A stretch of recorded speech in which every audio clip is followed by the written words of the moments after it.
kata dwe mora mora manyalo kalo ka ok nitie gimoro ma jakom ne wacho kata timo kuom higni apani koro en kata 30 e dwe ka dwe e juma ka juma ka oonge e lwasi to nyaka bedi nitie gimoro matimre e party mare. Mane aparo ne gimo oweyowa gi paro ni to bro bedo nang'o mak mana ni pod wang'eyo ni Nyasaye no pod nitie. Wacho kanyo makare ahinya kendo gini en gino mano mako ji gibuok nikech kata odiochieng' manyoro kane wawinjo ka owadgi Raila maduong' mano buro ginga e kinde mano loso e kinde mano tero ywak dala nowacho ni ok nowuondo jopiny ni Raila nitiere ni Raila ok tuo. Nowacho kanyo ni kata wan bende gini no obwogowa.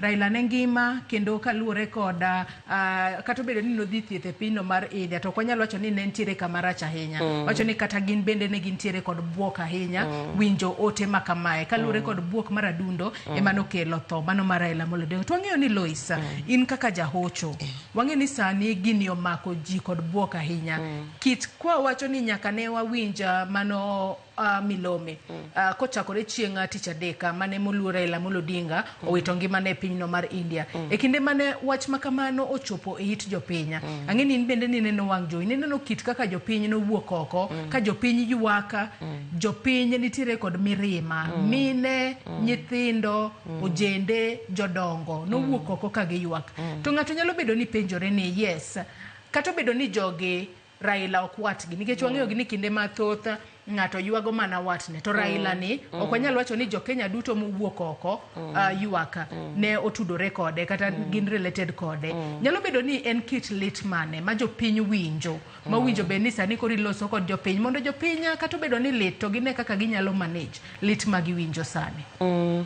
Ingeni aparo ni Joyce achiel kuom gik mane kelo lit kata mokelo lit kata ma ana wuon bedo na kod lit en ni kikawo higni joma chakre higni 25 kanyo kata 30 kadhi mbele kata pani 20 kata 22 kanyo gin joma oseneno chandruok ma Raila osebedogo ahinya e maandamano mane gitia gas gang'o kigoye go koringo ng'ama ne koro osebedo ng'ama duong' to gik makamago tae kod gima ng'eyo nikech kaka weche mag hocho wanyalo bedo ni ji chiegni obedo mang'eny to kidwa ng'iyo jogo mohero jakom ting'iyo ni kura mogik ne jedi manogone kura tae ipenjori ni jogo Joyce gin kanye donge gin e Kenya ka to ne gigone kura mondo obed jatelo margi kendo ne giwuok magitimo mano to kata obedo ni ne gigo kura to ne ok oyudo telo no ing'e ni pod nitie to nikech to manitiere to en gimoro machal mirima moro ma nobedo gi piny to kapod ne en e wang' ji pod ne ineno kotimo weche mag siasa kata kapod entiere kata otimo okawo atua mosebedo kokawo to pod jopiny ne nyalo neno kaber negi to ka koro odhi ni koro tho ng'eni nitie jomoko ma omulo ngima ji e yore mang'eny kendo inyalo paro ni ng'ato ok en wat Raila to nitie kaka Raila omulo ngimane nitie kaka jakom omulo ngimane yo mopogre mar ariyo en ni jakom en ng'ano ma ji nosekawo kaka ng'atno makedo ne jogo ma ngimagi ni piny kendo en ng'at ma wuoyo ne ji kendo en duond oganda mani piny omiyo lit manitie sani owuok nikech en e jatelo minyalo wacho aparo nitie mama moro manyo owacho ni kata kigone simu to kawo kata kitemo gone simu to nyaka okaw to adiera chutho inyalo yudo ni nitie kaka Raila osemulo jakom nosemulo ngima ng'ata kech iyude kijiji iyude State House tichake iyude gweng awacha dieri nikech ka iyudo ga thuolo ka nitiere kata liete moko dala ma e bondo tinyalo yudo ni en ng'ama nyalo biro kendo bet e otieno no mobudh gi ji mobedi mowuog mogo mbaka ai maybe kinyne kapo no onge to wuok tidhi iwinjo ni ne en UK no dhi oidho ndege en onge oko marka. Koro inyalo poki iparo wanyalo paro ni jok mayuak gi mang'eny pok omulo ngimagi to omulo ngimagi e yo ma iniwuon mana kichiwo ne ng'ato thuolo moloyo ahinya area kata mar Kibraka. Kichiwo ne thuolo to bro wacho ni wach moro ma iwuor ni mai to nochopo nade. An aparo ni mane gima miyo oganda bedo kod lit kendo gin kod lit ahinya nikech nitiere chiegni ni e kind thuolo ma nobede kata kapod ka nobedo prime minister gi gik mang'eny nitie kaka nomulo ngima ji. To pile athoroga wacho ni joka jaduong' Jaramogi ne gidakie ngima moro mi ikonye ji. And an achiel kuom jogo man chieng' moro no obedo e dala to biro to ng'ato nowach ni awacha ni nitiere nyako moro e gweng' kanyo mapuonjo maseno. Noyudo ka puonjo maseno. Joyce ok ne wiyo wil mopenjo ni adwa ng'eyo nyako moro nitie kama puonjo maseno. Ndalo mane pod apuonjo. Koro gin jok moko ma ne odonjo e Uganda kendo gikonyo ji moko nitie mitimo maling'ling' ma ok giwach nikech dine bed ni wacho to gin gima koro ji dong'eyo te. So inyalo nwang'o ni litno ng'ato yuage nikech nitiere kama omulo go ngimane. Iwacho kanyo makare ahinya kendo wang'eyo ni lit makamae kendo sani koro jopiny temo mar mondo mi o manage e achiel ariyo adek. Kata kamano an jopiny moko wuok oko ka koro giyuak ayanga e apeyni mopogore opogore. Moko kuomgi bende koro dikore. Kata kamano en lit maduong' montiere godo kaka jo Kenya bang' wito thuona maduong' ahinya e pacho ka. Nyakora Mugia Jong mana pichni minene wang' jowi mari kanyo achiel kachiel mano od bura mamalo ringre Raila Amolo Odinga oter e od bura mamalo e wang'isi kanyo ne jatend piny Kenya William Ruto noyango ni bobed ka imiye state funeral. Kato bedo ni Raila Amolo Odinga ok nobedo jatend piny kata kamano en jatelo ma jopiny nomiyo luor, en jatelo mane oketo wanyalo wacho ni nochiwo ngimane e kedo ne jo Kenya kendo neno ni lokruoge mopogore opogore obiro e pacho kae. Mane momiyo kata bedo ni odiochieng' manyoro ringre makamano nokonyalo chopo e od bura mamalo odiochieng' makawuono kata okinyi makawuono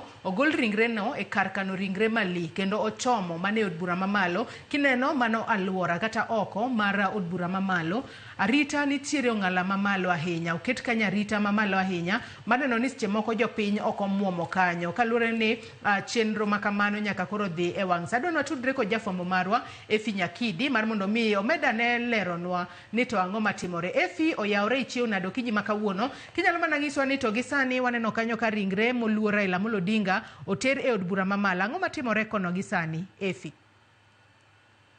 Erokamano makane kowuok e od bura mamalo bura Nairobi kaendi kama ringre mosenindo gai mar ODM Raila Odinga okele kaendi. Ringre Odinga okel kowuok Lee Funeral Home kendo wang'eyo ni ka ringre no wuok kaendi onego bed ni itere e alap ma Nyayo Stadium kama ichano baje nyasi mar alam. Gisani waneno mana ka jogo monego bed ni kowo ringre no nyaka Nyayo Stadium temo mana timo ikruok mar mondo mi gigol ringre no endo mondo gikele giduoke gari mogole kowuok Lee Funeral Home mabikowe bende nyaka Nyayo Stadium.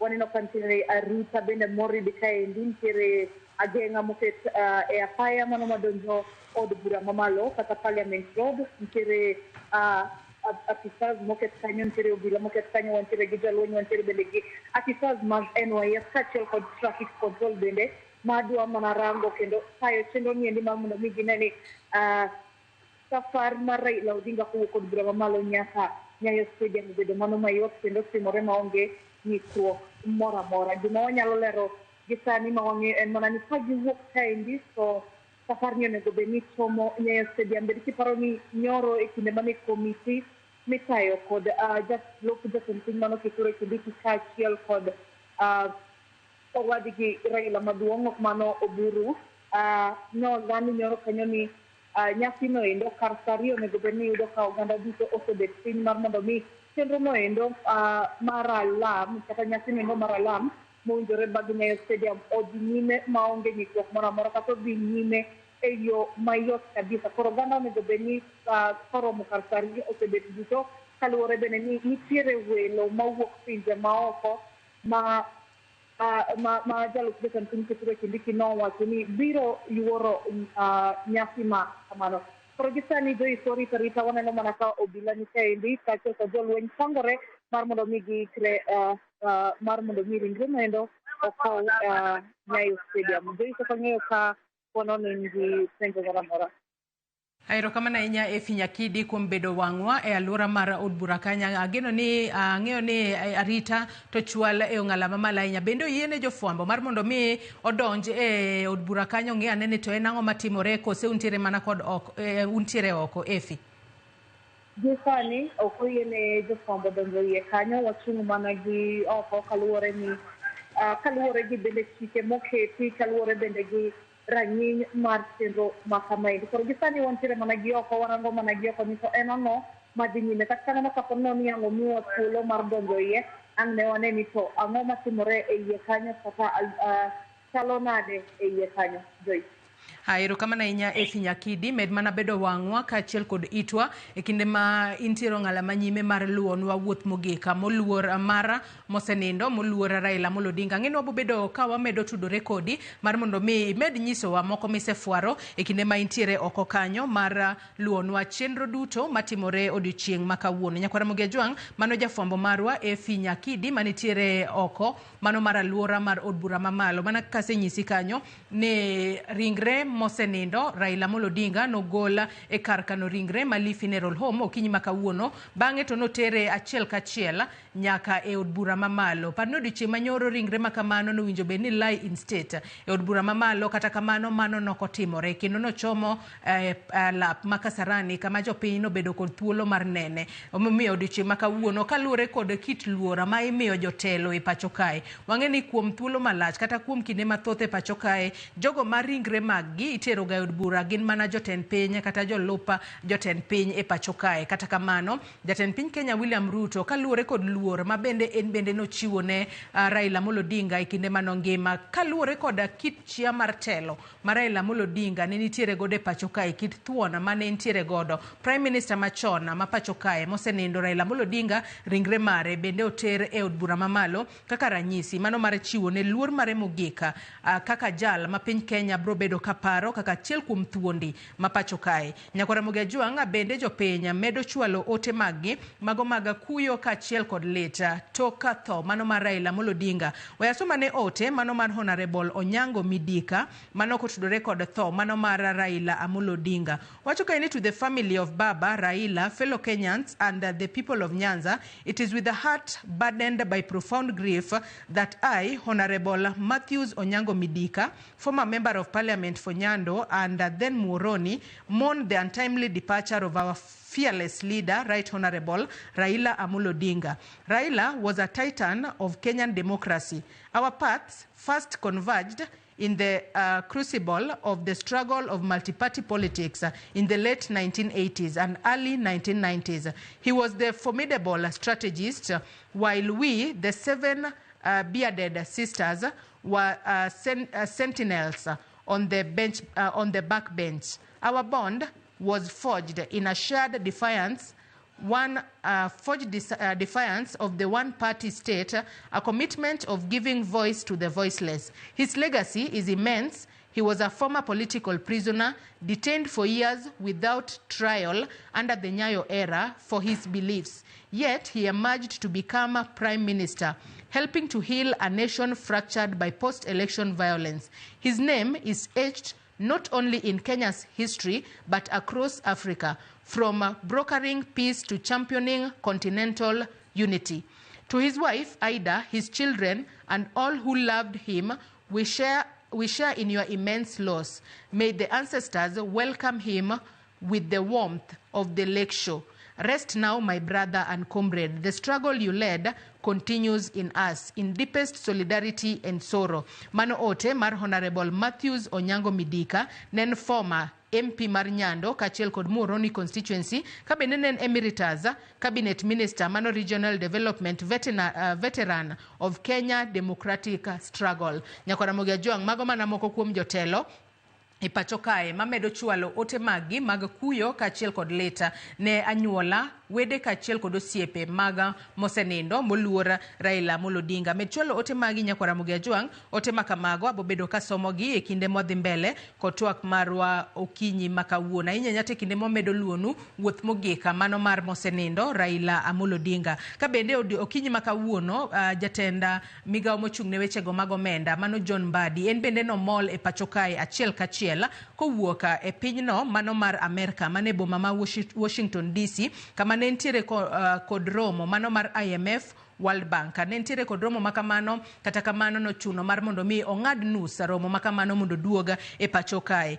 Ote mare wacho kae ni with a heavy heart I landed safely back into the country at 1:30 a.m. from Washington DC to mourn a global icon, human rights defender and uttering statements of unprecedented zeal.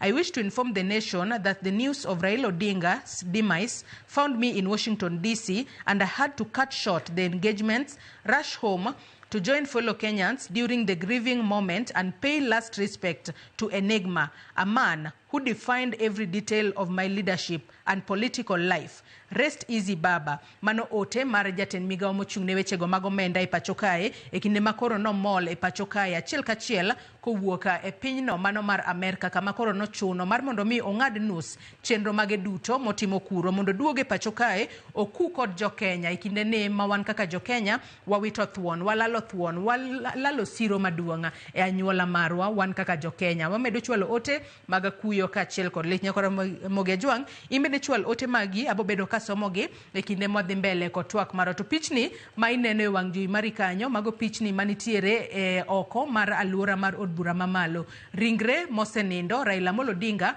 gisani nitiere ei od bura mamalo kaluwore ni mano e achiel kuom luor mogik ma ichiwo ne jotelo madongo, jotelo mabro bedo ka donjo e buge historia ma pacho kae. Mosenindo Raila Amolo Odinga en achiel kuom jotelo makamago mane momiyo nochuno ni nyaka ket ringre mare e od bura mamalo, ranyisi mar luor mogik makoro ichiwo ne thuona, ichiwo ne siro wuoyi marandingo ma piny Kenya olalo. Kata kamano Nyakwara Mogi Ajwang' wabo medo tudore kod jofwambo magwa kuonde mopogore opogore magintiere mar mondo mi gimed fwaronwa gigo matimore e alap mano ma Nyayo National Stadium. Bende jopiny onyisi no bed kuro by saa achiel mar okinyi kata kochopo kanyo saa achiel oyud ka gisebedo kuro mar mondo mi ka chenro makamano chako to onge ng'ikruok moramora. Kata kamano gi thuolo ni pod antiere studio kae kod Lois Okelo. Ang'isi kanyo ni Lois Okelo en jadolo mar Anglican kendo en jahocho manigi lonya. Bende obobedo ka ikinde mo obobedo kwa dhi Nyayo Stadium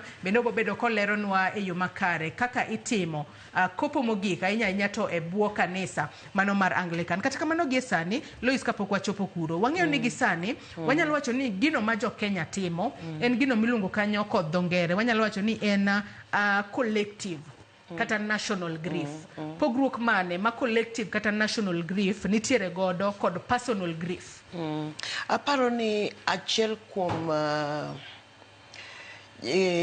gigo ma nyalo bedo mapek ahinya sami yuago jatelo en ga ni ji ok parga familia kendo familia nyalo yudo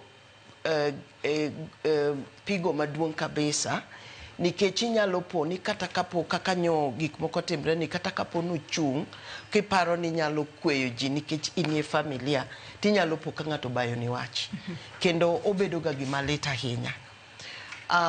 Mar ariyo en ni e seche ma koro wayuago jatelo to inyalo yudo ka jomoko bendo kikre iye to gin bende giyuak gi to gibiro ka dipo ka nitie gik moko ma bende gisechamo koro giyuak e yo moro ma ok owinjore. To en kuyo maduong' ahinya nikech ma koro timre mang'eny gi kijende kech inyalo yudo ni gik mang'eny ma kijende ne timo ok gin gik ma ng'ato nyalo timo ka ena gi wiye nono. Nyaka bedie ni nitie gimoro mane entiere godo mochame wiye.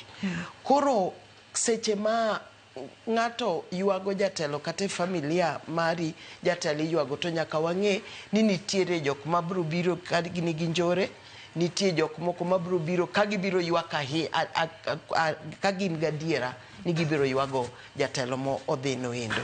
Koro mane pogruok, nikech koro oyawe, en pap ma koro yaw ne ji duto, to ibiro yudo ka e kindegi familia ok bi yudo thuolo maber mar yuago, nikech wan koro waluonge ni jakom en jatendwa, to e familia te en wuon gi kendo en jaod mama Ida. Koro ibiro nwang'o ka ok giyudo thuolo, to nyaka koro gibi giyud thuolo bang'e ma giyudie kama ginyalo betie, to mak mana ni koro gibi bedo gi nafas mar timo mano kapod ringre nitie.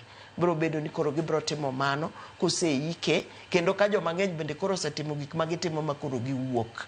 Apani mane pogruok maduong' manitie kiywago jatelo.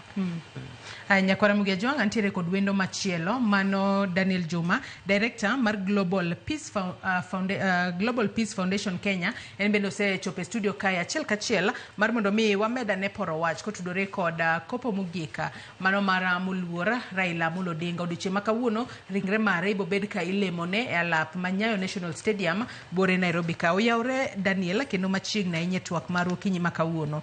E kinde mane iwinjo milome kata ote mano kotudore kod tho kata ng'ielo rengo mar Raila Amolo Odinga, in kaka ja Kenya, milome ma kamae okungo mondi ne odonjo ni e yo machalo nang'o?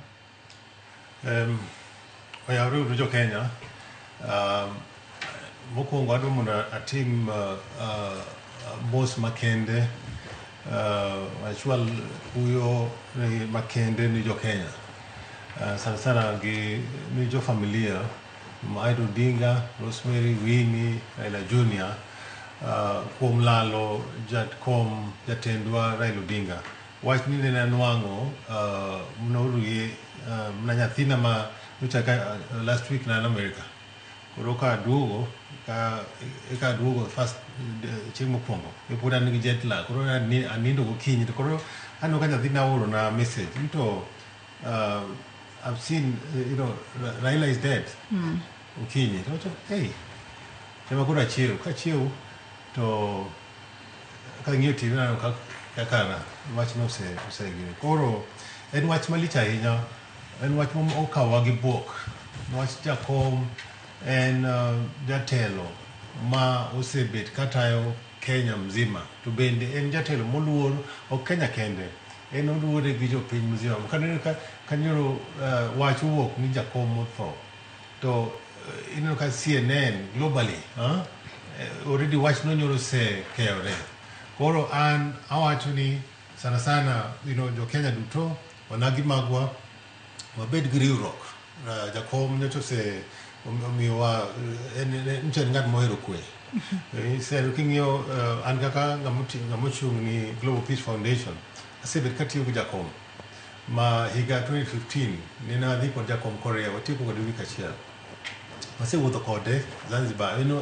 En ng'ama osiepa kabisa, makata familia an osiep familia mag Raila Odinga.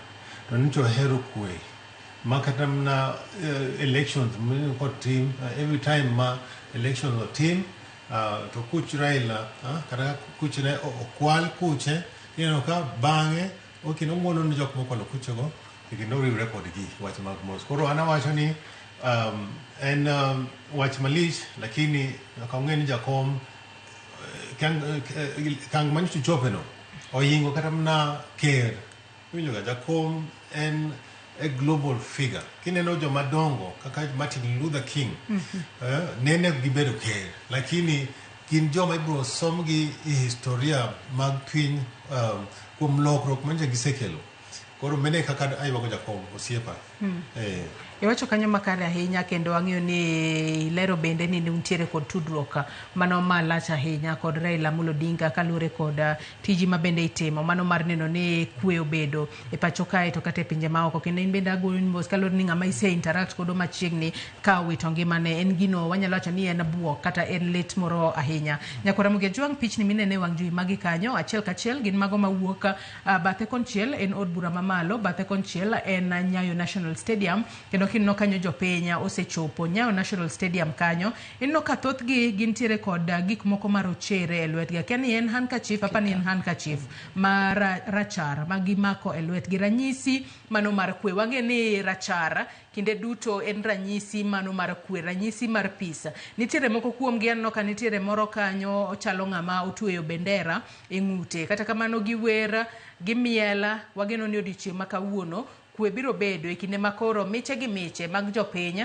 osechako molo e alap ma Nyayo National Stadium kamibo bed ka ilemo ne ringre mosenindo Raila Amolo Odinga ka gie thuolo ni nyakwara Mugia Jwang od bura mamalo kanyo ang'isi kanyo ni ringre mosenindo Raila Amolo Odinga sani koro nitiere e od bura mamalo achiel kuom ranyisi mag luora ma ichiwo ne jotelo manitiere ong'ala mamalo ahinya e pacho kae to Raila Amolo Odinga en achiel kuom jotelo ma piny Kenya yande olalo koro mane momiyo nyaka koro ne ter ringre mare e od bura mamalo kaka ranyisi mano mar luor mogik osenang'o Daniel kwanno ka koro ringre makamano dichieng' manyoro ne ok obedo kod nyalo mar chopo e od bura mamalo sani koro tere kanyo owinjore kendo ni kare Raila sani itimone gimiluongo ni state funeral nowach en jatelo mar piny mobedo recognized to state funeral nyaka tere e od bura maduong' mondo omiye luor kaka jatend piny ma nyocha kanyocha okoso nowach ji manyocha ok mang'eny aparo ni sirikal neno koneno paro ni to ji mabiro biro nomnade en galamoro Raila oher gi ji magalamoro ji mohero Raila ng'eny ma kanyocha idwa mondo ji mondo bi otimne gine bi onene e gine parliament to nyocha nego bedwa separo logistics koro aparo ni bang' kanyo giparo mondo gitere Kasarani ema koro ji mathoth bedo koromo nitie joma dwa dhi neno Raila ma pod ok onwang'o thuolo mar dhi ng'iyo Raila koro kanyo en symbolic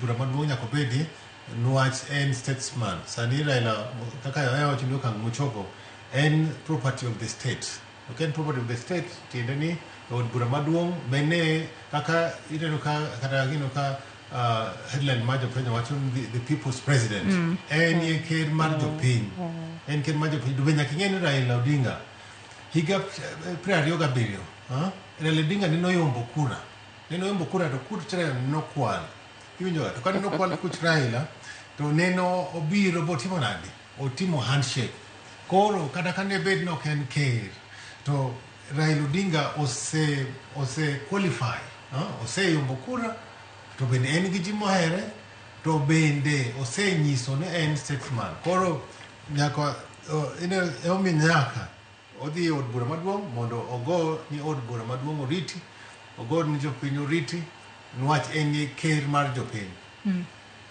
nyaka sani Lois kaduke twak okinyi makawuono ang'eyo ni nitiere kae kaka jadolo kendo kaka jahocho to e kinde ni bende wang'eyo ni jokenya nitiere kod lit ahinya e chunygi wanyalo wacho ni e kinde ni ma jokenya nitiere kod lit kopogore kod jogo ma kata wuok oko ayanga mar mondo mi onyis kit lit ma giwinjo nikech kinde mathoth iwacho ni ng'ato kowito ngimane to kidwaro mar mondo mi lit makamano orumi to ber kiywaka mar mondo mi lit makamano owuog e chunyi kendo mar mondo mi igony ng'ano odhi onind kod kwe gino mawinjo be ne watimo gi sane wang'eyo kit kedo mar Raila Amolo Odinga ne okedonwa koro ber ka wagonye mar mondo mi odhi onind kod kwe to wan joma wadong' kod gigo mane okedonwa godo obed kaka rapara nyaka chieng' kata kamano nitiere jomoko manyalo wacho kod dho ngere ni gin jogo ma seche ma lit makama obiro to gibedo namba nitiere joma moko ma kata moko kuom gi nyalo bedo ni nyiso ichwang moro mathoth ma iparo making'iye tiwacho ni ng'ani ichwang makamae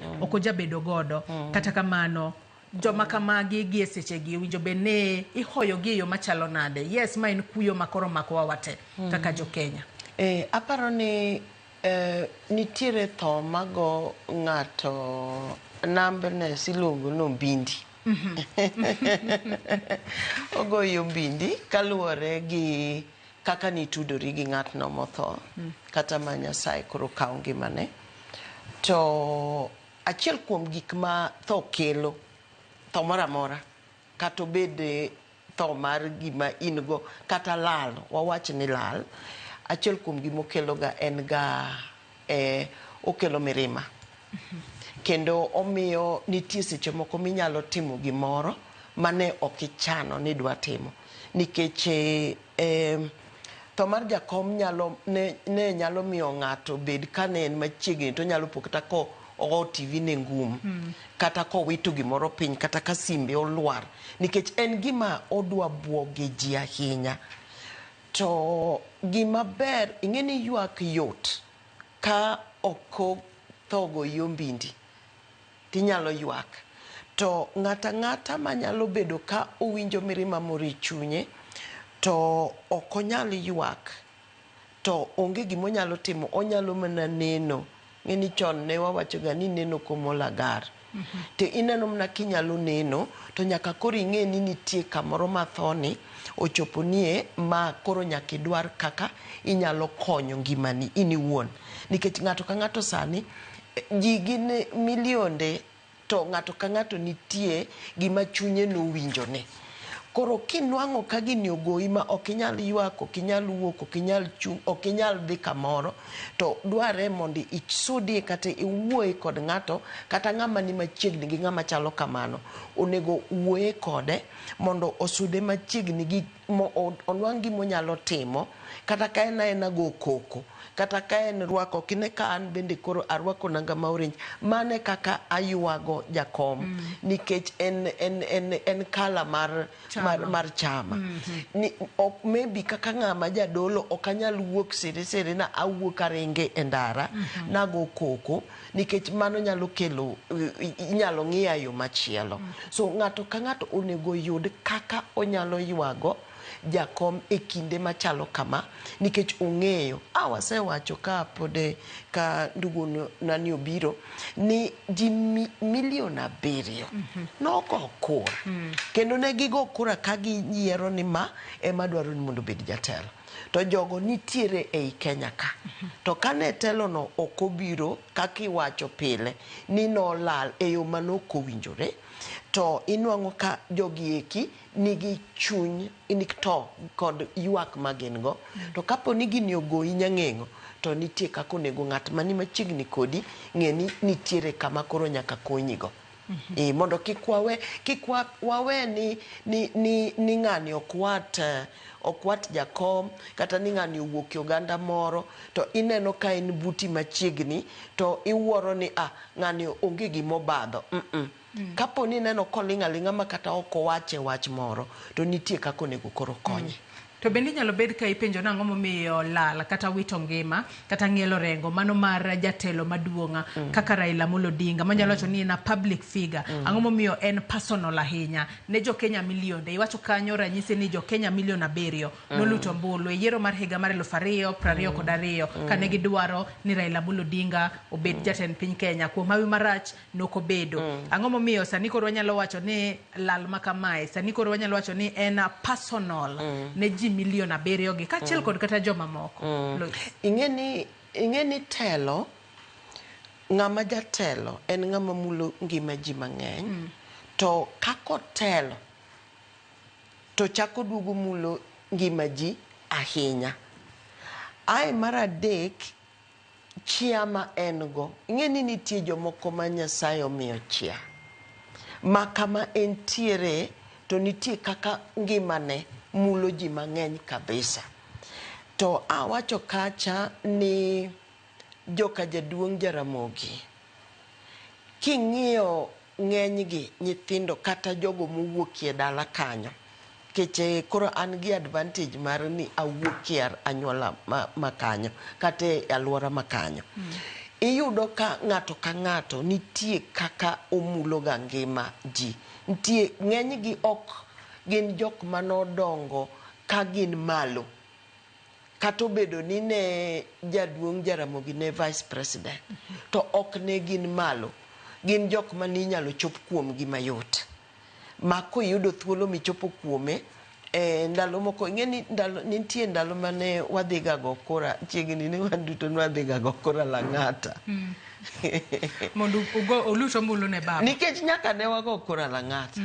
Koro wawuok okinyi to wadhi wago kura ti inwang'o ka samo kadho kwa pango lain kamano to waparo ne to ochung' to okon nyaka wuor ne en kod chia moro koro omiyo lit ma ji winjo kuom jakom ok aparie ni nitiere nikech ing'eni joisgi nitie kama osetimre mag jotelo moko osetimre mag president nitie nyaka jotend piny mosewito ngimagi to nitie chia opogore to maduong' moloyo to thagruok ma Wuod Odinga osethagorego kotemo mondo okedi ne jopiny ok inyal pimo gi ng'ata ng'ata to mar ariyo bende omulo ng'ata ng'ata mandalo moko nyaka nyathi ma pod ni ei min-gi pod obro mulo nikech gik mang'eny mosebironwa mosekelo mwaseneno lokruok mwaseneno nyo iwachogi to adiera kuom adiera mar chutho e migawo ka migawo ma jakom nosebede nitie gimichungo kaka mise mar gimotimo obed ndara obed ugatusi makoro wan goni obed gimoro amora obedi e gweng' nitie mise minyalo chungi kiluongo go nyinge e piny mzima idhi Mombasa koro inyalo wuoyo nang'o kuom jo Mombasa nikech en gi chia moro ma chiano Nyasaye kende ema nyalo miyo ng'ato ting'e ni Nyasaye nitie gik ma Nyasaye timo gin gik motimo e yo ma ok inyal kata mana wacho kata kitemo ni mondo iwach malong'o to ok inyal wacho malong'o Daniela korka kori nikech waneno ka adiera to mar Raila Amolo Odinga kit kaka jopenya ne oromo ne nyoro seche mane ringre mare omolo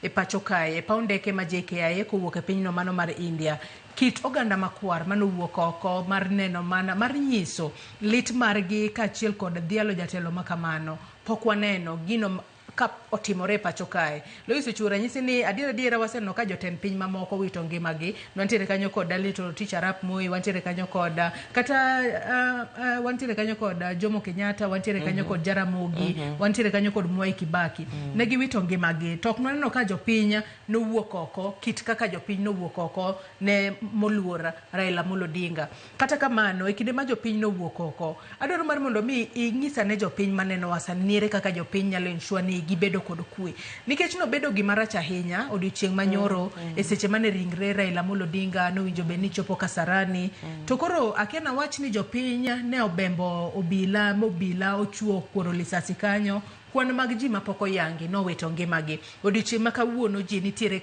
Nyayo National Stadium kacha ere kaka ji owinjo be ni bolore ji bedo kod kwe yes gine lit nitiere yore mopogore opogore mag ng'ato nyiso lit mare kaluwore kod kit kaka ne wahero Raila Amolo Odinga kata kamano ere kaka owinjo be ni waketo kwe e yo makare mar mondo mi obed ni en alama kata kopo mogik ma itimo e yor kwe e yor nyadhi kendo e yor luor Daniel Anakoyo jo Kenya duto johera mag Raila Odinga johera mag jakom waketo kwe seche moko jaherawa Raila Odinga nyoro okahero nyoro lit kanya neno ka kendo risase imuocho Kasarani nwach kaka nyoro jopiny nitie joma nyocha timore okonego bed ni seche ma wayuago jakom to kendo tho wuoke jakom en ng'at mosebed kogore ni human rights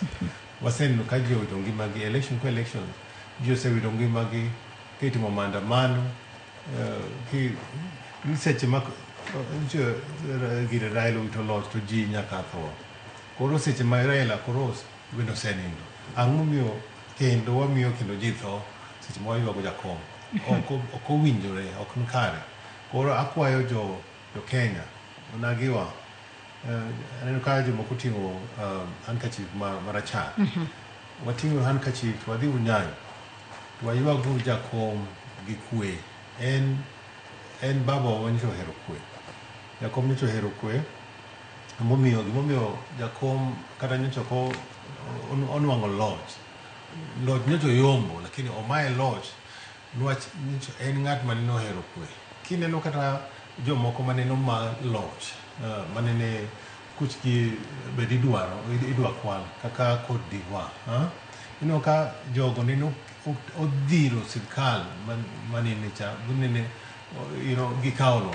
Raila ohero kwe obiro cha owacho ni kaen to maji woke to wawe koro omiyo an kaka ng'atno ma tije en tij nyayo kwe amedo nyayo kwe sani sese ma wako jakom waketuru kwe to kaka wan kaka jadolo wamedo lemo walom chuny jakom mondo nind maber jakom kuma entie sani ong'iyowa onenowa iwinjoga onenowa to bende nitie gik moneno ma ok more moko nitie mamore ka ji wuok mang'eny kaka ji wuok ni to bende kata kiny ka ji dhi Kisumu ibo neno ji biro wuok mang'eny to wawuoguru gi kwe wawuoguru gi mpango mondo wami jakom last gine ma wakowe mogik iyo makare mowinjre adwa ni mak mana parono gi kanyo ang'is nyakwara Mugia John gigo matimore wang' jowi achiel kachiel mago pichni mabiro ni achiel kachiel kowuoka e od bura mamalo jotelo mopogore opogore kanyo kotelnegi kod speaker mar od bura mamalo Moses Wetangula, speaker mar Senate mano Amason Kingi, wantiere kanyo kod jatend kweth mathoth e od bura mamalo Kimani Ichung'wah kachiel kod jatend kweth manok mano Junet Mohamed. Anno jotelo mopogore opogore kanyo nyaka Ledama Olekina e gimondo e od bura mamalo. Nitiere nyaka od bura mamoko mabende osechopo kanyo ang'isi kanyo ni ringre moluor Raila Amolo Odinga ogol e kar kano ringre Mali Funeral Home kar saa 12 okinyi makawuono kendo ochopo e od bura mamalo kar saa 12:30 mar okinyi makawuono. Mano en mana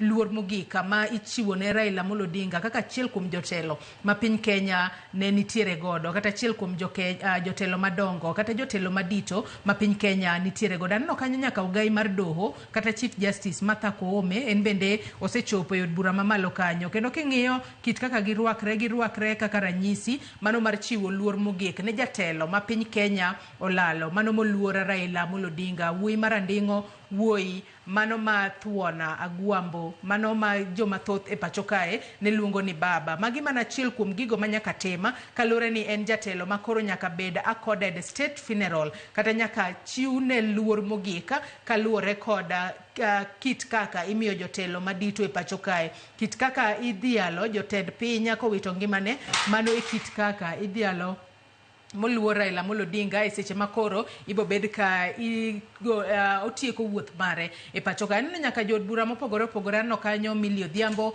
ka en bende osechopo e od bura kanyo. No kanyo ka nitiere nyaka jogo ma otelo ne jolwenya gin bende gisechopo e od bura kanyo ka koro gipangore mar mondo mi gine kaka gichiwo luor mogik ne moluor Raila Amolo Odinga e seche ma ringre mare oneni ochopo e od bura mamalo. Ranyisi mar luor maduong' mogik ma ichiwo ne jatelo manitiere kod chia e pacho kae. Mano jagoro mongirore e migao mag wechego mag arita Raymond Omolo en bende entiere kanyo kata osechopo kanyo mar neno ni chenro makamano otimore e yo makare maonge luor moro amora.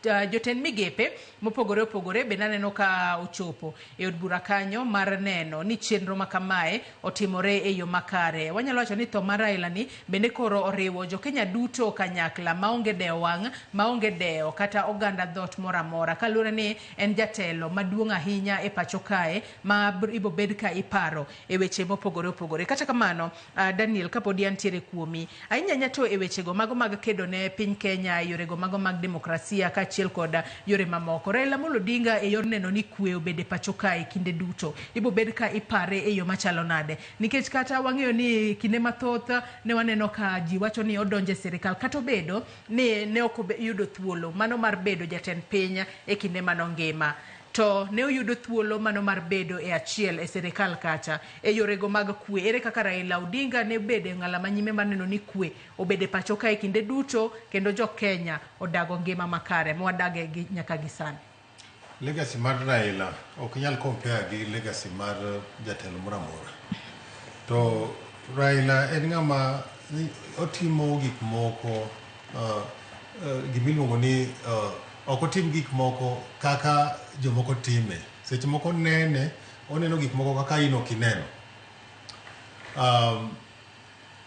anyalo compare Raila sani kata jogo masumo kata muma nyaka ing'e ni nitiere jogo ma bende Nyasaye tiyogo kindegi ok inyal wacho ni joma ne Nyasaye tiyogo ndalo muma ka ema ne Nyasaye tiyo gi ji to kata kindegi seche ma wantiere gi Nyasaye tiyo gi ji mang'eny to Raila chia manen go kaka ne jadolo wacho chia manen go ne chia imi Nyasaye manyalo miyi chia ma Raila nen go koro kineno ka every time kata ka Raila loch ne okwal kaka nchi kwal loch ne cha to kendo duogo to riwre gi ng'ama kwal loch ne meno nyiso ni Raila en ng'at mohero kwe ohero riwruok mar piny ohero unity ohero reconciliation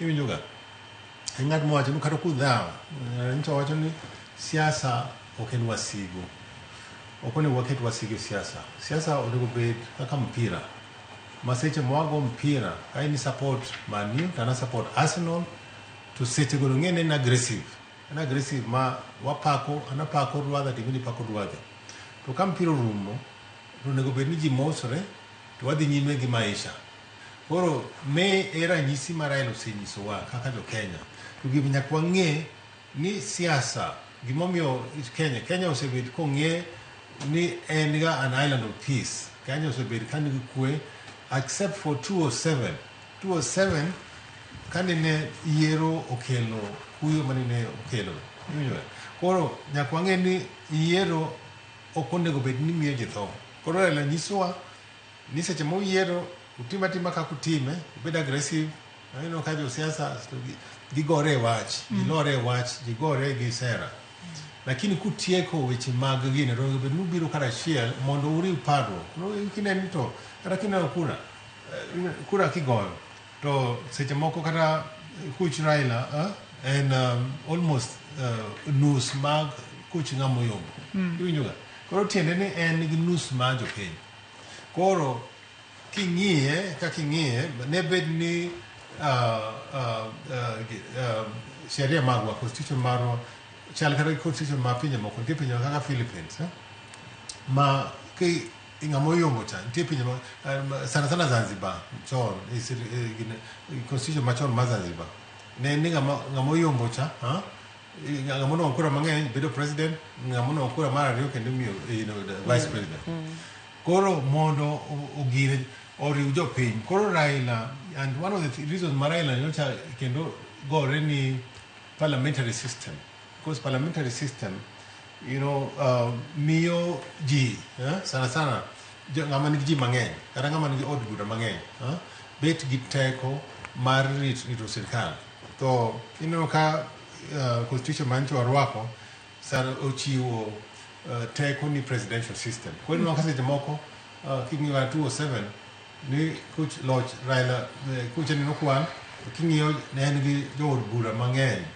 moloyo Ker Kibaki koro ka teko mar piny ne nigi teko mar piny makata sani kata king'iyo sani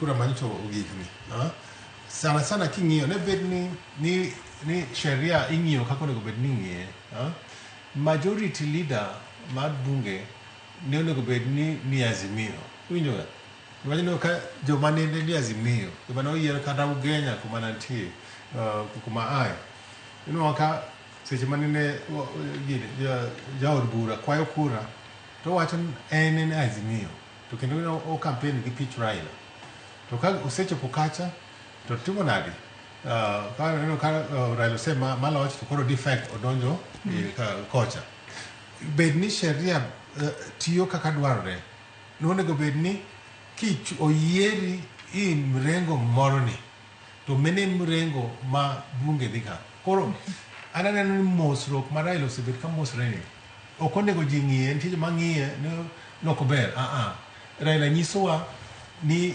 nitie kaka onego bed ni watimo gik moko sana ka loch mag piny ok ne ni kinwang'o kata iloya gi kura kata achiel kata ariyo koro ni in ikawe te iwinjo ga onego bed ni ni kise ng'ama oyombo onego bed ni tiyo gi ng'ama ok oyombo. Koro aparo meno e ranyisi mosenyisowa, to aparo ni sani kata kwadhi kata kinde mabiro kwaloko kata mana chike mag piny, onego bed ni wang'iyo kaka piny iriwo kata achiel. Niwach ok onego wati gi kura, ok onego wati gi elections mag pogo jopiny. Nitie joma nyocha biro kawacho ni nwach wayombo nwanie piny marwa. Moko wacho ni wan gi shares to in ionge shares. Iwinjoga? To kineno ka jopiny duto chulo osuru. Onge kata joma ok oyombo ka. Gibed joma ni opposition osongo, gibed gichulo mna osuru. Koro mene puonj ma Raila osebed kanyisowa, to wan gi ranyisi, Kenya osebet ranyisi niwach gine mar mosruok mar legacy mar handshake. Osenyiso jopiny mzima ranyisi kaka onego bed ni ng'iyo weche mag yiero. Ok onego wati gi yiero ma pogo jopiny. Ilero kanyo makare ahinya, kendo mane weche mag yiero kanyo Lois ema dwa naduokie twak. Wang'eyo gino manotimore higa mar 2022 e kinde mane moluor Raila Amolo Odinga ne nitiere debe to kuom hawi marach nokobedo jatend piny Kenya. Ji milion 7 ka manoluto ombulu, nitiere joma chunygi notho, joma chunygi notur. Gini ne lit ne ji, manitiere jomoko manyalo wacho ni ne obedo kata depressed. Jomoko ne gibedo depressed kendo gini no chando ji ahinya. Kalure ni mae geno higa mar 2025 ji ne nitiere kod geno mamalo ahinya ni Raila dhi bedo jatend piny. Kata kuom hawi marach manok notimore.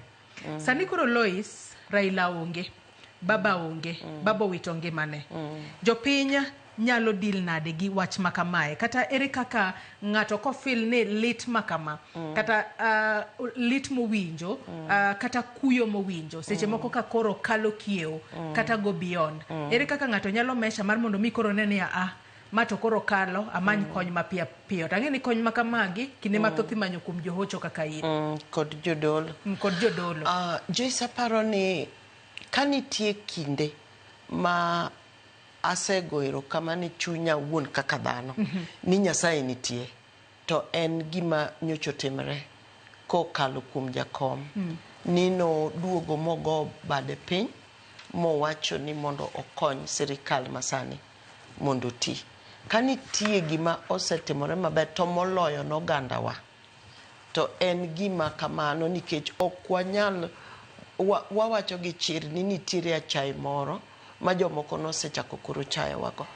Kendo inyalo po kata inie kindo ganda mamoko to ne gichai kendo giwacho gik mane giwacho siki ang'o. To ai bang'e koro jakom nodonjo ma ayodhi obedo kod jatend piny masani. To gi wuok mar jalup jatend piny. Adwa wacho gi chir kabisa nikech wawuoyo kod oganda kendo wawuotho kodgi e kinde ka kinde, kendo jomoko nitie adier mana kaka ni wachono, ma nitie jomoko ma kata mana luongo president ni president ng'ane, opok ne gi luonge dhoggi. Nyaka nyocha koro jakom odonjo mokogo obade piny eka koro ginyalo luongo ni president. To kapok wiya owil tadwa medo kuma dhano wacho. Ichao gwang' ticha gwen. An kanyo awinjo chenro kaka nyogol ni idwa wuog kacha tibiro li tidhi parliament. Kaka ng'amo lony e weche mag timbe kod paro mag oganda, mag dhano. Anena dichiel ni itaneno nok binyalre. Koro ka an ng'amo lony kamano, neno anana ng'ata achiel kama kaka Lois ni. To chunya nyowuoro ni ei chenro kakitimo gik moko gi kakipango gik moko ei sirikal ni onge ng'at molony e weche mag paro mag ji oganda. Ng'ato nyalo kawo ni awuoyo kachayo, to mani adiera manyotimore. A sociologist, a psychologist, ng'at ma nyalo to nyachaka duoga koni wache jakom ni nyalo go kata jotelo umbindi ma kel confusion moro, ok nyal timore. Wuod Odinga kipango weche ne tipango en statesman to en ng'at jopiny. Koro ipange goganda makwar mabro wuok Mathare, mabro wuok Kibera, ipange backwards. Ting'eyo ni gin joma okoluoro tho, gin joma nyalo biro ka wigi bende osechacho, gin jok ma ok bi luoro tiagas kod polis, nikech mane ngima jatelo ma waikone. Koro ka kwe dwa bede, to awacha for free Joyce, ni kata kawuono nonego wabed gi overflow. Ma Uhuru Park kachi keta screen maduong', sirkal nigi screende madongo. Kaka nyoro, Kasarani kucho, di nyoket screen madongo dongo, tikao jok ma ji okang'e nyinggi maber kecho, mokiluongo ni perimeter, mokiluongo ni Panadol. To kodhi oketgi kanyo nikech nitie kaka wer kelo ga chuny ji machiegni, kata nyalo miyo ng'at manigi kuyo kod lit ahinya nwang'o kwe moro. Omiyo kata ka wadhi Kisumo, to wakwayo joma pango weche machalo kama, gimuol ahinya kod lamo, nikech ing'e ni lamo to wanyalo lamo, to bedo ni ilamo Nyasaye onego miyi rieko mitimogo gik moko e yo makare. Nonego bed kata pod ni nitiere overflow bedo kata mana Moi Stadium, tiketa keta screen maraduonglo. Koro jomoko romo kacha to yudo kama gin bende gidhi tome rimbgi. Emomiyo kata kwadwa wacho kwe, to bedie overflow, obedie chenro moro manyalo miyo jopiny, nikech jokato ng'eny, ji milionde kato ng'eny ok nyogi nyal manage gi. To ng'eny onego bed ni i-manage gimiluongo ni mob psychology and emotional mob psychology. Kata ilam migo kathera, to ok ginyal tiyo gi mob psychology gi jok motimre kamano. To koro kaduogi penjo mogik mani penjo, temo kawacho ni kik wakaw matin kata wabuon, moloyo joma in gi familia, kik wabuon kineno ka nitie lokruok moro e kinde machalo kama, kaka gitimo gik moko, kata gik mowacho, kaluwore gi maybe kata kaka ne en machiegni kod jatelo. Sana ing'e ni sani nitiere jotelo, josiasa, ma inyalo neno gi, to inyalo paro ni koro kaka gin jotelo, gin josiasa, gin gi tegno, kendo chunygi otegno. To nitiere jomoko king'iyo e ngima mar jakom Raila, king'iyo ngima mar josiasa mang'eny, tinwang'o ni josiasa mang'eny gin nyithinde mag siasa. To wan gi thuolo matin mar ywak, kendo kelo ywakwa. Ahinya e Luo Nyanza, ji chalo ga ka gima golo mirima moro ka gichung' ma gitimo neno. To mano ok dhi timore. Da bedie ni nitie, to mane minwang'o ka koro kanisa nyalo donjo, ang'eyo ni nikech sani tek mondo water kata mana ringre, nikech wan luor mogik mwamiyo ng'ato en ni watero ringre e kanisa, kaka sani koro cathedral. Emomiyo apani neno ka provost to dhi to gi joma kamago. Aduoko erokamano. To koro nyaka bi chopie kinde, kendo akwayo ni josiasa mondo ginwang'ie thuolo kaka gin, mondo gitimie memorial moro kata lamo moro ma giyudo go thuolo ma ginyalo gologo mirima, kata ginyalo wacho go achiel ariyo adek manie chunygi.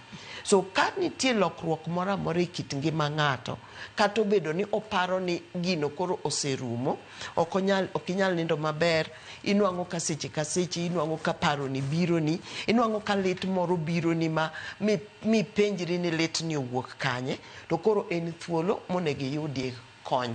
Inyalo yude kuom johocho, nitie tinde, nitiere jodolo, kata nitiere osiepni moro manyalo kawo thuolo machik ite. Adwa ni mak parono kanyo mar ng'ama nyalo kawo thuolo mar chiko it ne kuom ng'ama seche moko nitiere kod lit mang'eny ahinya kaluwore kod tho mar Moluor Raila Amolo Odinga. Adwa ni wadhi achiel kachiel nyaka e papa mano mar Nyayo National Stadium, kama ing'isa ni jafwambo marwa Chris Owino nitiere kuro. Yaure Chris Owino, anne ka intiere kanyo e alap ma Nyayo National Stadium. Kinyalo mana ng'iswa ni to chenro chalo nade? Bende jopiny osechopo kar romre margi ma gibedo piny kaka nopangi, kose podi gimedo donjo e alap kanyo? Chris. Erokamano Joyce, mana kiselero ne nyikwara mogi wan e alap ma Nyayo National Stadium kama nyasi mar alam ni ringre ogai mar ODM Raila Odinga dhi timore chakore kar sadek mar okinyi. Kanyalo lero nyikwara mogi matimore kaka en ni jopiny ne ochako molo kaka e kar sa 12 mokinyi, kendo jopiny dhi nyime kod donjo e alap ma Nyayo National Stadium karombgi. Joman oko thoth, joman iye bende medo donjo ka arita bende oridi, arita hotel kod jolweny kata Kenya Defence Forces kotenore kod obila mag majoni, obila mag kawaida kod chikru obila mag kanga. Arita oridi mokalo Joyce Okomar Nyayo National Stadium kaachiel kod iye mar neno ni chenro duto odhi e yo ma ohuyanga, kendo chenro duto odhi e yo mopie maonge kod ng'ikruok moro amora, mar neno ni e kinde mar ringre ogai mar ODM Raila Odinga diwuok e od bura mamalo kama ne osebedo ja od bura malang'ata nyaka ne owuok e telo. Safar mano dhi chopo kaka e yo moriere tir maonge kod ng'ikruok moro amora, kendo jopiny bende oketo kwe. Jopiny bira karomgi kendo onge ng'at makelo tulo kaka ne wano odiochieng' manyoro. Kawuono piny okwe. Kata kamano chal mar kor lwasi bende ok ber ahinya, nyidho matin. Kata kamano nyidho ok otamo jopiny chopo. Jopiny pod nyime kod chopo kakae.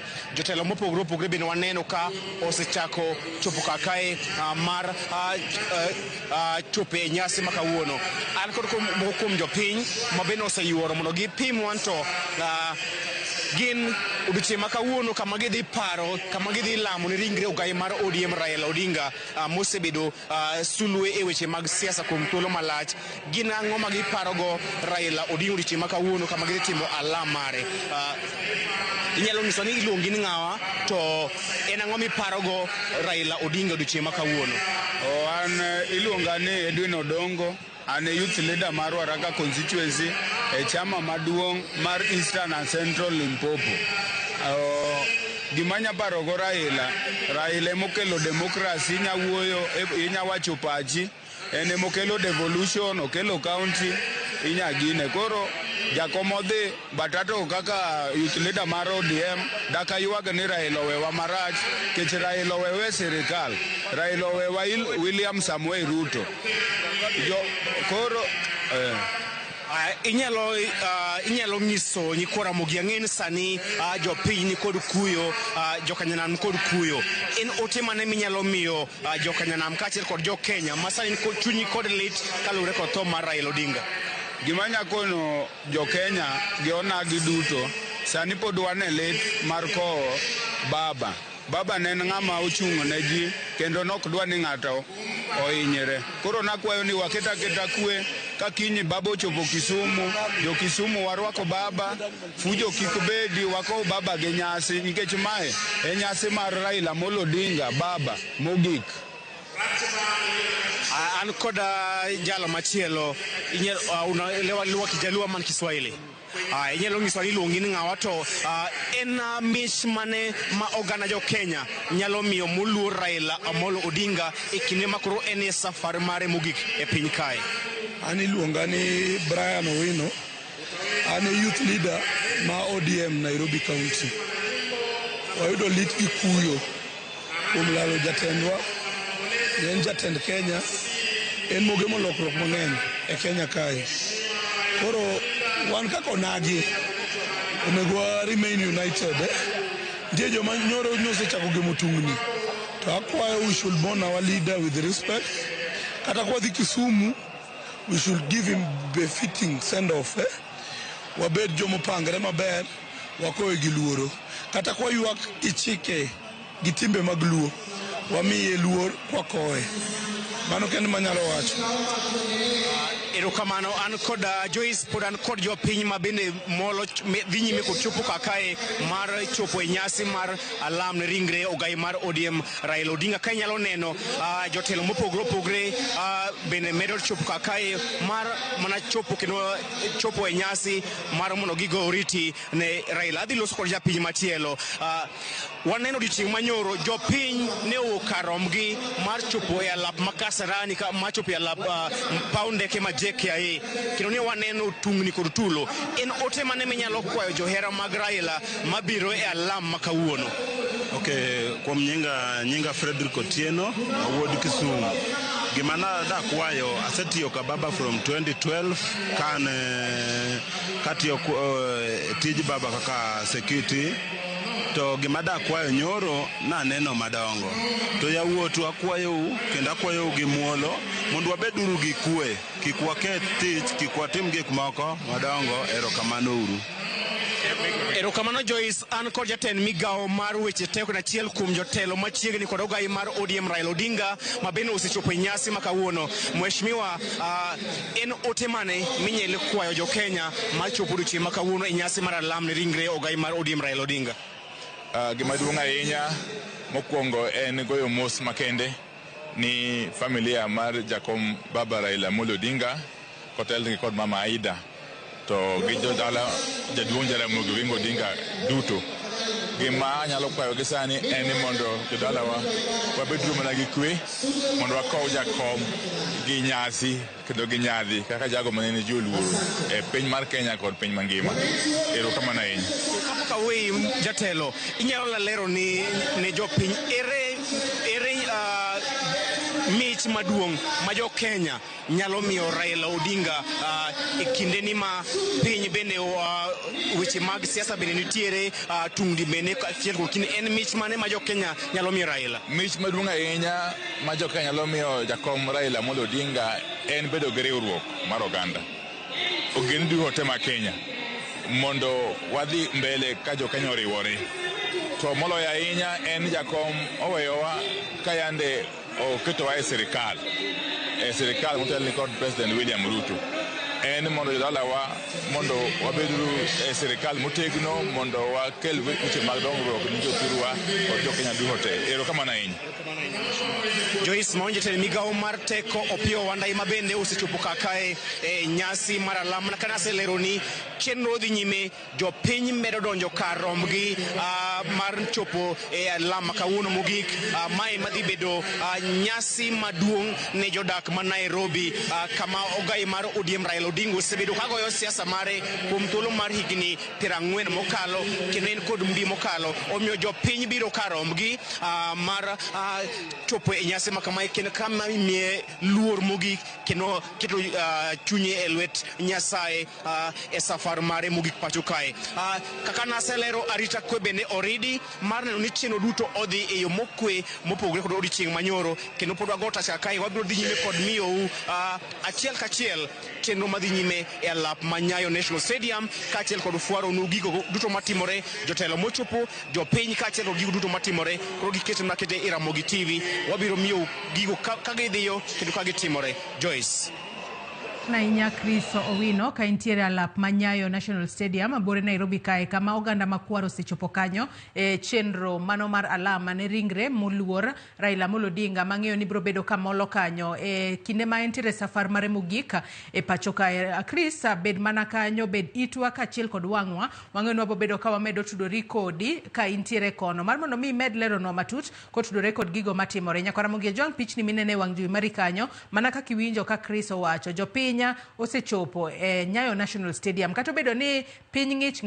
piny okuyo, kor lwasi bende ok ber ahinya. Kineno kanyo mine kaachiel kod joma chuo, joma tindo, joma dongo ochopo e paw tuke mar Nyayo National Stadium, ka koro girito kanyo mar mondo mi gin bende giriure e alam ne ringre mosenindo Raila Amolo Odinga. Bathe konchiel ineno kanyo chenro mopogore opogore matimore e od bura mamalo, kama ringre Raila Amolo Odinga nitiere e od bura mamalo. Parni Raila Amolo Odinga, Nyakwara Mogi Jong, mana kaparo ni Raila Amolo Odinga nonyuol kanyo tarik 7 dwe mar achiel higa mar 1945, kendo wito ngimane chieng' tarik 15 dwe mar 10 higa ni mar 2025 koja higni 80. Raila ne en jasiasa mane obedo Prime Minister mar 2 e pacho kae e kind higa mar 2008 nyaka higa mar 2013. Raila ne en jaod bura mano malang'ata mano kochakore higa mar 1992 nyaka higa mar 2013. Bende ne en jatelo mane otelo ne riwruoge mopogore opogore mag siasa nyaka mano mar Azimio la Umoja One Kenya Alliance mane oloso kanyo mano motelo ne yiero mar higa mar 2022 koda ariyo. Nyakwar Mugia Jwang mane mana matin gotudore koda ngima mano mar Raila Amolo Odinga to kaluwore ni nen jaod bura mano malang'ata kuom higa mar kuom higni mathoth ahinya kochakore higa mar 1992 nyaka higa mar 2013 kendo bedo prime minister ma pacho kae kachiel kod kit telo mane obedo godo e pacho kae kata mane onyise pacho kae mane momiyo jatend piny Kenya William Ruto ne okawo okang' mar wacho kata yango no winjo bedni imiye state funeral mane momiyo ringre mare no chuno mar mondo mi nyaka ter e od bura mamalo. Aseng'isi kanyo ni jotelo mopogore opogore kotelnegi kanyo kod speakers mar od bura mamalo kachiel kod speaker mar senate. Speaker mar senate Amason Kingi, speaker mar od bura mamalo Moses Wetangula giduto gintiere e od bura mamalo kanyo kachiel kod ogai mar doho Martha Koome kod jotelo mamoko. Bende aneno kanyo jalup speaker mar od bura mamalo Gladys Boss kachiel kod governor e County Mahuma Bay Gladys Wanga, jaod bura mano Milly Odhiambo kachiel kod jotelo mamoko bende ochopo mano e od bura mamalo kanyo kama ringre mano mar Raila Amolo Odinga nitiere kuro. Kapok ne wadhi ir jafambo marwa Chris Lois, nitiere wach mang'isi ni make. Wawuoyo kuom gigo ranyisi mag bedo ni ng'ato koro ok lito kadhone. To wawacho kamoro ni kik wabuon lokruok mora mora e kite ng'ata manitie machiegni kodwa kata mana Dan ma wan go kani. Ing'eni inyalo paro ni gino kogoyi ombidi ahinya to kapo ni nitie lokruok mora mora nikech nitie jok mano obedo machiegni ahinya kod jakom. Ta wuoyo kuom jok ma bende jakom no kawo mobedo nyithinde mag siasa moketo gi e okang' moro madine bed ni ok en ng'amo mako lweti.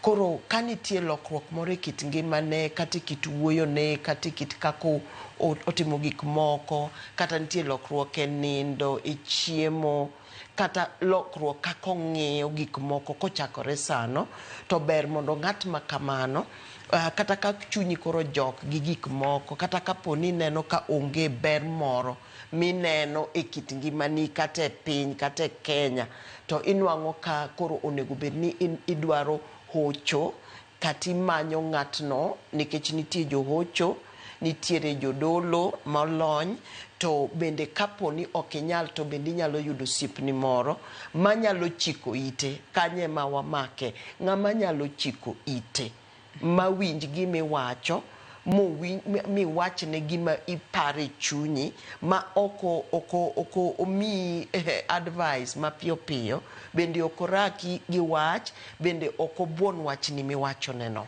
nikech inyalo yudo ka sani adiera chandruok ma ji mang'eny nyalo bedogo en ni maybe owuok e piny moro ma kata wat moro machiegni motudre ga ahinya kod jakom onge. Koro kodwa wuoyo ahinya kaka gino litne tinyalo yudo ka ng'ato koni to yawa jakom ni be en watni to mano nyalo miyo ng'ato bed kod chandruok nikech ji mang'eny nitie joma noromo kata kode kata nitie jok ma ang'e ni kata nyamin mare ma Dr. Wena osepuonjo nyithindo mang'eny, nyithindo manyiri mang'eny en kod yo motimo mano.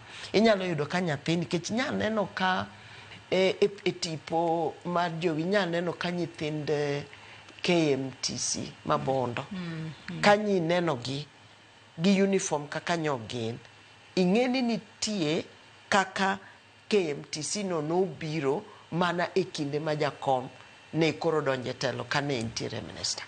Koro wang'eni Bondo mondo ne gini bi kata technical bi ne en lwet jakom. Koro inyalo yudo ni nyathi ma nitiere iye kanyo nitie kaka ong'eyo ni ok debed ni ok kedo mar jakom to en doko oyudo tiegruok ma koro yudono kendo nyogi gi ywak malit ahinya. Nitie jomoko moko ng'eyo ni jakom en ng'ama very generous. Nitie nyathi moro ma nonyalo romo go to mano bende ne kite jaduong' ma babane oromo kod nyathini to penja ni to nyathini en nyathi ng'a ma wuod ng'a to otimo ang'o to to en e skul mane to kara mondo okawe mondo dhi otimne 1 2 3.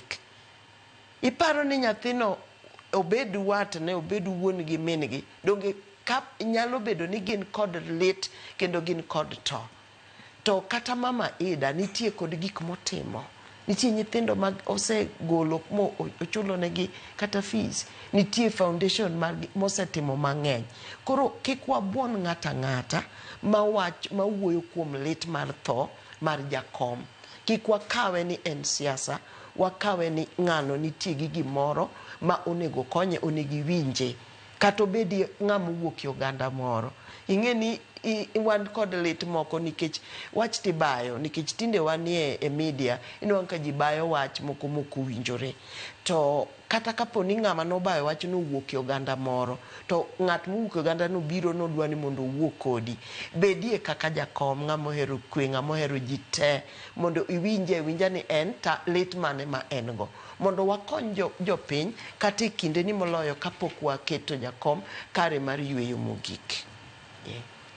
Nyakwara Muge pod wamedo luonu chenro makamae achiel kachiel ka bende podi wamedo twak kod welo mantiere gode studio ka. Antiere kae kod Lois Okelo en jadolo mar Anglican kendo jahocho manigi lonya ka achiel kod Daniel Juma, Director Global Peace Foundation Kenya. Nyakwara Muge ng'ang'isi ni jofwambo magwa nitiere od bura wantiere Nyayo, wago touch mar neno ni chenro makamae wakelo ni achiel kachiel, kendo ka ok inyal chopo Nyayo to ok inyal chopo machiegni kod kama chenro makamano timore, nyalo mana bedo odi mar mondo milu chenro makama achiel kachiel. Adon wadhi nyaka e bura mamalo kama jafwambo marwa Efi Nyakidi nitiere kuro. Efi Nyakidi, ageno ni winja e yo makare. Odiochieng' ma kawuono ang'eyo ni kor lwasi ok ni kare ahinya, koth bet nyidho matina. Kata kamano erokamano ahinya kuom bedo wang'wa podi e od bura mamalo kono. Nyaka sani maling'ling mane misefuaro ringre Raila Amolo Odinga nyalo bedo od bura kanyo kuom thuolo malomo nade kapok otere e alap mano ma Nyayo National Stadium. Efi kachiel kod mamoko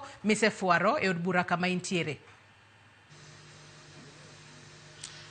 Erokamano ahinya Joyce, awinja achiel kachiel kowuok e od bura mamalo kata e alwora mar od bura mamalo. Wagoyo tach kaendi chakre kar sa 1:30 mar okinyi mana mar fwenyo ni to en chenro mane ma dhi nyime e od bura kaendi. Bed king'eyo Joyce ni okinyi ma kawuono ringre mar mosenindo gai mar ODM Raila Odinga nogol funeral home, ringre ma bende nowinjore ter e alap ma Nyayo Stadium ne nyasi mar alam ma ichano bag e alap makamano. Kata kamano nitiere lokruok manobedo e chenro no endo ka koro ringre mare nokotere alap ma Nyayo Stadium, ringre Raila Odinga okel e od bura mamalo kama wantiere gi sani. Waseneno kantiere jo od bura mopogore opogore kachiel kod jotend migepe ma bende ochopo kaendi, kachiel kod bende familia mar mosenindo Raila Odinga. Waneno Raila Junior ka osedonjo kaendi, waneno jo od bura masuba North Millie Odhiambo nitiere kaendi, waneno senator ma Nairobi mano Edwin Sifuna, jatend migao ma weche tudruok e mbui mano William Kabogo, kachiel kod speaker kod jolup speaker mag od bura mamalo kod mano bende mar Senate osedonjo kaendi. Gima wang'eyo ni ringre mar mosenindo Raila Amolo Odinga nitiere od bura kaendi. Chenro en mana mar chiwo thuolo ne jotend migepe kachiel kod jo od bura kata jo siasa kod jotelo ma bende owinjore bende ni donjo pacho kaendi kata mosedonjo pacho kaendi ne nyasi mar alam. Chenro ni en mana mar chiwo thuolo ne jotelo makamago mar mondo mi gichiw luoro margi mogik ne mosenindo Raila Odinga, kaluwore ni en ja siasa marahuma. Raila nong'ere piny Kenya kaendi kod e pinje mamoko, piny Afrika. Osebedo wuod luo ma bende osedhial kuom higni mang'eny, higni ka joro bende kane waloso gimoko kuom oganda giwacho ni ma wuodgi ma osebedo kating'o geno mar oganda kuom thuolo malach, kendo oseloso apaya mar siasa kata paw siasa kaluwore gi lokruok ma bende osekelo. Wang'eyo kaka pend chik kata chiwo thuolo mar multi-party democracy. Wang'eyo ni Raila notayo bende chenro makamano. Koro pod wagoyo tach kaendi, nitiere jotelo ma pod donjo kaendi, nitiere jo siasa ma pod donjo kaendi ne chenro mar alam. Nyidho bende nyidho kaendi. Kata kamano warito neno ni to chenro ni ang' norum sadi, kaluwore bende ni nyasi mar alam nolandi ni onego bed ni chakore kar sa 3 mar okinyi, kaluwore bende ni nitiere jo siasa bende nitiere welo kata dignitaries ma wuok e pinje maoko. Gi dho ngere wanyalo wacho ni leaders from abroad, kata dignitaries from abroad, and from all walks of life that are expected in the country today for the mass service at Nyayo Stadium for Raila, for the late Raila Odinga. Koro wari toitane na onito chenro ni endi ang nirungi sadi wangeo ni kaluore bende gikoth ma nyido makoro nyido buone Nairobi ka endi sani rochruok nyalo bedo e chenro no endo. Bende kopogore gi kama wantiere ni endi ntiere ojende kata rawere ma waseneno ka wuotho wuotho e apeini mag Nairobi ka endi ka gitingo bango kendo giwer gik ma wanyalo wacho ni praise songs, giwero gi ka gitingo bango ma nigi andika kata manigi pichni mag mosenindo Raila Odinga. Thoth gi wacho ni gin gichomo mana alap Nyayo Stadium ne nyasi mar alam kaluore ni they want to pay their last respect to the late Raila Odinga. Joyce okangeyo ka ponono inyalo bedo gi penjo mora mora. Nya Efi Nyakidi ka intiere oko mar od bura mamala onge kod penjo mora mora gi sani men mana bedo kanyo mana kisengiso ane nyaka sani koro podo kwa nyal ng'eyo ni ringre makamano ringre Raila Amolo Odinga bro bedo ka wuoka e od bura sadi kalore ni intiere jotelo mopogore opogore mapodi medo molo kanyo mar mondo mi one ringre marang'eni obedo ka watudore kodi kisefuaro mamoko mondo ng'iswa ne matuta kotudore kod chenro matimore e od bura mamalo odiochieng' makawuono. Nyakora Mugejong mano jafombo marwa Efi Nyakidi nitiere oko mar od bura mamalo ongiso akanyo ni ringre Raila Amolo Odinga nitiere od bura mamalo ka jotelo mopogore opogore mano moriwo speaker mar od bura mamalo Moses Wetangula, speaker mar Senate Amason Kingi kaachiel kod jolupgi. Aneno kanyo nyaka ogai mar doho Martha Koome kaachiel kod jotelo mamoko jotend migepe mopogore opogore ochopo kanyo mar chiwo luor mar gimogi kaachiel kod anyuola mar mosenindo Raila Amolo Odinga bende nitiere od bura mamalo kama en thuolo ma ichwalo negi mondo gichiw luor mar mogik kapok gichako wuoth achiel kachiel ka gichomo e alap ma Nyayo National Stadium kama jopiny mathoth bende nitiere kuro ka koro girito mar mondo mi chenro makamano chaki. Kato bedo ni chal mar kor lwasi ok ni kare koth nyidho matinde ni piny okuyo piny otimo leso jatelo marauma jatelo mane en taya mar piny Kenya jatelo mano kelo lokruoge mopogore opogore pacho kae oninde bade mane momiyo dichi makawuono jo Kenya mathoth ahinya nitiere kod kuyo to kata kamano anyisi ni kok inyal chopo Nyayo National Stadium tinyalo bedo piny e ot kama intiere tilu chenro makamagi achiel kachiel kokale YouTube marwa inyalo nenowa e Facebook Citizen Digital bende inyalo nenowa achiel kachiel. Pichni mabiro ni mago pichni mabiro ni achiel kachiel inno ka nitiere apeini moko ma sani koro sedina nitiere mano apaya mosedin kanyo mago pichni mawuok Nyayo National Stadium kalore ni oket arita makare ahinya mar neno ni onge rochruok mora mora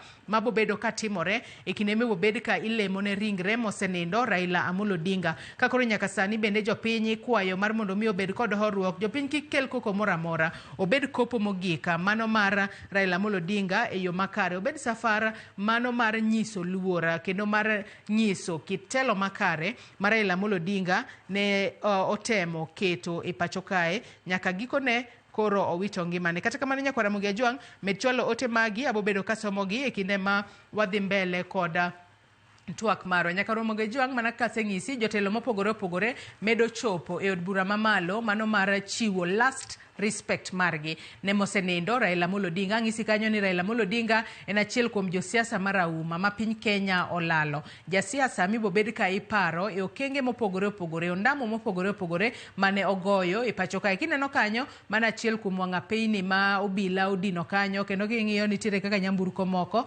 bedo diverted matiende ni odiochieng' makawuono giketo maino margi e neno ni chenro mag wuoth bende ok obedo kod ng'ikruok mora mora ahinya to e kinde ma ringre Raila Amolo Odinga bro bedo ka wuoka e od bura mamalo kochomo mano Nyayo National Stadium kamibo beda ka ilemo ne odiochienga makawuono. King'iyo kanyo nitiere nyaka ang'eyo ni mago gin moko kuom ambulance ma seche moko koro seketa keta kanyo standby nikech kuom hawi marach seche moko nitiere jomoko ma mirima nyalo hingo ma seche moko ok gidhi chal margi obed marach mane momiyo kata ambulances bede kod iketo tayari mar mondo mi gimoro amora kotuch tinyalo ne kaka inyalo res ng'ato mapiyo. Pichni makamago pod wamedo kelo ni achiel kachiel. No kanyo ka nitiere rawere moko ma bende bende kalo kanyo, giting'o kanyo oboke e lwetgi, moko kuomgi bende aneno ka moro kalo kanyo kod bendera. Nitiere mine moko ma bende chalo ka gintiere nyaka kod vuvuzela. Kata kamano wageno ni obo bedo gino ma jopiny bro bedo ka bedo kod kwe e kinde makoro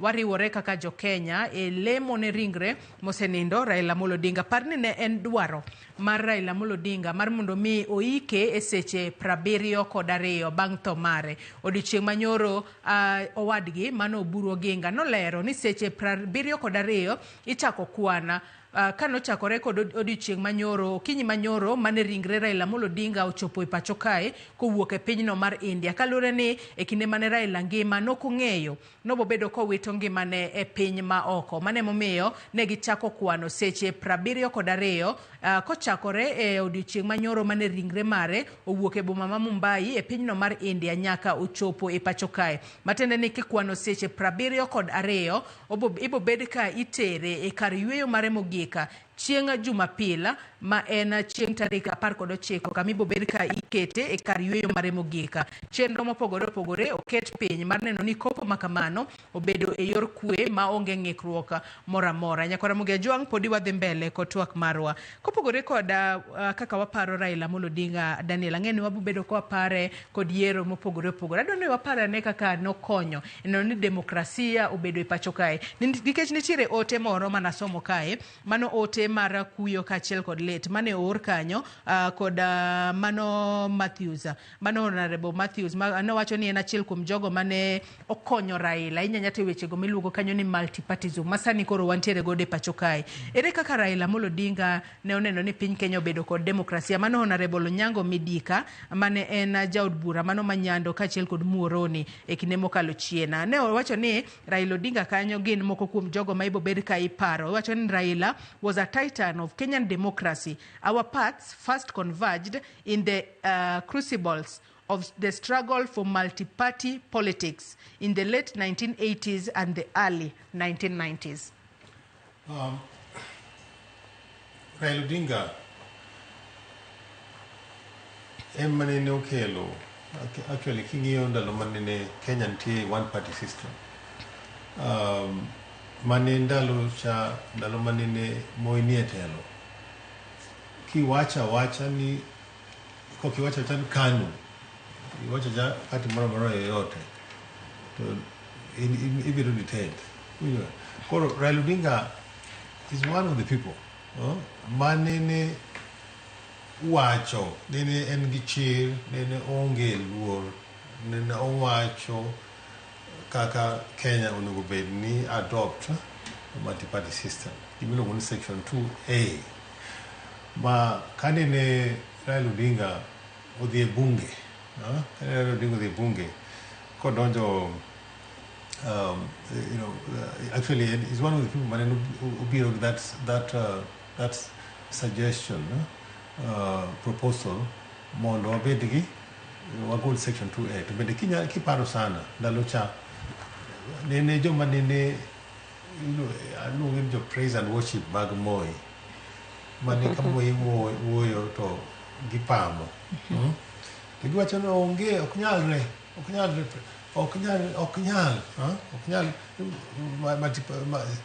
ni multiparty bro kelo shida e Kenya.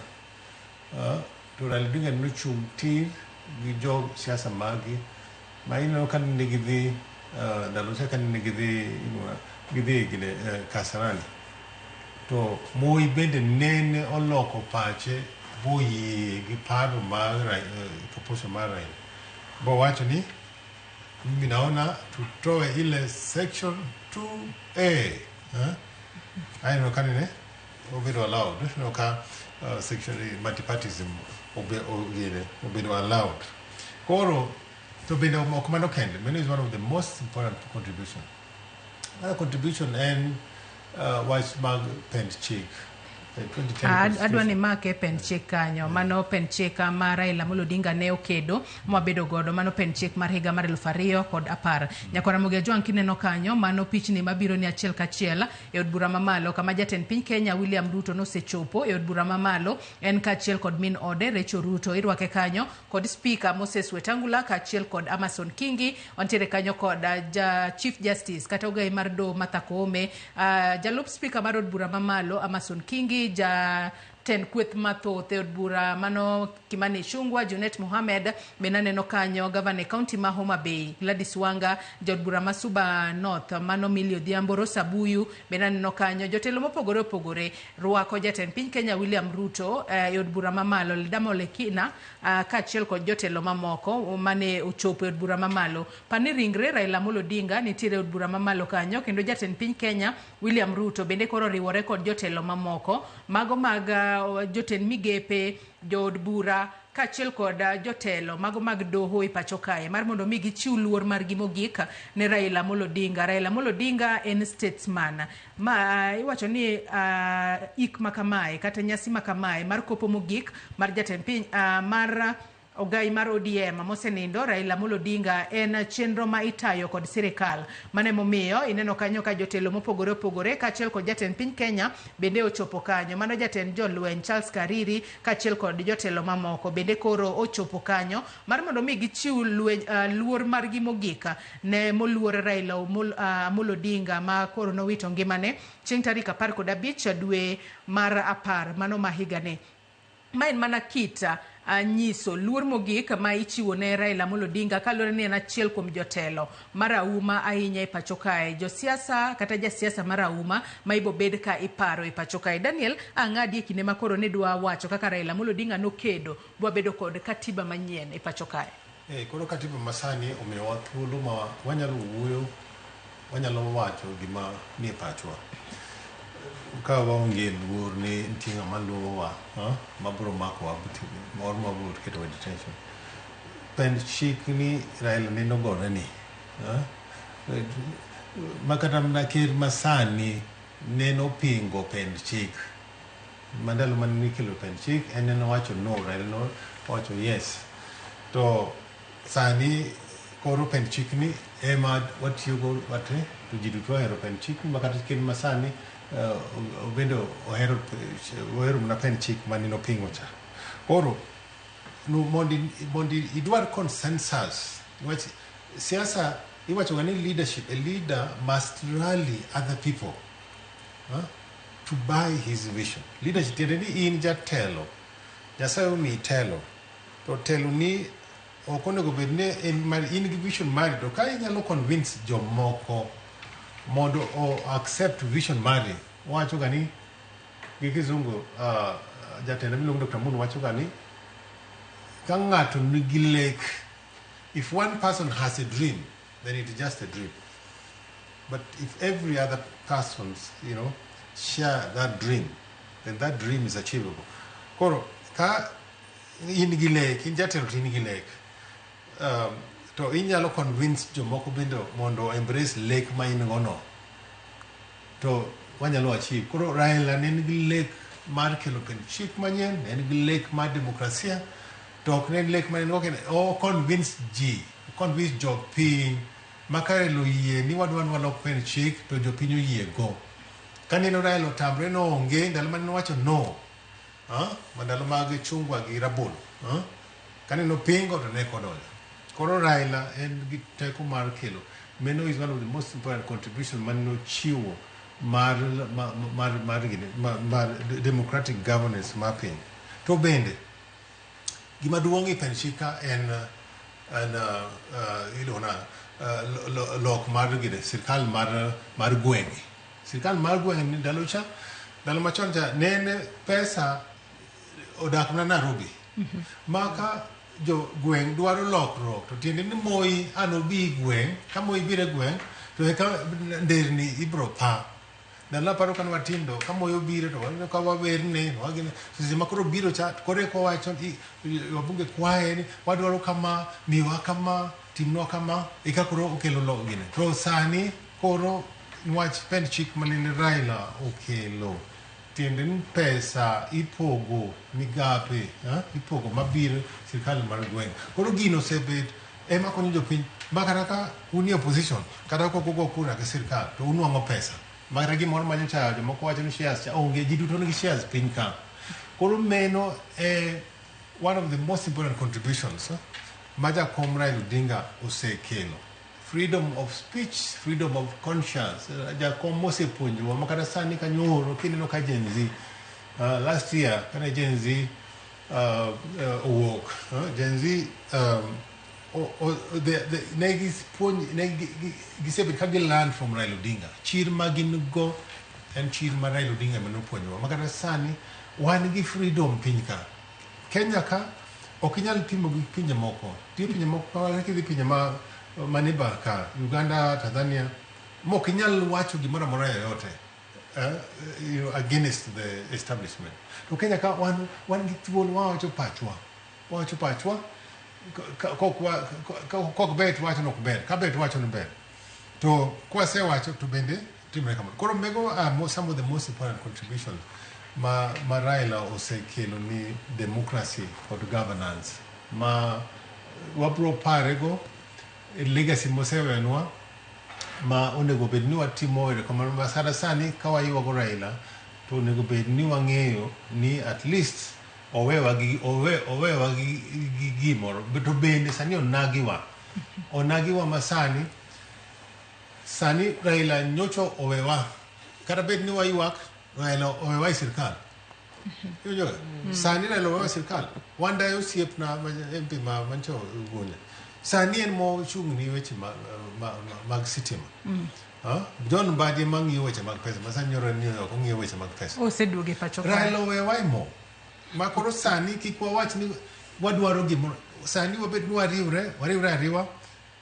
Oburu Odinga nyoro sei en koro en acting leader mar ODM chinen koro en mochung'nwa kaka joluo waluro ariwre go Oburu ng'ama pingo Oburu sani okado winjo Oburu ni kanyo to bende wini wapako ni kazi en manyoro Raila to enyo en gi baba India nyako mojie makawuoyo nyako pokanuongo nyako man gi rieko kaka wini winjoga koro kikwane ni Raila kata bed nonindo sani king'iyo nyithind Raila king'iyo Winnie kacha Winnie Ojeng Winnie nigi leadership qualities joluo okwadong lilo koro sani wang'iyo sani Raila tho okowewa opposition owewa sirkal masani wani sirkal winjoga makata kanyocha gik mokalo ka Kindiki obiro Siaya kawacho ni noma si noma winyo neno ko wero noma si noma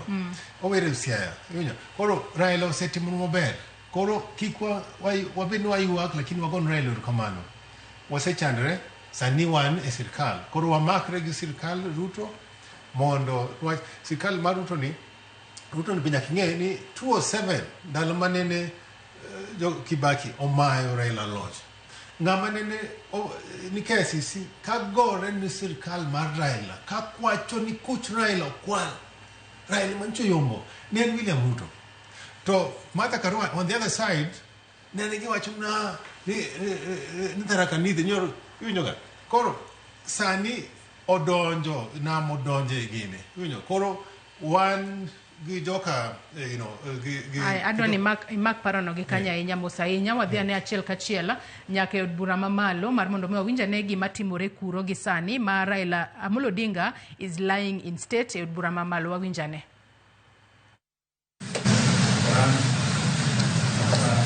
59:57 says every soul shall taste death and to us shall return.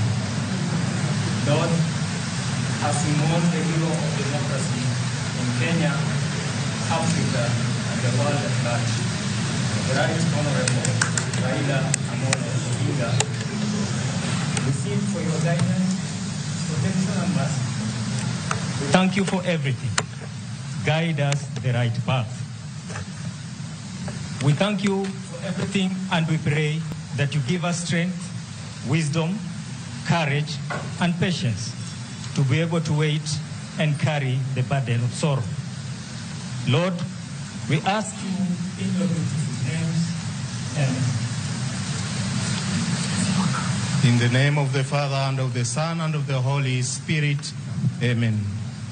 Heavenly Father, we come before you with heavy hearts, mourning the loss of the Right Honorable Raila Amolo Odinga, a statesman who touched countless lives, championed the reforms that shaped the democracy, progress, and growth of this nation. We Kenyans thank you, Lord, for the gift of your servant. Lord, you alone are the giver of life and every blessing. Grant comfort and strength to his family, relatives, and the entire nation. May your consoling presence to them all bring peace, solace, and hope. Throughout this period of mourning and all the ceremonies, and even after, Lord, engulf this nation and the entire people of Kenya with a spirit of calmness, unity, love, and sobriety. Guide also all Kenyans to embrace and continue in the legacy of selfless service and sacrifice for the nation left by your servant. Eternal rest grant unto him, O Lord, and let perpetual light shine upon him. May he rest in peace. Amen. The Father, Son, and the Holy Spirit. O Lord God, you are the author and finisher of all human life. As the nation mourns our beloved leader, a hero, a mentor, a patriot, a statesman, and a faithful servant, the Right Honorable Raila Amolo Odinga, we thank you, O Lord, for the life you granted him to live amongst us, and for his service to this nation and this National Assembly. Lord God, we ask you for strength during this time of sorrow. Continue to comfort his wife, Mama Ida, and the entire family. Also comfort the relatives, the loved ones, and most so the entire nation. In this period of grief, O Lord, we pray for calmness, soberness, and your peace in our nation. And this morning we pray that you guide and strengthen His Excellency, the President of this nation, as he leads us through this moment of mourning. And Lord God, let your peace reign upon all of us. For this we pray through Christ our Lord and Savior. Amen.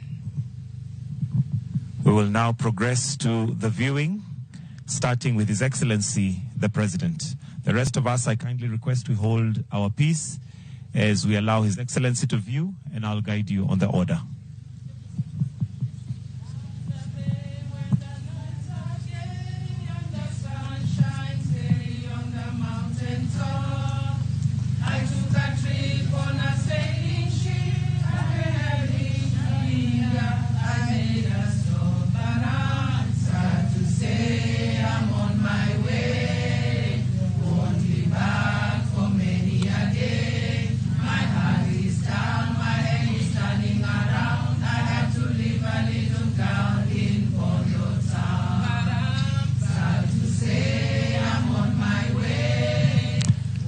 Family, let's have the family.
sad to say I'm on my way.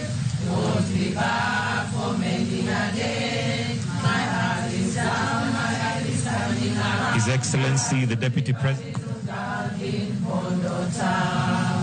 Down the bay where the nights are gay and the sun shines daily on the mountain top. I took a trip on a sailing ship and when I reached India I made a stop. But I'm sad to say I'm on my way. Won't be back for many a day. My heart is down, my head is turning around. I had to leave a little girl in Bondota. But I'm sad to say I'm on my way. Won't be back for many a day. My heart is down, my head is turning around. I had to leave a little girl in Bondota. Sad to say I'm on my way. Won't be back for many a day. My heart is down, my head is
Ranking members.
katika safari yangu natembea na wewe, pamoja na wewe, pamoja na wewe katika safari yangu tatembea na wewe, pamoja na wewe.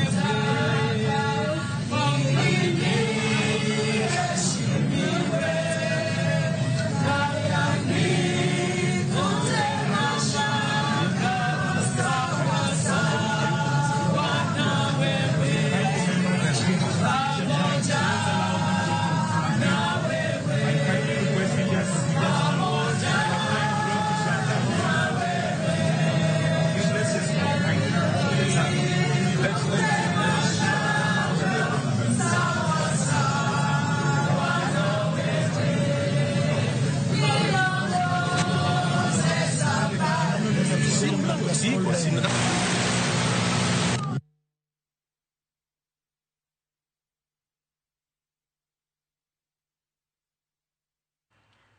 Nyakwara Mugisha mane chenro mabiro ni achiel kachiel kowuok e od bura mamalo mana kaka ineno kanyo moluora Raila Amolo Odinga sani koro olai in state e od bura mamalo kanyo kama koro jotelo mopogore opogore e chiwo luor margi mogika ne Raila Amolo Odinga kotelnegi kanyo kod jatend piny Kenya William Ruto kod min ode Rachel Ruto. Jotelo mopogore opogore, speaker mar od bura mamalo Amason Kingi, speaker mar Senate Amason Kingi, speaker mar od bura mamalo Moses Wetangula kaachiel kod jod bura mopogore opogore ochopo e od bura mamalo mane chenro mabiro ni achiel kachiel kowuok e od bura mamalo mana kaka ineno gini lit. Nyakwara Mugi Ajwang' iwacho ni olit to kochwer remo. Joma kinde mathoth wanyalo wacho ni gin jogo ma otegno kata kamano kaluwore kod mirima ma gintiere godo ginyal pando lit ma gintiere godo kata kamano en gino makare ahinya ne ochiw thuolo mar chiwo luor mogik ne mosenindo Raila Amolo Odinga e od bura mamalo kama koro kineno kanyo olai in state. Ma e achiel kuom luor mogik ma imiyo jotelo marauma e pacho kae. King'iyo bathe konchiel kanyo bende nitiere chenro makoni kod kocha miketo maneno ni arita bende nitiere kama kare ka chenro mano mar Raila Amolo Odinga mar nindo e od bura kaka achiel kuom ranyisi mar luor mogika pokoruma. No kanyo jotelo mopogore opogore obed mago mag ODM mago manitiere serikal giduto giriwore kanyakla odiochieng' ma kawuono mar chiwo luor margi mogika ne Raila Amolo Odinga. Seng'isi moko kuom gi kanyo waneno kanyo nyaka jatenda duond bura mar PLP mano Martha Karua en bende ochopo kanyo mar chiwo luor mare mogik achiel kod jotelo mamoko mochopo odiochieng' ma kawuono. En ranyisi makare ahinya ni Raila Amolo Odinga en jal mane ohera kod jopiny duto kendo onge ng'ata manyalo pando kata manyalo dikore kaluwore kod kit mirima ma ji nitiere godo, kit lit kaachiel kod kuyo ma jotelo nitiere godo odiochieng' ma kawuono nenore e wengegi kendo onge ng'ama nyalo pando kit lit ma nitiere godo. Kata kamano kata obedo ni olit to lit kamae kata kamano Nyakwara Mugi Ajwang' wan bende wachukre achuka mar mondo mi waneni wakelo ni chenro ma kamae achiel kachiel kama intiere kendo koro kineno kanyo bathe konchiel mano oko mar od bura mamalo pani mano koro jatend piny Kenya William Ruto nyalo bedo ni koro wuok e od bura mamalo kanyo mar mondo mi chenro mamoko odhi mbele odiochieng' ma kawuono. Podi wamedo luonu chenro makamano achiel kachiel kaluwore ni wasesingo ni wabo bedo ka wamenyo ni gige duto gie thuolo ni Nyakwara Mugi Ajwang' ringre Raila Amolo Odinga is lying in state e od bura mamalo achiel kuom luor maduong' mogik ma ichiwo ne jotelo manitiere kod mbi, jotelo marauma e pacho kae, jotelo kata jatelo mane omiyo piny Kenya ogoyo kenge mopogore opogore e yor demokrasia e pacho kae. Daniel Akeka wach mane iwacho cha itieke kosepodi wakwanye gi kanyo mana bende kotudore kod chenro madhi mbele od bura kama Raila Amolo Odinga is lying in state. Ok wanega ka jatelo moro amora mowito ngimane imiyo kit luor maket kod mae. Daniel to kaka na wacho ni to Raila Odinga oweyo wai sirkal bende kaka kineno obende kako otho tiende ni otho kae ni sirkal iwinjo ga emi luor mineno ni sani en statesman otho kae en property of the state iwinjo ga ma mich dhial midhialego en dhial makende mimiyo ga ker to sani kata kineno kata newspaper mag gazette wacho ni ker mar piny the people's president to gini ok nen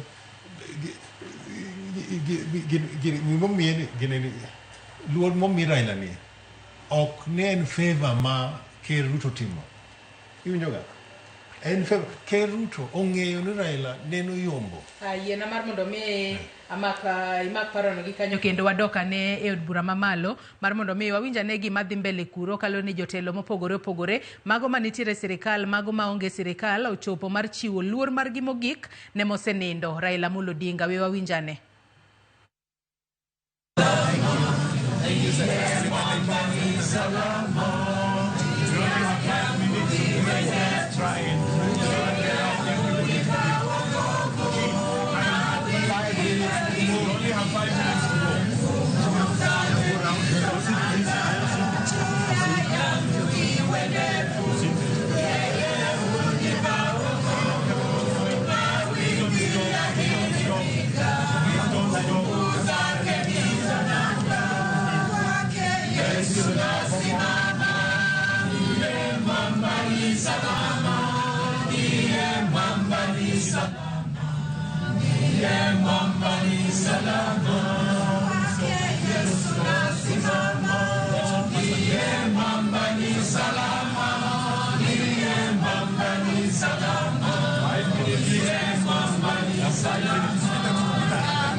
Nyakwara Mugia Jwang ineno kanyo mano chenro mwaluonu achiel kachiel kowuok e od bura mamalo nyaka ya lap mar Nyayo National Stadium. Nyayo National Stadium ineno kanyo ka jower osechako pangre yo makare kendo koro giwer ka girito ringre Raila Amolo Odinga mabro bedo kachopo kanyo. Gie thuolo ni Nyakwara Mugia Jwang ringre Raila Amolo Odinga sani koro okete onindo oko mar sanduku mar mondo mi kata nyalo wacho ni ringre oket ayanga duto mondo onene mangima mano etiende lying in state kama koro okete onindo oko mar sanduku matende ni inene mangima kaluore ni mano eluora ma ichiwo ne achiel kuom jotelo madongo e pachoka obed jatend piny obed prime minister kachiel kod jotelo marahuma e pachoka to ang'eyo ni mosenindo Raila Amolo Odinga en achiel kuom jotelo marahuma ma piny Kenya nitiere godo, kendo ne en Prime Minister mar ariyo ma pacho kae mane momiyo odiochieng' ma kawuono oket ringre mare oko mar sanduku, kendo koro okete kanyo mar mondo mi jotelo mopogore opogore moriwo kanyo jatend piny Kenya, jod bura, jotend migepe, jotelo manitiere sirikal kod mago maonge sirikal odiochieng' ma kawuono gichopo e od bura mamalo mar mondo mi gichiw luor mogika ne mosenindo Raila Amolo Odinga e kinde ma koro entiere safar mare mogika e pacho kae. Pani Raila Amolo Odinga nowito ngimane ko jahigni 80 kendo koro nowito ngimane chieng' tarik 15 dwe mar 10 higani. Ibo ber ka itere kopo mare mogik kata ikar ik mare mogik chieng' Jumapil mano mar jumani, kaluwore kod dwaro mare mar mondo mi oike e thuolo mar seche 72 mabiro. Nyakwara Mogi Ajwang', jofwambo magwa bende podi ogoyo tach e kor gwenge duto ma pacho kae, obed Nyayo Stadium, obed od bura kanyo, kaachiel kod counties mopogore opogore. Wabo medo menyo ni gigo matimore nyanya to odiochieng' ma kawuono ma koro ringre Raila podi nitiere od bura, kendo bang'e ibo bed ka itere alap mano ma Nyayo National Stadium kamibo beda ka ilemone ringre mare. Jotelo mopogore opogore ochopo mano mar chiwo luor mar gimogik. Nyakwara Mogi Ajwang', in bende neno e od bura kacha nitiere jotelo manitiere sirikal, jotelo nyaka mago maketo sirikal tesre odiochieng' ma kawuono giriwore kanyakla kalure ni giduto gintiere kod tudruok achiel ariyo adek moro kod mosenindo Raila Amolo Odinga. Inyanya to e paw siasa ka Raila Amolo Odinga notudore kod gigi duto mane momiyo kata obedo ni osetho kata obedo ni osenindo to giduto gineno ni ber mar mondo mi giriwre kanyakla gichiw luor mar gimogika. Lois neno gino matimore od bura kacha, ringre Raila Amolo Odinga ogole sanduku, okete oko kanyo ayanga, kendo jopiny kalo ka gichiwo luor mare mogik kanyo. Mano tiende nango, ere kaka mano bende nyalo konyo ji ahinya to sani makoro wantiere kuyo. Aparo ni tim makamano kata nyasi makamano en omiyo joma dipo kapod ing'eni awa wacho kacha ni to nyalo miyo go ng'ato mbindi mamiye okoyie ni to no nitie kendo bede. Ai idhi yudo ka pache dhi to ai dino wachno. Koro ka odhi boneno ringre ng'ata, ndaparo ni mano e gima ber mwatimoga e luo kitwa kod timbwa. Inwang'o kako oneno to koro chunye dhi yie ni koro ng'ama ogenore go ni osedhi, kendo koro pache keto ne register, nikech ing'eni register mar paro onego timre e yo moro makare mondo mi kik idong' gi lit kod achiedh nade. Koro to bende nitie jomoko ma gima kamano nyalo miyo buok, to emomiyo onego bed ni ka ng'ato ok nyal bed kagi en gima ok ong'iyo gago, bende ok en gima osega time ngimane, taber koikore ni mondo dhi one ng'atno ma Nyasaye osekawo kokete koro ayanga kamano, konindo ka koro iluonge koro ni ringre ng'ama otho.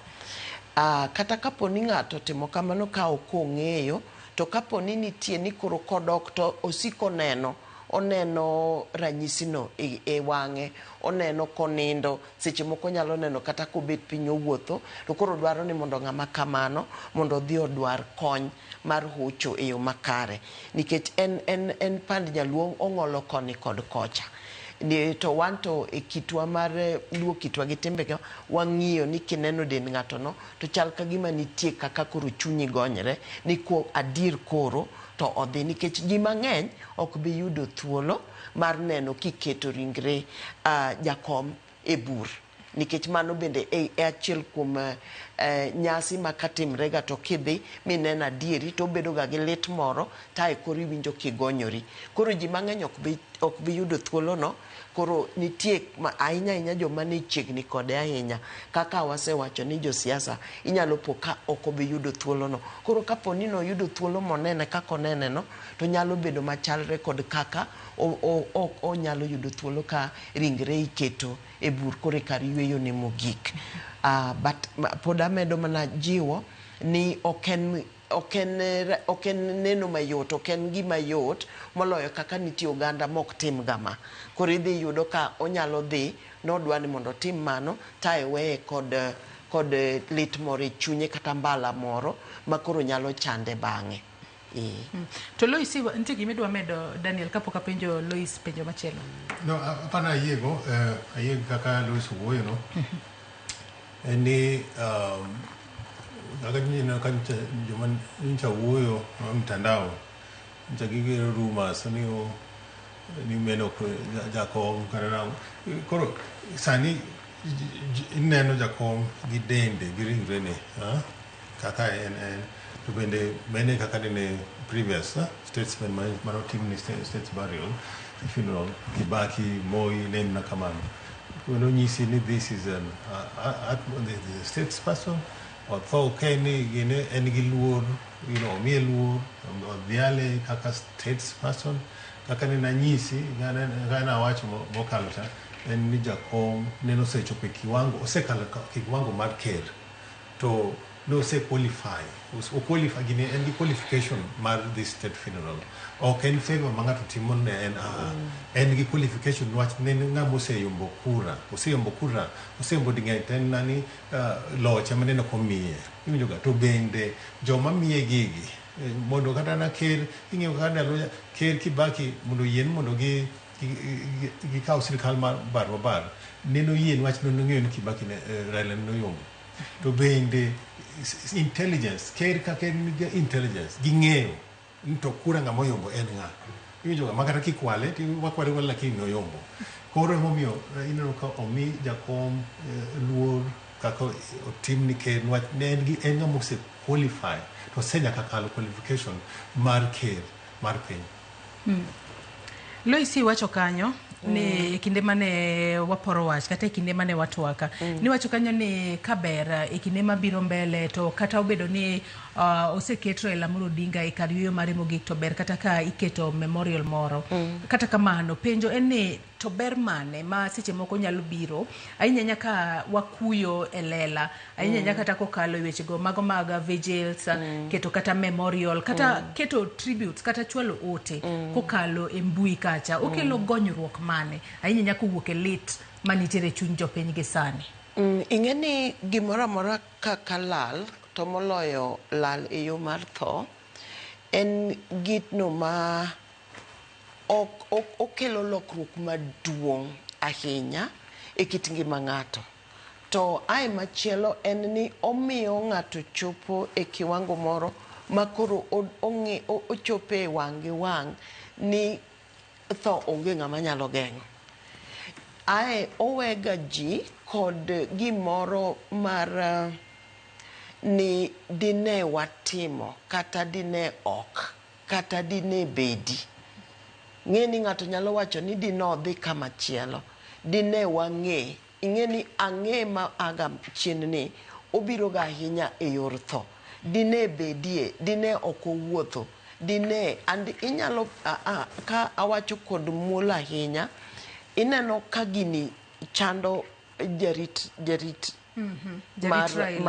mar Jakom kabisa nikech ing'eni en obedo e kode nyaka dakika mogik koro chunye moro nyalo gone ni dine atim kama dine atim kama dine okayiene dine okoyiene dine okotim dine okotim ojawega ji kod giko malit makamano onyalo wacho no nyalo weyo ng'ato kod guilt moro owei gi litno to gi tono e chunyi nikech onge tho ma ng'ato nyalo ga neno ma pach ng'ato nyalo ga neno ni dine atim kama to dine okobedo kama kata dine bedi to inyalo yudo ka ng'ato nyalo dok chien kabisa madoga chien kabisa kama ne wawacho cha ni chandruok moko nitie ma Jakom nigo manowuok e wachne mar goch wachne mar detention wachne mar bedo kacha kata kocha koro inwang'o ka gini nyalo duogo to bedo lete chunji to kiyudo nafasi mi wache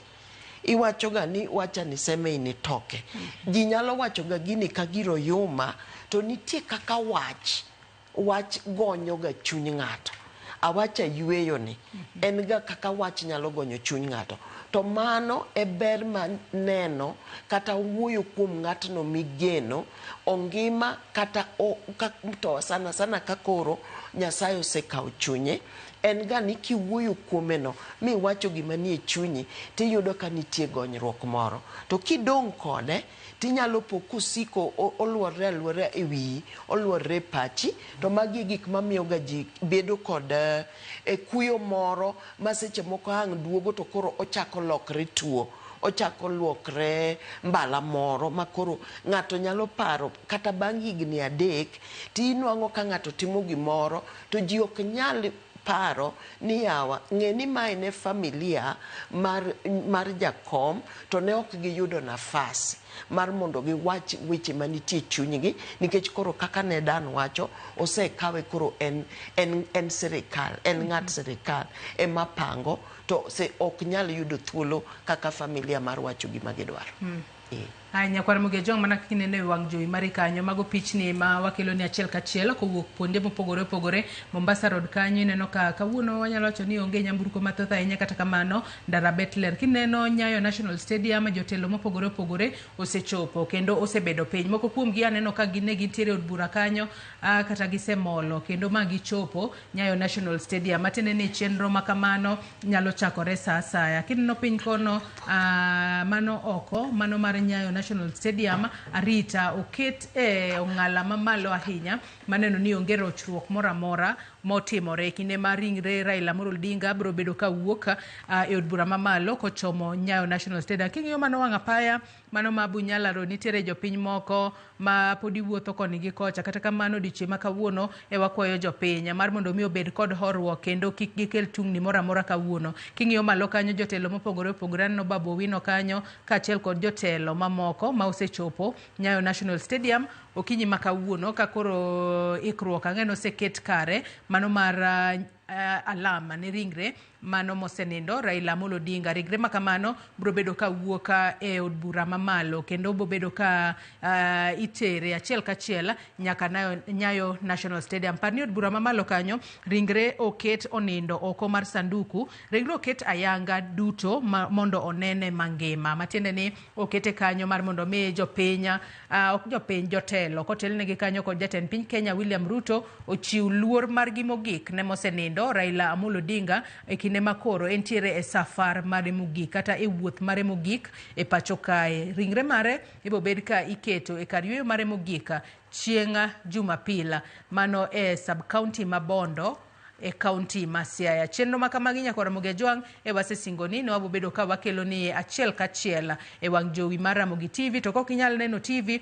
be inyalo neno wa kokalo yore waduto te mag tudruok. Odiochieng' makawuono bende igeno ni nitiere jotelo nyaka mago mawuok e pinje maoko mabro bedo ka yuoro e alama mar mosenindo Raila Amolo Odinga e kinde mibobed ka ilemo ne ringre mare e alap mar Nyayo National Stadium. Pod waluni chenro makama kendo med chwalo ote magi kokalo yore waduto te mag tudruok. Okinyi makawuono aneno ka jopiny chwalo ote mopogore opogore mago mag kuyo kaachiel kod leta. En gino malit ahinya kalore ni wawito jasiasa mar auma, jasiasa ma osegoyo okang' mopogore opogore e pacho ka inyanya to eneno ni piny Kenya obedo kod demokrasia makare. Ongayo wacho ka ni tinga yae oni ininda diera kwe kende ne jo Kenya. Amolo dhano yuagi wuodo ding ayawa. Wacho ka ni my heart is bleeding chung malo baba. Kata kamano en gino malita ahinya ni kawaneno ka koro ringre mare oket ayanga oko mar sanduku mar mondo mi jopiny onene duto mai makoro. Wacho ni the truth is dawning ni diera ma Raila Amolo Odinga ogai mar ODM owewa kendo koro onge e piny ka. En gino malit Nyakwar Muge kata kamano nyaka koro wachukre achuka kendo wadhi mbele. Wabobedo mana kwadonga kod wanyalo wacho ni legacy kata ling'anya mar Raila Amolo Odinga ne oweyo nwa e pacho kae. Daniel kodhi mbele kod twak marwa karunge twaka nyaka sani koro nitiere jo Kenya mopogore opogore ma wach makamae bende koro mako. Kata kamano wantiere kod wanyalo wacho ni josiasa mano ma kata wanyalo wacho ni kwang'iyo kit telo mar Raila Amolo Odinga ne oweyo pacho kae. En wanyalo wacho ni ang'oma joma odong' sani koro nyalo yudo mar mondo mi gin bende kata bedo ni Raila to weyo wuoche maduong' moko wanyalo wacho ni nitiere ng'ama nyalo rwako wuoche ma Raila Amolo Odinga oweyo e pacho kae kata oweyo e piny Kenya kae kaachiel kod Afrika mangima. To kata kamano jogo matindo kata jogo manitiere siasa sani ginyalo kwanyo puonj mage achiel ariyo adek mage kowuok e ngima mar Raila Amolo Odinga. Nyato nyaka ne odonja e paw siasa ma pacho kae kedo mopogore opogore mano kedo ne piny Kenya. Raila osemiyo puonj ma kende e weche mag siasa kod weche mag telo kendo weche mag dongruok. Wach Raila kata bed ni en ker, en ng'at ma nyocha ohero ji duto te. Raila inene gi joma dongo, inene gi joma tindo. Seche moko Raila ka igone an owuon kata gi Raila nyalo kawo sim kata mar ng'at mani gweng'. Onyalo go sim kata ni nyathi ma e gweng'. As long as ni in nyathi, mo temo gine ma wacho sense manyalo wacho ne gi wach mawinjore. Ma kata mna last year kanyo chineno wach Gen Z mancho timre ni. Raila mancho emane no hoyo chuny Gen Z gi. Neno uwuoyo kodgi. Uwuoyo gi Kasmuel gi, uwuoyo kodgi. Nyiso gi ni were weche mag Ruto Masugo. Were weche go. Ruto Masugo tudwa no dhi kure. Koro kata kodhi to piny bo dong nade. En puonj mar Raila omiyo Gen Z neno were gi weche go. Winjo ga. Omiyo ke Ruto neno miye lemo mag sirkal. Because Gen Z gi nene winjo wach Raila. Nene bed ni Raila donjo wan kama rach. Koro gima nyaka wang'e ni gima Raila owewa kuma wan gi puonj maber ma bende sani buge mibro ndiko i wach Raila ibo ndik mang'eny. Iwinjo historia mag Raila ibo los historia mag Raila onego bed ni sani wayawne kata mna gimiluongo kidhi Amerika kacha inuang ka nitie gimiluongo ni Presidential Library mabro puonjwa jani mane Raila osewuotho. Raila ne en ng'ama nigi sacrifice. En ng'ama even though nene odongo i familia manigi pesa, Raila nene wuoyo gi jokibira, owuotho gi jokibira, ochamo duma gi jokibira, owinjo joma piny. Koro onego bed ni jotelo masani ging'e ni telo en mar jopiny. Komi telo, koro in gi duong' ma ok nyal mako sim. Nitie kata wabunge sani ma kata kigone gi sim, ok nyal mako. To Raila ka goni sim, kata koko mako, after kosetiyo gi motimo Raila calls me back. Goche, ana won. To moko nitie ma kodonjo kacha na eno koro en osechopo kuma ok onyal joma tindo jok onyal gine. Raila en osiep, en ng'amiluongo ni true friend. En konyisi, kochiki gima otobro timo ni kamano. Iwinjo ga? Koro me puonj monego bed ni wagine. Omieno ka jo duto te, jo siasa gi te, nyaka joma ni Raila olaro go kom. Onge Raila tho ka onge wasigu mar ng'ato. Iwinjo ga? Onge Raila has left without being an enemy mar ng'ato. Ok en wasigu mar Uhuru Kenyatta, ok en wasigu mar William Ruto, en otho ko oherre gi jogi te. Iwinjo ga? Nene bed ni jo siasa moko duonyo nene ok giwuo wacho ni ng'ane rach. Raila ng'uono ni ji te otho gi ng'uono ma en sani chunyo dhi kuma ber, sani obet en Sayuni gi Nyasaye because otho oonge mirima gi ng'ato. Oweyo Raila otho kohero ji te, nyaka joma ni nokwalo kuche te, joma nyocha yanyre gi Raila, di joma nyocha yanyre gi Raila, okinyi iyanyo Raila, makata ken internet, di joma giloso political mileage margi ginuango mana mar yanyo Raila. Minyoga. To Raila does not, one of the things Raila osetimo, Raila has never gone to court to sue for damages. Minyoga. Kino Twitter, joma yanyo Raila ng'eny, makata nyoro nyaneno ka joma ko mancha yanyo Raila kabisa. No kasa nigi bolre. Miguno banyara no ko oro message. Yinyo. Ong'eyo ni an kanene achung Ugenya 2019. Even though nino ka okanongo ticket mar ODM. Nina wo Raila. Raila wacho to idwa kao ringe idog karan. Wejani we karano bed gi ticket, ine gina Raila no yena ba dhiba kaunti ke chama matim bachungo to bende nwach ne ano siepne neno ko biro genya campaign ni karanga emomiyo bende aka ndalo no 2019 kara nene ko yombo because Raila neno ogine neno ng'eyo ni ugenya kama tek to neno siko kuna simu wasipo mo Raila koro en ng'at ma en keno siepni kata ka okin kode chama achiel Raila en osiepni okine ka nyo mako kata Martha Karua ne gin joma no chung ni kagi mayo Raila loch 207 then Minister for Justice that time to Raila nyocho gono Martha Karua okaw Martha Karua emomiyo Deputy President to yo Kalonzo to kineno sani Martha Karua bin sani nyocho sewe Raila koro sani makre gachago niso ni Raila en ng'ama nigi ng'uono koro wapuonjre uru gi ng'uono mar Raila en ng'ama chunye okrach gi ng'ata jogo te joma neno ditene joma neno oditene joma nene punish gine nyayo detention Raila makara sej mar Raila wuono ko okaw handkerchief oyweyo go wang'e nene ringre ne osandre nwach pinyne lakini otho ko ng'uono ni jite odhi ko onge gi baden moro mar chuki mar ng'ato koro mene puonj ma aneno ni wanyalo gine koro to mogik adwana wach ni kana awach ni jo Uganda Raila kumara Raila weyo wacha emo wabedie oketo wa ong'eyo gimo nito oketo wa kanyo okoweyo waduk Raila weyo wa sirkal wabeda sirkal winjoga mondo bang'e waboneno kaka gine dhi lakini Raila eno wuono seti ogupache oweyo joluo kuma ber okoweyo kuma rach koro sani otho kawane sirkal ma wan gi duole sirkal masani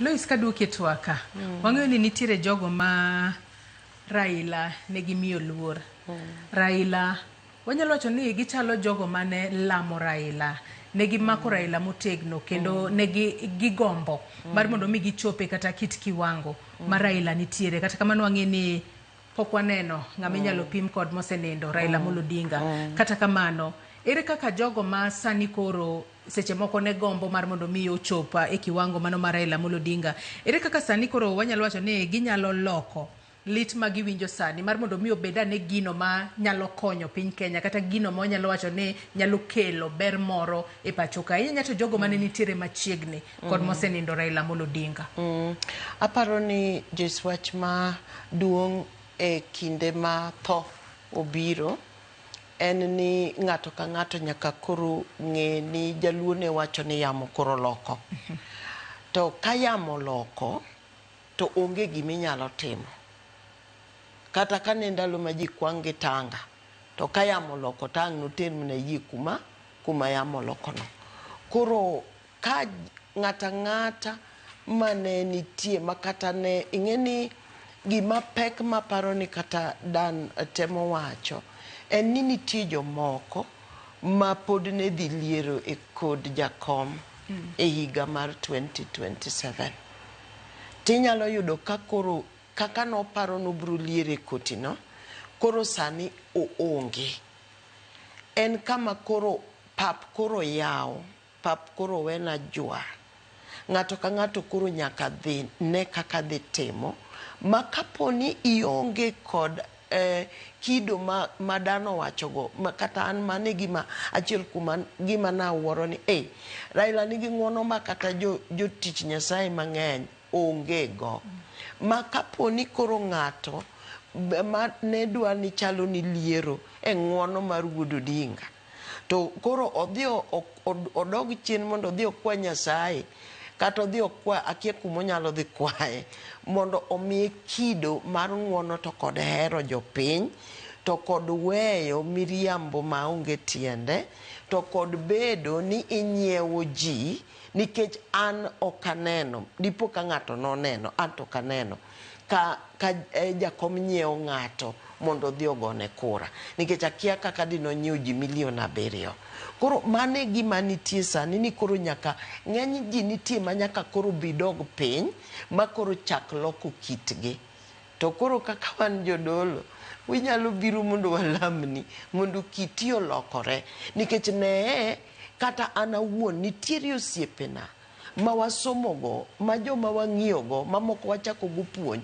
to kano beda ja siasa ni to igone simo to okomaki ioro ne message to koduoki igine time moko to bloki to apimo ni wuodo dinga pimo mlaga chiel kuom ngamo ka be wache yamo makati go ne simu sadi to bro mako to koko nyal mako to wachoni kendo nyaka nene to ono obe osechope kiwango moro maber omiyo nitie nyaka koro nyaka jo siasa nyaka jogo madwaro ni mondo chopio kang moro e kit ngimagi mar siasa kata mar bedo ng'atno manigi chia manyalo wuoyo kod jopiny mawinji to nyaka koro ibedie gi hera moro nyaka koro ibedie ng'ama ji litne nyaka ng'ato bedie gima chandruok ma jopiny nigo bedo ni nyalo chando in bende kik bedie ni dhier makowadu koro kumuni nindo mano kende e gima koro nyaka jing'e nikech siro to kod tipo manegi ponde koro onge to ko onge to onge adier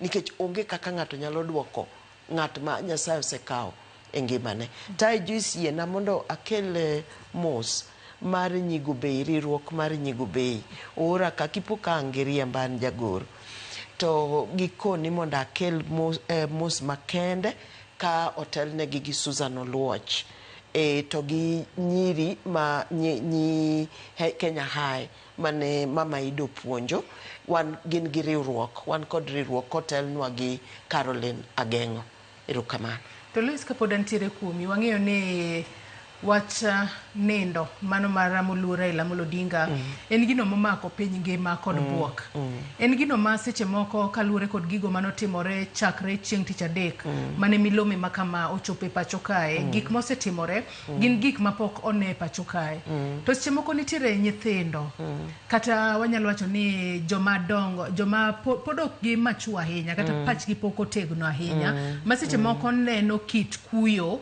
ma piny Kenya kuyo godo sani etielo mokwongo ere kaka familia maggi owinjo be ni wuoyo kodgi mar mondo mi gine kaka ginyalo manage kit lit kaachiel kod kuyo ma seche moko gineno etielo mokwongo e ngimagi gi sani ma kaka sani piny Kenya kuyo kuonde te ma kata social media seche moko kiketo kata gimoro mopogore kod wach to mar Raila Amolo Odinga to ji ok kawe makare ji ng'isi ni mor to wakuyo ok en gima en gima pok wanene pacho kae Joyce mana kaka awachako kapok iduoko penjo no yiena moro mondo mi ang'adi matin agoyo mos ahinya wawinja ne wach matimore oko mano mar Nyayo National Stadium kama itwa kod joma opogore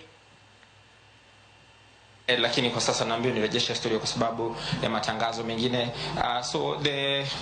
aya kata kamano wagoyo mos wadhi kuro ka chal network makamano sirumo Loisa ng'adi aparo ni kaka wachako mokwongo ing'eni ji nyalo kawo nikech jakom en ng'at ma koro duong' jegni 80 tinyalo nwang'o ka awacho kabisa kendo anuoyo ni kik wabuon ng'ata kik wapar ni ng'ato nyathi ni jakom en ng'ama wane mwang'eyo kaka nochandore ni nyathi moro ok ong'eyo inyalo po ka nyathini en achiel kuom nyithindo modhi university nikech jakom kata nikech familia mar jakom koro kik wabuon kata nyathi manyalo bedo ni kata kawuono kanoduogo to koro mera asasa to owuoyo kuom jakom to wacho gik moko mopogore nikech kura 7 million ni endi ng'eny gi bende ne gin mana ng'ano ne gin mana jo Gen Z gi ng'eny gi manowuok ng'eny ni jo middle age ka bende tinde okwagoga kura okwahero chung'ie line gin nyithi university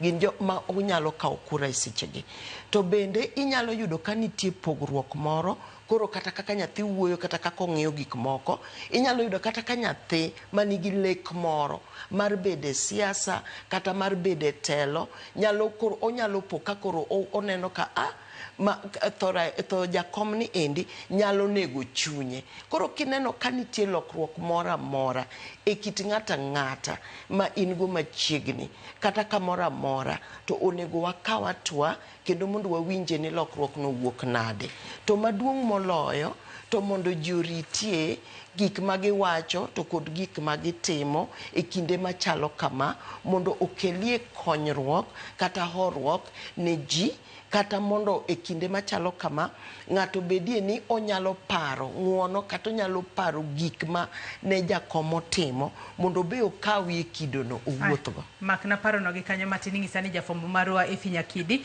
oseikore mar tudore kodwa. Efi Nyakidi ang'e ni pod intiere oko mar od bura mamalo. Kinyalo mana ng'isowa ni to chenro chalo nade gi sani? Waneno kanyo ka ringre Raila Amolo Odinga oketi onindo oko mar sanduku. Ringre noketa yanga duto mondo nene mangima. Gie thuolo ni ang'o matimore kuro Nyakidi? Erokamano ahinya Joyce, pod wantiere pagi pod wagoyo tach e od bura gi sani. Waneno ka jo od bura moko osechako wuok kaachiel kod jotend migepe mamoko osechako wuok mar mondo mi gimany kaka gichopo e alap ma Nyayo Stadium. Bende nitiere ndeke ma puodhore e kod lwasi mar od bura mamalo kaendi, mana mar rango ni alwora mar od bura mamalo kae chalo nade, alwora ma Nairobi chalo nade ka gidhi nyaka yo Nyayo kochane.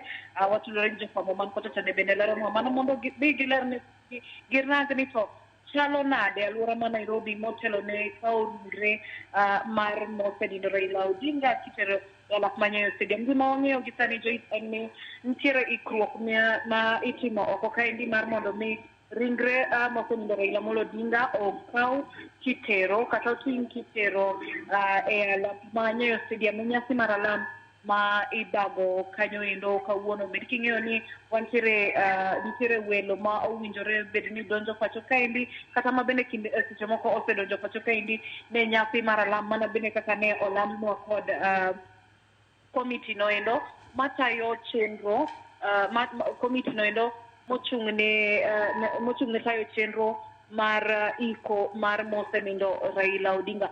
Koro gi sani wan mana oko kaendi warito mar mondo mi wayud ranyisi kaka ringre mosenindo Raila Odinga ibiro ting' kowuok e od bura kaendi achiel kachiel kochomo alap ma Nyayo Stadium. Wabiro miyo janeno pichni goendo kowuok e od bura kaendi achiel kachiel nyaka Nyayo Stadium. Wabiro bedo ka waluwo msafara no endo ka wadhi nyaka alap ma Nyayo Stadium. Pod wantiere kaendi gi nitiere kaendi familia mar mosenindo Raila Odinga. Waneno ka nyare Winnie Odinga wuode Raila Junior kata nyamin gi Ruth Odinga waneno kanyo ka chiwo luor margi mogik ne mosenindo Raila Odinga. Bende waneno ka josiasa bende ochiwo luor margi mogik ne mosenindo. Nyasi mar nitiere alam bende ma obagi od bura kaendi ka opogore kod chiwo thuolo ne josiasa goendo chuo wangi e ringre Raila Odinga. Alam noendo waneno kaendi ka otele bende gi jatend piny William Ruto kaachiel kod jalupne Kithure Kindiki koka jood bura mamoko goendo ne o follow up. Sani endi waneno mana ka nitiere ndege ma piyo alwora mar od bura kaendi. Mano kende e gima wanyalo neno gi sani kopogore kod ikruok mar golo ringre Raila Odinga kowuok kaendi nyaka e alap ma Nyayo Stadium. Kopogore gi mano Joyce, onge gino machielo madhi nyime. Kata kamano ka nitiere development moro amora pod wabiro medo miyo janeno, pod wabiro medo miyi bende e studio kanyo Joyce. Kamana inya Efi Nyakidi itimo tich makare ahinya ka intiere oko mar od bura kanyo mar bedo Efi Nyakidi kuom bedo wang'wa kaachiel kod itwa oko mar od bura kanyo kama iluonwa weche matimore achiel kachiel okinyi makawuono. Nyakwara Mugia Jwang' neno kanyo chal mar arita ong'aw malo ahinya. Ringre Raila Amolo Odinga mane oketo nindo oko mar sanduku, ringre noketa yanga duto mondo onene mangima. Sani koro chenro makamano oserumo kendo ringre Raila Amolo Odinga oseduok ei sanduku. Ineno kanyo ka koro jolwenya oseketo ringre no e gari kata nyamburko moyiedhi mabiro bedo ka golo ringre Raila Amolo Odinga achiel kachiel kowuok e od bura mamalo nyaka e alap mar Nyayo National Stadium kamibo bed ka ilemo ne ringre mare. No kanyo jotelo mopogore opogore, spika mar Senate Amason Kingi, ogai mar doho Martha Koome kachiel kod jotelo mamoko nitiere kanyo mar neno ni chenro makamano otimore e yo makare. Jolwenye manoting'o sanduku makamano inoka koro giidho nyamburko moyiedhi makinde duto ting'o mana ringre jotelo e pacho kae. Ringre jotelo, obed jatend piny, obed prime minister kaka Raila Amolo Odinga, wang'e ni en prime minister mar ariyo e pacho kae. Ma en ranyisi mar luor mogika ma ichiwo ne Raila Amolo Odinga. Kineno kanyo sanduku mare kanyo kod bendera mar piny Kenya, ranyisi mar luor mogika ma ichiwo ne jatelo marauma e pacho kae, Thuona monindo e bade. To kata obedo ni onindo e bade, podi nitiere ling'anya mopogore opogore ma owewa godo, ma wan kaka jo Kenya chieng' ne wago mbaka makama wabo gone generations mopogore opogore mabiro e pacho kae. Ka bende wang'eyo ne ngima kaachiel kod kedo mar Raila Amolo Odinga en moko kuom gigo mibo bed ka indiko e buge mag historia ma pacho kae. Ramogi Ajwang' wach makamano podi waluonu achiel kachiel kendo nyalo bedo kod geno ni bo bedo ka ineno gi matuta. Soma ne ote mano mar Wilberforce Otieno wacho kae ni Afrika ywak, Kenya piny ochamo, Migori geno orumo negi, Uriri pachgi olala, sani North Kanyamkago ward ogore piny, Yiena ogore piny, may Agwambo rest in power. Mago mana moko kuom ote manyako Ramogi Ajwang' chwalonwa okinyi makawuono e kinde modhi mbele kod twak moro. Mana kinene wang' jui mari kanyo nyako Ramogi Ajwang' nyamburko moyiedhi moting'o ringre moluora Raila Amolo Odinga osewuok achiel kachiel e od bura mamalo kama jotelo mopogore opogore kotelnegi kod jatend piny Kenya William Ruto ochopo mar chiwo luor margi mogika ne Thuona, ne wuoyi maranding'o mano nindo e bade. Jatelo ma owewa kod kuyo kaachiel kod lita kaachiel kod buok kaluore ni onge ng'ama ne oparo ni chieng' moro achiel odiochieng' maket kod mane biro ne bi, nikech wang'eyo ni tho to sing ne jomoko ji duto.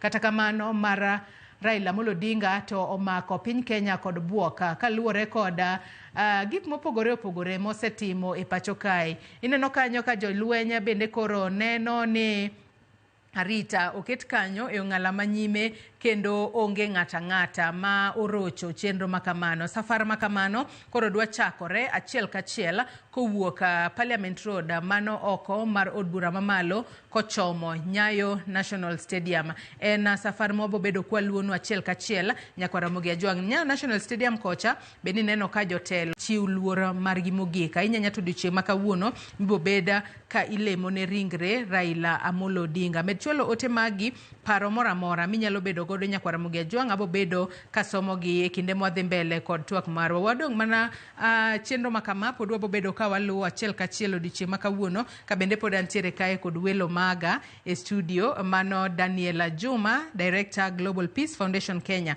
kaachiel kod Lois Okelo ma en jadolo mar Anglican kendo en jahocho manigi lonya. Ineno kanyo kit jotelo mopogore opogore. Wanyalo wacho ni tho mar Raila Amolo Odinga oriwo ji kanyakla kosenang'o Daniel, nikech aneno kanyo ka jatenda duond bura mar Wiper Kalonzo Musyoka embe yando onge pacho kae, kata kamano chuno mar mondo mi oduogi oku kanyakla kod jo Kenya. Kalonzo nyocha ni UK to nyo duogo mna nyocha ong'ado wuoth mare ma UK to kowinjo tho mar Jakom Raila Odinga. Jakom Raila Odinga oriwo ji te, okelo ji duto te. This is a moment to unify the country. To okelo nyaka jogo manyocha wuoyo marach kuome, nyaka jogo manyocha ohere. Kinyalo paro former Vice President Omalo nowacho ni Jakom nitie joma ohere, kohere to ohere kabisa, nitie joma ogene maber kogene. En gi passion mar gini mar okawo ji gi passion. Koro aneno ka kawuono oriwo josiasa, koro oriwo ji duto te ma josiasa onego learn from this day mondo ging'e ni kin jasiasa idwa telo ni jopiny, idwa telo ni pinyni, nyaka demonstrate ni hero piny, ihero Kenya kaka Raila nyocha ohero Kenya. Raila ohero Kenya ma onyalo deny himself He died himself. The quest for power. Ayo timo handshake. Hanti mancha Raila timogi. Okuno timo no hero. Okuno timo no onge pesa. Hapana. Raila ncha timogi ni because of his love for the country. Koro kawuono waneno ni jiduto te okelo the whole country together. Poka winjo nyaka nyo Raila tho. Poka winjo ngata yoyote. Mawuoyo marach kuom Raila. Kata joma nyocha criticize weche mag siasa oka winjo ngama wuoyo marach kuome. Makata sani nyoro ka winjo ado Kambani sani of course ang'eyo ni Kalonzo omako Kambani lakini jo Kambani mang'eny manyo ywak kanyo winjo ni Jakom otho. Ji nyoro ywak Kambani. Wach giparo kaka Jakom neno chungu Kalonzo. Winjo ne giluonge ni baba. Onge joma neno hero an jaodo au Kambani. Onge joma neno hero Jakom kaka yo Wakamba. Masiasa manyocha kendo pogogi. Winjo to sani ji duto te ywak makata kanyo ni kalo Kitangela ango ino ka ji otingo mna oboke ka ywak Jakom. Koro Jakom moriwo piny onge ng'ama oseriwo piny ni onge ng'ama nigi juogi moriwo piny moloyo Jakom. Juogi ma riwo piny Kenya moloyo Jakom. Jowi. Wacho kanyo makara ahinya Nyakwara Mugia Jwang pichni mabiro ni achiel kachiel ineno ka jatend piny Kenya mar ang'wen manosedhi rutaya Uhuru Kenyatta ochopo achiel kachiel e alap manyayo National Stadium kendo rwake kanyo kod jotend migepe Musalia Mudavadi gavana e county ma Nairobi kae Johnson Sakaja morwako jatend piny Kenya mar ang'wen Uhuru Kenyatta ka en bende ochopo e alap ma Uhuru alap mano manyayo stadium okinyi makawuono mano ne nyasi mar alam ni ringre mosenindo Raila Amolo Odinga. Ringre Raila Amolo Odinga Nyakwara Mugia Jwang bende wabo bedo ka wakelo ni pichni makamago osekete nyamburko moyiedhi mano mar keto jotelo mabro bedo ka kele achiel kachiel nyaka alap manyayo National Stadium kamibo bed ka ilemo ne ringre mare. Lois wang'eyo ni alam makawuono ibo bed ka moko koro nyalo bedo kod geno mano maneno nikech wang'eyo ni kanise duto ahinya nyato kotudore kod wechego mago mag ik kata mar alam ne ringre kata kopo mogik. Din ka din nitiere kod chike mag thoro chwalo kata githoro timo. Aparo ni gima wang'eyo maber kuom kanisewa kata kaka waluongo ni Anglican kod waluongo ni kanise ma mainstream wan ga kod chenro mar lamo kalamo ni kako pange ok bi pange gi bishop ok bi pange gi jadole sano en gima no se pang chon koro mana kakiluwe gi kamitime ema koro dhi bedo kopogore matin nikech no kane nyalore to ni time kanisa koket ringre to achiel kuom gima ibro tim ema ne nyasi kendo luor mogik mimiyo ng'ato en ni seche modonjo kama itere mondo dhi okete kama ringre bro bete seche milemo kech waketo ringre ng'ato seche milemo noendo kendo seche milemo no onge gimoro amora mitimo okete kanyo to nitiere weche moko gi lamo moko mibro wachi kiwuotho kode nyaka chop kama koro kete to achiel kuom gima adwoko goero kamano kendo anyalo sungorago ka anyalo wacho anyalo tiyo gi dhok no ni kama kaparo no gi kanyo matin kendo ibo bedo kidhi mbele gi kanyo Nyakwara Mugia Jwang kineno kanyo jalup jatend piny Kenya Kithure Kindiki bende koro osedonjo e alapa manyayo National Stadium okinyi makawuono ranyisi ni jatend piny Kenya William Ruto bende seche moko nyalo chopo kanyo sasa kineno kanyo jatend piny Kenya mar ang'wen Uhuru Kenyatta bende no sechopo kanyo jalup jatend piny Kenya Kithure Kindiki ochopo en bende orwake kanyo kod jotend migepe mano Musalia Mudavadi ma bende ochung'ne tudruok kod pinje maoko mano Uhuru Kenyatta oporo wach kod Kalonzo Musyoka jatend duond bura mar Wiper ma en bende no chuno mar mondo mi ong'ad nus wuoth mare mano dhi e pinje maoko mar mondo mi oduog e Kenya kae oku kanyakla kod Kenya e kuyo makoro makowa mano mar tho mar ogai mar ODM Raila Amolo Odinga. Kineno ka Nyakwara Mugia Jwang arita oket e ong'ala mamalo ahinya nyamburko mopogore bende donjo e bura mamalo mano gai mar do Mathakome en bende osechopo e Nyayo National Stadium odiochieng' makawuono irwake kanyo kod gavana e county ma Nairobi kae Johnson Sakaja. Chenro makamano nyakwara Mugia Jwang waluonu godo achiel kachiel. Adira kineno ma en a state funeral. Matinde ni okelo kanyakla jotelo mopogore opogore. Tang'eyo ni ok en jotelo mano mawuok mane pacho kae, nyaka diplomats kachiel kod jotelo mawuok e pinje maoko wabobedo ka waneno ka gichopo e alap mar Nyayo National Stadium mondo giku kodwa. Wang'eyo ni Afrika olalo wuoyi marandingo, wuoyi mane oketo e ong'ala manyime wechego mago mag riwo ahinya nyato pinje mag Afrika kokalo e lek mare mar bedo pan Africanist. Kineno kanyo jopiny bende osechopo kanyo ka romre margi giting'o bendera mano mar piny Kenya. Ranyisi ni rwatho ninde bade, ranyisi ni jatelo marauma, jatelo ma ok nwachakwa ne kendo e pacho kae gichopo kanyo mondo giriwre mar mondo mi gigone gi oriti. Weche makamagi podi waluonu achiel kachiel mana kokale Ramogi TV kanyo. Men piny mano mama Aida Odinga nyakwara Mugia Jwang bende kori neno kanyo ka en bende koro osechopo achiel kachiel Nyayo National Stadium. Wawinjane. Kumkaribishe mama Aida vile inafanya jeshi ya baba. Wapi mdomo bagi?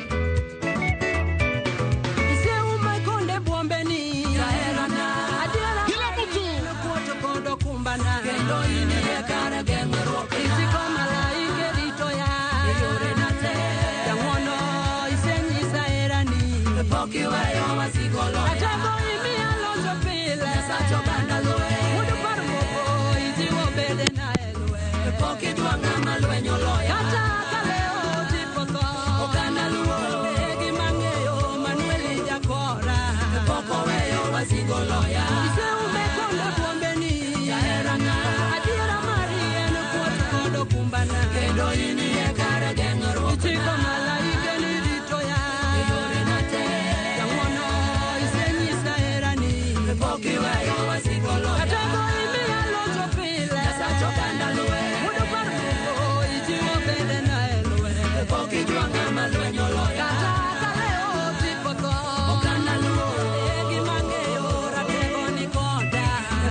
jeshi ya baba. Tuondo Mosake Mwani. Sigala gala. Sigala gala. Sigala gala. Tunaimba kwa pamoja.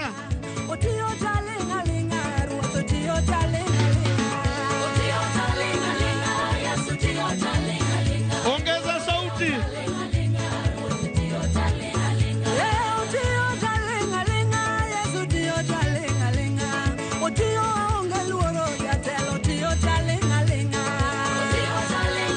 Na ukiwa umeketi unasimama, tunamwimbia Mungu wa majeshi aishie milele.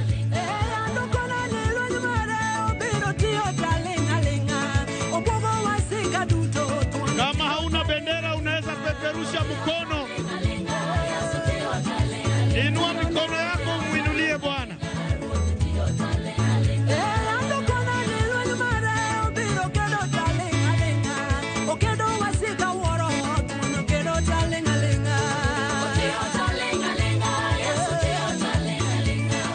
Otio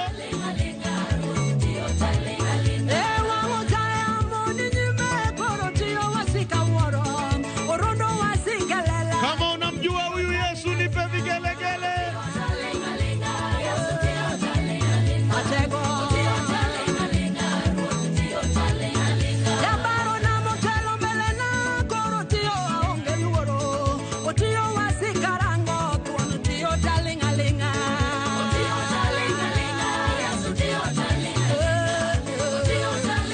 Niombe kutambua kwa njia ya kipekee kuwasili kwa aliyekuwa rais wa Jamhuri ya Muungano wa Tanzania, ndugu Jakaya Mrisho Kikwete.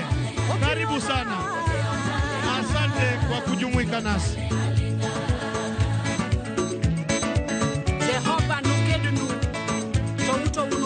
Pamne Yesu, pamne Yesu, pamne Yesu, pamne Yesu.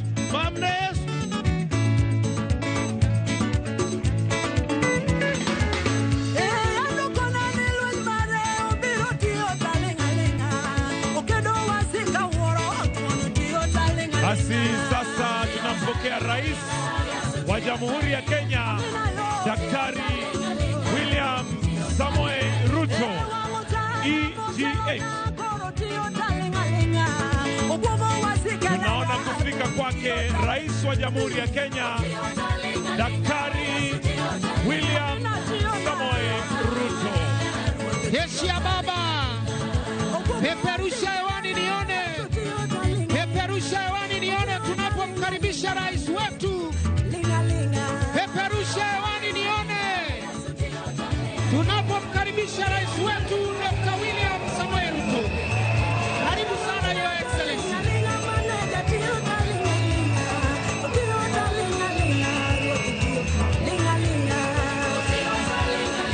Wako pamoja na mama wa taifa Mama Rachel Ruto. Makofi yake tafadhali. His Excellency the President together with the First Lady arriving now. Karibuni sana.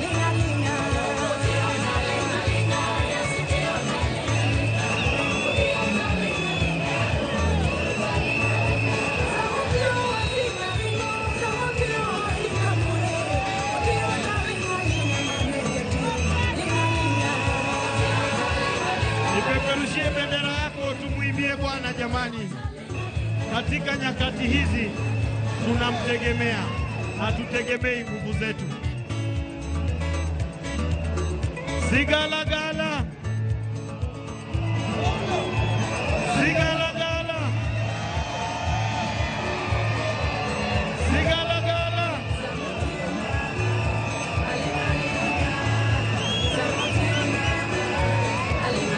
Vile vile kwa njia ya kipekee tambue uwepo wake Bi Dr. Aida Odinga, mjane wa baba, pamoja na familia Winnie Odinga, Raila Odinga Jr. na Rosemary Odinga.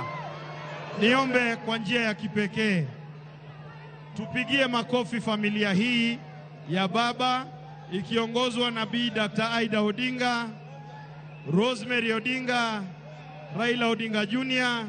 na Winnie Odinga pamoja na Dr. Oburu Oginga, vile vile familia yote ya Jaramogi kwa jumla. Tuwapigieni makofi mazuri jamii hii na tuwashukuruni sana kwa kutulelea baba kwa miaka hii 80. Haya DJ, tuendelee na mziki kidogo tukingojea kuwasili kwake mwenda zake Right Honorable Raila Amolo Odinga. Jeshi ya baba, jeshi ya baba, jeshi ya baba. Joey, Joey, Joey. Piga kelele ya mwisho ya kusinikisha Raila Amolo Odinga ndani ya Nyayo Stadium. Basi DJ kata kidogo. DJ studio. Asante sana DJ. St. Stephen Choir wajitayarishe ili waweze kupromosha kidogo burudani tukiendelea kungoja. St. Stephen's Choir, uwanja ni wenu.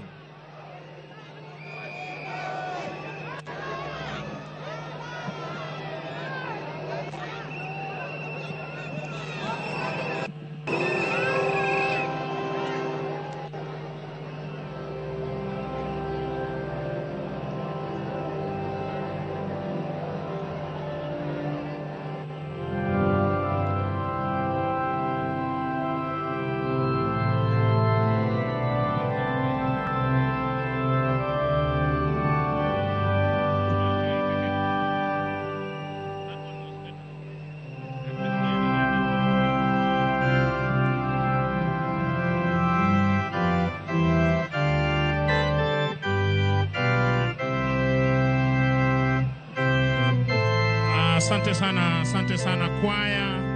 Thank you all Saints Cathedral na hali kadhalika St. Stephen's Jogoo Road Choir.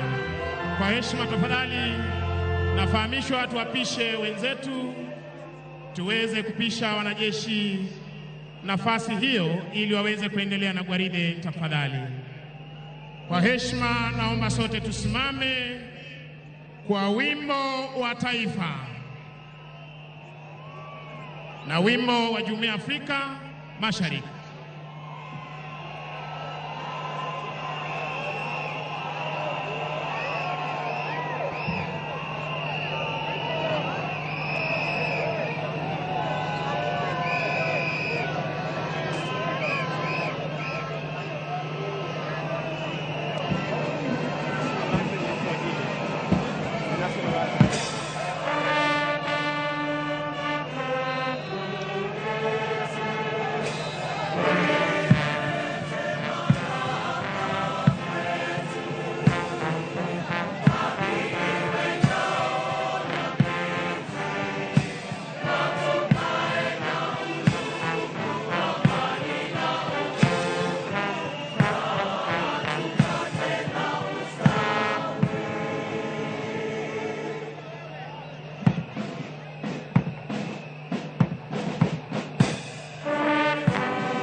Asanteni kwa heshima, tunaweza keti tafadhali. Mheshimiwa Rais wa Jamhuri ya Kenya na Amiri Jeshi Mkuu wa majeshi yote ya ulinzi, ningependa niweze kupeana itifaki ama ratiba itakayoweza kufuata kwa kimuktasari. Wakati tutaweza kupokea mwili wa mwenda zake aliyekuwa Waziri Mkuu wa taifa la Kenya, Mheshimiwa Right Honorable Raila Amolo Odinga, sote kwa heshima tutaombwa kuweza kusimama, ambapo mwili huu Mheshimiwa Rais utaweza kuzungushwa uwanja huu wa Nyayo, na kwa wale ambao wamevalia sare rasmi za kiserikali kuweza kupeana heshima yao, na wananchi pia kuweza kusimama kupeana heshima kwa mwenda zake. Baada ya hapo, Mheshimiwa Rais, zitafuata tafrija za kijeshi, ambapo Mheshimiwa Rais tutaweza tena kusimama kwa wimbo wa taifa, kisha baada ya hapo nitaweza kumpisha mwenzangu Bwana Mike Gitonga ataweza kuendelea na ratiba itakayofuata, kisha tutaweza kurejea tena na gwaride la kijeshi ili kuweza kuondoa mwili wa mwenda zake hapa uwanjani. Kuzidi kuwakumbusha tu wananchi wazalendo tuweze kumwomboleza kiongozi wetu kwa njia inayostahiki, na hali kadhalika tukiwaomba kwa heshima kuweza kutulia, ndiposa tusiweze kumtatiza parade commander atakapokuwa anatoa amri zake. Tutarudi kwenu St. Stephen's Choir na hali kadhalika All Saints Cathedral Choir tuweze kuendelea na kipindi cha burudani. Upande wa pili tafadhali St. Stephen's Jogoo Road Choir, iwapo mko tayari, na All Saints Cathedral Anglican Church Choir, tuendelee tafadhali.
Asante sana St. Stephen's Choir.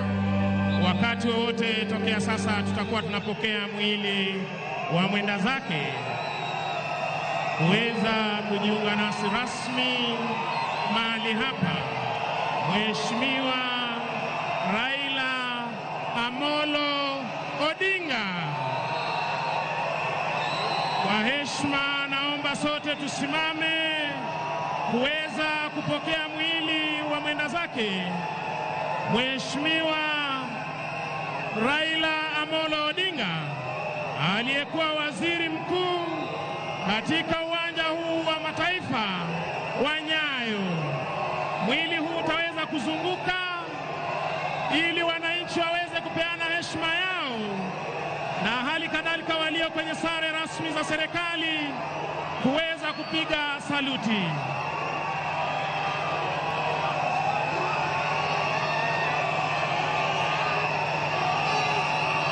Bendi ya majeshi ya ulinzi, mtupe him tunapozunguka na mwili huu tafadhali. Bendi, tunaomba mtupe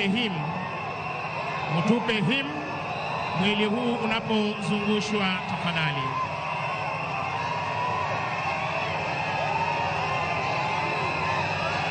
Iwapo unatupata kwa njia ya mbashara, ukipenda live, tunaupokea mwili wa mwenda zake hapa uwanjani Nyayo, uwanja wa kimataifa ama ukipenda uwanja wa kitaifa wa Nyayo, ambapo hivi sasa tunapokea rasmi mwili wa mwenda zake.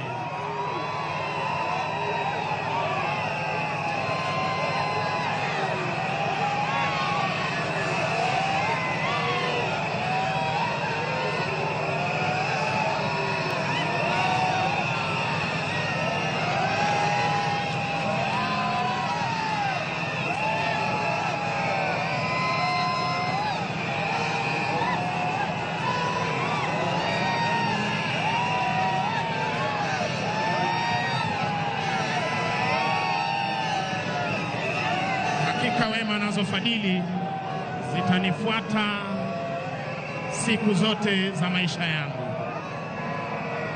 Nitakaa nyumbani mwa Bwana.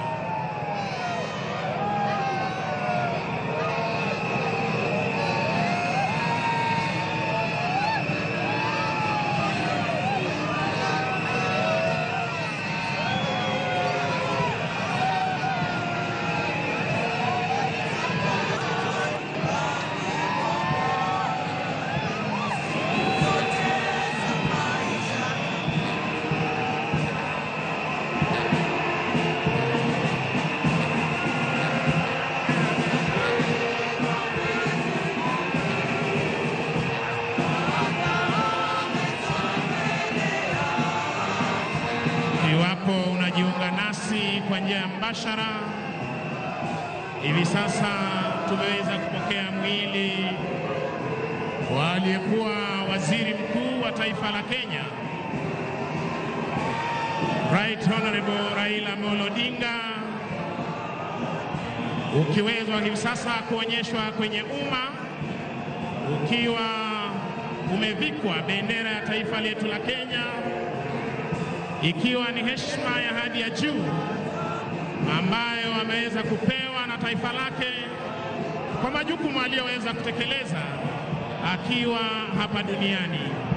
Na ni vyema Mwenyezi Mungu ameona tangulie mbele za haki.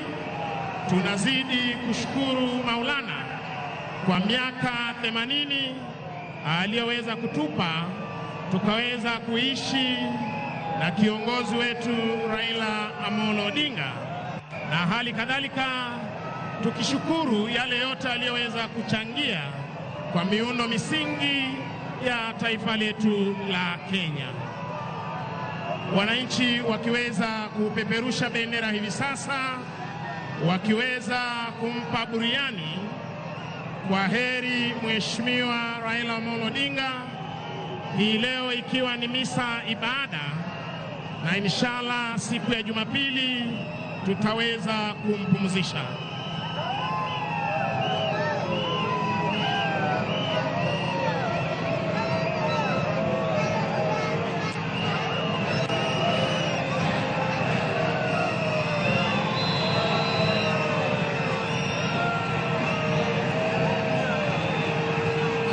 ikiwa ni mazishi ama ibada ya kitaifa, ndiposa utaona viongozi wote wa serikali wakiongozwa na Mheshimiwa Rais na Amiri Jeshi Mkuu Mheshimiwa Daktari William Samoei Ruto akiongoza taifa kumwomboleza aliyekuwa waziri mkuu Mheshimiwa Raila Odinga, na viongozi wa taifa letu la Kenya wakiwa wameandamana naye Mheshimiwa Rais kuweza kufariji wa Kenya, kufariji familia ya Mheshimiwa Raila Odinga, miongoni mwa waombolezaji waliofika siku hii ya leo. Asante sana bendi za majeshi ya ulinzi, tuwe standby kwa wimbo wa taifa. Bendi za majeshi ya ulinzi, tuwe standby kwa wimbo wa taifa.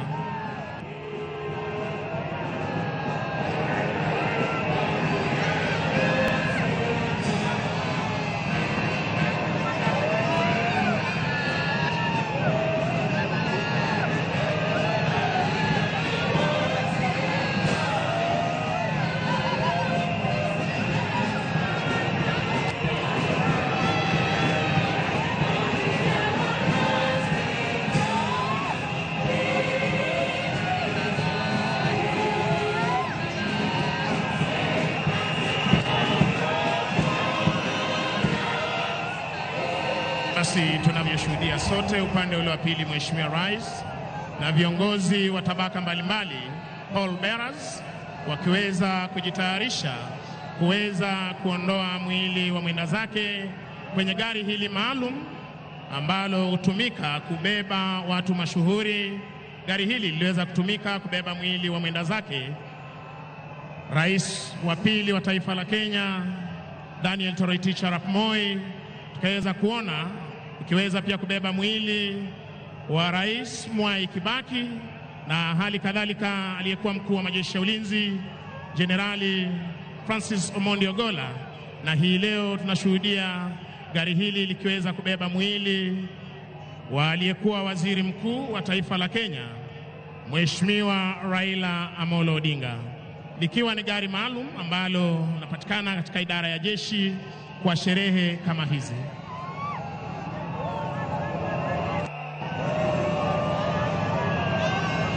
Maafisa watakaobeba mwili wa mwenda zake hivi sasa wakiweza kujitayarisha ili wakabebe mwili huu hadi mahali tutakapoweza kupokea wimbo wa taifa, kisha tutaweza kuketi na nitaweza kumpisha mwenzangu aweze kuendelea na itifaki na ratiba itakayofuata ya misa ibada ya mwenda zake.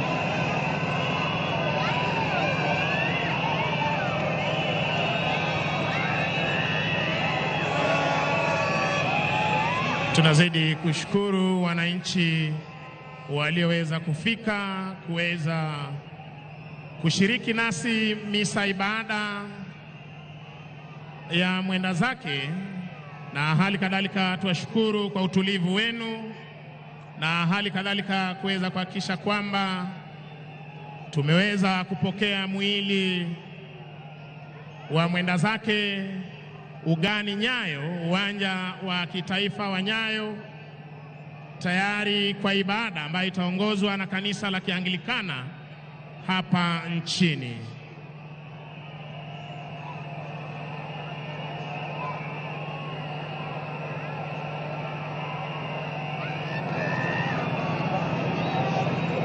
Haya ikiwa ni ibada ya kitaifa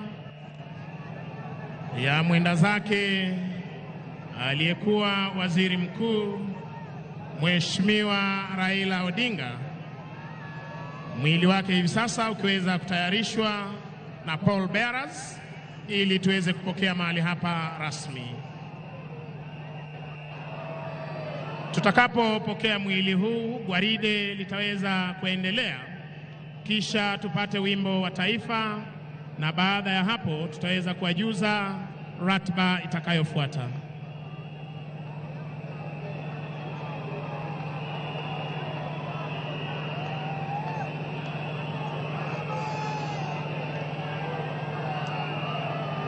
Kitazama jeneza la mwenda zake limeweza kufunikwa na bendera ya taifa letu la Kenya, ikiwa ni uzalendo wa hali ya juu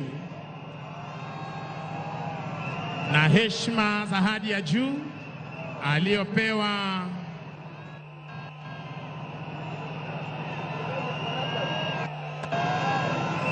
mwenda zake.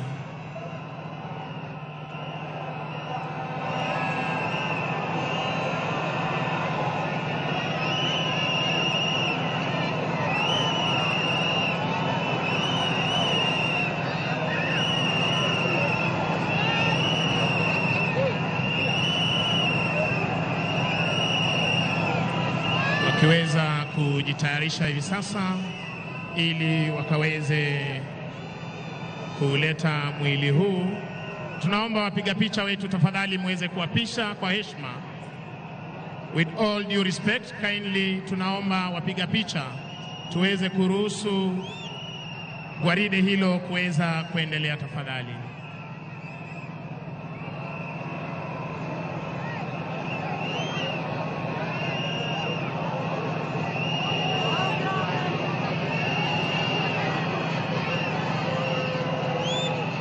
Viongozi wetu wa kidini kutoka idara ya jeshi wakiwa mahali pale, kiongozi wa kanisa la Kianglikana, dini ya Kiislamu na hali kadhalika kanisa la Kikatoliki wakiwa tayari kuweza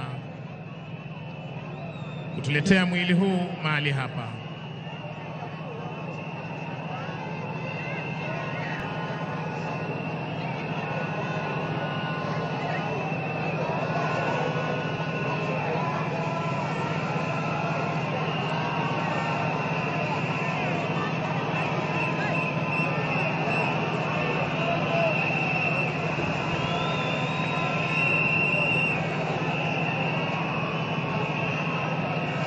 Wataweza kuleta mwili huu kwa gwaride mwendo wa kinyonga ama ukipenda slow march, ili tuweze kupokea mwili huu rasmi kwenye jukwaa maalum.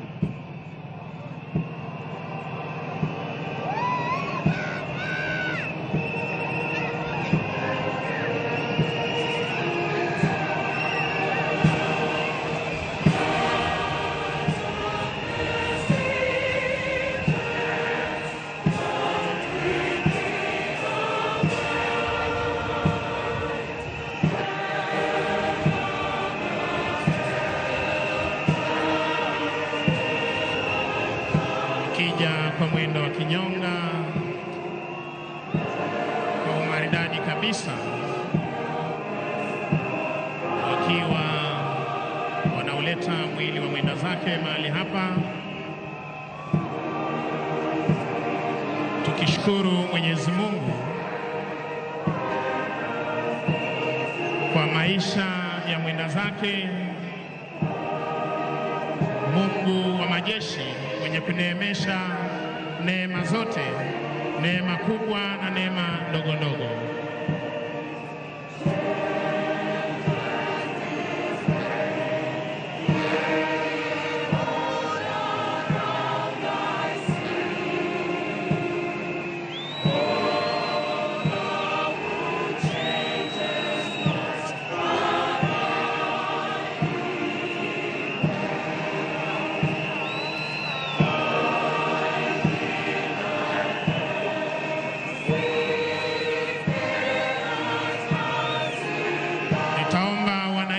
Tubaki tukiwa tumesimama, kwa sababu wakati wowote tutaweza kupokea wimbo wa taifa kwa heshima ya kiongozi wetu Mheshimiwa Raila Odinga.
kitaifa.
Processional hymn hivi sasa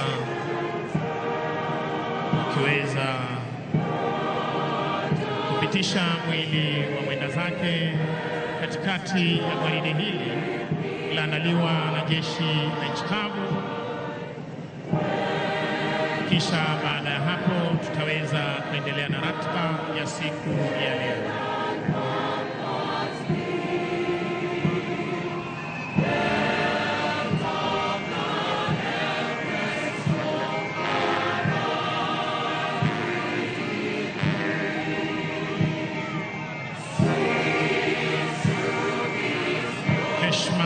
Za kitaifa akipewa kiongozi wetu siku hii ya leo.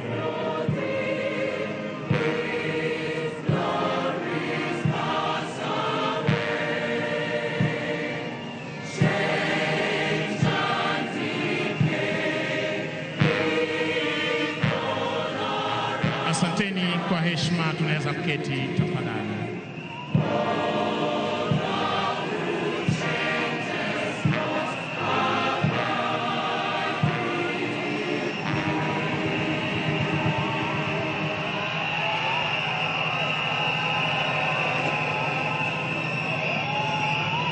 Asante sana wananchi wazalendo mlioweza kufika kuomboleza nasi na hali kadhalika kujiunga nasi kwa ibada ya mwenda zake Mheshimiwa Raila Amolo Odinga. Mheshimiwa Rais, kwa ruhusa yako hivi sasa nipishe mwenzangu Bwana Mike Gitonga aweze kuendelea na ratiba itakayofuata. Welcome, sir. Asante mwenzangu Bwana Misango. Your Excellency Dr. William Samoei Ruto, President and Commander-in-Chief of the Kenya Defence Forces. Your Excellency Rachel Ruto, First Lady of the Republic of Kenya. Your Excellency Aida Odinga and family. Your Excellency Taye Selassie, President of the Federal Democratic Republic of Ethiopia. Your Excellency Dr. Kithure Kindiki, Deputy President of the Republic of Kenya. Your Excellency Dr. Philip Isdor Mpango, Vice President of the United Republic of Tanzania. Your Excellency Rebecca Nyandeng, Vice President of the Republic of South Sudan and Chairperson of the Youth and Gender Cluster. Your Excellency Dr. Jakaya Mrisho Kikwete. Your Excellency Uhuru Muigai Kenyatta, Fourth President of the Republic of Kenya. Your Excellency, ambassadors, foreign ministers representing various countries, governors present, led by the Governor Nairobi County, Honorable Johnson Sakaja, principal secretaries and cabinet secretaries present, the ODM leadership, members of parliament led by the House speakers and leadership of the houses, the Honorable Chief Justice, the clergy, all mourners present in this stadium and watching from various parts of the world. Your Excellency, with your permission, we will grant an opportunity for heads of states and deputy presidents to pay their last respects to the Right Honorable Raila Amolo Odinga. At this point, allow me to invite His Excellency Taye Selassie to pay his last respects by the coffin where lies the remains of His Excellency, the Right Honorable Raila Amolo Odinga.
Let me also now invite His Excellency Dr. Philip Isdor Mpango, Vice President of the United Republic of Tanzania.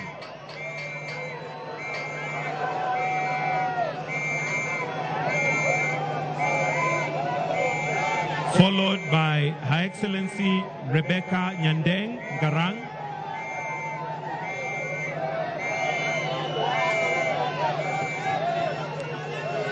then followed by His Excellency Dr. Jakaya Mrisho Kikwete.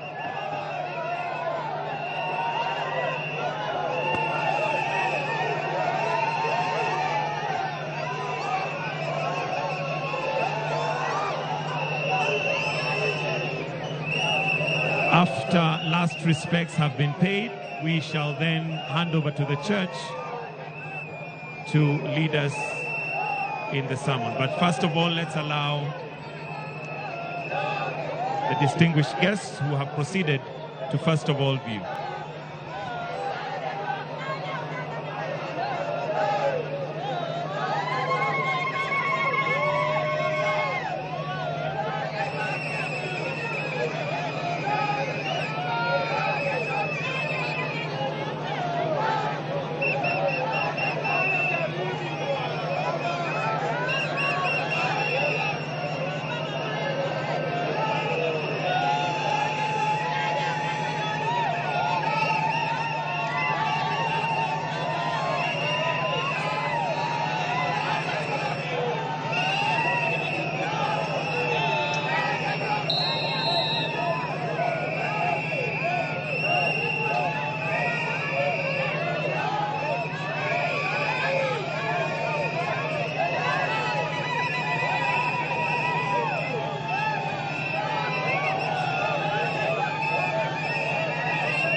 I'll now invite the Professor David Kodia, Bishop of the Anglican Diocese of Bondo, to now lead us in the service and the homily for this particular session.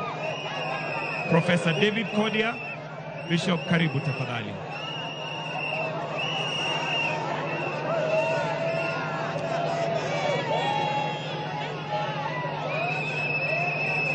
Also to recognize His Excellency Hassan Sheikh Mohamud, President of the Federal Republic of Somalia.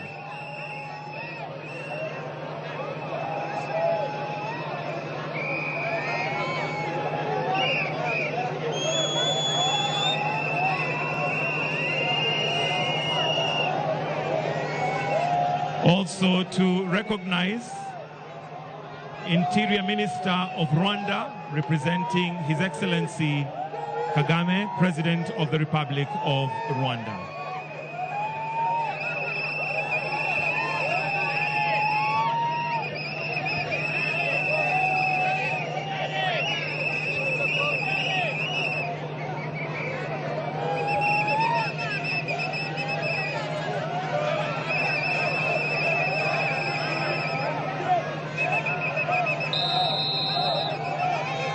So currently we have His Excellency Hassan Sheikh Mohamud, President of the Federal Republic of Somalia, paying his last respects. Then I will invite Professor David Kodia, Bishop of the Anglican Diocese of Bondo, to take over the service.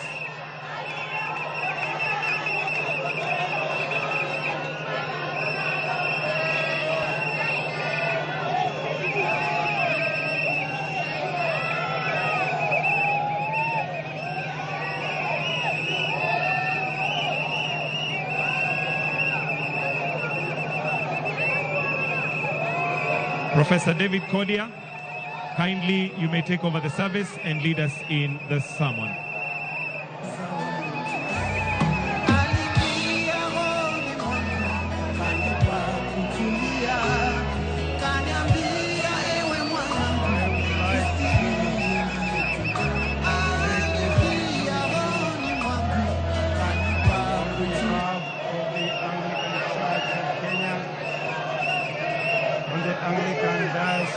Of Bondo and the entire Christian fraternity and all of us here present,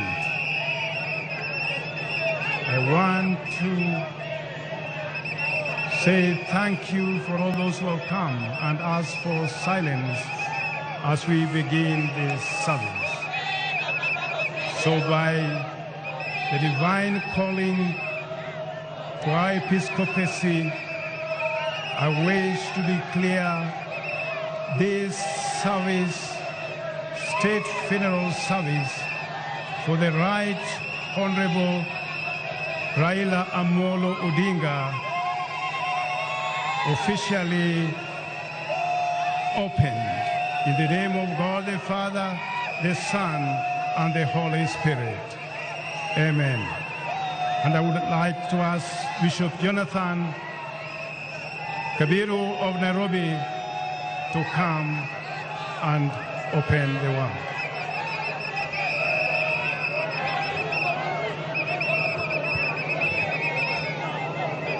Basi na tusimame kwa maombi. The Lord be with you. In the name of God the Father, the Son, and the Holy Spirit. Mwenyezi Mungu, twaja mbele zako asubuhi ya leo katika ibada hii ambayo ni ibada ya huzuni sana, katika hali ya kusherehekea maisha ya mtumishi wako, kiongozi wetu, the Right Honorable Raila Amolo Odinga, ambaye Mwenyezi Mungu ulimpeana katika ulimwengu huu tangu mwaka huo wa 1945, na Mwenyezi Mungu wewe umeandamana pamoja naye katika maisha yake, akawa ni baraka kubwa kwa familia ya Odinga, akawa wa baraka kubwa katika nchi yetu ya Kenya, Afrika yetu na ulimwengu wote. Na sasa katika kikao hiki tunaomba uwepo wako uwe pamoja nasi, ututulize roho zetu, ufariji familia yake, na ibada hii iendelee vyema, na katika hali zote Mwenyezi Mungu uweze kutamaraki. Twaomba ya kwamba kama watukufu wa nchi hii yetu ya Kenya, ya kwamba neema yako na amani yako itakuwa juu yetu. Kwa Kristo Yesu twaomba na kuamini. Amen.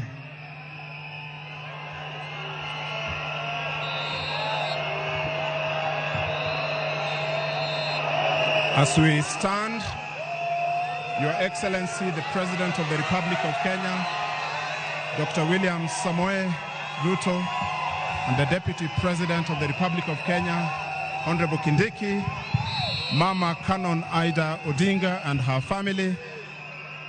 On behalf of our bishops, as the Anglican Church, we are delighted to lead the family, the nation, and the world in honoring a great son of Africa. To begin our solemn service, we will ask the combined choir of All Saints Cathedral, Nairobi, and ACK St. Stephen's Cathedral, Jogoo Road, to lead us in singing 2 stanzas of Bwana ni Mchungaji. Tunaposimama tafadhali.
We may please resume our seats. Jesus says, I am the resurrection and the life. He that believes in me, though he dies, he shall live. And whoever lives and believes in me shall never die. I know that my Redeemer liveth, and that he shall stand at the latter day upon the earth. And though after my skin worms destroy this body, yet in my flesh I shall see God, whom I shall see for myself, and my eyes shall behold and not another. We brought nothing into this world, and it is certain that we carry nothing out of it. The Lord gave, and the Lord has taken away. Blessed be the name of the Lord. The grass withers and the flowers fall, because the breath of the Lord blows on them, surely the people are grass. At this moment, we shall be upstanding for the bidding prayer. We shall be upstanding for the bidding prayer. We are gathered here at the Nyayo National Stadium to commemorate the life of one of our own foremost leaders, the Right Honorable Raila Amolo Odinga, the former Prime Minister of the Republic of Kenya and the ODM party leader. We are grateful to Mama Ida Odinga, Rosemary, Raila Jr., Winnie, the late Fidel's family, and the entire Odinga family for their generosity in sharing Raila with the world. His immense contributions inspire us in shaping Kenyans' governance and democracy. We solemnly beseech our Heavenly Father that He may grant comfort and peace to the family at this time of grief. We ask that God may encourage all who worked closely with our departed statesman stroke Pan-Africanists and every person affected by his sad and abrupt death. It is our humble supplication that our Lord God Almighty may grant us the grace to follow his example, to preserve his legacy, and at the last to share in the promise of resurrection at the second coming of our Lord Jesus Christ. We pray this in the name of the Father, and of the Son, and of the Holy Spirit. Amen. Thank you, Colonel Gratul Mwanyanya, the Principal Chaplain, Kenya Defense Forces.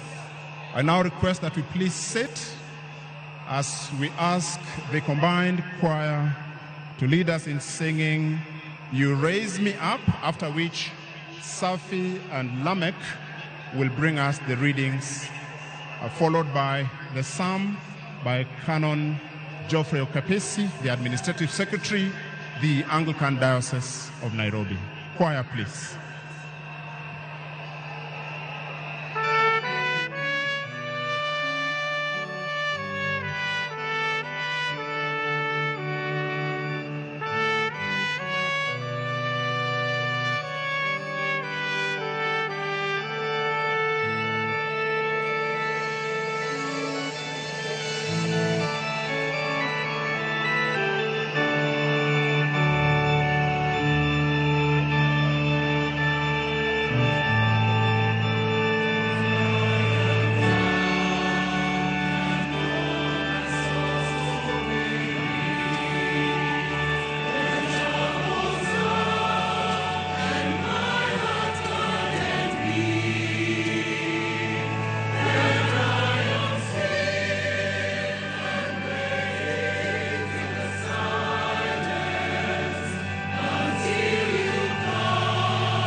Thank you, choir. Kindly let us all stand for the psalm reading.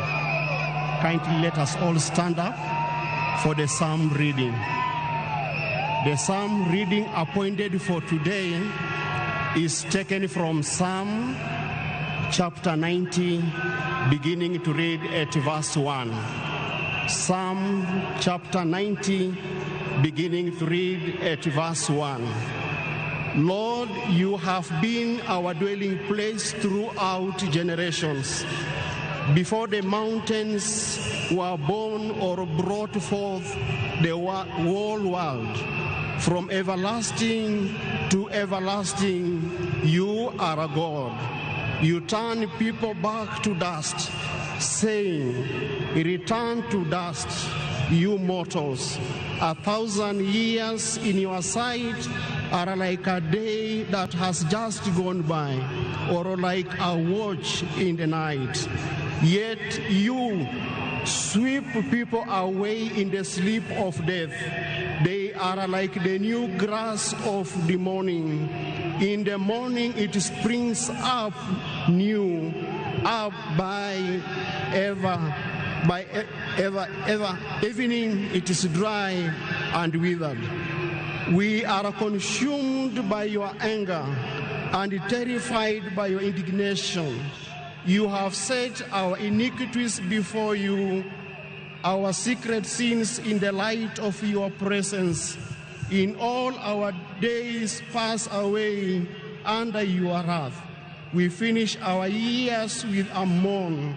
Our days may come to 70 years or 80 if our strength endures.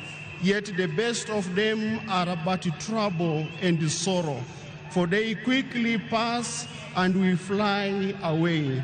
If only we knew the power of your anger. The wrath is as great as the fear that is your due. Teach us to number our days, that we may gain a heart of wisdom.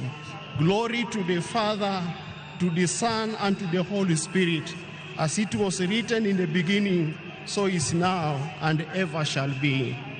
Amen. Kindly let us take our seats for the first reading.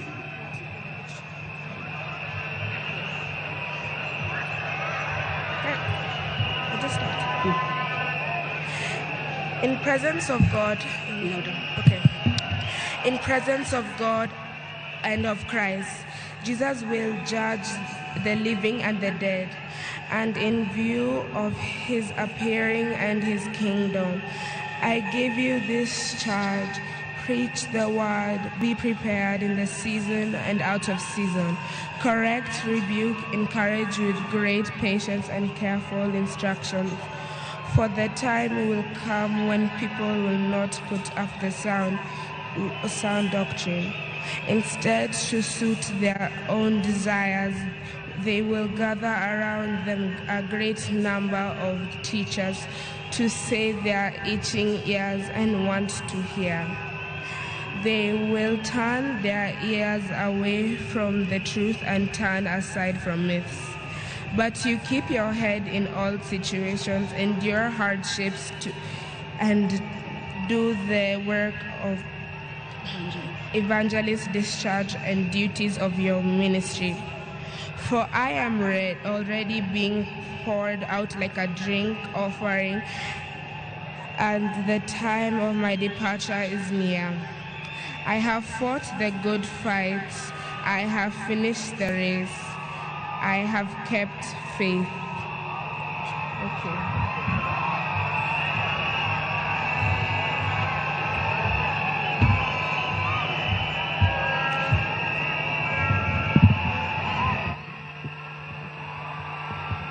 The second reading is John 5:25 to 29. Very truly I tell you, a time is coming, and now has now come when the dead will hear the voice of the Son of God, and those who hear will live. For the Father has life in himself, so he has granted the Son also to have life in himself. And he has given him authority to judge because he is the Son of Man. Do not be amazed at this, for a time is coming when all who are in their graves will hear his voice and come out. Those who have done what is good will rise to live, and those who have done what is evil will rise to be condemned. This is the word of God.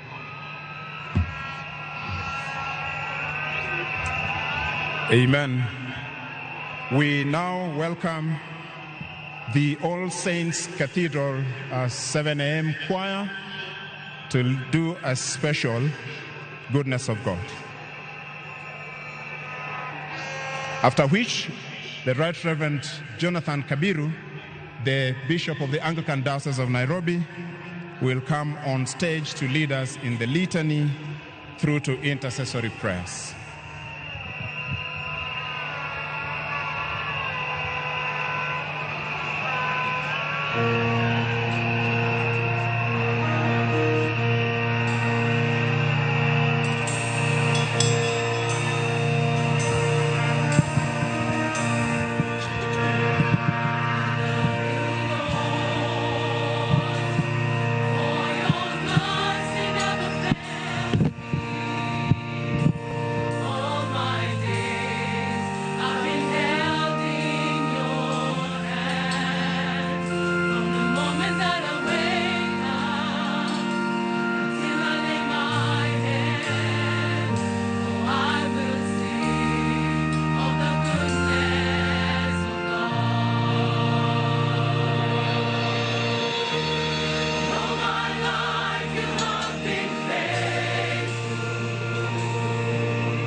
Thank you, choir.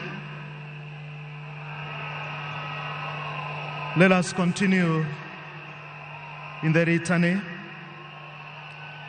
For everything there is a season, and a time for every matter under heaven, a time to be born and a time to die, a time to plant and a time to pluck, a time to weep and a time to laugh, a time to mourn and a time to dance, a time to cast away stones and a time to gather them, a time to embrace and a time to refrain from embracing, a time to seek and a time to lose, a time to keep and a time to cast away, a time to read and a time to seal and a time to keep silent. Let us join together in the Lord's Prayer. Our Father in heaven, hallowed be your name. Your kingdom come, your will be done on earth as it is done in heaven. Give us today our daily bread. Forgive us our sins, as we forgive all who sin against us. Save us from all trials and temptation. Deliver us from evil. For the kingdom, the power, and the glory are yours, now and forever. Amen. The correct, as we come to celebrate the life of our departed great man. O merciful God, the Father of our Lord Jesus Christ, who is the resurrection and the life, in whom whoever believeth shall live, though he die. And whoever liveth and believeth in him shall not die eternally. Who also has taught us by his holy apostle St. Paul not to be sorry as men without hope. For them that sleep in him, we meekly beseech you, thee, O Father, that when we shall depart this life, we may rest in him, as our hope is in this, our brother death, and that the general resurrection in the last day, we may be found acceptable in thy sight, and receive that blessing which thy well-beloved Son shall then pronounce to all that love and fear thee, saying, Come ye blessed children of my Father, receive the kingdom prepared for you from the beginning of the world. Grant this, we beseech thee, O merciful Father, through Jesus Christ, our mediator and Redeemer. Amen. The prayers of thanksgiving. We give you thanks and praise, Almighty Father, that you sent your Son to die and raised him from the dead. We praise you in the confidence that you save all people, living and dead. Lord, we pray that you may hear us. We thank you for Raila Amolo Odinga, who in baptism was given the pledge of eternal life and is now admitted to the company of the saints. Lord, hear us. We thank you for our brother who shared the bread of life, or for a taste of eternal banquet of heaven. Lord, hear us. We thank you for our relatives and friends, and for all who have helped us, who enjoy the reward of their goodness. Lord, hear us. We pray that the family and friends of our brother Raila Amolo Odinga may be consoled in their grave by the Lord. We wept at death of Lazarus, his friend. Lord, hear us. We pray for all of us assembled here to worship in faith, that we may be granted, be gathered together again in God's kingdom. Lord, hear us. Almighty God, in your great love, you crafted us by your hand and breathed life into us by your Spirit. Although we become rebellious people, you did not abandon us to our sin. In your tender mercy, you sent your Son to restore in us in your image. In obedience to your will, he gave up his life for us, bearing in his body our sins on the cross.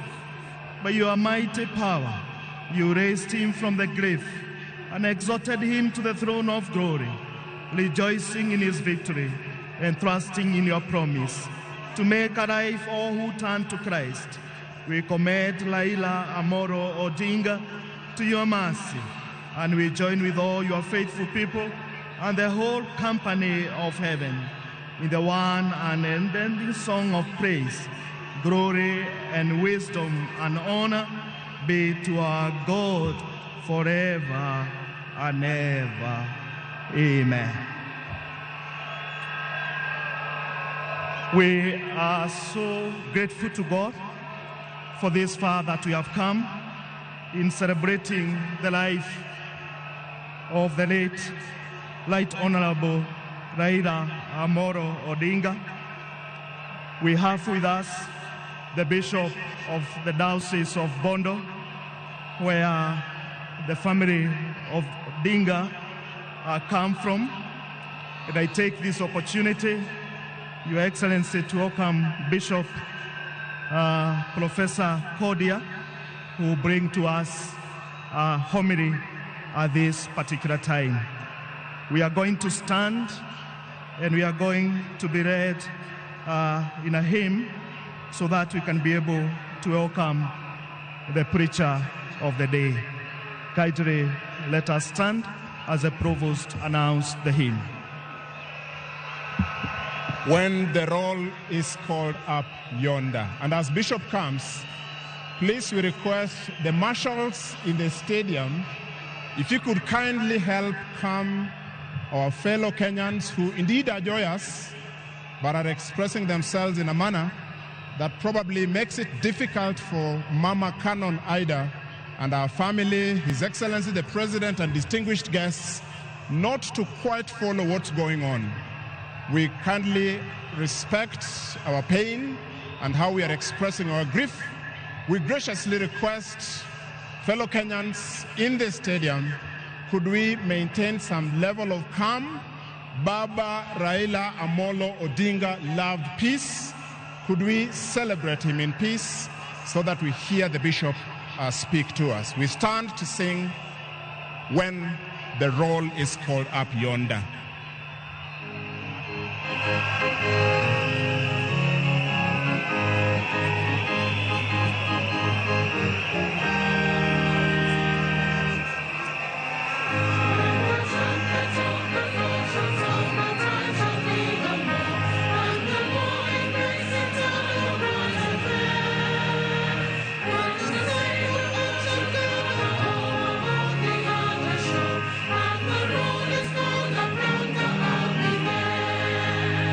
When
now get our seats.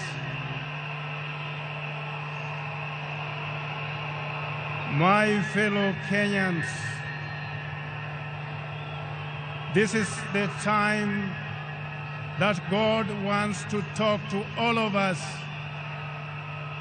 as we give our last respect to our Baba. If he were to be here addressing you, he would start by saying, higher, higher, and all will be well. So I'm also saying, higher, higher, and let it be well.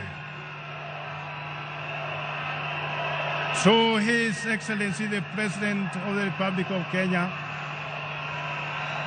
and all distinguished guests, Mama Ida and the Odinga family, as we celebrate the life of our fallen hero, I just want us to pay attention to what God is telling us, for that is the purpose for which we came here to have this state service. So I want to ask for your indulgence, friends of Raila, that let's spare a moment just to listen to what God is telling us. Paul, in his address to Timothy, makes it very clear that in the presence of God and of Christ Jesus, who will judge the living and the dead, and in view of his appearing and his kingdom, I give you this charge. Preach the word. Be prepared in season and out of season.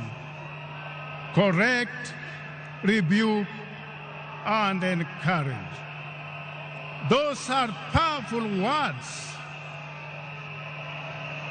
When Paul gave a strong charge, saying, come and listen, for this is my word that I give unto you. Proclaim the things that God has commanded you to proclaim. What the theme of my sermon is: the power of the word. God has given us his power in his word, and that word must be proclaimed in order to have effect on us. That power has been given unto us so that the world could be a better place. That power has been given to us so that all of us would be able to live in freedom and in liberty. Power to correct, power to rebuke, and power to encourage. The Prime Minister was given that power, and he used that power effectively. The power to proclaim the new dawn in the Republic of Kenya. The power to proclaim the new freedom, where now all of us can be able to say whatever we feel we need to say. The power to proclaim liberation of mankind from the state of fear to the state of boldness. Being given the power to proclaim. All of us, in one way or the other, we have been endowed with that power to proclaim something. When His Excellency is given the power, is also given the power to proclaim certain declarations with far-reaching effects on the entire Republic. Power to proclaim. The question is today, which we are all asking, as we celebrate the life of Baba, is how do we apply the power to proclaim that God has given us for the good of the nation, for the good of all of us, for the good of humanity. Baba is one such politician that never used the power of money to intimidate people or to lure followers. Today we have very bad manners amongst most of our politicians. They have taught our people the culture of handouts, that wherever you are, you must give part with money. And woe unto those who drive big vehicles, they are in trouble. Whenever you are seen, you are only seen in terms of money. What can you be able to give? Baba Raila Amolo Odinga never used the power of his wallet as a convincing tool to others. But he used the power of persuasion.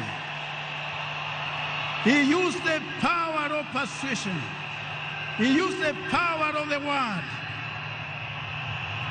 Let's allow ourselves to be used of God so that the power He has given us may be the power that is correcting, the power that is reconciling, the power that's rebuking what is evil and what is not evil. We as preachers, sometimes we are also tempted to fall into temptation of compromising the message that the Lord has given us, because sometimes we feel we must make some people happy. I want to tell you for free that God has called all of us only to proclaim His will. And once we proclaim that, we remain stronger than ever before. We become more charged to speak the truth than ever before. How many can fit in the shoes of Raila Amolo Odinga today? How many can fit in that shoes today as I speak?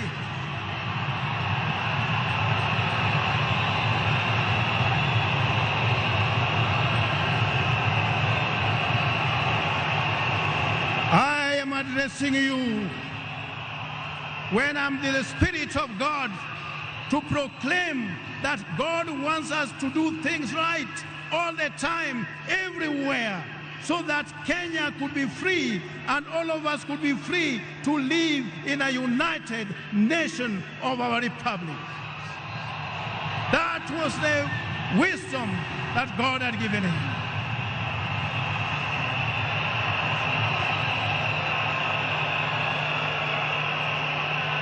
And I want to charge you in the name of God that from today, please, as we honor the Right Honorable Raila Odinga, let's see ourselves as Kenya First, not from the point of view of our tribes, of our classes, of regions, where we come from.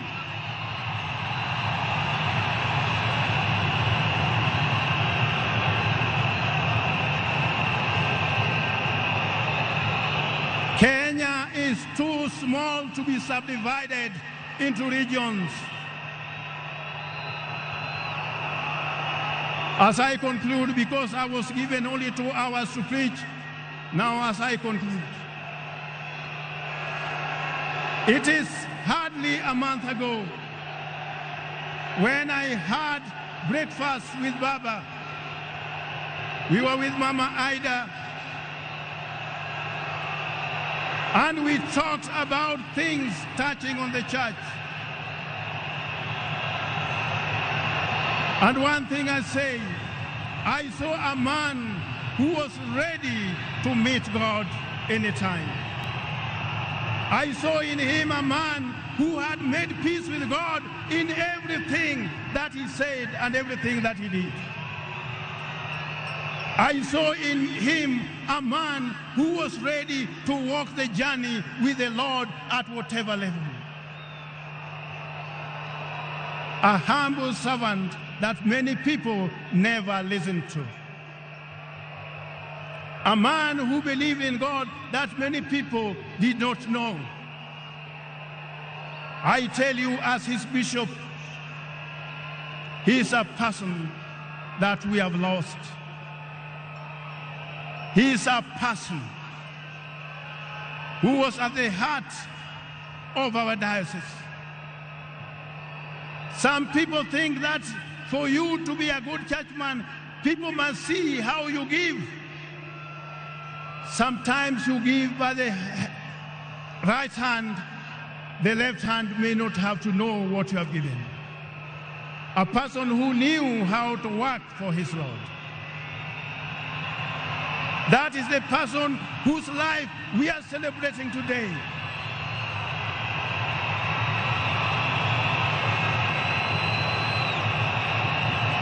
And I want to say without contradiction, Your Excellency the President, what you have done, this service and this state honor, there is no one who would have deserved this other than the Right Honorable Raila Amolo Odinga.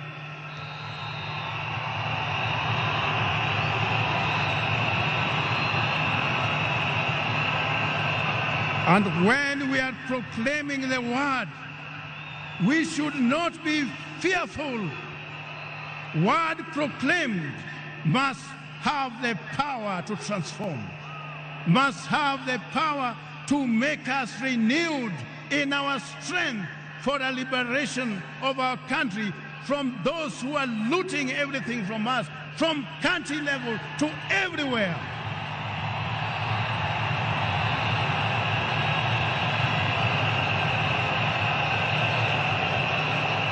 If there is anyone here, I want us to make a testament. I want us to make a testament with the people of Kenya. If there is anyone here, at whatever level, be you a governor, be you an MCA, be you whoever it is who has looted this country, you know you stand a chance of being condemned.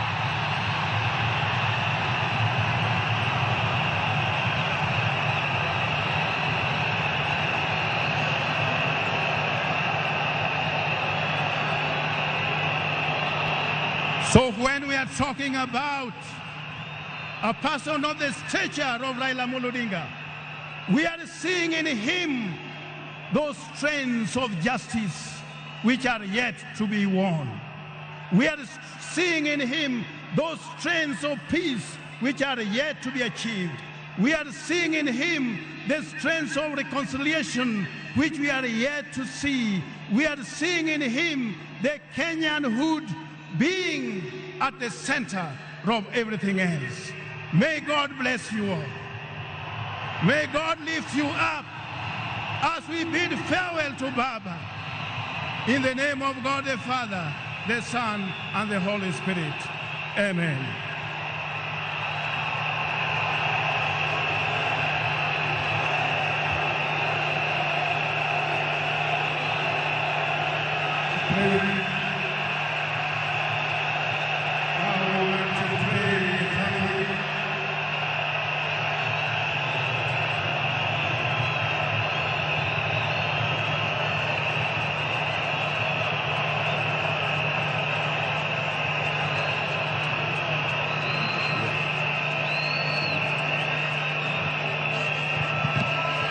Yes, I want us now to pray for the family. Let us all be silent a bit as we commit this family before God. God, you are always graceful. You are always merciful. You are always loving. And you are always caring. This is the family that you had made for us in this Republic of Kenya, to be the champion of democracy, of freedom, of love, of the unity of our nation. You have left Mama Ida remaining to be the mother of all of us. You have left Baba Dr. Buru also to be the father of all of us. You have left this family. They will never lack when we are still there to be with them. We want to commit them all unto you, O Lord, for your special favor, that you touch each and every one of them. You grant them the favor to remain strong even at this time of mourning. Let their celebration be our celebration. Let their grief be our grief. Let their joy be our joy. And let their strength be our strength. May you comfort them all. And may you heal their wounded hearts, O Lord. For all this we ask in the name of God the Father, the Son, and the Holy Spirit. Amen.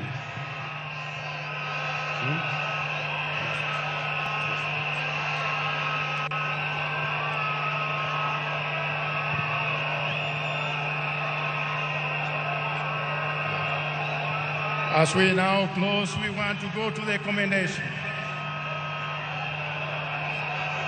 Our brother, Raila Amolo Odinga, may you go into the hands of God, O merciful Savior. We commend your servant, Raila Amolo Odinga, unto you, O Lord. Eternal rest grant unto him, O Lord, and let the perpetual light shine upon him. May his soul and the souls of all the faithful departed through the mercy of God rest in peace, rest in peace, rest in peace. Amen. Now I want to hand over the microphone to the state MCA, Mr. Gitonga, to take over from here now. Thank you. We can sit.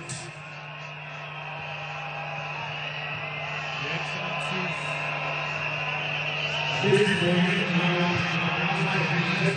Deputy President, Professor Kithure Kindiki, who will now run the program as from here.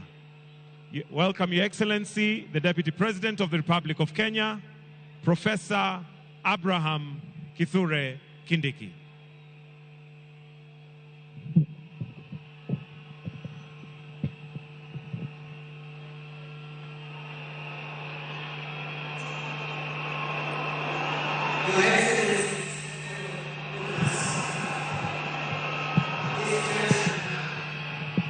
We would like to hear the tribute of our departed leader, the Honorable Raila Odinga.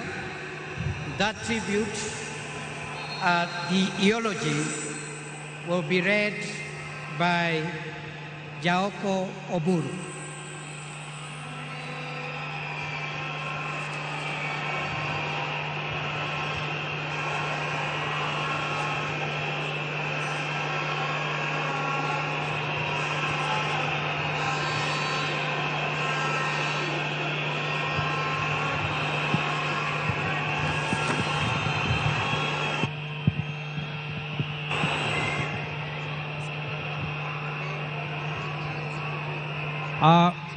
I am honored, Baba, to read your eulogy. May the Lord give me peace and give peace that transcends all understanding to us, your orphans. Raila Amolo Odinga is truly a once-in-a-generation leader, a man whose ideals transcended politics and whose legacy will shape Kenya's destiny for generations to come. President William Ruto announced the demise of former Premier on 15th October 2025. On the 15th October 2025, the mortal journey of the Right Honorable Raila Amolo Odinga came to an end. But his spirit is immortalized in the story of a life that began on the 7th of January, 1945. For 80 years, he embodied resilience, boundless optimism, a will to test limits, ventured into new frontiers and imagined new horizons, all in a steadfast love for country. He was a leader who never wavered in his belief in the good of his people. Raila Odinga lived a life of purpose. He chose to fly high, urged the nation to dare, and challenged Africa to fight for its place in the world and retrace the dreams of the continent's founders. Over the past 3 years, we have witnessed an outpouring of emotions of a nation gripped in grief. Africa has grieved for him. Indeed, the world has grieved for him.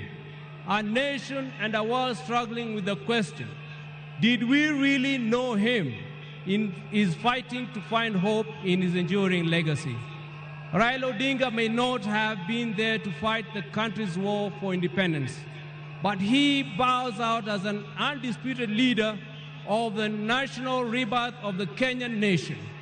He easily became the bridge between our generation and that of our grandfather, the late Jaramogi Oginga Odinga, who fought for our country's independence from colonialism.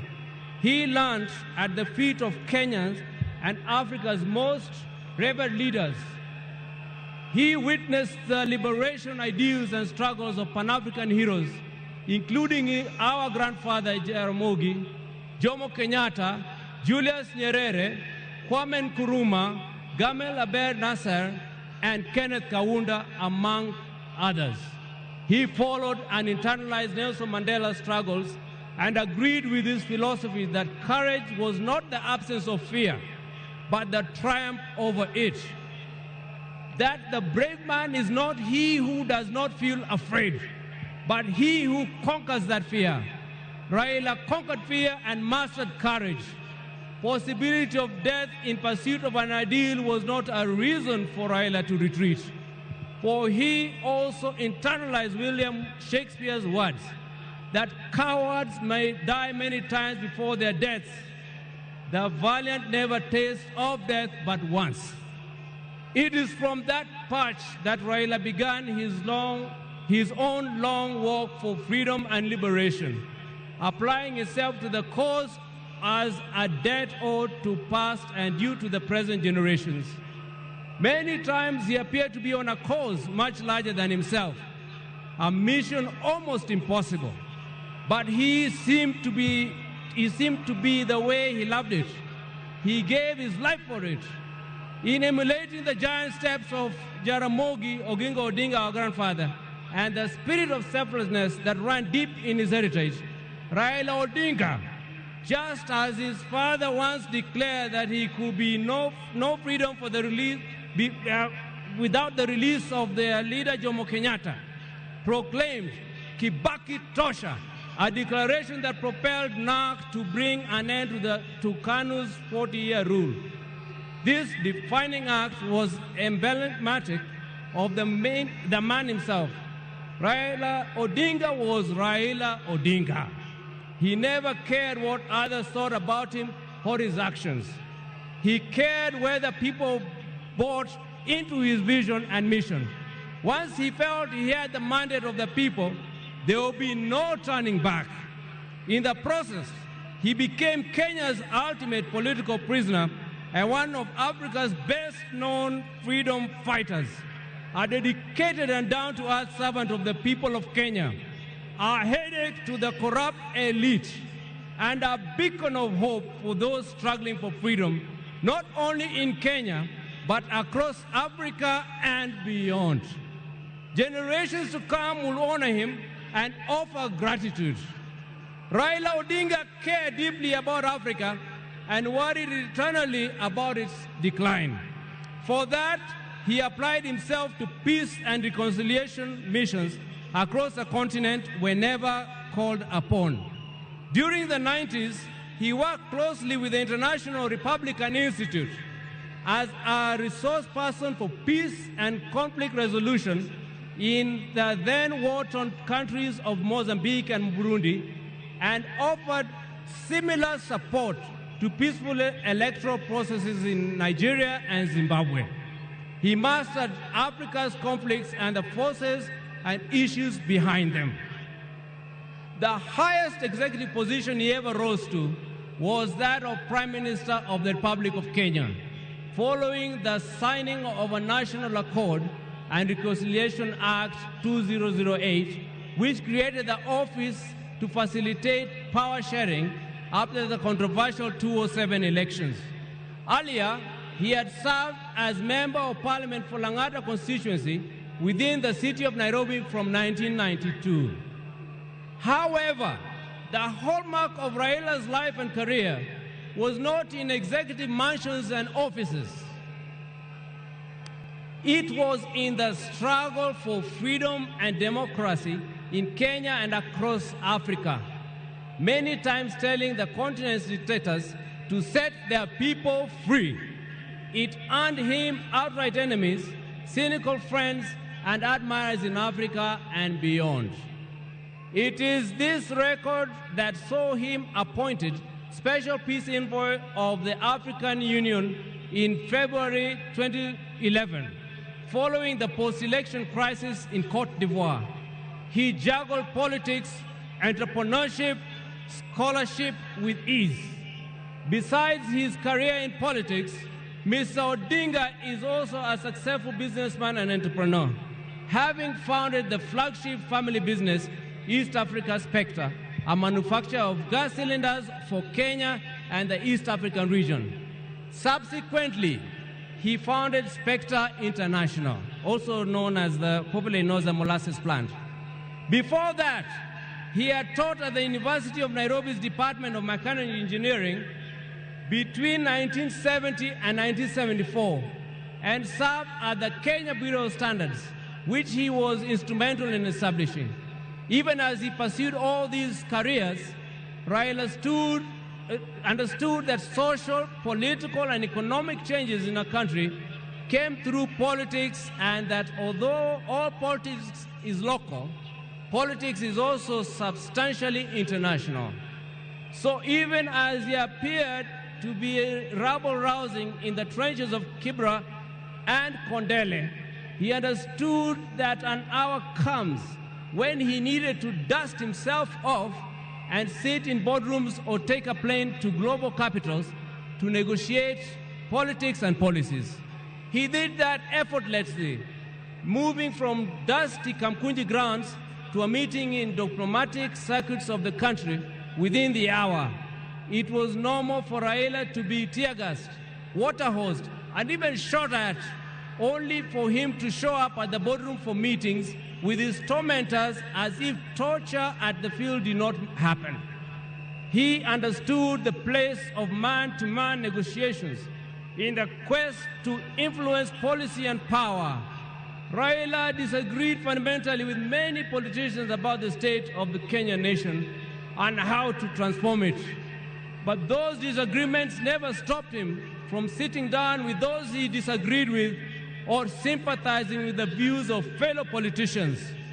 Raila believed in political parties as vehicles for advancing democracy and good governance.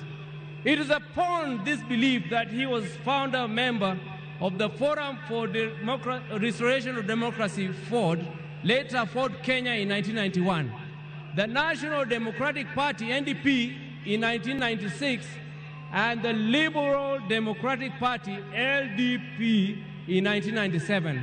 And in 2005, his present political vehicle, the Orange Democratic Party of Kenya, ODM.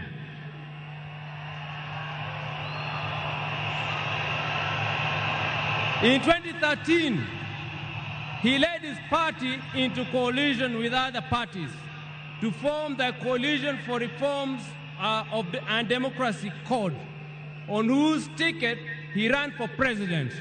He challenged the election results at the Supreme Court, which ruled in favor of his opponent, he accepted the verdict and took up the leadership of the opposition. He contested the 2017 presidential election on the ticket of the National Super Alliance, NASA, which election ended up being nullified by the Supreme Court, but he stayed out of the subsequent contest. Mr. Odinga was again picked by his coalition, Azimio la Umoja One Kenya Coalition Party, for the presidency in 2022, whose results were confirmed against him by the Supreme Court. He accepted the verdict and has led the opposition coalition. Raila's early life prepared him to be a consummate African and citizen of the world, with early education in Kisumu and Siaya before leaving for Germany, where he began his high school education at the Herder Institute of Leipzig. He later transitioned to the Otto von Gutenberg University in Magdeburg, in the then East Germany, where he obtained a Master of Science in Mechanical Engineering, specializing in production technology. In February 2024, Raila visited and extensively toured the two institutions, reliving his days there and recalling that when he arrived in Otto von Guerre, there was not more than 5 black students in the whole college. As a leader, Raila believed in and exercised unity, selflessness, sacrifice, collective leadership, humility, honesty, discipline, and hard work. Other than Kenya, Raila's other greater love was Africa. He celebrated the continent's potential and mourned its poverty. He mourned the death of leadership on the continent and felt the pain of its people being left behind by less endowed regions of the world because of failure of leadership. Indeed, the last major political project Raila quietly embarked on just days before his death was a third biography dedicated purely to Pan-Africanism and what needs to be done to take the continent forward.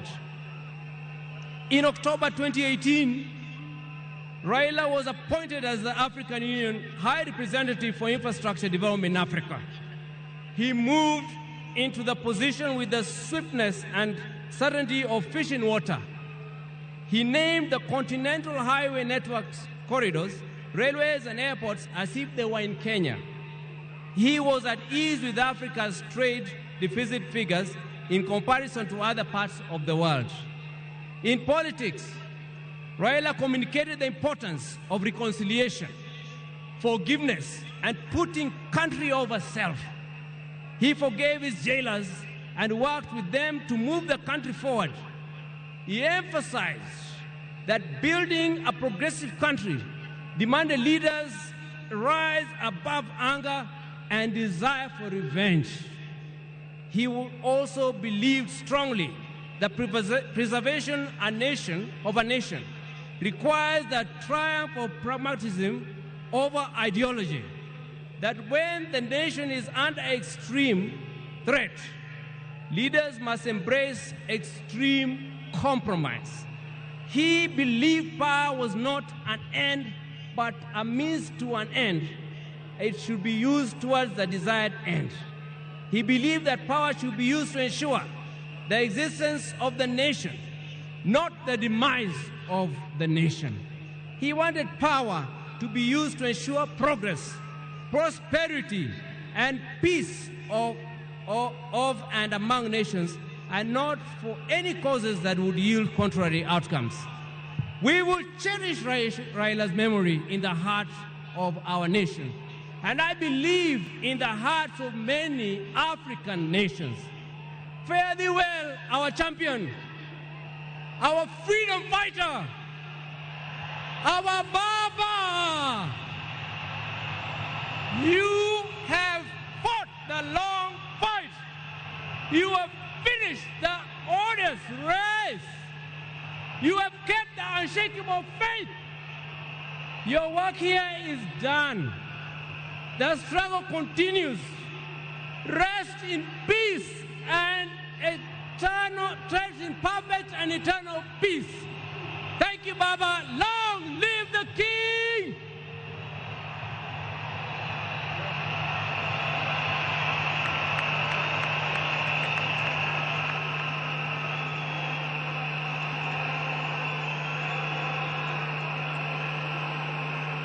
Thank you.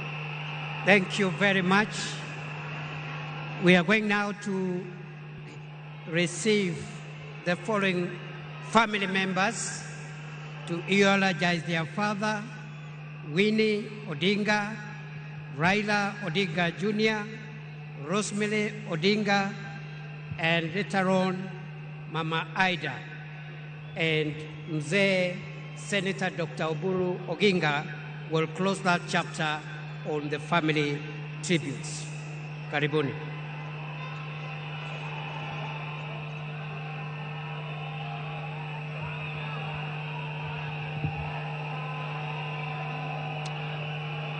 Hello? Hello? Hello?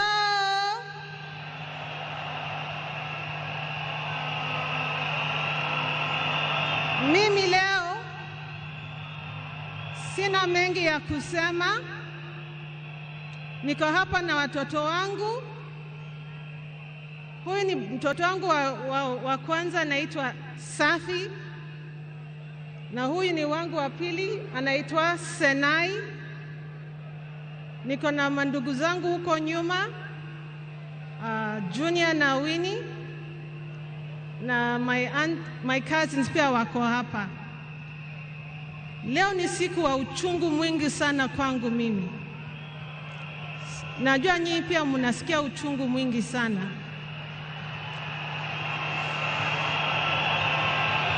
Kwa sababu hata baba alikuwa baba wetu, alikuwa baba zetu sote. Naomba niseme machache kwa Kiingereza tafadhali. Ladies and gentlemen, of course all protocols observed. I'm a bit today I'm feeling very, very sad. I did not anticipate to speak today, and there's so much I can say about Baba, but at the same time, we don't have enough time for me to say it all. To me, he was my advisor. He was a friend. He was also someone who understood me very well and my children and my siblings. I remember the day I received the message. I was seated on the table, just finished my breakfast. And then my brother Junior called me. And he asked me where I was. And I told him, nimekaa kwa meza, I'm seated at the table. And then he asked me to sit down. And I asked myself, now do I sit on the floor, or sitting on the table or the seat at the table is good enough? I was so confused. But then Junior then told me that our father was no longer with us. Until today, it is still very difficult. Ni uchungu mwingi sana ambao tunahisi kama familia. Na leo hii tunakuja na nyinyi pia, ndio tuombeleze na nyinyi pia, Kenya mzima na dunia nzima. Nataka tu kusema asanteni sana kwa kusimama na sisi, na tutaendelea kusimama pamoja, na Mungu abariki Kenya mzima na bariki dunia mzima. And thank you all. Asanteni sana. Mungu atupe nguvu. Mama, Mungu akupe nguvu. Thank you so much. Sina mengi ya kusema. You're okay?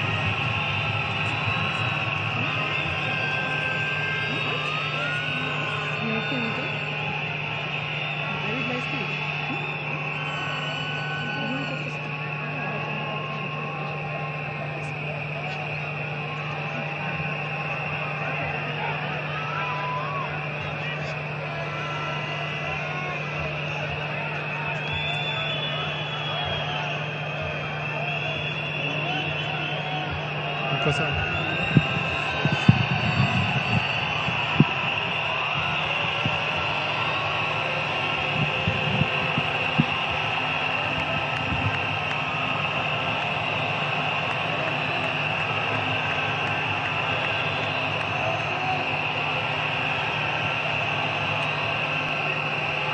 Sawa.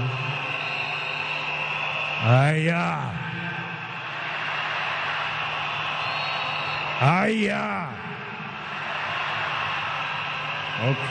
Tulia, wacha nisome. A tribute from Raila Junior Odinga. My beloved mom, my sister Rosie and Winnie, my extended family, excellencies, distinguished guests, my fellow Kenyans, since I learned of my dad's demise, I have organized over how to best mourn him.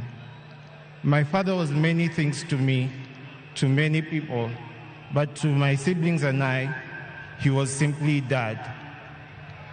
Dad embodied resilience, courage, and unwavering commitment to the ideals of freedom and justice. He always stood for what he believed was right, sometimes at great family cost and personal cost as well. He was my hero.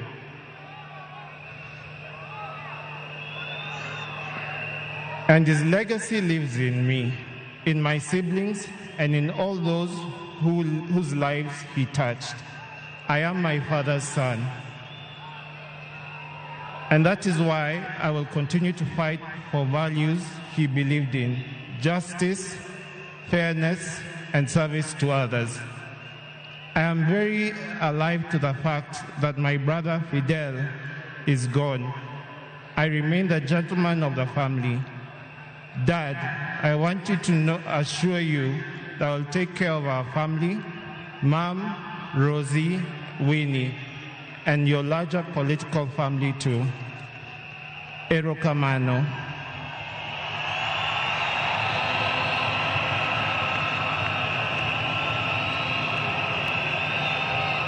Aya, hii sehemu, the refrain is Asante Baba. Nikinua fly risk, mnasema Asante Baba. Tujaribu mara ya kwanza. Asante Baba. Thank you for the gift of life. Thank you for giving me your name and for never heaping the weight of it on me. Asante Baba. Thank you for the beautiful childhood that through the challenging times. Asante Baba. Thank you for believing in me, encouraging me to speak up and to try new things, for always hearing me out. Thank you for standing by me even when I fell short or outright failed, and for always showing me grace. Thank you for your wisdom, your guidance, and your unwavering love, not just for me, but our entire family. Mama, Fidel, Rosie, Winnie, Yvonne, Lion Amolo Odinga, Jaramogi Oginga Odinga. Thank you for grounding me in ways more of our people and encouraging me to be a man. I will deeply miss our family moments, our laughter, our conversation. I will miss watching Arsenali with you. I miss Arsenali.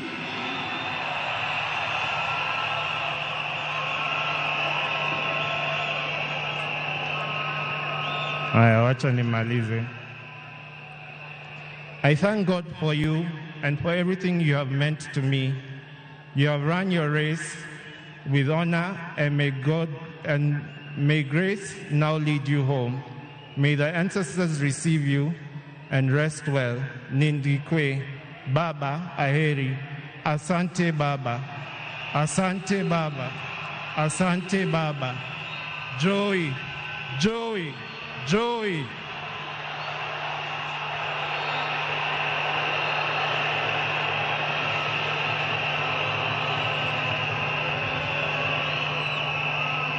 Wacha nimkaribishe dadangu Honorable Winnie Odinga. Karibu Winnie.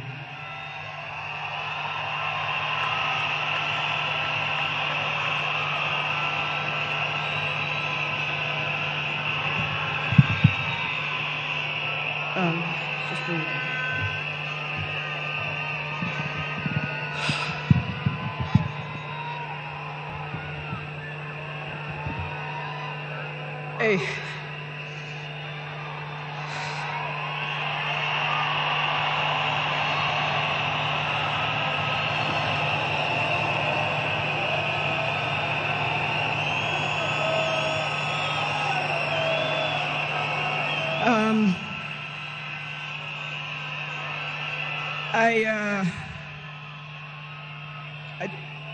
To fellow mourners and all protocols observed, I don't know who I'll miss more, my dad or my superhero. I've been the luckiest girl in the world because you are my dad.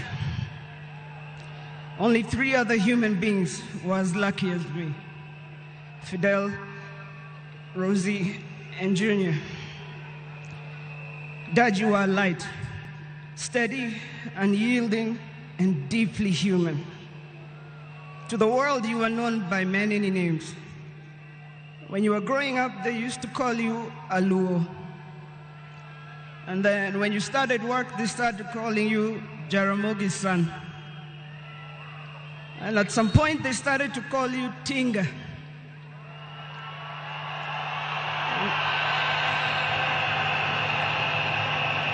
At another point, they started to call you Aguambo.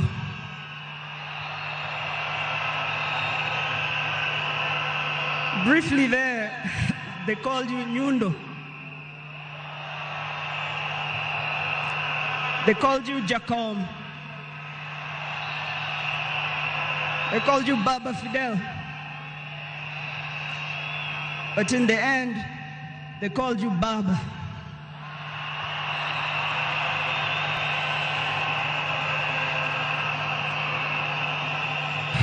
To me, you were simply Dad. A man whose presence froze rooms around the world. Our home was the Vitendawili testing ground, filled with trivia, quizzes that challenged the 4 of us, in a good way sometimes. When I learned that you willed to be buried in 72 hours, I laughed. Good old Dad, testing and planning for all of us, even beyond the grave. I can see you now laughing in your heaving manner. I can see you laughing at all of us, knowing that your wish will be done. To my fellow mourners, I learned from him that love for country is not just in words, but in sacrifice. That justice must be pursued even when the path is lonely. The true leadership is service and not power. Millions of you are in despair, but take heart, because he left a plan for you too. He led all of us, he taught us, he carried us. We know what he expects from us, and we shall rise together in his honor. I watched him at his best. I watched him fall and rise again, each time with grace, forgiveness, and hope. At home, he was gentle and humorous. He loved storytelling, music. I think you know the favorite song. Down the bay of the mountain top, where the sun shines on a mountain top, I took a trip on a sailing ship, and when I reached India, I made a stop. But I'm sad to say I'm on my way. Won't be back for many a day. My heart is down, my world is turning around. I had to leave a little girl in Bondo town.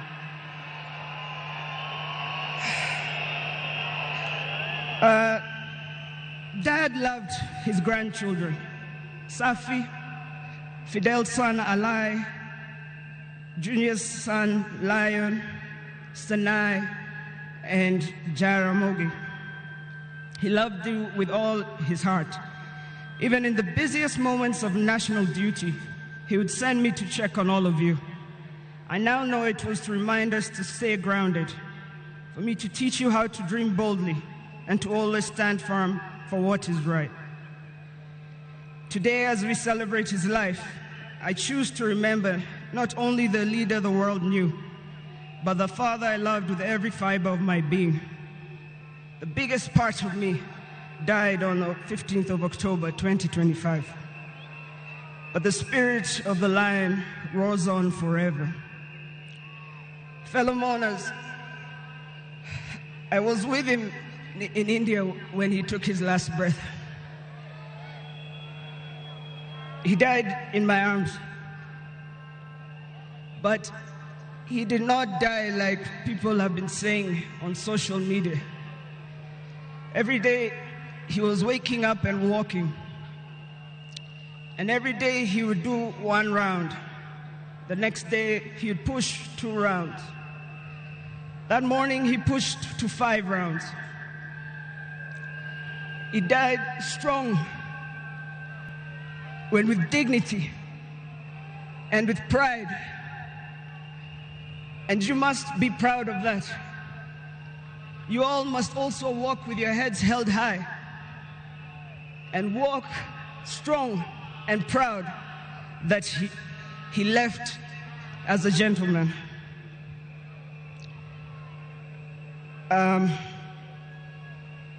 As a family, we want to thank all of you, from Turkana to Lamu, from Isiolo, Mandera, to the shores of Lake Victoria. Asanteni sana. The king is dead, but long live the crown. Joey! Joey! Joey! Joey! Rest in peace, Dad. Asante.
Your Excellency, the President of the Republic of Kenya, William Samoei Ruto, and our First Lady Mama Rachel, and all protocols observed.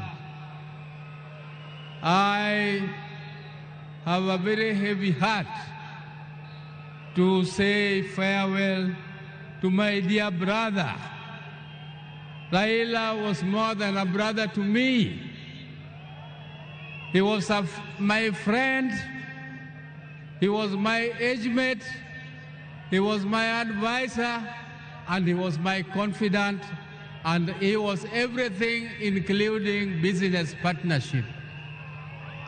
We grew up together more or less as twins, because the difference between me and my brother is only 1 year and 2 months. And unfortunately, my brother passed on my birthday, which is 15th October 1943. When we were growing together with my brother, we were in Bondo in Sakwa, though we were born in Maseno. But during that time, we were only 3 boys. And our mother was a disciplinarian more than our father.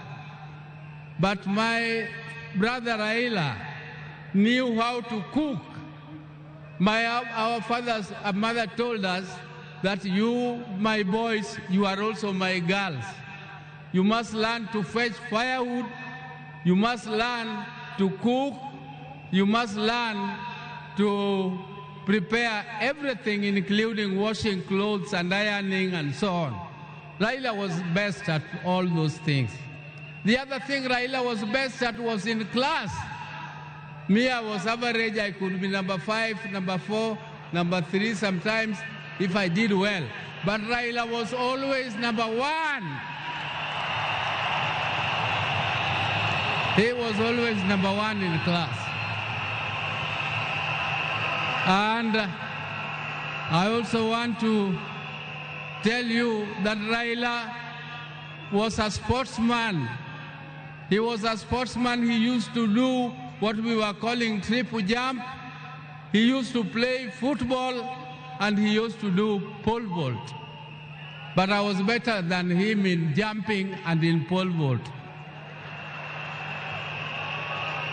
I want to tell you that my brother loved justice from the beginning. He loved to hear news. And one day he was late in school, and when the teacher asked him what he was doing, he said he was still listening to the radio. He wanted to hear news. And he was only at standard 3, standard 4. So Raila was a no-nonsense man. He entertained no mediocrity. Raila did not want mediocrity.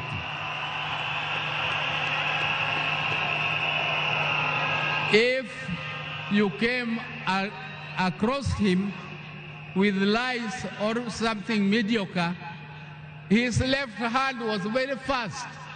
He could give you something to teach you a lesson that you must always be truthful. He protected me and my brother, the later Gola, because he was more brave in confronting anybody who attacked us. Ladies and gentlemen, I can tell you the story of Raila the whole day, but that is not my intention today. My intention is to tell you that even though my brother was almost the same age as me, but younger than me, I can tell you that I respected him as my leader in the political arena.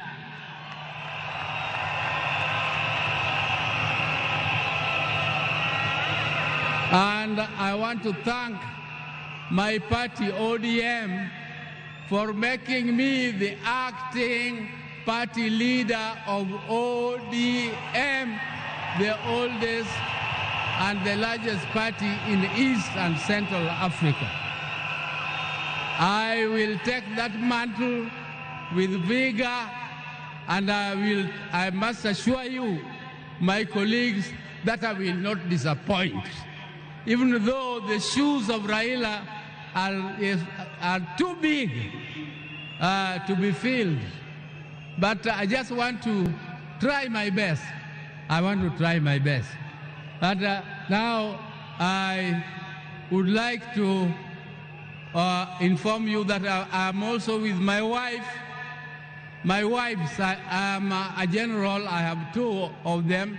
If I don't introduce them to you, they might feel jealous and refuse to give me food. There's my elder wife, Dr. Ann Ayo Oburu, is here. And come. This is the lady who took me out of boyhood. She is a doctor, she is a pediatrician, and she is the one with whom we grew together. But I thought that now, at my age, I don't want her to scratch me, I don't want her to massage me, so I brought her helper, Judith Oburu. Judith Oburu.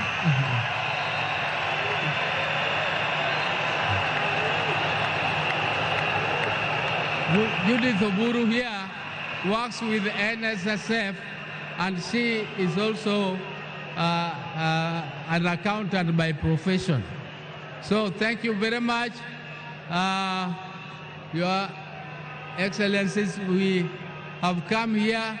Tomorrow we are moving home, and we shall talk to you again when you come to Bondo. And I thank you all for listening to me and giving me this opportunity to listen to you. But please, keep the spirit of Raila burning. We are going to keep the spirit of Raila burning. You can see Raila has siblings. You can see Junior has spoken here very well. You can see Winnie is there burning. You can see Rosemary is there burning. And you can see their mother, Ida, is here.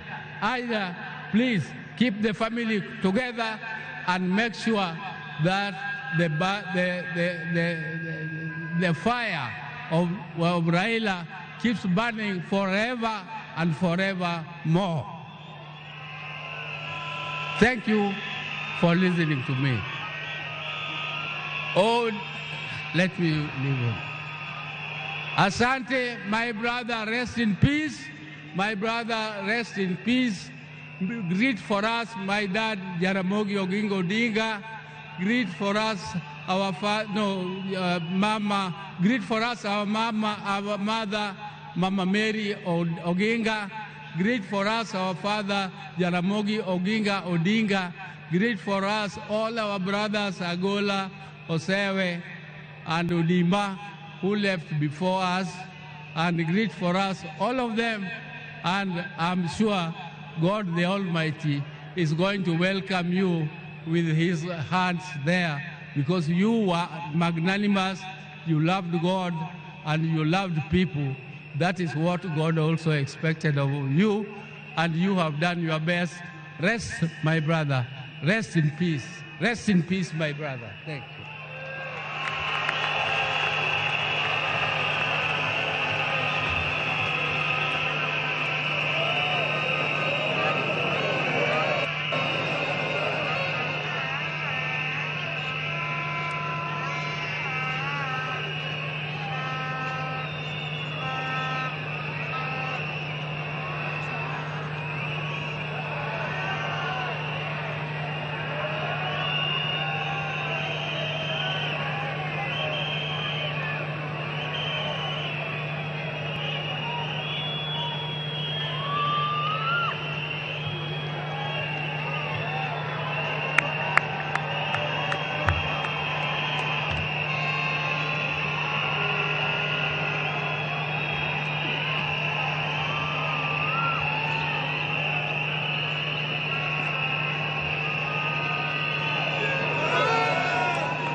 Hello?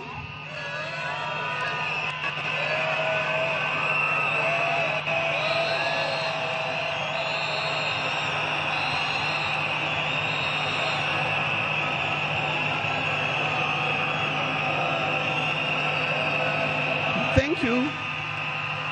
Thank you. Thank you. To His Excellency, the President of the Republic of Kenya, His Excellency William Samoei Ruto, and Her Excellency Lady Rachel Ruto, the former President Uhuru Kenyatta,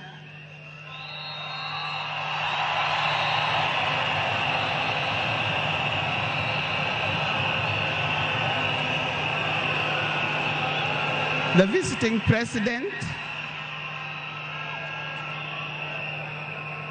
president past and present, the deputy presidents, all distinguished guests, ladies and gentlemen, and watu wetu wa Kenya kwa jumla, hamjambo. Today is a very unique day. It is not every day that I would be standing here to say something to the nation and to the world about my dear husband, Raila Amolo Odinga.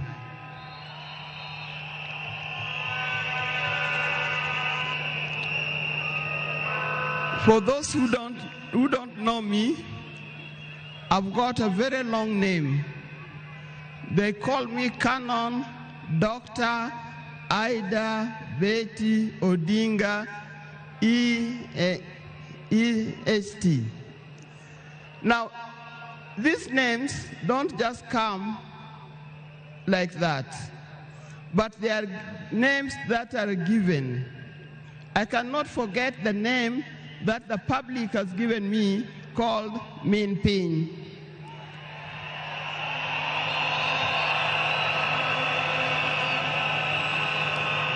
That name is a very heavy name because it is a name that puts a lot of responsibility to the owner of that name. I'm also gotten the name of Peace Ambassador. And for that reason, even before I say something else, I'd like to say something about peace. One thing that I know that Raila stood for, and he keep on repeating, is that we need peace in our nation, we need peace in our homes. And peace will not survive in a situation, in a chaotic situation. For that reason, I appeal, today I appeal, let us mourn Raila in peace. I know you are all concerned, I know you are all mourning, you are sad about this, but let's keep peace so that the peace can prevail, not only here in the stadium, but also in the rest of the country. Coming to talk about my dear husband, Raila Amolo Odinga. I first met Raila way back in the early 70s, and we got married in 1973. For that reason, I've lived with this man for 52 years.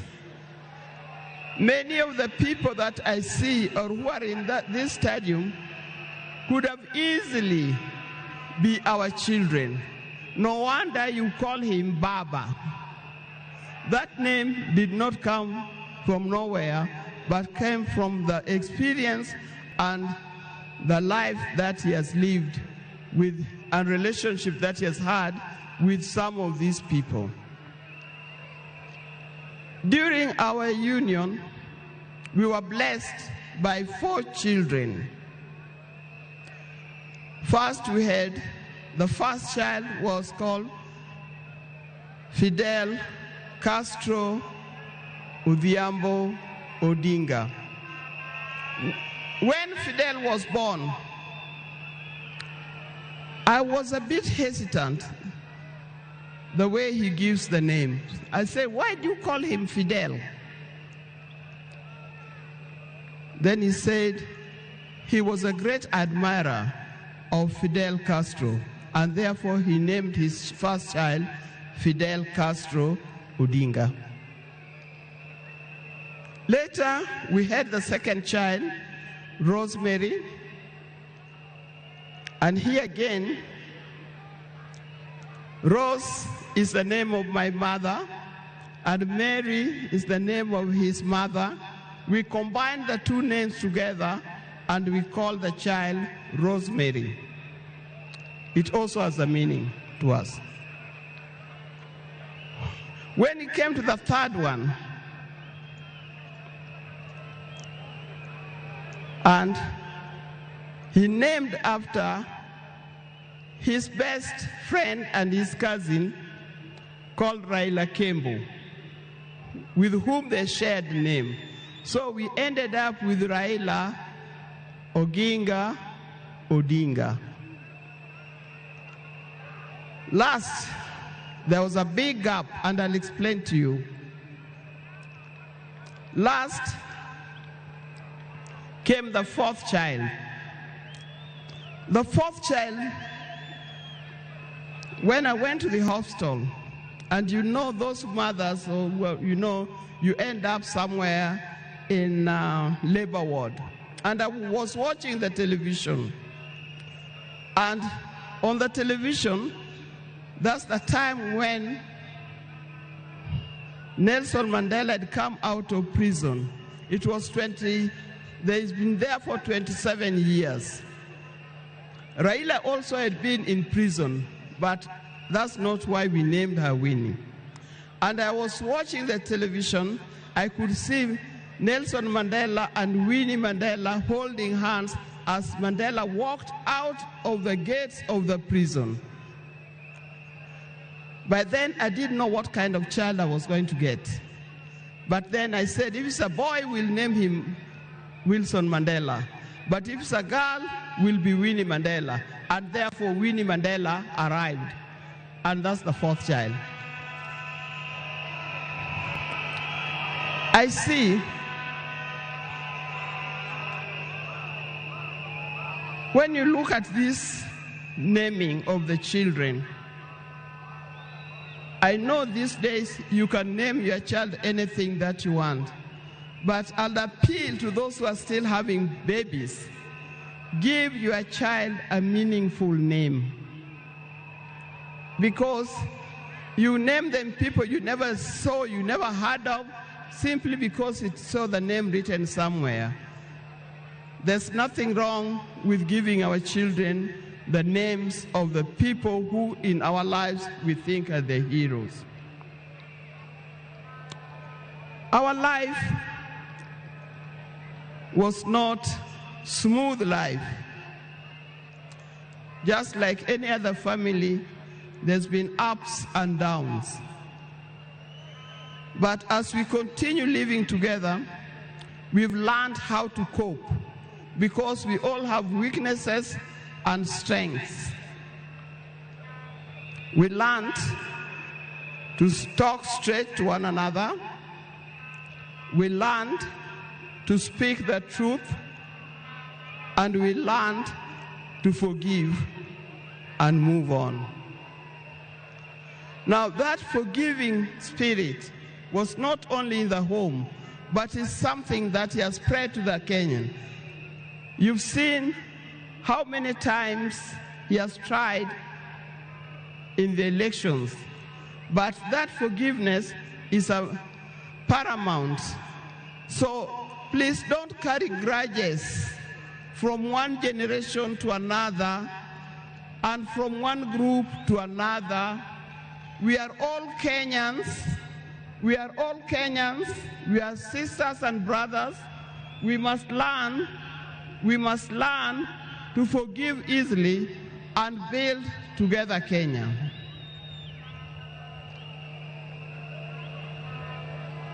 Towards the end, I'll not say everything. I would like to say everything, but time would not allow. And a span of 52 years is not a short time. I hope that when I get another opportunity on Sunday, I'll be able to say more.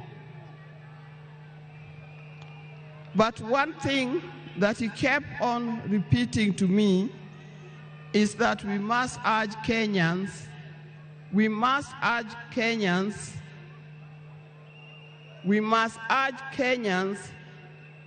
to live in peace.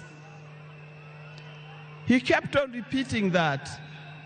We must repeat it to our Kenyans. We live in peace. Raila hated dishonesty.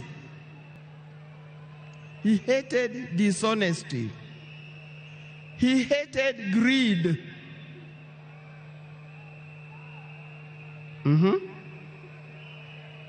The greed that have affected the main fabric of our society. The greed that leads to stealing from the public coffers. The greed that leads to corruptions. That's the kind of thing that Raila would not have liked to see. So, you people, you Kenyans, I'll tell you more.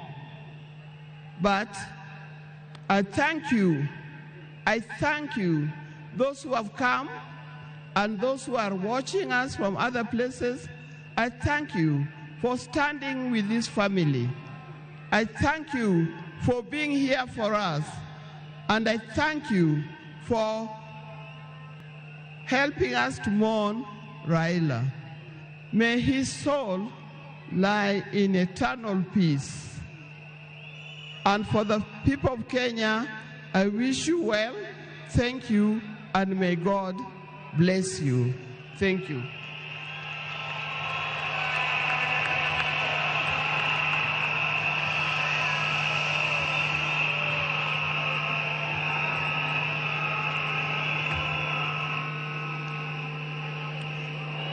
Fellow monarchs, we are moving towards the end of this occasion, the first part, so that we can allow a second part that is going to take place in the afternoon. On behalf of Senator Dr. Oburu Oginga, who has been the co-chair of the National State Funeral Committee for the late Prime Minister Raila Odinga, I want to thank the people of Kenya and the people of the world for mourning our departed leader with dignity. I would like to just clarify that Senator Oginga has spoken in two capacities. First, as a member of the family,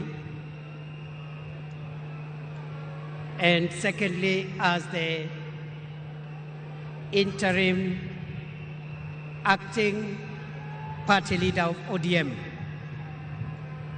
Your Excellency, fellow monarchs, we recognize there's so many monarchs who have come to mourn today, and we respect all of them and thank them for making time. Allow me, Your Excellency, to do two things, and then we will conclude. The first is to acknowledge that the leader that we have lost in our country was not just a leader in Kenya. He was a regional leader, he was a continental leader, and he was a global leader. And that is why you see the kind of dignitaries that are present here, whom we recognize for their presence. But we have also received formal condolences from global leaders from around the world. Allow me, monarchs, to acknowledge those condolences from heads of state and government of foreign nations. We have the condolences of the President of Tanzania, Samia Suluhu Hassan, who has sent formal condolences and has sent her vice president, who is present, the foreign minister of Tanzania, who is present, but we acknowledge the formal condolences from President Samia Suluhu Hassan from Tanzania. The Tanzanian delegation is also joined by the fourth president of Tanzania, the Honorable Jakaya Kikwete. We also have condolences from President Yoweri Kaguta Museveni, the President of Uganda. We have the condolences of President Paul Kagame of Rwanda, and President Kagame, in addition to the condolences, has sent the Interior Minister of Rwanda, who is present here to represent President Kagame.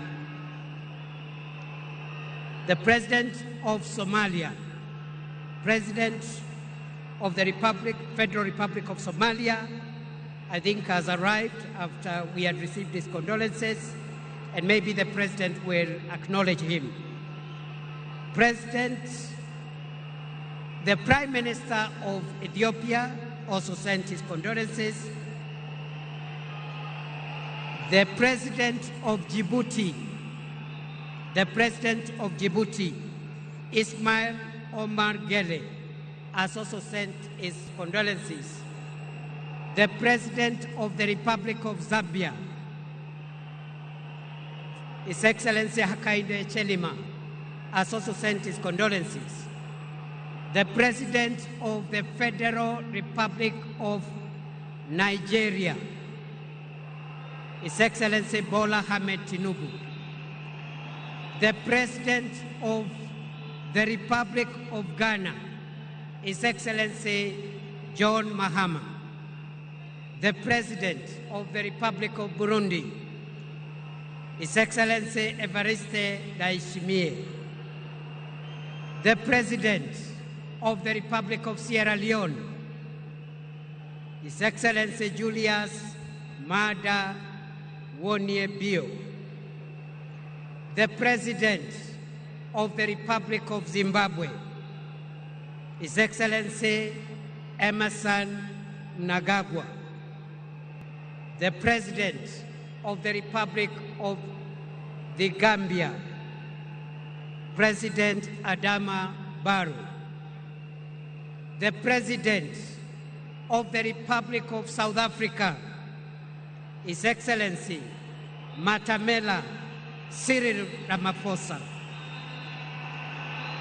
The Prime Minister of India, His Excellency Narendra Modi. The President of the Democratic Republic of Congo, His Excellency Felix Tshisekedi. We also are in receipt of the formal condolences of the following global leaders whom I want to mention and acknowledge. The Secretary General of the United Nations, His Excellency Antonio Guterres. The Chairperson of the African Union Commission, His Excellency Mahmoud Ali Yusuf. The Head of the European Union delegation to Kenya. We also have the condolences of the Under-Secretary General and the Executive Secretary of the United Nations Economic Commission for Africa, the Director General of the World Health Organization, Tedros Ghebreyesus, the Assistant Secretary General of the Commonwealth of Nations, the Executive Secretary of the Intergovernmental Authority on Development, Dr. Wokne Geneyehu, the Secretary General of the East African Community, Veronica Nduva. And finally, I want to acknowledge also the condolences that we have received from the following: Senator James Rich, who is the chairperson of the United States of America Senate Committee on Foreign Relations. From the United Kingdom of Great Britain and Northern Ireland, we have the apologies of the Minister for International Development and Africa, Jane Chapman. Condolences from Italy through the head of mission, through the deputy head of mission of the Italian Embassy, the High Commissioner of Australia, the High Commissioner of Canada, the Ambassador of the Russian Federation, the Ambassador of the People's Republic of China, the Ambassador of the Czech Republic, the Ambassador of Switzerland, and the Ambassador of the Federal Republic of Germany. Ladies and gentlemen, we now would like to hear the condolences and the remarks from two other speakers. As we close this session, let me acknowledge all the people, fellow Kenyans who have come to join us and join together in mourning our departed leader. Let me recognize our delegation here from the state side, the arms of government, all the arms of government, and the two levels of government are represented here. We are led by His Excellency the President, William Ruto, and the First Lady. We also have our retired President.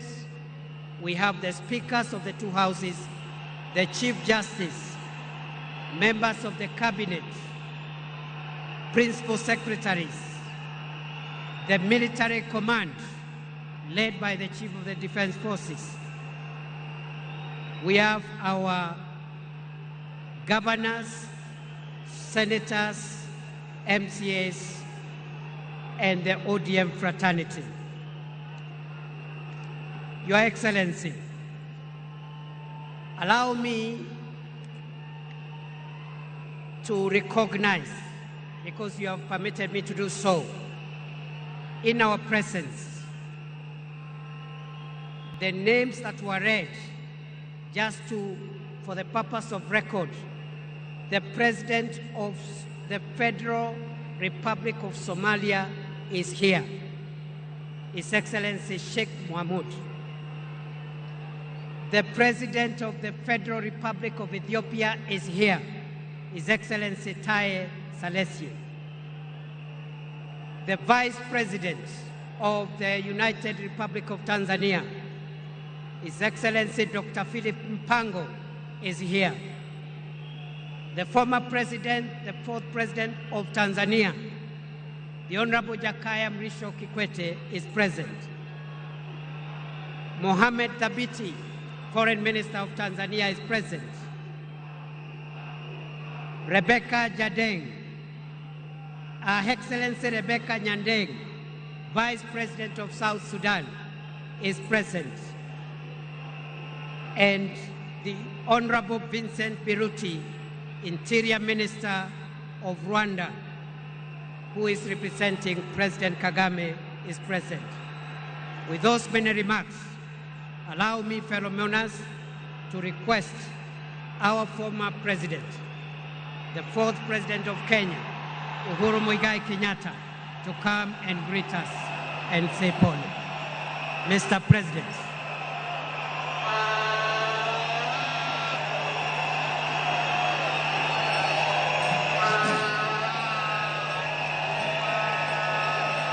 Asanteni sana.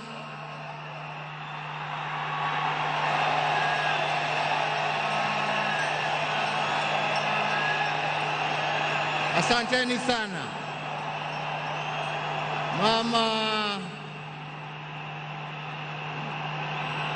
Mama Aida Odinga, Rosemary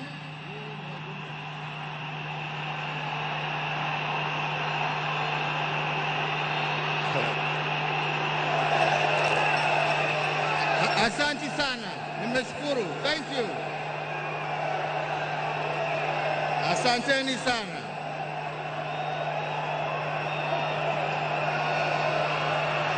Asanteni.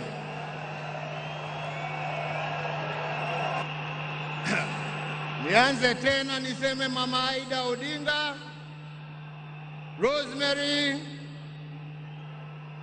Junior, Winnie na familia yote ya mwenda zetu, rafiki wetu, Mheshimiwa Raila Amolo Odinga.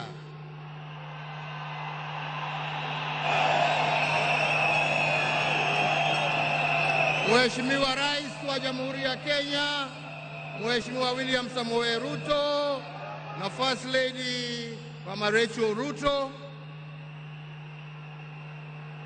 viongozi wa nchi za kigeni na majirani ambao wametutembelea kuja kuomboleza na sisi, waombolezaji wenzangu, hamjambo?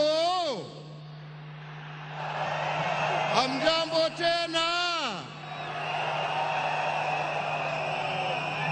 Asanteni sana. Tuko hapa pamoja kama Wakenya kusherehekea maisha ya Mkenya mwenzetu, kiongozi, rafiki yangu, lakini mimi nilimpenda kama ndugu yangu.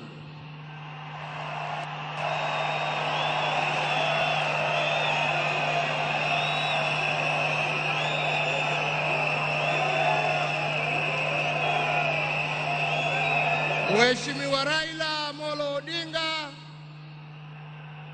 vile tumeambiwa hapa, tulimjua kwa majina tofauti: Agwambo, Jacob,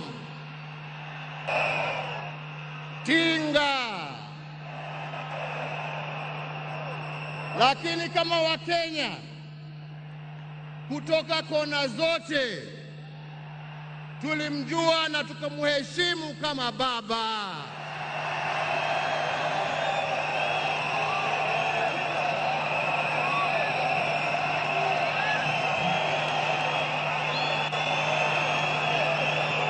Na tulimuita baba kwa sababu Mheshimiwa Raila Amolo Odinga alipenda nchi yake Kenya kuliko kitu kingine chochote.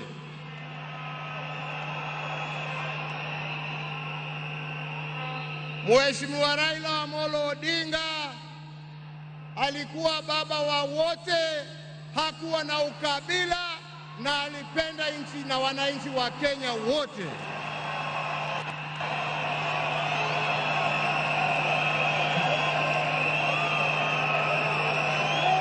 Na testimony hiyo yaoneshwa na marafiki tofauti ambao ukienda kumtembelea kwake nyumbani ulikuwa unawakuta huko. Marafiki kutoka kila kona ya taifa letu la Kenya. Raila alikupenda kwa sababu ya maono yako, alikupenda kwa sababu ya fikira zako, alikupenda kwa sababu ya vitendo yako, lakini sio kwa sababu ya rangi yako ama kabila lako.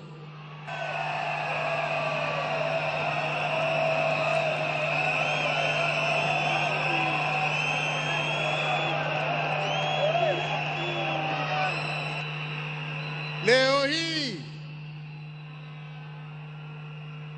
Kenya imepoteza kiongozi ambaye historia ya demokrasia katika taifa letu la Kenya haiwezi iandikwe bila la jina la Raila Amolo Odinga kuwa nambari moja.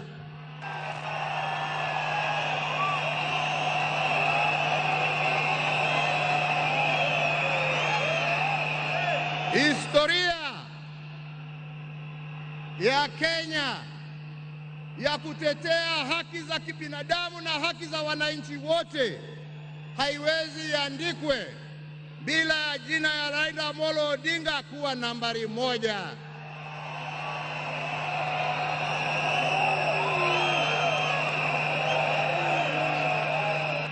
Historia ya ungatuzi na kuhakikisha ya kwamba wananchi kule mashinani wana uwezo ya kujiongoza na kujitawala na kuwa na viongozi ambao wanatekeleza shida za wananchi kule chini, haiwezi iandikwe bila ya jina ya Raila Amolo Odinga kuwa nambari moja.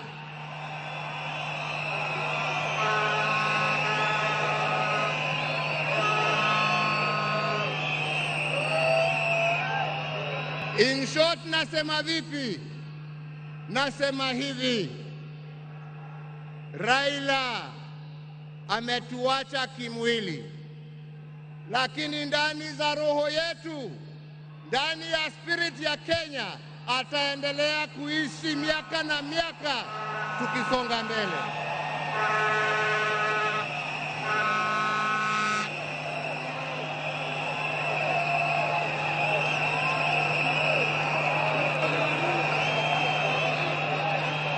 Wenzetu, Raila alipenda amani. Raila alipenda umoja wa taifa letu. Raila alifurahia akiona Wakenya wakiungana, wakishirikiana, wakijenga taifa lao pamoja. Raila alikuwa mtetezi wa haki ya kila mtu. Kwa hali ambapo alikuwa anaona hakuna haki, Raila ndio alikuwa wa mbele hapo kuhakikisha ya kwamba haki zimepatikana. Na wenzangu, nawaambia hivi, tunawakumbuka wakina Mzee Jomo Kenyatta na Jaramogi Odinga kwa kutetea uhuru wa nchi yetu.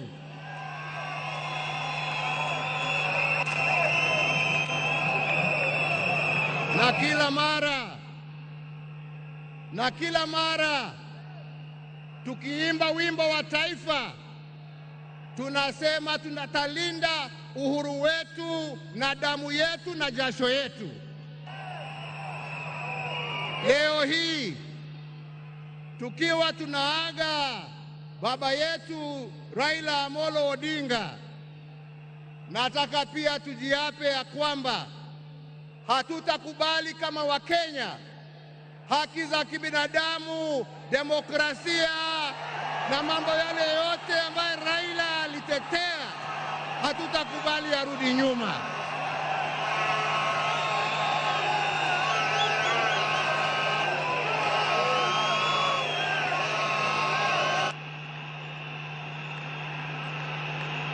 Hatutakubali arudi nyuma.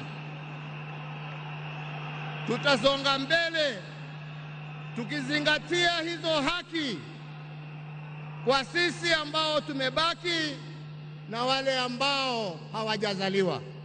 Hivyo ndivyo ndugu yetu angependa kuona, na hiyo ndio njia ya kuona legacy yake kama kiongozi wa taifa letu. Wenzetu, sio siku ya mambo mingi. Nimekuja kuomboleza rafiki na ndugu, lakini siwezi nimalizie nisiposema ya kwamba hata kama leo tuna huzuni na tunaomboleza, lazima kama Wakenya tuchukue nafasi hii, kwa sababu Raila hangeweza kutenda yale ambayo alitenda kama angekuwa amesimamiwa na mama nguvu wa kazi, Mama Aida Odinga, na watoto wake Rosemary, Junior, Winnie na familia yake yote. Kwa Wakenya tunawashukuru kwa kutupatia Raila atumikie nchi, na kwa kumuunga mkono ndio awe na nguvu ya kututumikia sisi wote. Yangu ni kusema, ndugu yangu, tuende vyema. Wenzangu, kastori kadogo tu, sio kubwa. Unajua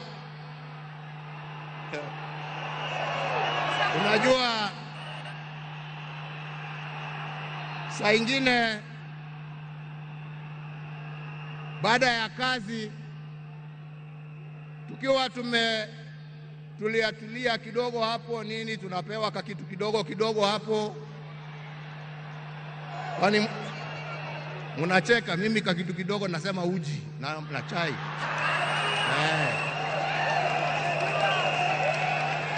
Lakini wakati tulikuwa tunapiga gumzo, saa ingine tulikuwa tunajiuliza, unajua jamani, wale wazee ambao wameenda, wakina Jaramogi, wakina Jomo, wakina Nkrumah, wakina Mwalimu Nyerere, jameni, unafikirianga wakiketi wanaongeanga mambo gani? Mimi nilikuwa nasema unajua, wanaongea siasa kama sisi, wanatuangalia tu na mambo hii yetu ya upuzi hapo, wanatuchekelea. Anasema lakini unajua, I'm very keen kujua. Sasa ndugu yangu, umeenda mbele yangu, sasa tayari najua mnajiongeleshana huko, na sio ati niko na haraka ya kuja kuwafikia, lakini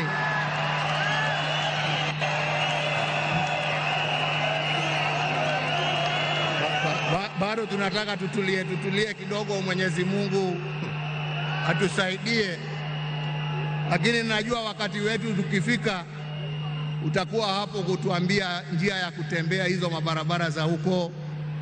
Kwa hivyo ndugu yangu, nikuombee kwa Mwenyezi Mungu akurehemu, akulaze na amani na wenzako, ukijua ya kwamba twakumbuka wewe, na yale ambao umebakisha tutaendelea nayo, na familia yako sasa imekuwa yetu, na tutaendelea kuwalinda na kuwachunga na kusimama pamoja nao kwa wakati wote. Nasema lala salama ndugu. Mungu awabariki familia yako na awafariji na awapatie nguvu, na Mungu aendelee kuibariki Kenya hii yetu, Afrika Mashariki na Afrika kwa jumla. Asanteni sana, Mungu awabariki.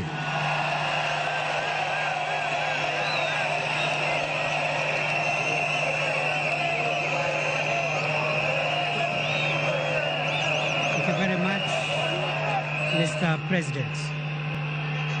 Kwa sasa nilisahau kidogo kutambua uwepo wa mkuu wa mawaziri Musalia Mudavadi,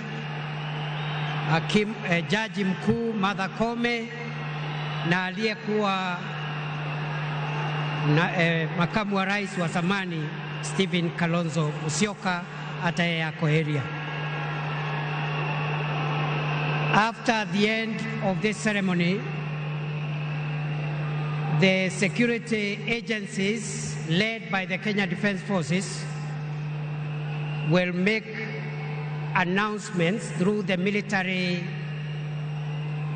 MC on the procedure that is going to be followed, because immediately after this, we want mourners who have come to pay their final respects to our departed leader to have as much time as possible in an orderly manner, in a dignified manner, to view the body of our leader. And we want that exercise to begin as soon as possible, but we want to appeal for order, for calm. We have enough time. We are not in a hurry. Everybody who has come here today for that reason will get a chance. As a committee that has been working on this, we want everything to go right. So please, our military, our security agencies will help us coordinate that so that we have security in the stadium as we pay our respects to our departed leader.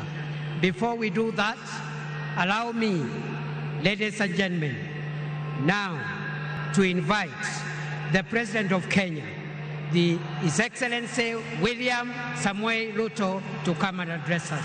Mr. President, sir.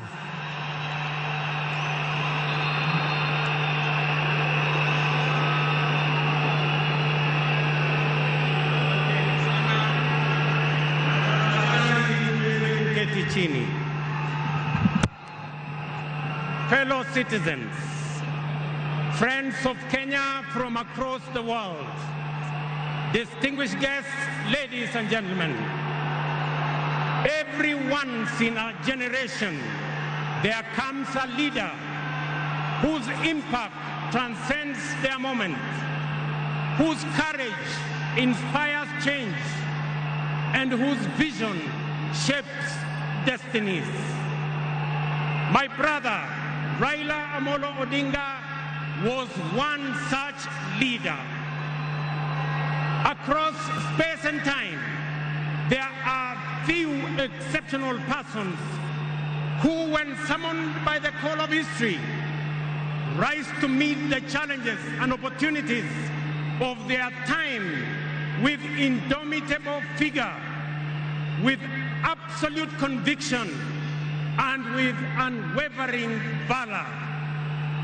The Right Honorable Raila Amolo Odinga, Ward Mary, Ward Nyar Alego, Agwambo, Tinga, Jacom, Enigma, Ward Bean, Baba, the man in whose honor we gather here today belonged to that rare, irrepressible breed of human beings. My dear brother Raila Amolo Odinga, as we bid you farewell, we do so with the deepest gratitude as a nation and as a people. We grieve your loss.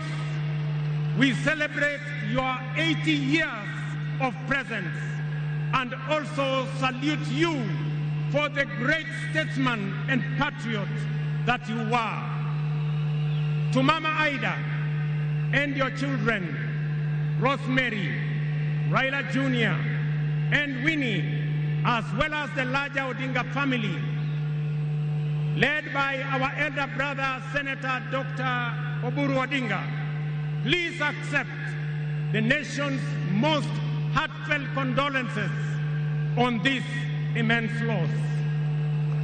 Kenya stands with you in this moment of sorrow. We share in your inexpressible grief, but we also share in your pride for your husband, your father, your brother, and your kin who belonged not only to you, but also to us. Thank you for sharing him so generously with us as families and as a nation. Amolo may no longer walk with us, but his spirit lives within every Kenyan and every African.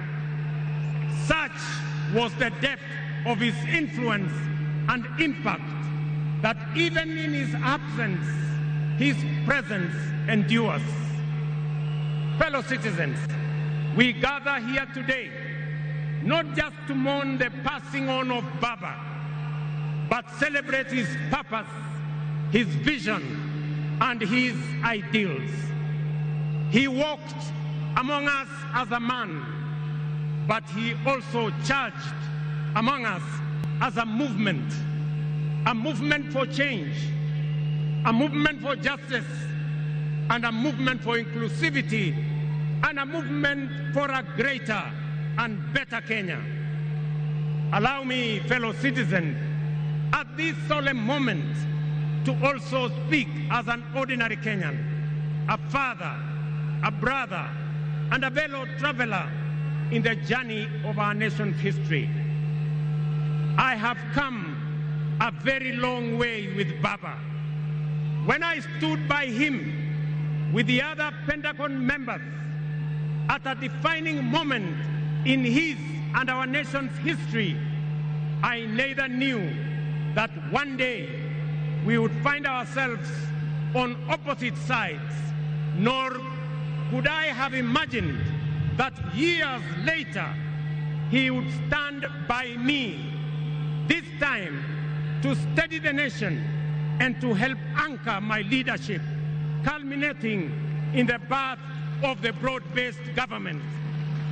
To you, Baba, I owe you, and I am truly and eternally grateful that our paths crossed and that we shared this journey together. We have been both collaborators and competitors, friends and rivals, but always patriotic Kenyans, united by a dream greater than ourselves, a dream bigger than any partisan divide, a dream of a united motherland called Kenya.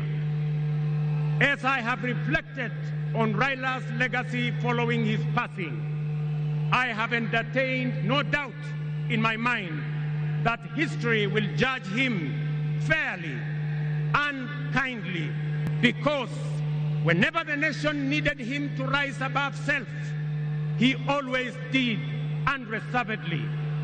Whenever Kenya needed reason, he became the voice of reason courageously.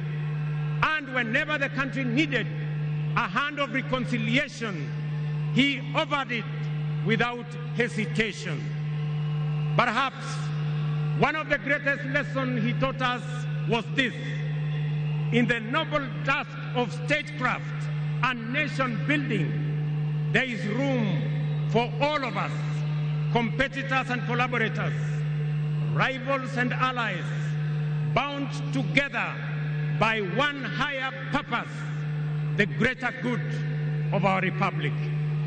Fellow citizens, those who worked closely with the Honorable Raila Amolo Odinga know that he was irrevocably stubborn in his vision for a just, prosperous, and united Kenya, a nation where opportunity belonged to all and justice favors none.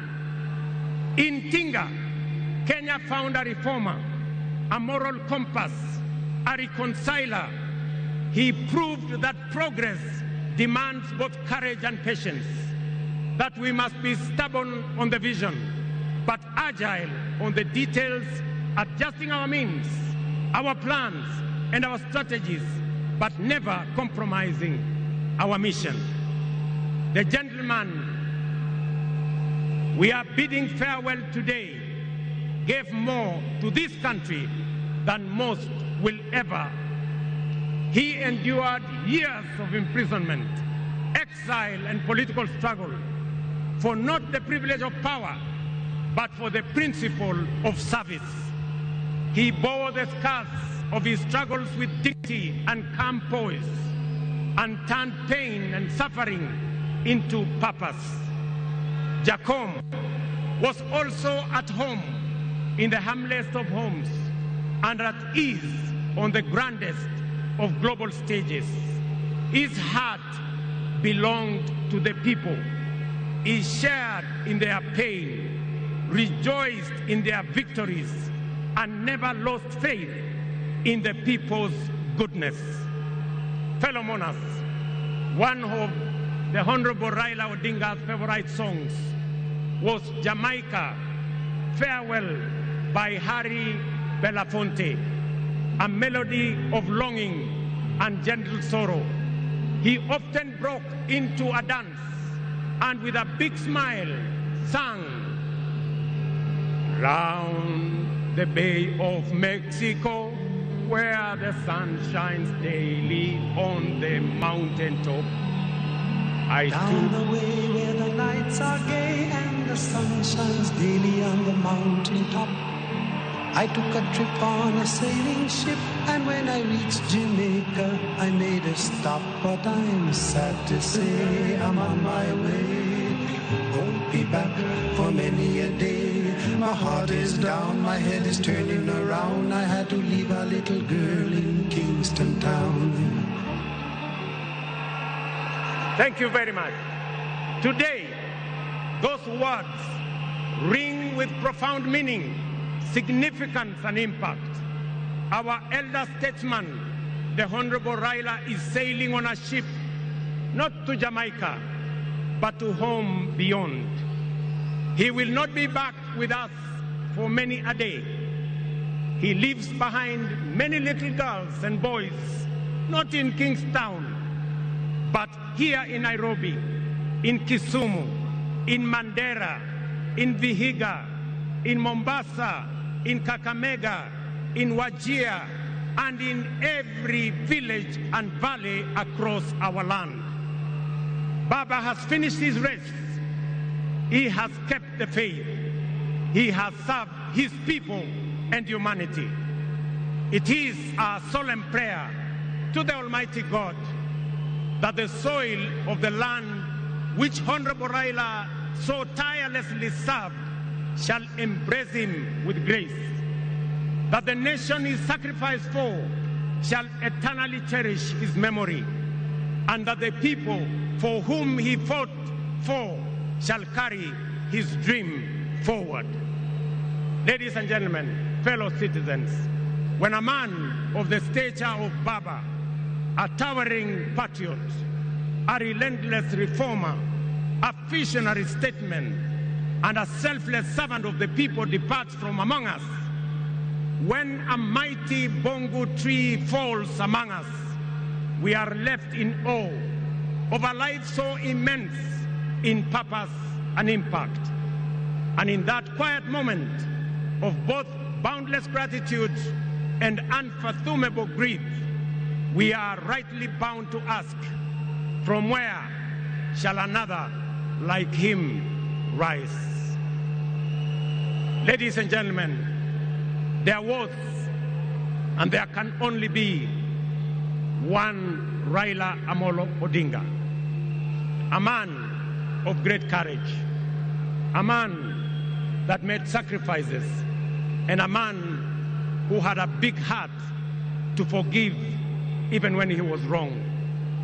May the Almighty God comfort his family, and may the soul of the Right Honorable Raila Amolo Odinga rest in eternal peace. Asanteni sana, na Mungu atubariki sisi zote, and God bless our great nation. Thank you very much, and I want to thank all the dignitaries who have come to condole with us. Asanteni sana, tutawaona mbele katika safari ya kumpumzisha huyu shujaa kiongozi wetu Raila Amolo Odinga. Asanteni.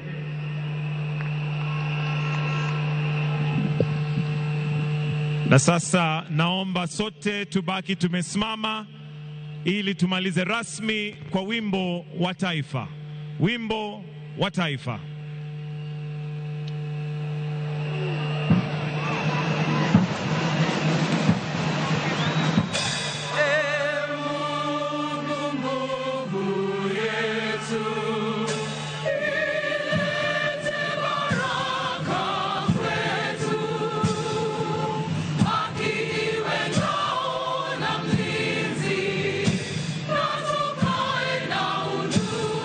Amani na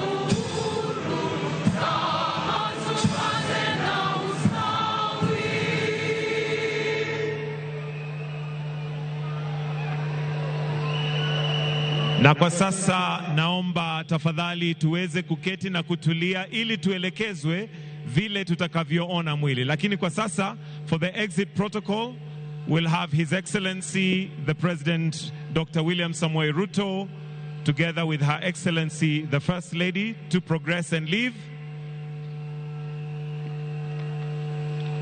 followed by His Excellency Hassan Sheikh Mohamud,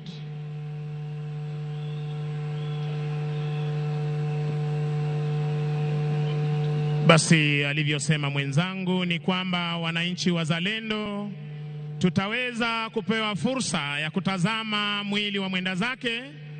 Tafadhali tunaomba tuweze kuruhusu familia na itifaki zingine ndiposa tuweze kutazama mwili huu. We'll also have His Excellency President Uhuru Kenyatta to exit, followed by His Excellency the Deputy President. The rest, we are kindly requested to relax kidogo ili tuelekezwe vile tutakavyotoka. Na sasa nitamkaribisha mwenzangu Misango ili aweze kutuelekeza, especially for those of us who want to view the body, how we are going to do that so that it's orderly. Misango, karibu. Asante sana wenzangu. Basi wenzetu wanapojitayarisha, studio ningeomba utupe ule wimbo wa Otio Talingalinga tunaposubiri maafisa wetu kuweza kujitayarisha tuweze kutazama mwili huu kwa heshima. Shujaa huyu aliyelala aliyekuwa waziri mkuu wa taifa letu la Kenya, Mheshimiwa Raila Amolo Odinga, na wanajeshi wako hapa ange kuwaomba wananchi kwamba tuna muda hadi hata ikifika saa ngapi mtaweza kutazama. Tunaomba tu taratibu wa kutazama mwili huu tafadhali. Basi viongozi wetu wa kidini tutaomba muweze kuongoza familia waweze kuondoka ili sherehe zingine zitakazoongozwa na jeshi letu za kutazama mwili ziweze kuendelea.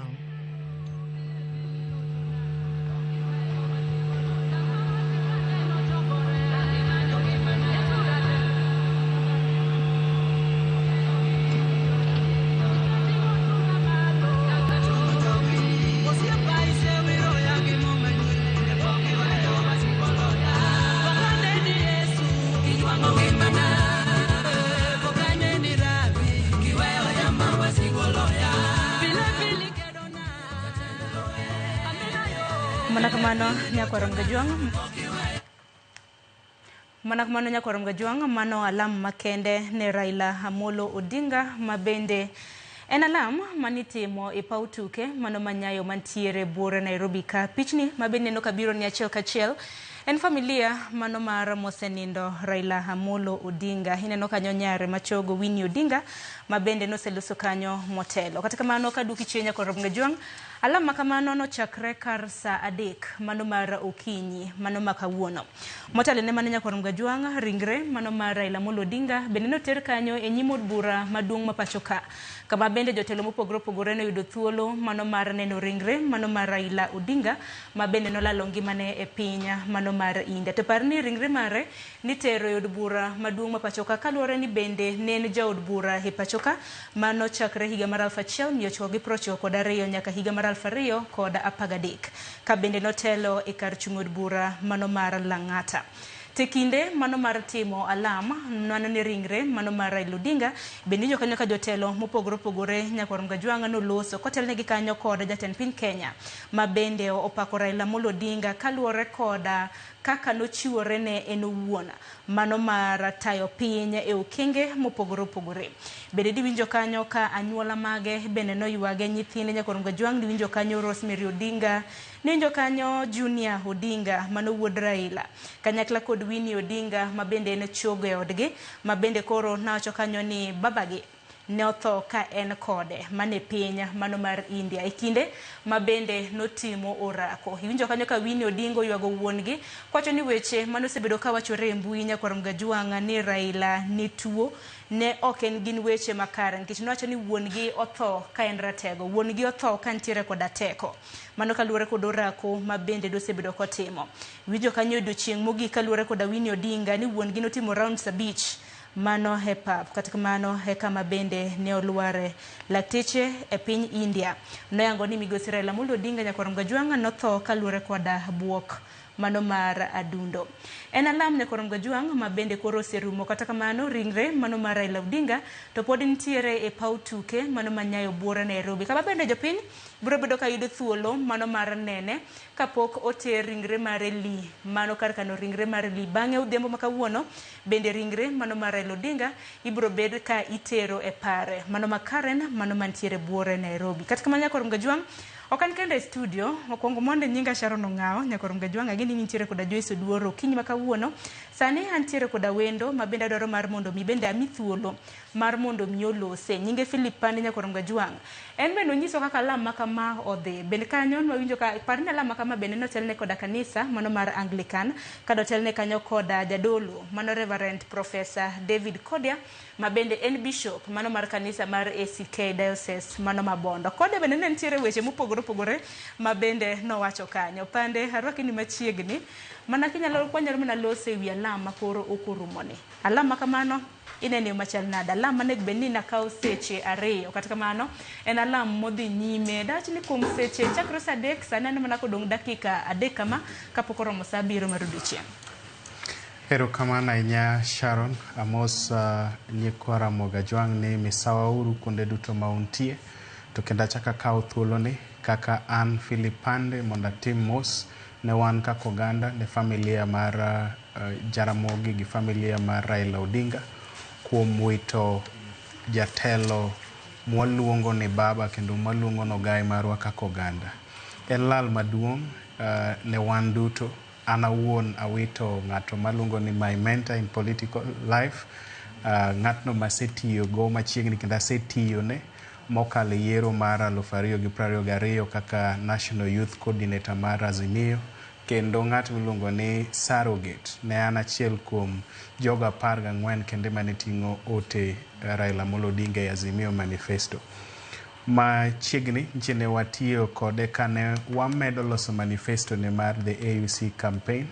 Motelo kane olos manifesto ne obiro gi weche 8 to wach achiel ne onge igi ma en wach mar rowere. Koro kan wawuoyo kode to noyie momedo wach mar 9 mane en youth empowerment kendo gisani waseyudo ote mag kuyo kowuok kuom pinje duto 54 mag Afrika kowuok kuom rowere mane tenore gi wach mar Raila e AUC. To kala mna kopogore gi mano bende Philip Pande bende walose ne bende kotendre kod jotelo mopogore ma bende noyuoro e alama mano mar odiochienga makawuono.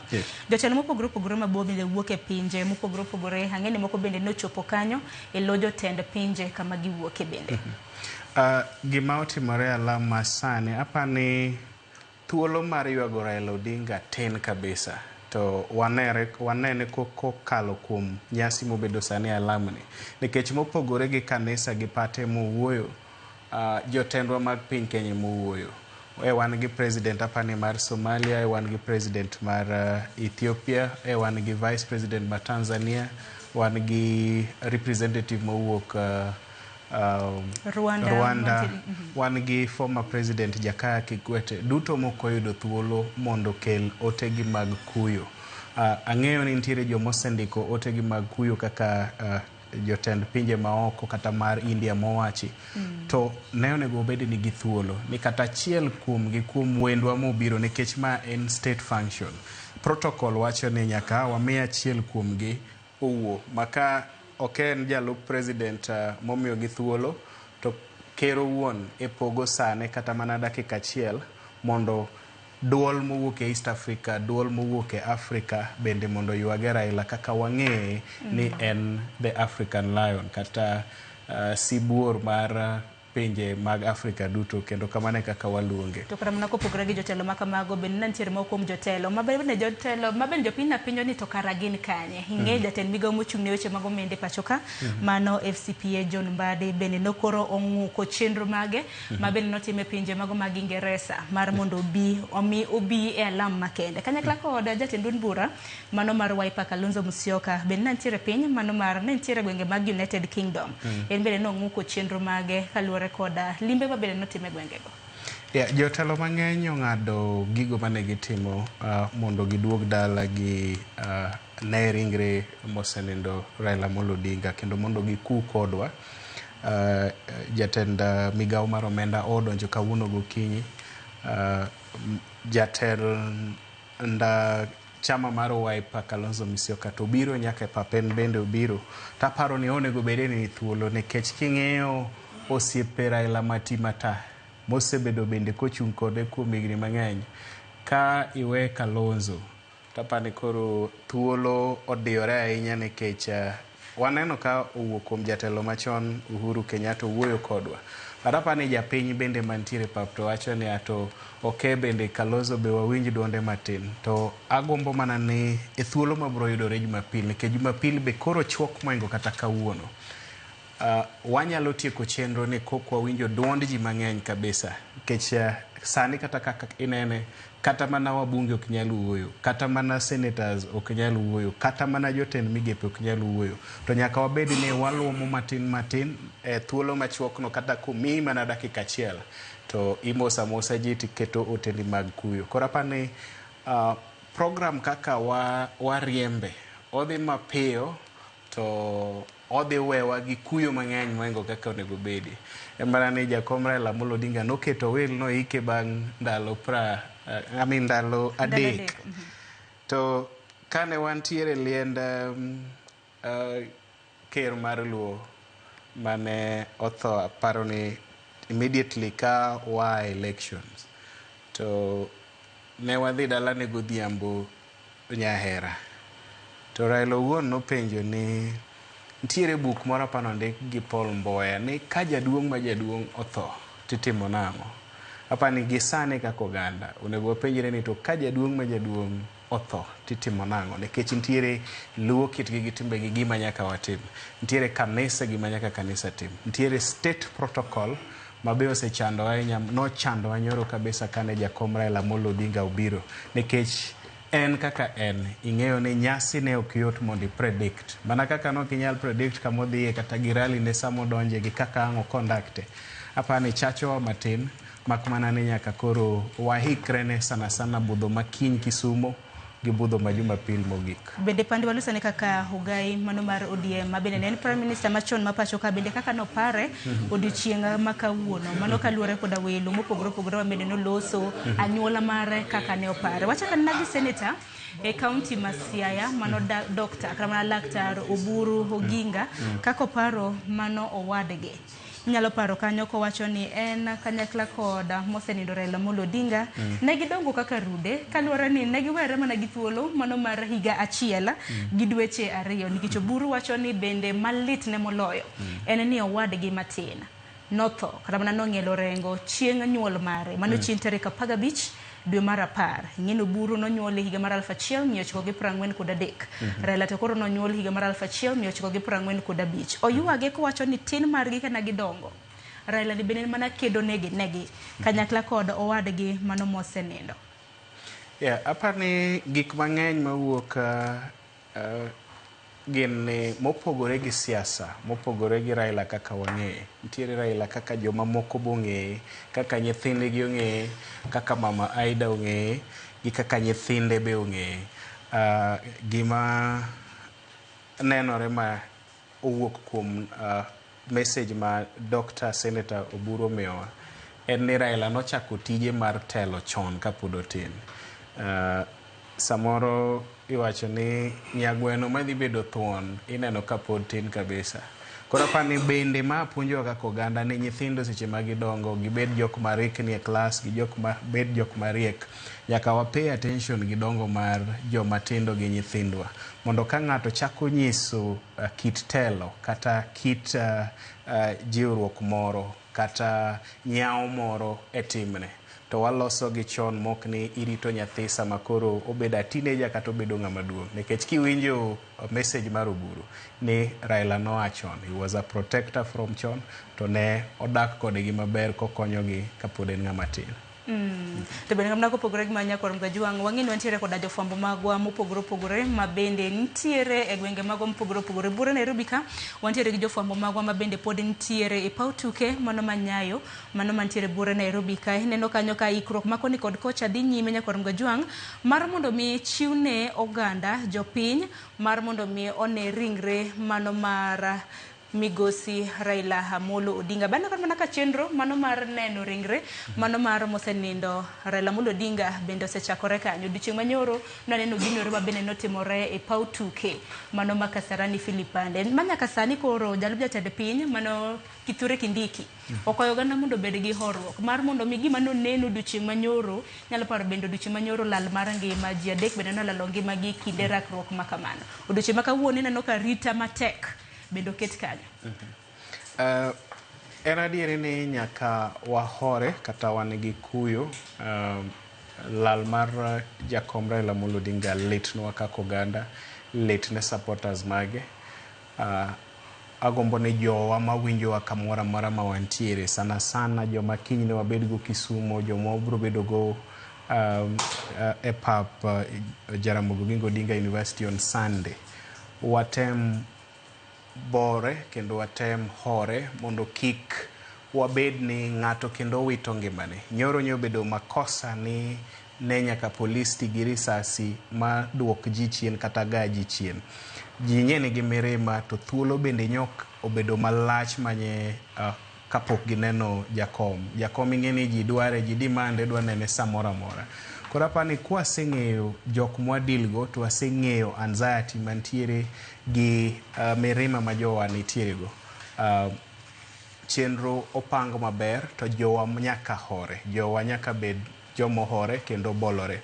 Maka nitiere utaratibu mar pango laini kata chako neno chon to wachak chon mondo kik wabed gi lal mar ng'ata kiny Kisumo kata Siaya kata msafara mwadhi bedo go e ndara.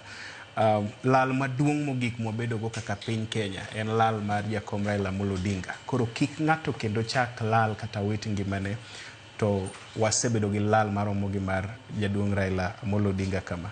Nikech kawa miyo gi mana chenro nikech kawuono nya Korom Gajwang' en chieng' tarik 17 odiochieng' makende ma bende piny Kenya aparo ni mar mondo mi dhiala ratego ma bende osenindo neno odiochieng' ma kawuono bende nochiwne oganda holiday mano odiochieng' moket tenge mano mar ywago Raila Amolo Odinga timo rapar mare odiochieng' ma kawuono ma bende odiochieng' ma kawuono neno kuna thoth oganda ma bende neno kana na TV moko kuom gi bende noyuoro e paw tuke mano manyayo kanya. Aparo ni en dhial makende ma bende nomi Migosi Raila Amolo Odinga. To parno odiochieng' ma kawuono nya Korom Gajwang' bang' ka koro jopiny oseneno ringre mare mano e alap mar tuke mano manyayo. Odhiambo ma kawuono bende ringre mano mar Raila Amolo Odinga ibro bed ka itero e pare mano makarena mano Bura Nairobi motelo ne koro kopo mar odiochieng' makiny e kaunti ma Kisumo. Walosa ni kotende kod chenro makamano nikech odiochieng' makiny bende lokruok mopogore opogore bende osebedo ka neno chakre odiochieng' manyoro. Nane bed ni iko ringre mare mane paw tuke mamui mar mondo mi oganda ma Nyanza bende yudo thuolo mano mar neno thuondwa mano kaka mano mago nage. Odiochieng' makiny koro ne en chenro ma bende noseloki ringre mare ibro bed ka itero Mamboleo. Erokamano Sharon. Lokruok pod nyalo bedo e chenro ni kaluwore gi kaka logistics kata pango weche magiko mag jakom timore. Chutho par ni nyoro gokinyi nyiew nego bed ni kobiro to dhi Lee Funeral Home, kowuok Lee to biro Bunge, koa Bunge kawuone ka onego bed ni wan gi public viewing seche ma okete Nyayo Stadium. To mano nyokethore nikech kanye wachope parliament tiyudo ka joma nye rite mosebiro ng'eny moloyo joma nyodhi romone e airport. Manyaka ne chud ni kata Lee kama nyonego kongo rawe okorawe ma ng'eny gik moko nyodhi otim mana Kasarani. olok chenro mar Kisumo to an kaka ja Kisumo berna nikech weche ariyo. Mokwongo en ni Moi Stadium tin ne nyasi maromo kama. Kata king'iyo kamibede, kata king'iyo dhano monyalo ting'o. Nyeo konyal romo chenro ni kendo Mamboleo Stadium dhi bedo maber nikech onyalo ting'o dhano I think 20,000 kata gi wiye. Bende nitiere nafas maduong' nikech kineno kako oselos chenro to ji donjo gi gate mar Chemelil. Chemelil no ka gibiro ma giwuothi to giwuok gi gate machielo ma oko cha, wabro bedo koonge gi tuomruok mang'eny seche ma watimo neno. To gimoro kendo maduong' Sharon mapani ng'eny ji ok ong'eyo ni Raila Amolo Odinga gi Jaramogi Oginga Odinga gi family mar Jok Odinga gin jokajulu gi chakruok margi. Nikech min Jaramogi Oginga Odinga iluongo ni Opondo Nyamagolo. Ne onyuol kamoro iluongo ni Alango, Papa Lango manie Kajulu. King'iyo Kenyatta Stadium gi Papa Lango otin ne kilomita 1. Tiende ni Raila ma en nyakwar migok jokajulu obiro kendo idhi ne ringre ne kama ne dagi owuok. Tiende ni mantiere gi significance maduong' kata ngero maduong' mwa nyalo yude tiende ni kama ne chakruok ng'ato oae bende koro dhi kale kapok odhi kare mar yweyo mogik. Mapani en thuolo maber ne jokajulu, en thuolo maber ne historia marwa kaka oganda nikech ng'ato nyaka ng'e kama oae. Koro apani ne en decision mar convenience mondo wayud kama duong' mwanyalo time nyasi to kelonwa kendo gima duong' ma nie historia mar history king'iyo gi kaka familia mar Jaramogi Oginga Odinga oti gi kaka Raila Amolo Odinga nitie. Kendo wach mar Kajulu no kani wachone to ineno kobedo mamor. Ochako goni mbaka mar pinje Luo gi kaka Luo en. Kendo wacho ni kama noae kendo nong'e nonro ne maber kabisa. Achiel kuom gik ma Raila Amolo Odinga nohero en historia. Mbaka mar kama wae gi kama nene. Ma kani penjo jatelo moro amora wach moro ma ok odonjone kata ok owinj kong'eyo to duoki chien. To mogik kabisa kuom chenro mar kiny, chenro mar Jumapil.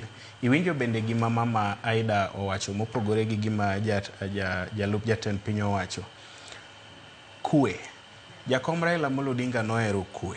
Kendo rally ne kane ntiere koko kata kaka ing'eyo ni samoro ji jodhirre, samoro ng'ato igoyo kata idwa nogol, to ne ok ling' manyaka gino timre matieki kata thig jomagorego kata thig dhaw mantie kodhi mbele gi wuoyo kata odhi mbele gi rally ne. To kata mana jotelo mopogore mano ywage bende wacho ni en jalni ma bende nohero kwe. Inyalo paro wadgi moburu.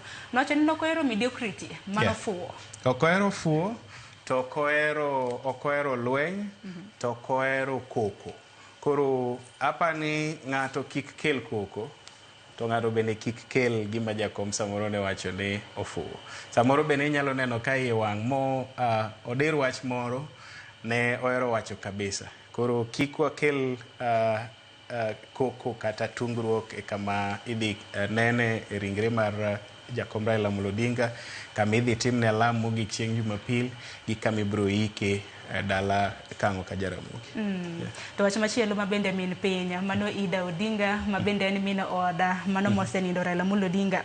Wacho kani na giromo mane higni mago mag 70 gi wiye kendo ne gidonje keny higa mar 1973 manyiso ni keny ka osebedo koda ogai mar ODM kuom thuolo mano mar higni 52. Nyasaye nogwedhogi koda nyithindo 4. Winjo kanyo ka min piny nowacho gimomiyo ni en bende koro nomiye nyinga mano mar min piny.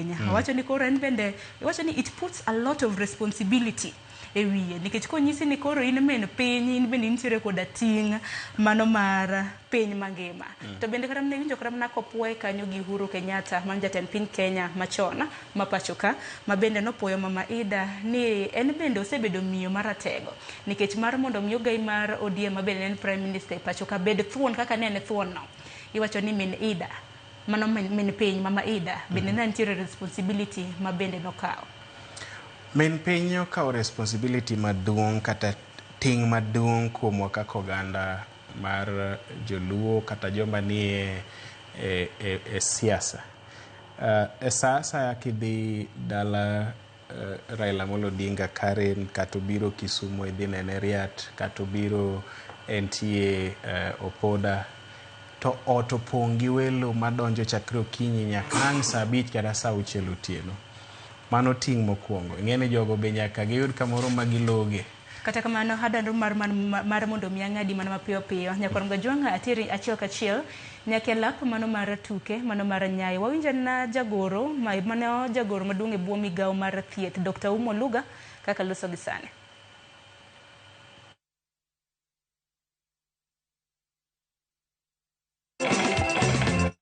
Kenya wote na pia tumeweka taratibu ya matibabu ile ya emergencies. Hata leo tuko hapa na 24 ambulances.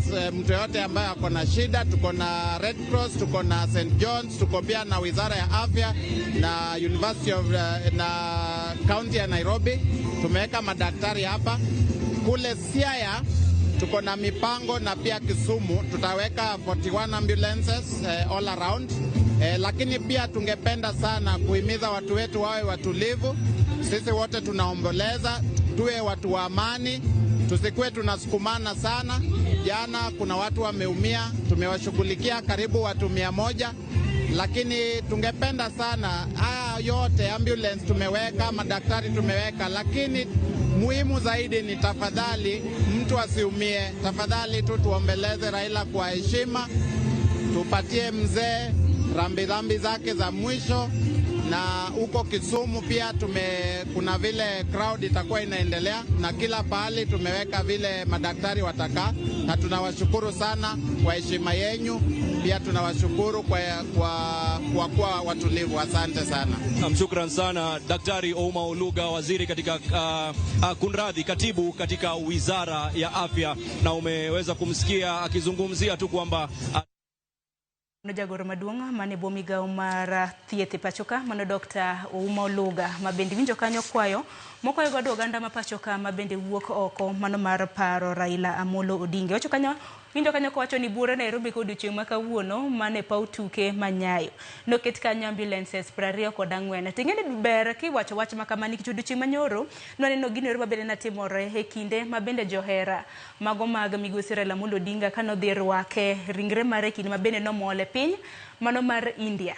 Neneno kanyo ka moko kuom gi bende muya na chotnegi mabende ber ka bende koro iketo jogo mabende chiwo thieth. Winjo kanyo ka Daktari Oumo Oluga wacho kanyo ni odiochieng' makiny Horucha e kaunti ma Siaya gi kaunti ma Kisumu Nyakwarom Gajwang' ibiro bed ka iketo ambulances 41 mane paw tuke kanyo ma Mamboleo Nyakwarom Gajwang' gi dalane mano Bondo e kaunti ma Siaya. Odiochieng' manyoro winjo kanyo ka Daktari Oumo Oluga wacho ni ji 100 noyudo hinyruok makoni kod kocha, kata kamano gin jogo eko mabende ne gineno kaka ginyalo yudo thieth e yo makende. Akedi pande dilose e wi mano kotende kod thieth tiwachang'.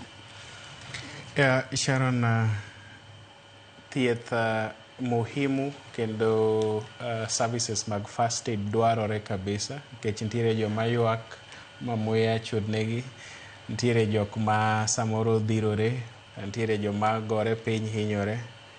To mopogore gi mano en ni overall services mag health dwarore mondo ng'ata nyaka johocho, kech ng'ato be nyalo ywak ahinya ma gik mang'eny timre negi mopogore gi gore piny. Koro johocho bende dwarore mopogore gi jo first aid gi dakteche mathietho.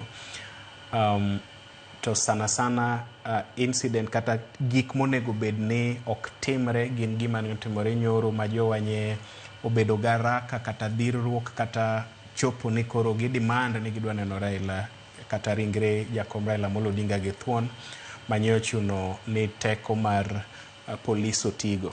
Wadwa ni wabed gi order mana kaka kori neno Nyayo timore sani, ji oriedo line maber kendo onge dhirruok, nafas nitie, ng'ata mobiro bro neno ringruok. Koro mopogore gi mikakati ma jowa oketo kendo amor ni jagoro mongirore e migawo mar thieth Owadwa Oluga osewacho kaka gidhi timo.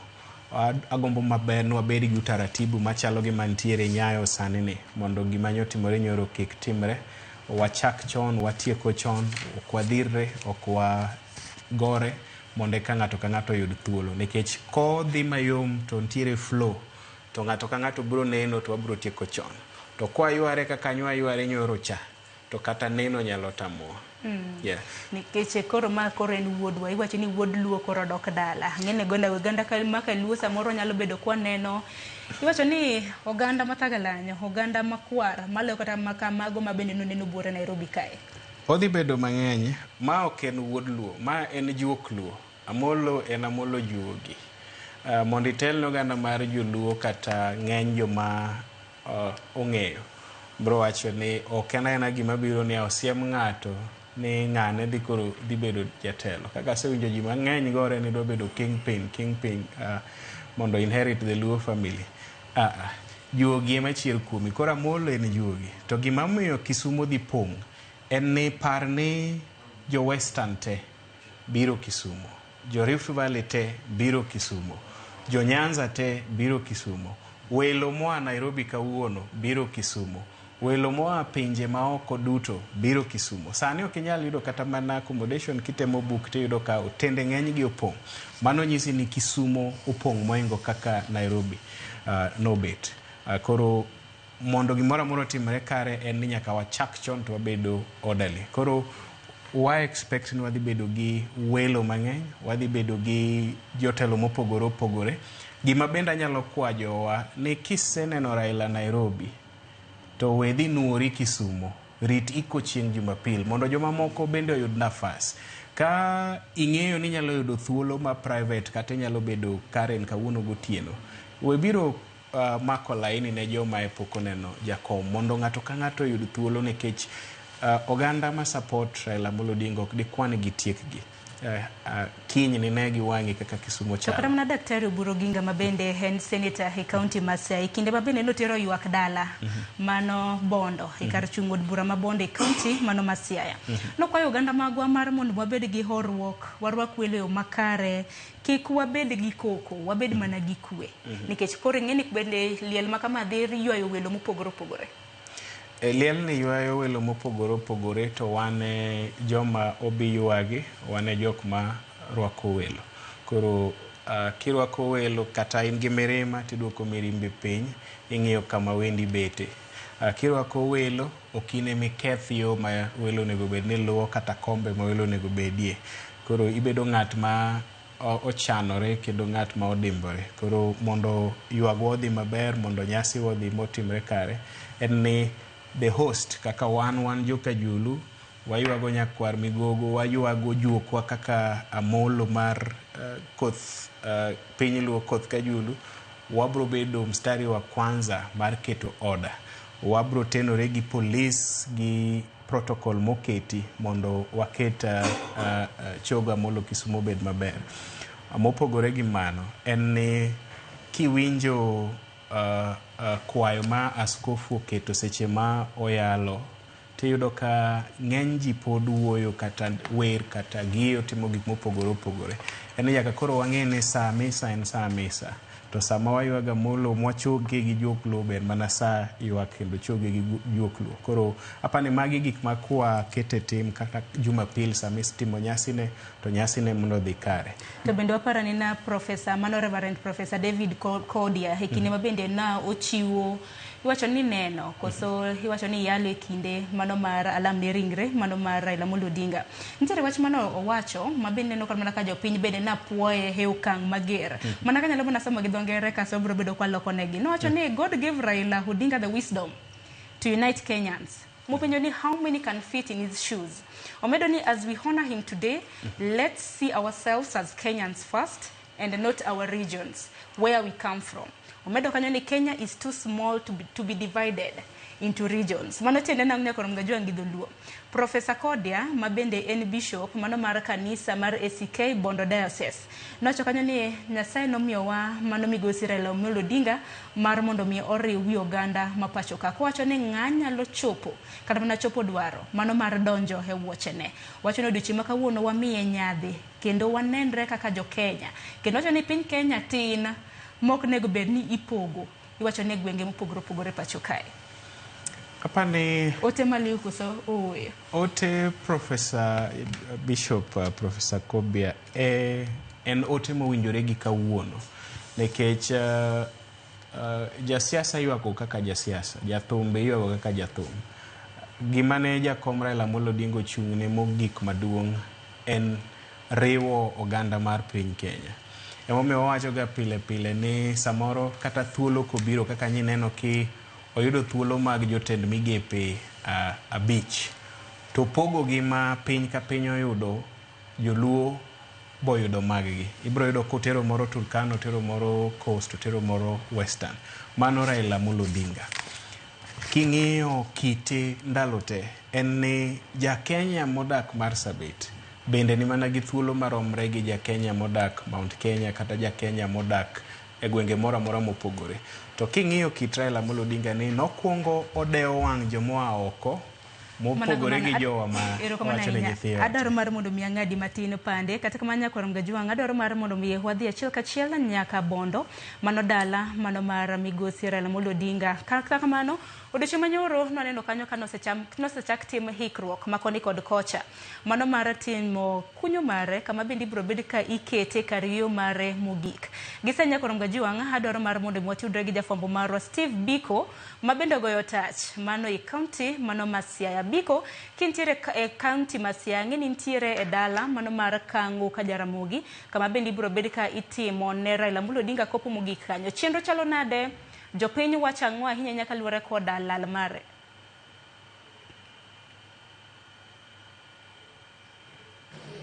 Erokamano ahinya kodong' mana thuolo maromo ndalo ariyo kende to ogaino ero mar ODM mabende en Raila Amolo Odinga mosenindo ibiro iki kar yweyo mare mogik e dala ni eri man Kang'o ka Jaramogi. Wayudo kinde mar chopo ka eri kama chenro no ero mar loso kata kunyo bur no ero mibiro iki ogai mar ODM no ero dhi nyime. Kamana kinyalo ng'iyo batha ka eri ma en chenro no kaka chalo e dala ni eri ka bende en gino ero mitimo mano ondamo matin kende kowuok mane tok ot ka eri kata hemko mane oike owuon Raila Amolo Odinga mano Prime Minister mokwongo Jaramogi Oginga Odinga. Ka chenro ma kama eri madhi nyime ka eri ogen ni koromo odiochieng' ma kawuono ni godhiambo to en gino ero mowinjo bed ni rumo mondo mi chenro mamoko dhi nyime ka eri mar neno kata neno ni bur ma kama mibiro iki ogai mar ODM Raila Amolo Odinga odhi maber kendo bedo yo makare. Ka endi bende ayudo thuolo mar twak ka eri kod jariem kata tingano ero ma bende e tayo chenro mag kunyo bur ka endi kendo mana kachiel achiel ang' no tudre kode ovulnwa nyinge kachiel kod chenro madhi nyime ka eri. Ginyinga iluonga ni Barack Ouma Sadia. Awuok Siaya County, Rarieda Sub County, Madiang Division. Jawa chako tiyo ka nyoro gotieno. Jodala wakunyo gini nyok yot nyo space onge nyo diny to Nyasaye nyotel no ber mo wakunye maber gie seche gi ne wagolo sike modong' e bathe koni ma babo neno no maber sike wagolo maber maonge gimo kethre kata chiel.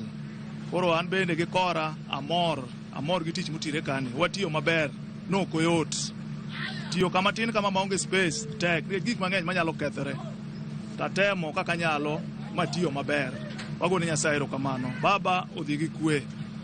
Baba ne wahero odhi gi kwe. Baba. Opogore kod chenro no eri mar kunyo bur makani eri. En ang'o minyalo wacho kuom ogai mar ODM Raila Amolo Odinga makoro nindo? Waluonge ni jakom dala ka. Jakom ne ng'ama lich ahinya. Jakom iywago gi piny mangima. Ne ng'ama lich kabisa. Ma kata mna Bondo ka gie sani ji ok nindi, ji onge kwe, ji ok nindi. Waywak nyaka piny ru, ji ywak makata sani ji ywak pile pile. But onge gima dwa tim en chenro Nyasaye. Erokamano. Ugeto neno ni chenro mar kunyo buru madhi mbele kani ni orumo karang'owa nikech koro dong' mana odiochieng' ma kawuono ni to kiny ringre Raila Amolo Odinga ikelo Kisumu kasto biro nindo dala ne kaeri. Okay, kunyo butu wasitiyo kwa mna sani ma chenro mamoko go eko gik mimuono go liel gi migere go nie yo biro ma bang' gimoro 2 hours to matilo chaka donjo ka tich dhi mbele mar muone. Mana kaka iwinjo no Nyakwar Mgajwang' mano e kaka chenro chalo ka eri kama eri en kar kunyo burno ero madhi nyime ka eri ka mana kaka lieko nino ero en manondamo manok kende kiwuok e hem kono ero mano ike Prime Minister mokwongo mar piny Kenya mano Jaramogi Oginga Odinga kaka rekod jalno ero kata jatinga matele chenro ni ero nyiso geno mare ni gini eri dhi rumo odiochieng' ma kawuono kata doko ni wechego eko mag kite emobedo ka tek ka eri kata kamano wacho ni en gino ero madhi rumo odiochieng' ma kawuono ni eri ka kamano pod wabiro medo go tach ka mondo mwane kaka chenro mamoko dhi nyime aduoke kachiel achiel nyaka e studio kowuok e Kang'o ka Jaramogi. Korom Gajuanga mano kanyo jafwambo marwa mano he county mano Masia Steve Biko iwacho ni lit manade lit tok chwe remo kata kamano wawinjo na jodonga luo to wachango wawinjo na ginero mabendo wacho gi sani. I've been saying something very small, not big. Up to now, I don't believe that Raila Amolo Odinga is dead. But today, but from yesterday up to today, I come to agree with the term of death. Raila is dead. I don't know which sickness killed him. I'm telling members of the press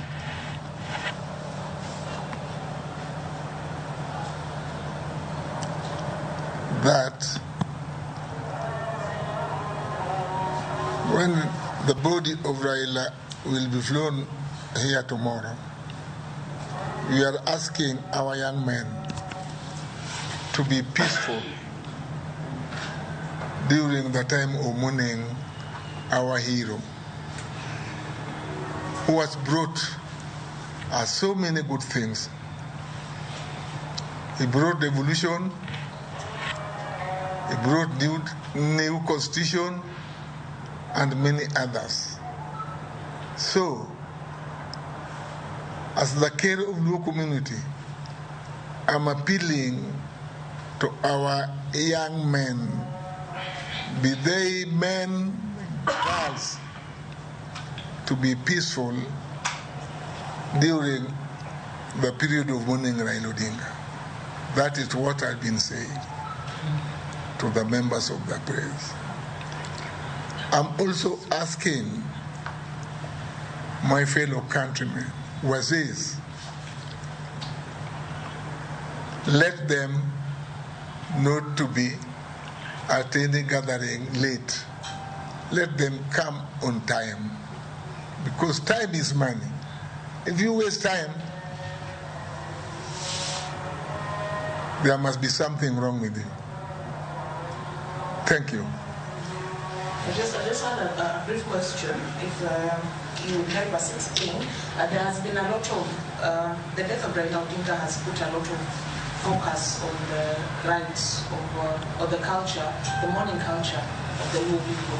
A lot of people have been walking around with twigs, others with cows, driving cows into different places, and a lot of people are wondering, perhaps if you could just give us a brief elaboration in the Luo custom when someone of that stature dies.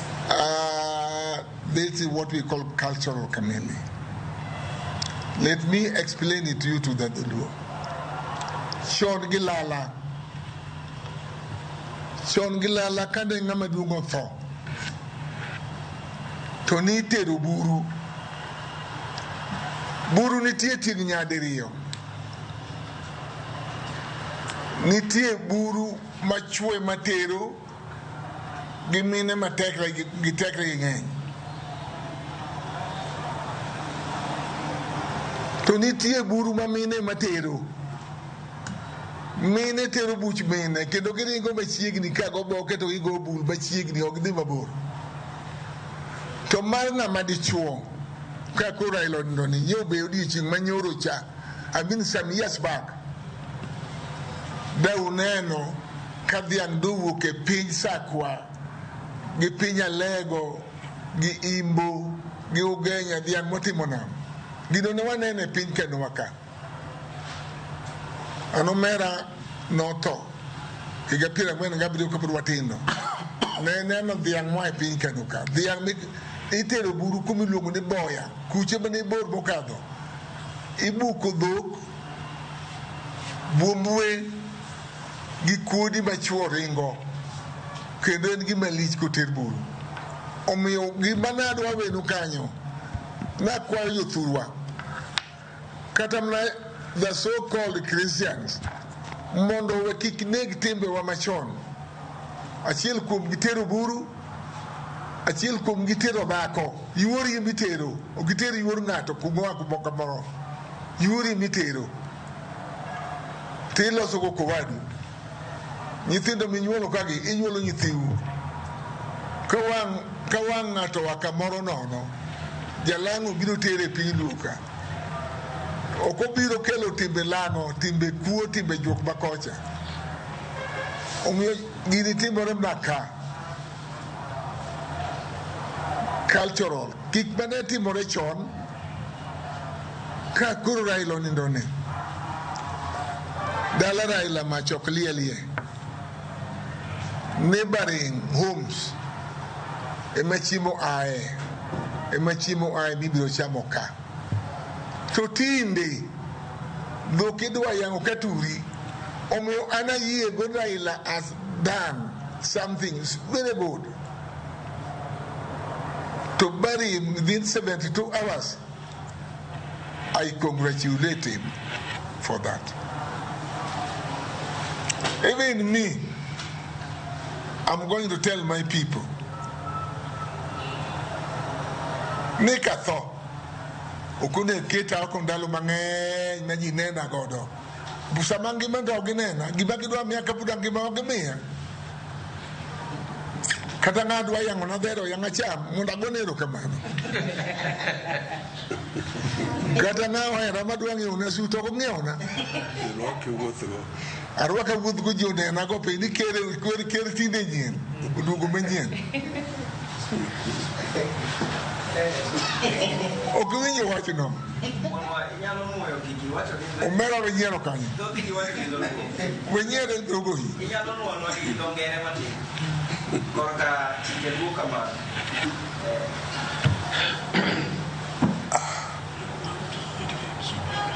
There are some laws.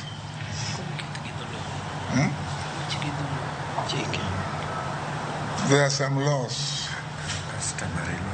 or customary laws of Luo people.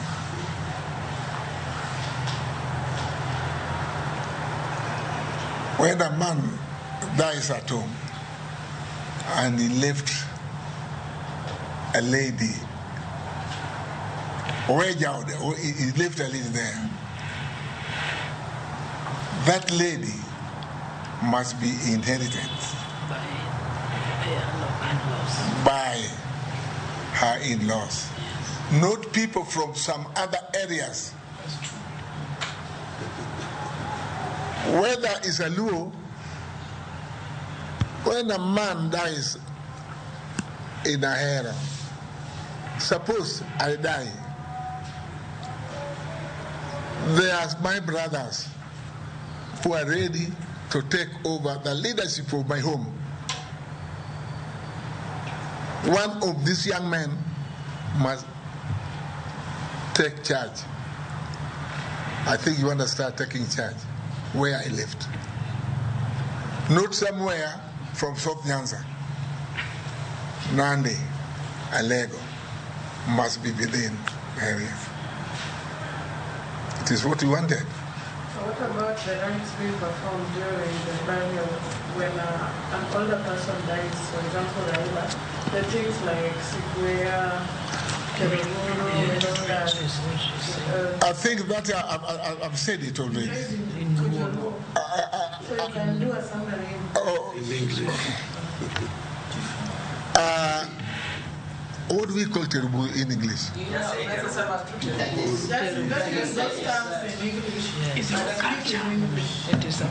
can speak in English, but use the Luo terms. The Luo terms of Nyakoram Gajwang' mano kanyo ker mano mar Uganda Luo Jaduong' Odungiranda mabende koro lero kido kod timbe mag Uganda mago mag Luo. Kata kamano Nyakoram Gajwang' kowuok kaunti mano ma Kisumu yieno mar mon motudre gi jafwambo marwa Efi Nyakidi.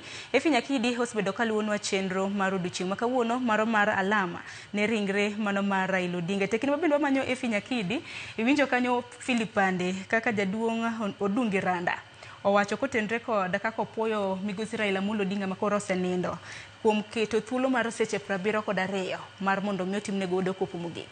Wach madiwach kotenre kod mano kapok wadhi ir Efi Nyakidi. Apani Sharon gimoro achiel maduong' sama ng'ato to en ni oganda ne ok onego bed gi ting' mapek machalo gi mag tinde waketo waluongo gimoro ni kata mabeche tek. Efi Matino Mondi kapok ang'ado dwaro kata mana mar mondo mi yoche ni flow of thoughts.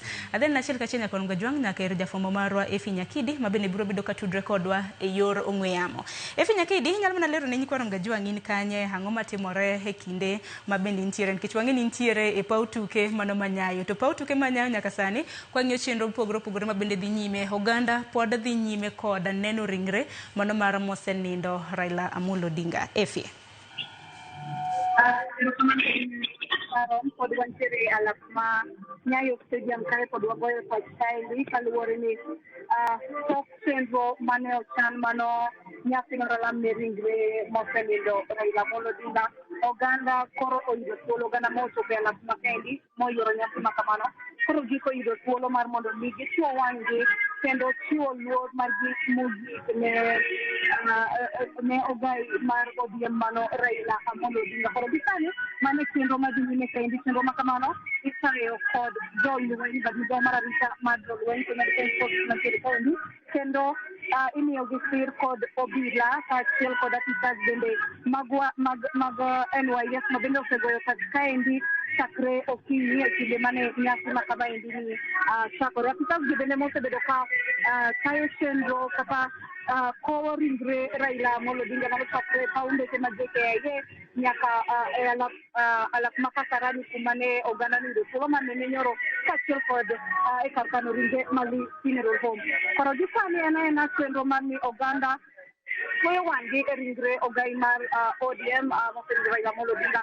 Kata kamano e kinde nyasi mar alam kanyo endo tok alam ne nitiere thuolo mar loso wayudo jatend piny machon mano Uhuru Kenyatta noloso kanyo kowacho ni Raila neno osiepne kendo wadgi odhiale ka ng'ama ne ohero ratiro ne oganda jo Kenya kendo achiel kuom gigo kata achiel kuom yore ma oganda jo Kenya nyalo paro godo Raila Amolo Odinga en dhi nyime gi gigo kata chenro mane osechako keto e tim ahinya to neno kwedo timbe ma rocho kata maketho ratiro mag oganda. Bed king'eyo ni higa mokalo bet kane nitiere tungni matin pacho kaendi koro ena ni mane kaka Uhuru Kenyatta odhialo bende jatend piny William Ruto noloso kodhialo bende Raila kowacho ni nochako gi Raila chon gi yaka mabor ndalo mag siasa mag Pentagon ne gin kamoro achiel kendo wacho ni ne ok ong'eyo kendo ne ok ochalo ni ne nitiere kinde ma ne nyalo chopo ni koro en kod Raila nigi chung e sides mopogore mag siasa kata wanyalo wacho gi dho ngere ni they were on two opposite sides mag politics kaluwore Raila koro ne ni opposition to ende ne nitiere in government. Koro mane kaka jatend piny kaachiel kod jatend piny machon Uhuru Kenyatta bende odhialo Raila Amolo Odinga. Gisani bende wayudo thuolo maloso gi oganda mamoko mantiere kaendi giwacho ni twak ma Raila Amolo Odinga oweyo e paw siasa duong' kendo onge jalno endo manyalo dino twak ma kamano kata tem makalo nade onge jal manyalo rwako wuoche ma Raila Amolo Odinga oichien. Familia mare bende neni kaendi ni node Aida Odinga ne oloso kanyo matin omiyowa historia kanyo endo matin mare kod Raila Amolo Odinga koso ni gisebedo kamoro achiel kuom higni madikal 50. Bende ne wantiere kata gi nyare nyathine matin mano Winnie Odinga ma bende oleronwa kaka mokelo ne tho mare Raila nosebedo ka wuok kendo timo rako odiochieng' mokwongo, odiochieng' mar ariyo otimo rako kendo koro chieng' mane owuok bet ka koro noduogo ohinge matin ka giko no dhi kare mogik mar yweyo. Wuode Fidel Odinga bende wuode ma Raila Junior bende ne nitiere kaendi, odhiale kachiel kod nyare Rosemary bende ne nitiere kaendi. Koro gisani anena chenro mar rango ringre kata chuoyo wang' e ringre ka gimiyo mosenindo Raila Odinga luo mogik. Ok ang'eyo kapo nono inyalo bedo gi penjo moro amora, Sharon.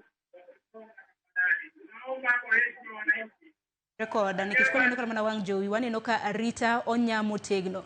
En ang'o ma dilos kotenre kod arita? Dibed ni jopiny nyiso ang'o? Nikech aneno ka kawuono kopogore gi odiochieng' manyoro arita oket motegno, to bende aneno kanyo ka etie sanduku kama bende okete migosi Raila Amolo Odinga bende nitiere koda jochiw thieth kanyo machiwo thieth ma aruya kata emergency cases.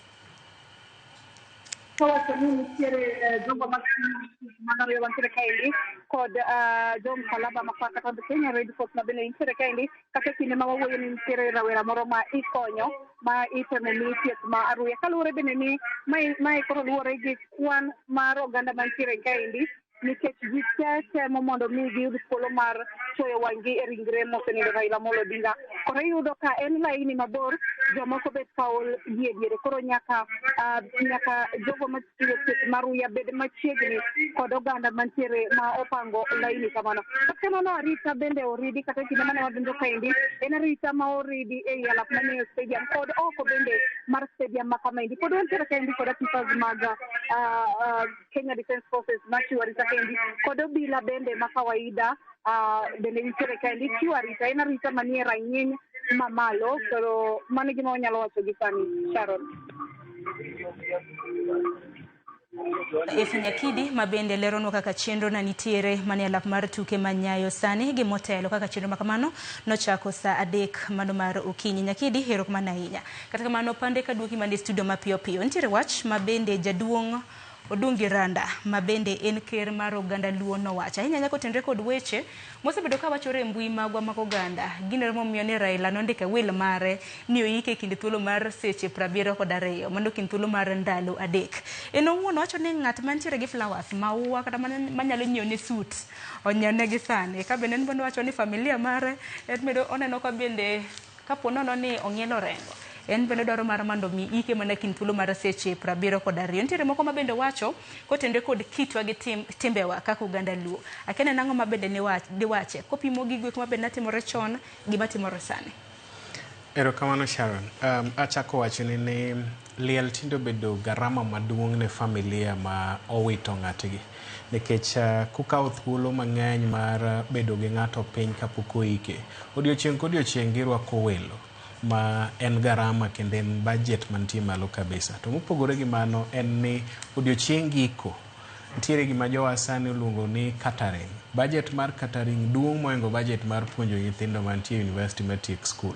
Koro aparo ni kaka piny medo lokore en ni wachiwo thuolo matin mar ywago ng'at motho, wagolo budget mang'eny mag chiemo sana. Iwinjo ka jaduong' oparonwa ni eluo kitgi gi timbegi ni kama liel nitiere mach ne ok liele. Tinde obedo ni kama liel nitiere ema jowa samoro gage kata ema ji yude migago.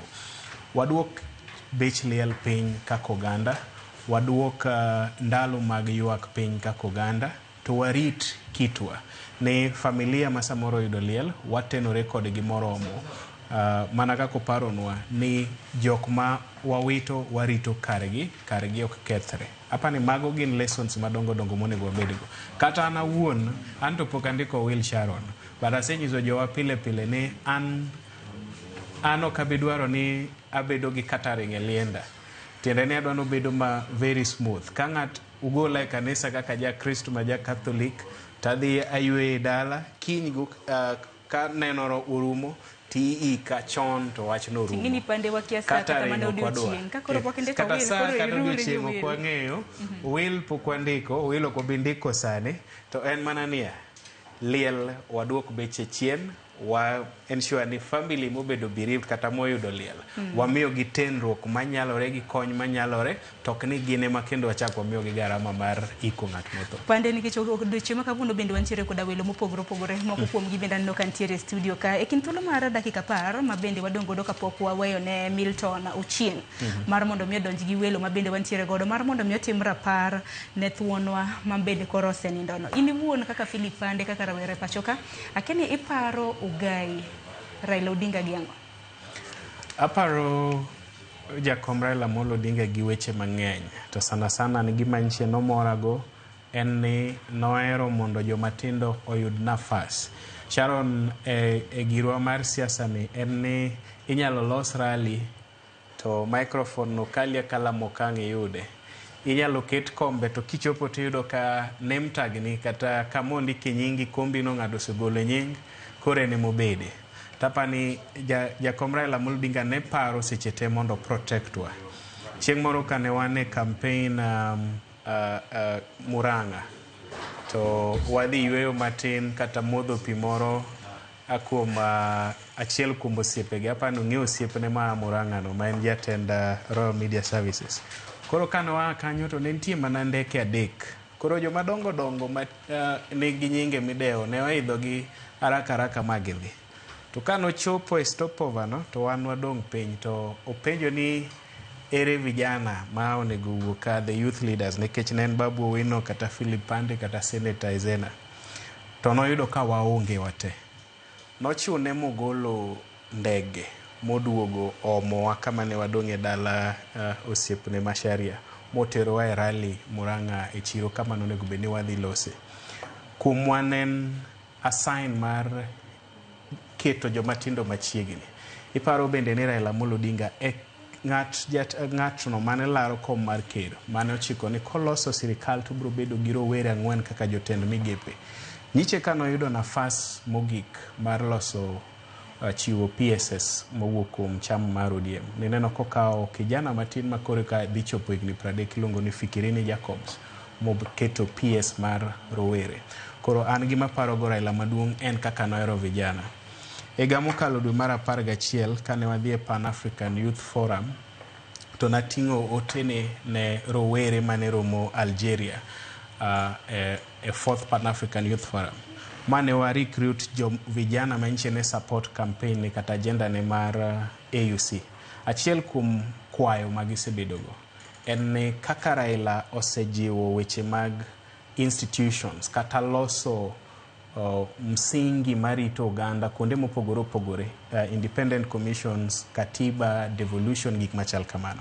En bende mondo koro samo thone walose gimoro minyalo pargo Raila Amolo Odinga kaka wan gi Mandela Washington Fellows, wantiere gi Tutu Fellowship Program, sane wantiere gi The Obama Fellows ma iga ka iga donjo tipunjo itiego gi weche mag telo ne oganda kata public leadership kata private sector leadership. Koro nya yudo kwayo kowuok kuom ji 24 mowuok e pinje mopogore opogore magin jok ma ntiere e riwruok mar Pan African Youth Forum makwayo pinje mag East Africa, piny mar Kenya kendo AUC Commission wabrondiko petition mar kwayo mondo wager Raila Odinga Institute kata wachaka fellowship program mabro dhi gi legacy mar Jakom Raila Amolo Odinga mbele mokalo kama koro gike. Bende pande mana mapiyo piyo nikech iloso kotendre kod mane jatend piny mane piny Amerika Barack Obama ma bende en wuod Siaya Kogelo. Ntantiere ywak ma bende ne mbui mopogore opogore ni e ote mag condolences, ote mago mag yuago mosenindo Raila Amolo Odinga. Oganda no koneno kata mana milome mora mora kata mana ote mawuok kuom wuod Luo mawuok e county mano ma Siaya mariwago kata mana wadge mosenindo. Barack Obama oganda choni en kata mana condolence okoro. Sharon, ingeni nyaka ne Raila tho pok okawo ndalo 3. Koro pod iyuage. President chochiwo 7 days of mourning ma pod wayudo ote mopogore opogore kuom owuok kuonde mopogore opogore. An gadier ni kamobete en be samoro wach ni osechopo ire. Samoro pod absorb. Ng'eny osekawo thuolo mang'eny mondo wach ni to be kara en adieri ni Raila Amolo Odinga tho mar adieri. Koro ote apani ng'ato ka ng'ato biro chiwe samo winjore. moko bende ibiro chiw moko wawinjo to gibiro e saka sa kata king'iyo mbui, ng'iyo Twitter, ng'iyo Facebook, yudo ka nitiere ji mang'eny mopogore opogore mose ywago Raila makata wan ok wang'eyo nikech en gosiepe piny mangima. Pande gi wachni mogik ka koro wadwaro mar mondo mi wawe chenro ni e lwet Milton. Wachni mogik debe dang'o ahinya motelo ne ik mano mar Raila Amolo Odinga e dalane mano Bondo e kaunti ma Siaya chieng' Jumapil. Mana kaka achako Sharon, en ni akwajowa mondo bed gi kwe, mondo bed gi bolruok, mondo bed gi horuok. Kiny seche ma wan dala Kajulu, Kisumu, Mamboleo e stadium kwarwako Raila Amolo Odinga e nyasi ni mogik kaka jo Kisumu, kaka joluo.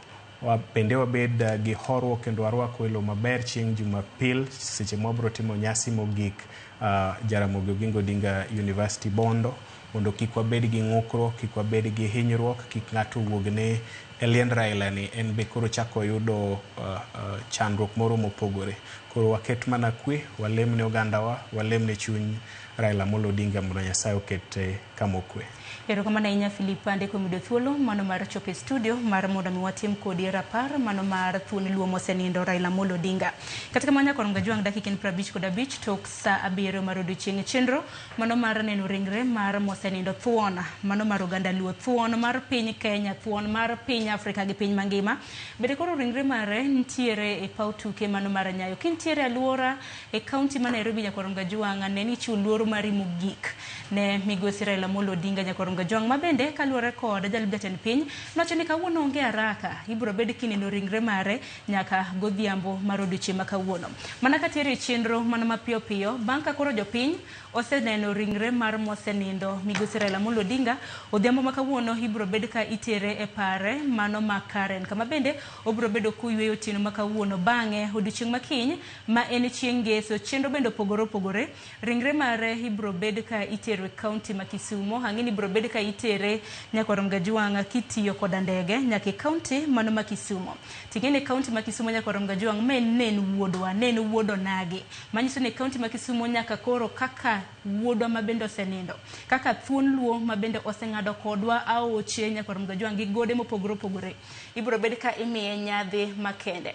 Oganda e kaunti ma Kisumu ne jogo mabende na geno ni ibiro bedo kineno ringre mar migosi Raila Amolo Odinga mano e paw tuke ma Moi.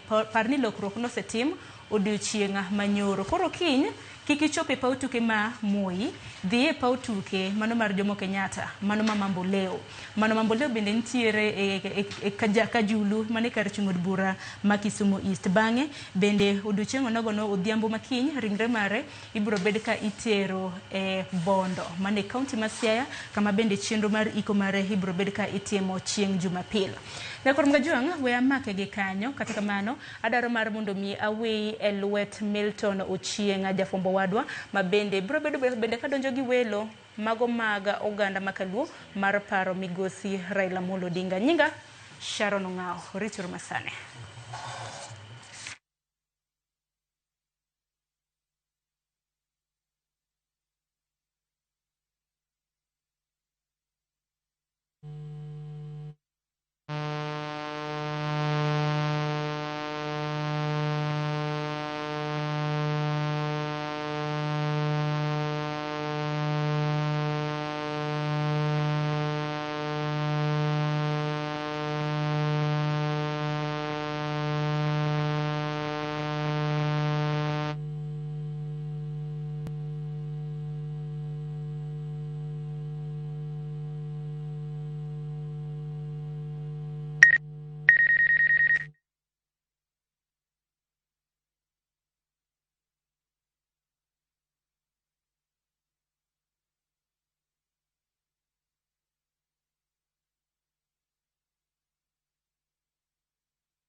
Mano Nyakwaramogi, erokamano wadhi nyime gi lendo mawa mabiro ni achiel kachiel kowuok e alap tuke manyayo kama odiochieng' ma kawuono itimo alam ne ringre mosenindo Raila Odinga mabende ne en jakom duond bura mar ODM, mabende ne en ogai mar duond bura mar ODM kendo ogai mar Azimio. Gie kinde ni Nyakwaramogi e thuolono duto ne onge Sharon Ong'ao mane tayi e tielo mar ariyo no kakora kao thuolo ma tayi e tielo mar adek mar lendogi ka pichni mabende ubro bedo kuneno gin mago mabende biro bedo kawuoknu kowuok e alap tuke manyayo kama jotelo mopogore opogore noyworo kawuono mar chiwo luor mogik ne Raila Odinga mabende bang'e no to kiny ibiro kowe kaunti ma Kisumo kapok ochwale Bondo kama ibiro kowe kar yweyo mare mogik Nyamira Kang'o ka Jaramogi. Gie thuolo ni iluonga ni Milton Ochieng Jaka Black an gi wenda ka mabende wabiro twak godo. Wachako gi jadolo kamoro inyalo ulori kendi iwuon. Ang'eni okin wendo ka to ji mathoth oseneni ka kinde mokalo machiegni jadolo. Erokamano Milton, an Bishop John Okinda ma kanisa mar PEFA e Kenya ka kendo an jalup chairman mar National Council of Churches NCCK. An jadolo e kanisa mar PEFA kendo an kaindi mondo atim mos makende ne Kenya mangima to kod piny mangima kuom wuok mar jatelo Mheshimiwa Raila Amolo Odinga. Wan ka mondo walam ne piny to kendo mondo wachiw hoch makende manyalo mana wuok kuom Nyasachwa. Erokamano Milton. Erokamano ahinya jadolo. Bende wan gi Mheshimiwa ma yande ne en jaod bura ma Nyatike kinde mokalo kuom higni buora kendo sani obro nyisou ang'e ni ji mathoth ong'eye kara kamano agombo ni mondo mos jopiny mondo ging'e ni to wadwa twak gi ng'ama nade. Erokamano Milton. An iluonga ni Ediko Mondi Anyanga, Honorable. An jaod bura machon ma Nyatike. Bede od bura higni 10. To sani to President William Ruto miya tich mar bedo chair mar Nuclear Regulatory Authority e Kenya mangima. Koro mane kuma antie sani an ka nikech wach Raila Amolo Odinga mane an go very very close. Omiyo an gi thuolo mondo awach gima aparo ni chanda chunya mondo jo Kenya winji ma emomiyo abiro ka. Erokamano ahinya Mheshimiwa. Bang'e no ero nitie penjo mabiro penji achiel bang'e no ewi ywaruok moro ne nitiere Siaya wach nuclear mano to kwa tieko mondo ang' ilernegi. Okay, wachak gi jadolo. Kenya nigi kuyo kendo kawuono inyalo neno ka moluor Raila Odinga itimo ne alama mogik Nairobi ma ka koro an Nairobi to kochako duog Nairobi kiny kodonjo Kisumo titere Mamboleo ka titere Bondo kamibro kowe kar yweyo mare mogik. Awinjo ka jadolo mane tayo alam Professor Godia no wuoyo matek ahinya weche mag corruption mowacho ni ng'ata malut Kenya ok osetimo gima ber nikech Raila nochung' e ratiro. In korka kori ineno ka mibadhi ma samoro iwacho ni osebedo e Kenya ka en gima inyalo tieki. Erokamano Milton. Kaka wawacho mokwongo kabisa wago erokamano ne jadolo Professor Kodia mano wuoyo kaene pap kacha ko siro kabisa weche mag mibadhi to wang'eyo ni Mheshimiwa Mose wuok e dierwa Raila Amolo Odinga nochung' motegno kokwedo mibadhi ma ing'eyo ratiro jo Kenya ni nowacho ni en koyudo telo no kinde manodwaro no nobiro dino kuonde mag mibadhi to kanye manodhi yude pesa mar kelo dongruok mar Kenya ka. Omiyo wang'eyo filosofi mare kuom weche mag mibadhi. Omiyo kiwuoye weche mag mibadhi to moloyo samo kowe ni wako ng'ato mane ochung' motegno ne kwedo mibadhi. Ing'eyo Milton ni e position mane Mheshimiwa Raila yude Kenya ka throughout kadobed ja mibadhi dino tho e jela.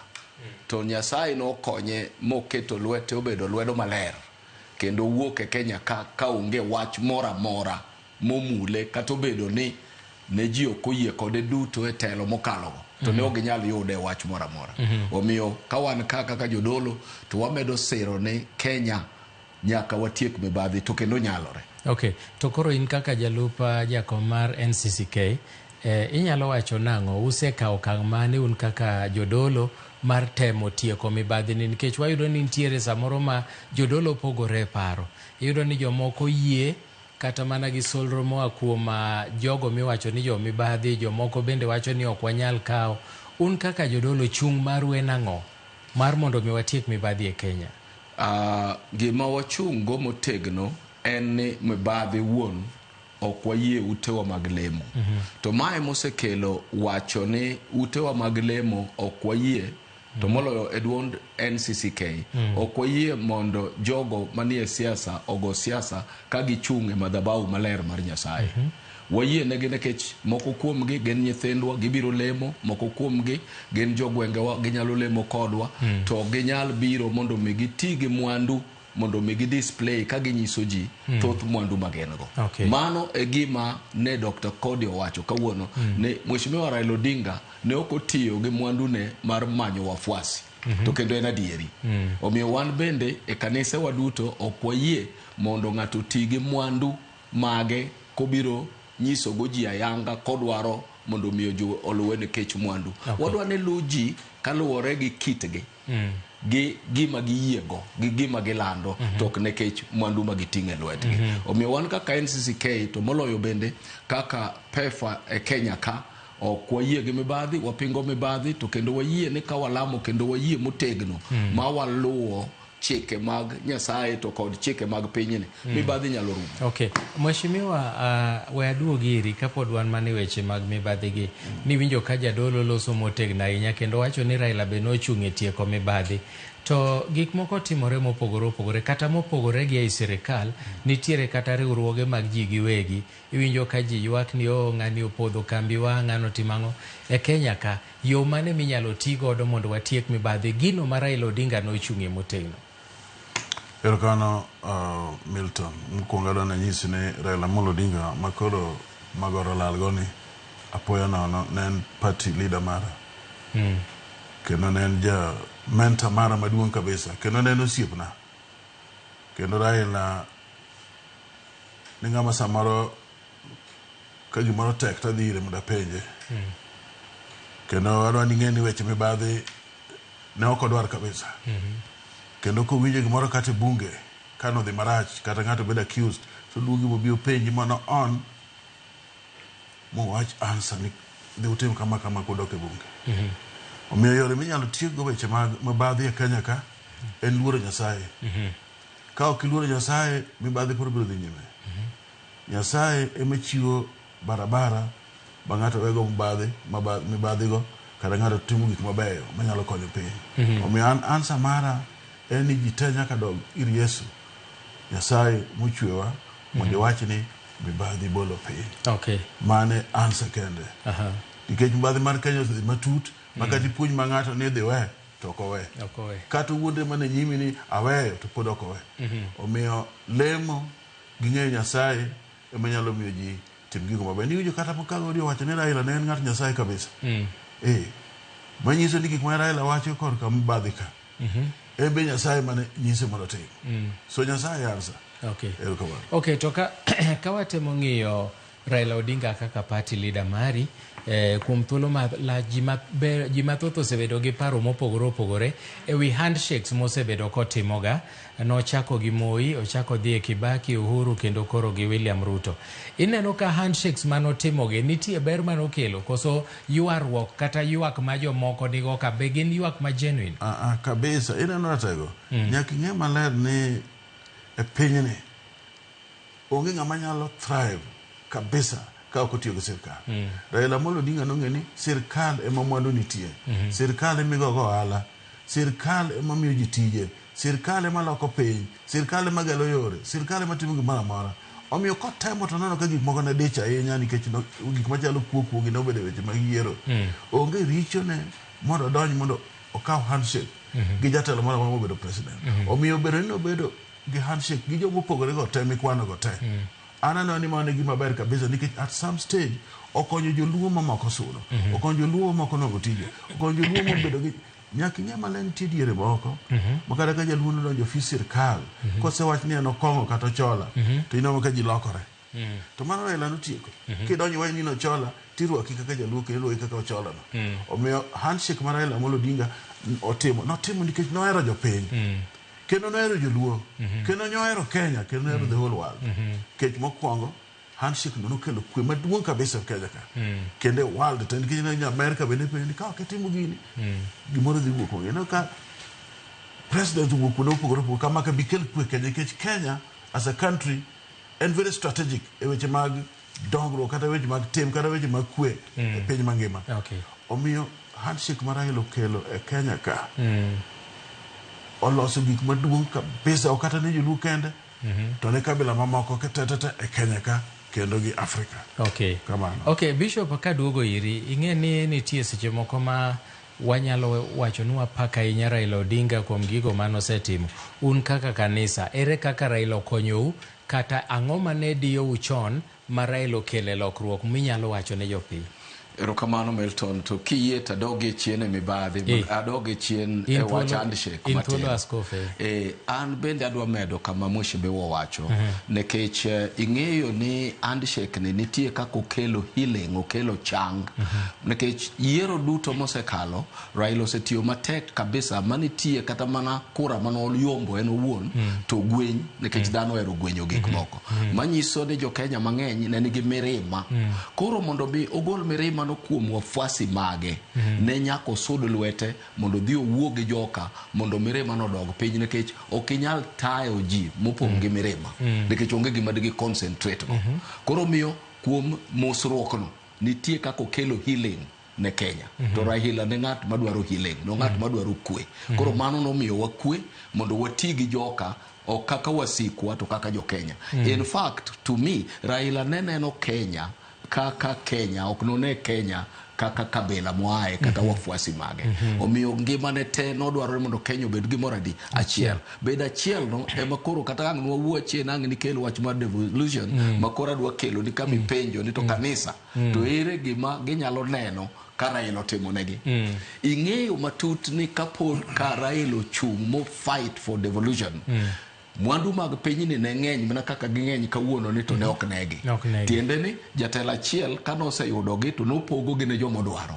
kidhi lime tiwuok gi suitcase moting'o pesa to Raila mano ne ok gima nodwaro ni pesa ni kata kotin to dhi e gwenge waduto to mano donge e gima kanisa be dwaro nikech kanisa en mar oganda duto kanisa dwaro ni mondo Nyasaye ogwedh ji duto joma roboche gi joma nyidunde joma somo gi joma ok osomo joma wacho dhokni gi joma ok wach dhokni koro kuom penj mipenjo Milton ni to bende nitie gimoro ma kanisa nyalo wacho ni Raila notimo negi Raila nokonyogi mondo mi mwandu ochop ne ji mana kaka Nyasaye omiyo wa muya mwayweyo omiyo joricho gi joma ok joricho omiyo wachieng' mwahoyo ne joricho gi joma ok joricho tiende ni Nyasaye en oriwo ji koro Raila bende ne riwo ji koro wan kuom kanisa mondo riwnwa jino notimo gima tich mwatimo kaka kanisa kama bende ni iwinjo ni an jalup jakom mar NCCK manyiso ni dinde 40 me Kenya ka an jatendgi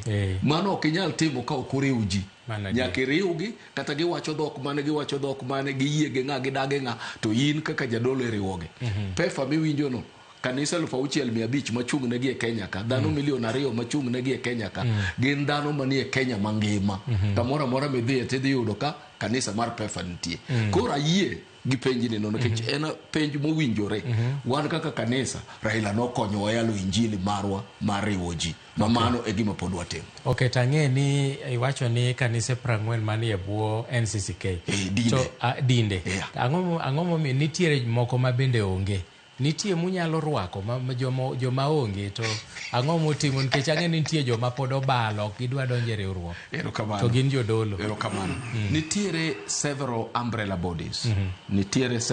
bodies NCCK en mana achiel kuomgi nitie EAK ma bende nigi kanise moko chiegni 800 kadhi nyime to nitie Seventh Day Adventist ma bende gin gi chung' margi nitiere jo Catholic ma bende nigi bishops magegi koro jomoko nigi umbrella koro 40 gi awacho mane NCCK nekech mano mana umbrella no to nitie umbrellas bende mamoko ma bende ok ibidonje CCK nekech already giseyudo umbrella gi to CCK bende is open pod rwako mamoko but wagonero kamano maduong' Nyasachwa nekech jaduong' kod ya Anglican Church and members maga magen CCK koro watiyo kodgi together owe motegna ahinya kendo mor gi weche mano wacho Mheshimiwa kaduogo iri ing'e ni nitie ji nigi paro mopogore opogore kendo ji wacho ni samoro Raila notimo maber kokawo joluo moko maniluongo ni experts morwake sirikal mokwongo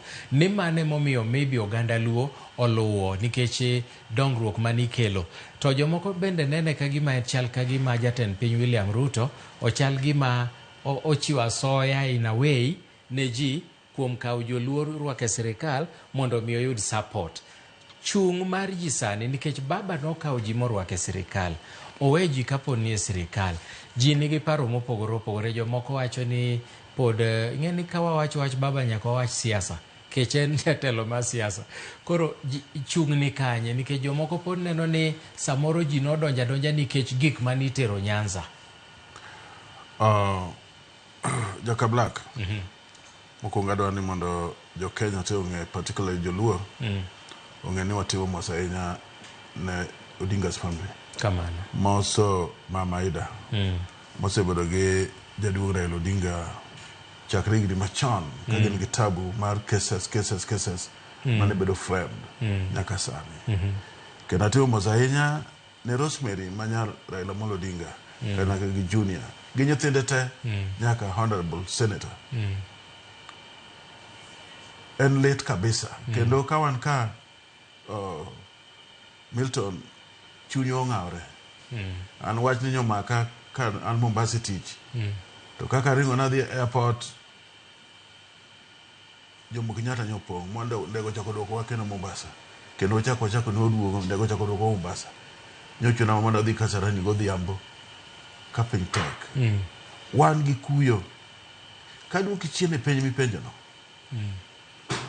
ok nyal tamo dhano mangima wuoyo dhano biro gi weche mopogore kabisa William Samoei Ruto ok nyal miyo ng'ato asoya sani jo Kenya riek tim ng'ato ema miyo ng'ato wacho ni an ng'atni madok ire omiyo ka an nyaka ing'e maler ni William Samoei Ruto ne wuod Raila kendo wan kod apdo ni ng'eni at some stage mangi clash ne wach bando cha Raila minister prime minister ne wan kod bunge to kendo nyaka ing'eni an achiel an mheshimiwa pesa gi Daima manya kach wan mono oro ire mondo wadho convince go mondo duogi to ne yawan kabisa ko ne yawa I'm annoyed I can't come back ma wuod Raila masie masama ne wadhi Raila manoro mondo wadho wuok kode kendo nyaka ing'e ni nitiere sama koro ne Uhuru Kenyatta dhi bedo president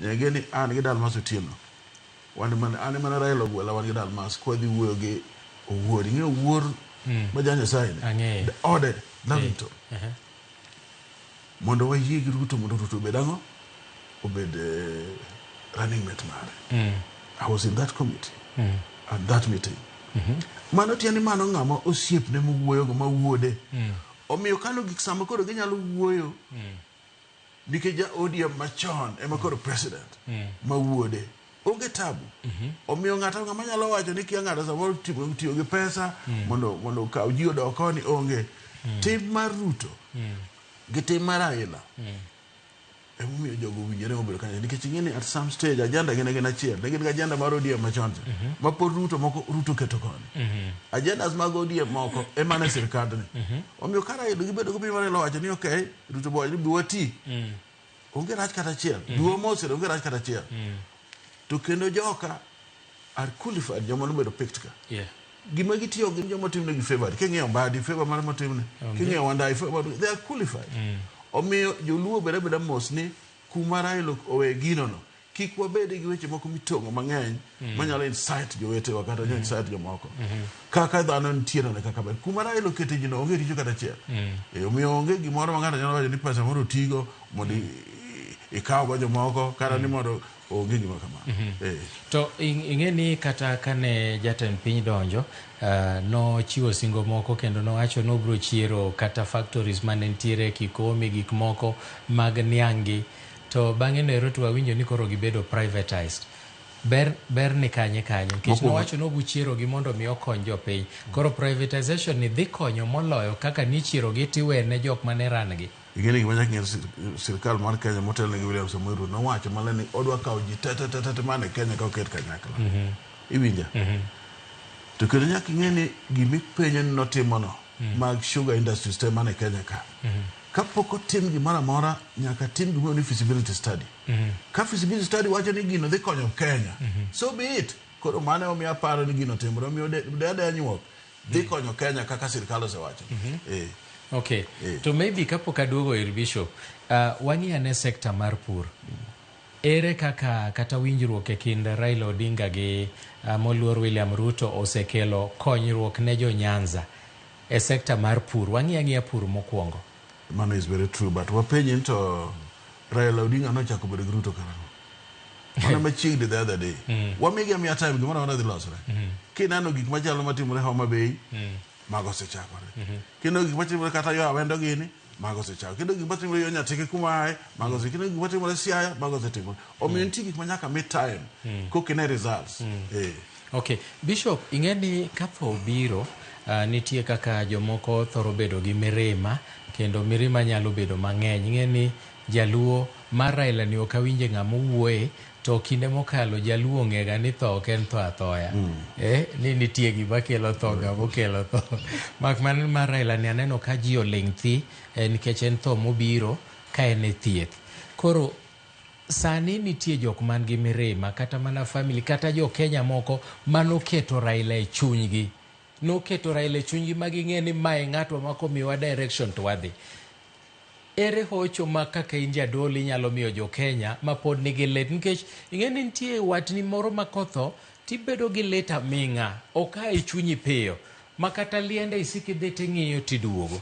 En hocho mane un kaka jodolo, yo mane munyalo hogo jo Kenya mondo gibed gi kwe, nikech ma en gima nondiki. Erokamano Milton.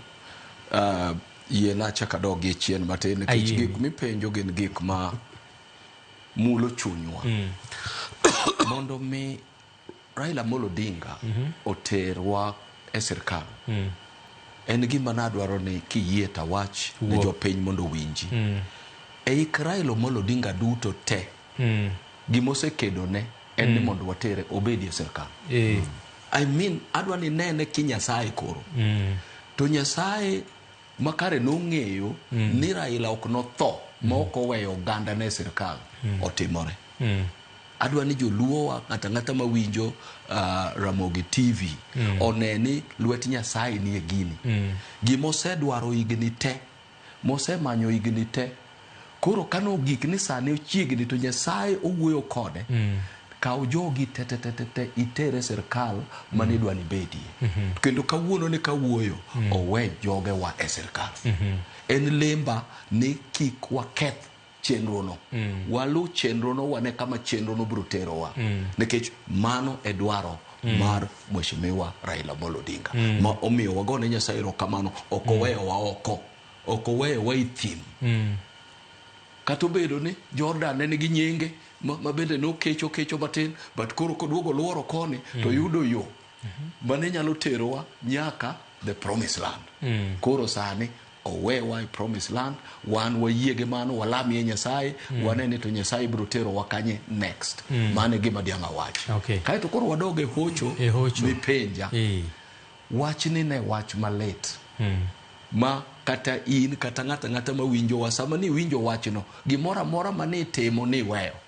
Nikech ok ni nyal dhi nyime gi gino, nikech ne onge ng'ama nigi paro ni ma nyalo timore ni Mheshimiwa Raila Amolo Odinga nyalo weyo e thuolo ni. Ne ok waneno mano.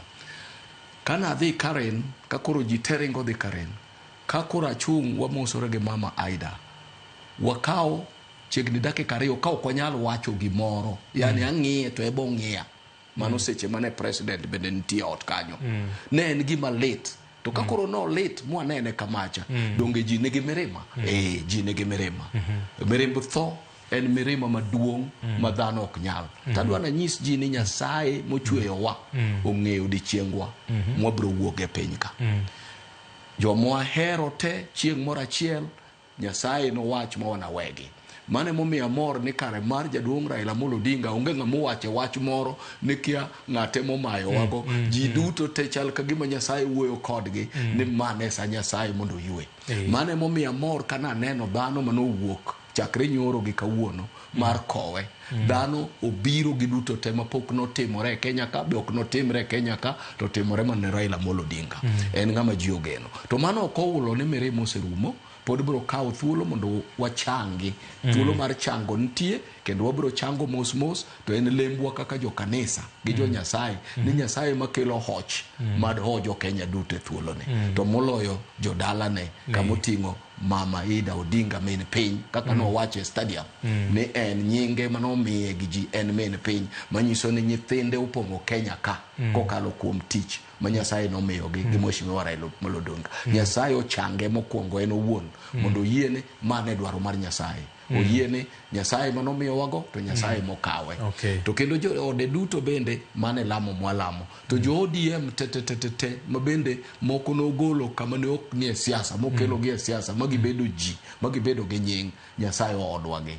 To kata mana nyoro ka wane kanyo tanyiso Mheshimiwa Ruto ne gini katigonwa pole wagoni pole nikech osiepni owuok. Manyiso ni gini omako waduto te onge ng'ama ok omako. Ka wawacho ni Nyasaye ojo Kenya, mae sama wadwa ni Nyasaye ojo Kenya. To moloyo ka kiny wan Kisumu to kata Gorucha ka koro wadhi kano jatendwa. Nyasaye okelo hoch makende ne joge waduto mabiro chopo e nyasi no. Nyasaye omigi kwe e thuolo ni nikech Mheshimiwa Raila Amolo Odinga ne en ambassador mar kwe. Kweno wabedgo gi hochno wabedgo. Nyasaye manyalo timo mano. Mane omi wane studio ka mondo wawuo jo Kenya duto manie i Kenya to gi jomo bedo connected gi Ramogi TV e piny mangima. Ka ung'eyo ni kanisa mar Yesu Kristo kwayo kwe ne jo Kenya gi hoch makende ne jo Kenya e thuolo ni. Wasikru kuom Nyasaye, walamuru Nyasaye odiechieng' gotieno mondo mi Nyasaye okalwa yamo ni duto gi kwe mobiro kelo no. Mheshimiwa Nyanga, ing'eni samoro nitie ga miwacho ni ka ng'ato nigi biashara ne to ka koro oseweyo kata kosewuok to nyithindo samoro ok winjre gi laro gik moko.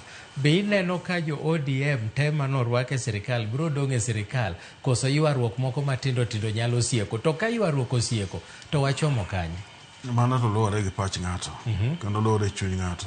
To an kane an awuon ema nyalo chiwo paro maler maparo ni ber to wasechandra minga kaka joluo makata kedhi e piny luo piny nitie jomoko makata gima gichamo onge masa moro tich makoro ne rais oyawo ne ji ne manyiso ka nyathi ng'ato nongo tich mathin nyalo kelo chiemo e mesa.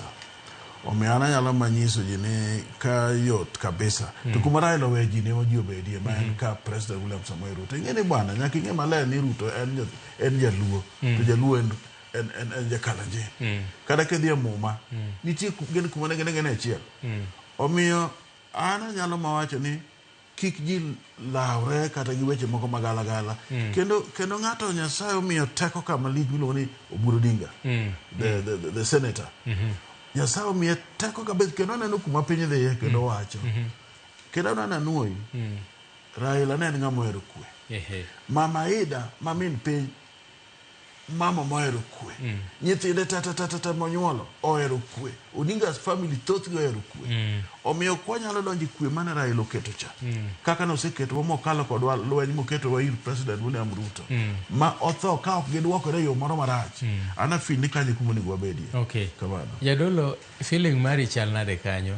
Jogi bro bede achiel koso chal ka gima nitie joma nyalo balo? Nikech jomoko neno ka gima baba emane shawishi gi mane convince gi mondo gibed kanyo. To ka koro baba onge, ineno ka nyirombe bro kere koso gibro doge abila achiel? Anto Milton gima na aparo. Wang'i gini matut moloyo pachwa wawegi.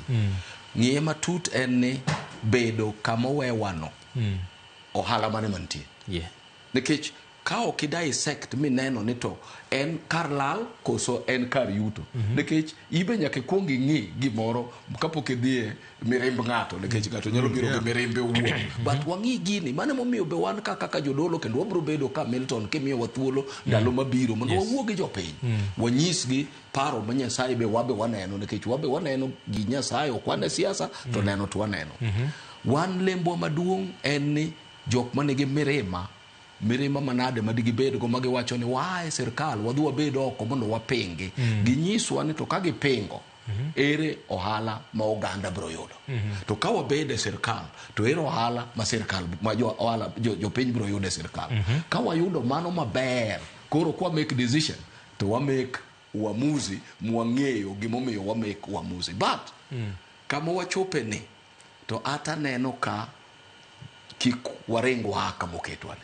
wabed ka Mheshimiwa Oburu Odinga senator mabende koro sani omi migawe chama ong'iyane kaka onyalo kelo jok manyo rengo chien ka mondo wamany gi nikech baba ne riwuchi koro wadwaro ni jomodong bende rew nikech kata mana marengo go ok ni giricho ka chiemo kete mesa to ng'ato dwaro cham ka ng'ato lwete pok ochopoe to ng'ano bedo gi mirima moro to kokel lwete kendo mara ibe belie tibro yudo mana ka en gi kwe koro an aneno kaka jadolo ni waywa jogi duto wakel gi machiegni ma jang'anyo to be wanane ng'ane to tama otamo ji tiweya to majority to waduoke mano ni kare jadolo to ka penjo mheshimiwa ing'e ni nitie samoro ma ji wacho gini ten gima timore adier ma ok wanyal pando ni jomoko nitie manoliero sana e kod jakom ni wan yiero uru wadhi konyo jakom ing'e ni an wakili ing'e ni an ang'o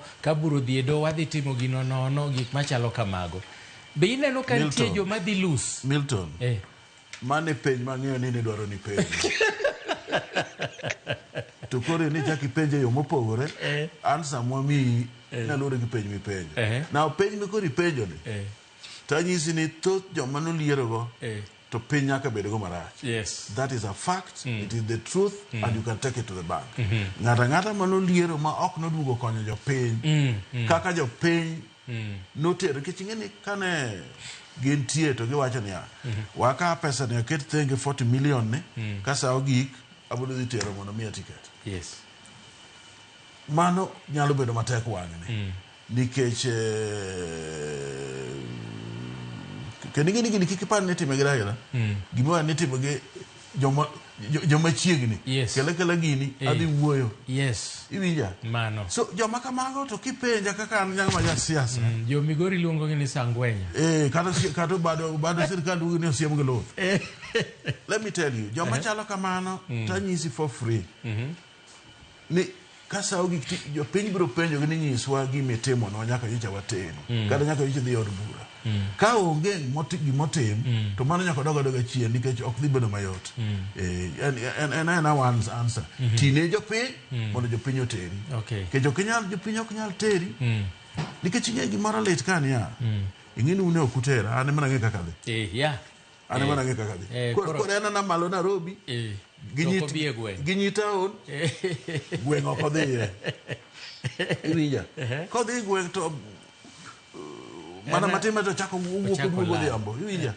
mago to dhi bedo matek and anyisi kaka jasiasa ni ng'ata mano osenwang'o mamlaka gi teko Nyasaye momiyo simbo matiyo ne jopiny ka ok otiyo ne jopiny to ok nyal bedo mayot nyaka kasre sani within this period modong to 2027 ni mondo ti jopiny kendo jopiny biro reflect back ni to nyaka ne teri cha setimo nono omiyo an gima nyalo nyiso jo leaders machal koda piny ni giti ne jopiny ka ok gitiyo ne jopiny to dok nyalo bedo matek erokamano ja Bishop wachni nene nade inero ka nitie joma dhi hinyore wachni erokamano Mheshimiwa Nyanga kuom kelo partno maber an aneno ni sani koro ka wabiro dok e kor gwenge kucho mondo wameny to kik wamak bad ng'ato correct nikech magi nyithind ng'ato achiel ing'e ni ka jo ot achiel dhawo to ng'amolo wadgi gi ng'amolo pod gidong' mane odno omiyo an gi advice mabende adwa chiwo kato be pod wabiro chiwo kimiyo wa thuolo mondo wawuog gi jopiny kinde mabiro en ni ka ji biro dhi to ng'ato ka ng'ato odhi ochung' e nyim ji kata obed mana ni en nomination ochung' e nyim ji kodong' to odong' adong'a e lela to koloyo to olo aloya e lela maonge ni ka kia an tera uru an wakili tera uru kia ane madhi timang'o ane makabet malo kucho tadhi timang'o mago na weche mane ji dwaro go kom koro wawacho ni jomoko to dhi yude matek to giyie giyude matek to jomoko be dhi yude mayot kaluwore kaka gimakore gi ji e kor gwenge chakre MCA kadhi mbele gin gidhi yude mana mayot nikech gidak gi jopiny gitiyo gi jopiny gihero jopiny omiyo surprise no to timre atima to ber ni odhi timore mana e kor gweng' achiel tiende ni onge ng'ama dhi ya oko mawacho ni ito to ne ok onego ibed ka ka en Migori kaka Migori kama mheshimiwa aye mago te jo Migori ng'ata modhi oloyo mano ja Migori ere kosa mantie to wayie ni mano to dhi timore nikech jomoko notiyo kode marach nafas mane giyudo ne gisiko malo ka ne wan malo koro piny midwaro gi to yud kinde pod an kodi ja bishop e kinde mokalo waneno ka thoth jotelo kaka bishobe kata jodolo ne laro kombe mag siasa gi magidhi e bunge wabedo gi Margaret Wanjiru Reverend Ken Nyagudi nobedo Reverend wabedo gi Archbishop Ondiek wabedo ko tinde udhi kanya ang'o mamono un bende donjo kacha mondo kantie wach moro mapek to nyiso gi ni kaka jatich Nyasaye biga kocha wabedo gi Reverend Karanga ineno gini wan ok wadagi ni kik jodolo dhi many kombegi to seche moko bende king'iyo tiyudo ka Nyasaye me polo malo bende luongo ji gi migepe mopogore opogore koro kade bed ni jok mwatero gi nyalo winjo wach Nyasaye to onge tiende wadhi wabed kono ni kanyo modwan wayal ne gi muma wanyalo yalo ne gi muma kata ok wadhi kanyo lengo wa en ni kaka ne wawacho ni Nyasaye e piny onage to kod Kenya mangima e mwater mbele wasetero Nyasaye mbele kama mheshimiwa Nyango dhi to bro winjo dwon Nyasaye to kwa bedo kode en mano konya gero cathedral na Migori kane pod mjumbe yes he did me great fundraising ji machalo mane wadoka wach mondo jo Kenya okete somewhere hawacha wach koro nitiere ji ma ok gini e siasa to gi winjore gi jo siasa kendo ginyalo advice jo siasa to mano machalo kata an kaka Bishop Dr. Okinda ing'eyo ni wasebet kwa timo shuttle diplomacy kata ndalo mheshimiwa Uhuru Kenyatta gi mheshimiwa Raila kaka ni wacho mosruok cha wan mano initiate wan jodolo nikech wan jo NCCK yudo ka or joge koni then ukel gi together mwakelo gi together makata ka koro weche koro bedo matek to wan mwakoro wachakwa do Karen de hoyo baba gene kaito pio to gidhi gibedo together to kata maruto de lengo wa maduong' en duty together nikech Nyasachwa en Nyasach gimoro achiel koro kami penjo no to en true ni nitiere ji mabiro safa heavily but donge nafas to Nyasaye mapango ne ji ko yie ne dhi te kakene to ka ko yie ne dhi donge paro beno locho kelo marehemu ne unu mna kode ka to kane otiyo kama ber to kodhi kacha cha to obedo senator mana mayot kamano koro nitie ji masa more no gin mabor to be gin mabor ka gidok kuom ji to nitie gima ji relate go kodgi to ngato wacho gane mobiro ngane mwamiyo kata onge pesa to dhi adhiya mane lembo ing'eni nitie mheshimiwa neno kidwa medo wach moro kanyo no gimoro thung'a ka ing'e neno na nyisi ni tho moluor Raila Amolo Odinga nikech Raila nohero kwe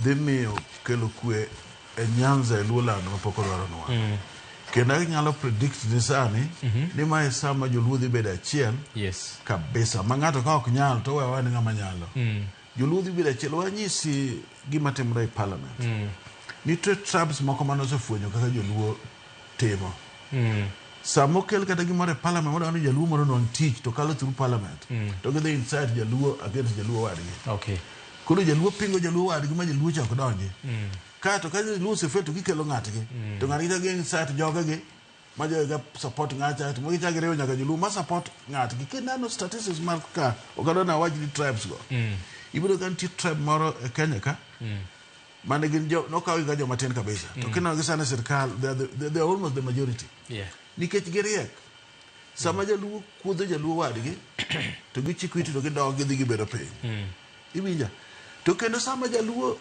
dhi manyo gima duong' ir kata president kata mani ministry fulani jaluo dhi kende mondo ne ni ana Moscow. To joka to dhi as a group. Mae kaka Jakisi timo, mae kaka Kurieche timo, gidhi group kata ji madhi 10 gi pong'o ot. Makata ka en keto koro nyaka dok piny. Kata en minister nyaka dok piny. Jaduong' Raila Amolo Odinga ne ng'ama ohero kwe. Kendo en ng'ama ne understand Kenya. Anyisi for free. Ma esama joluo dhi bede moriwore kabisa to President William Samoei Ruto. Ma kamano timore kamano kaka wachono.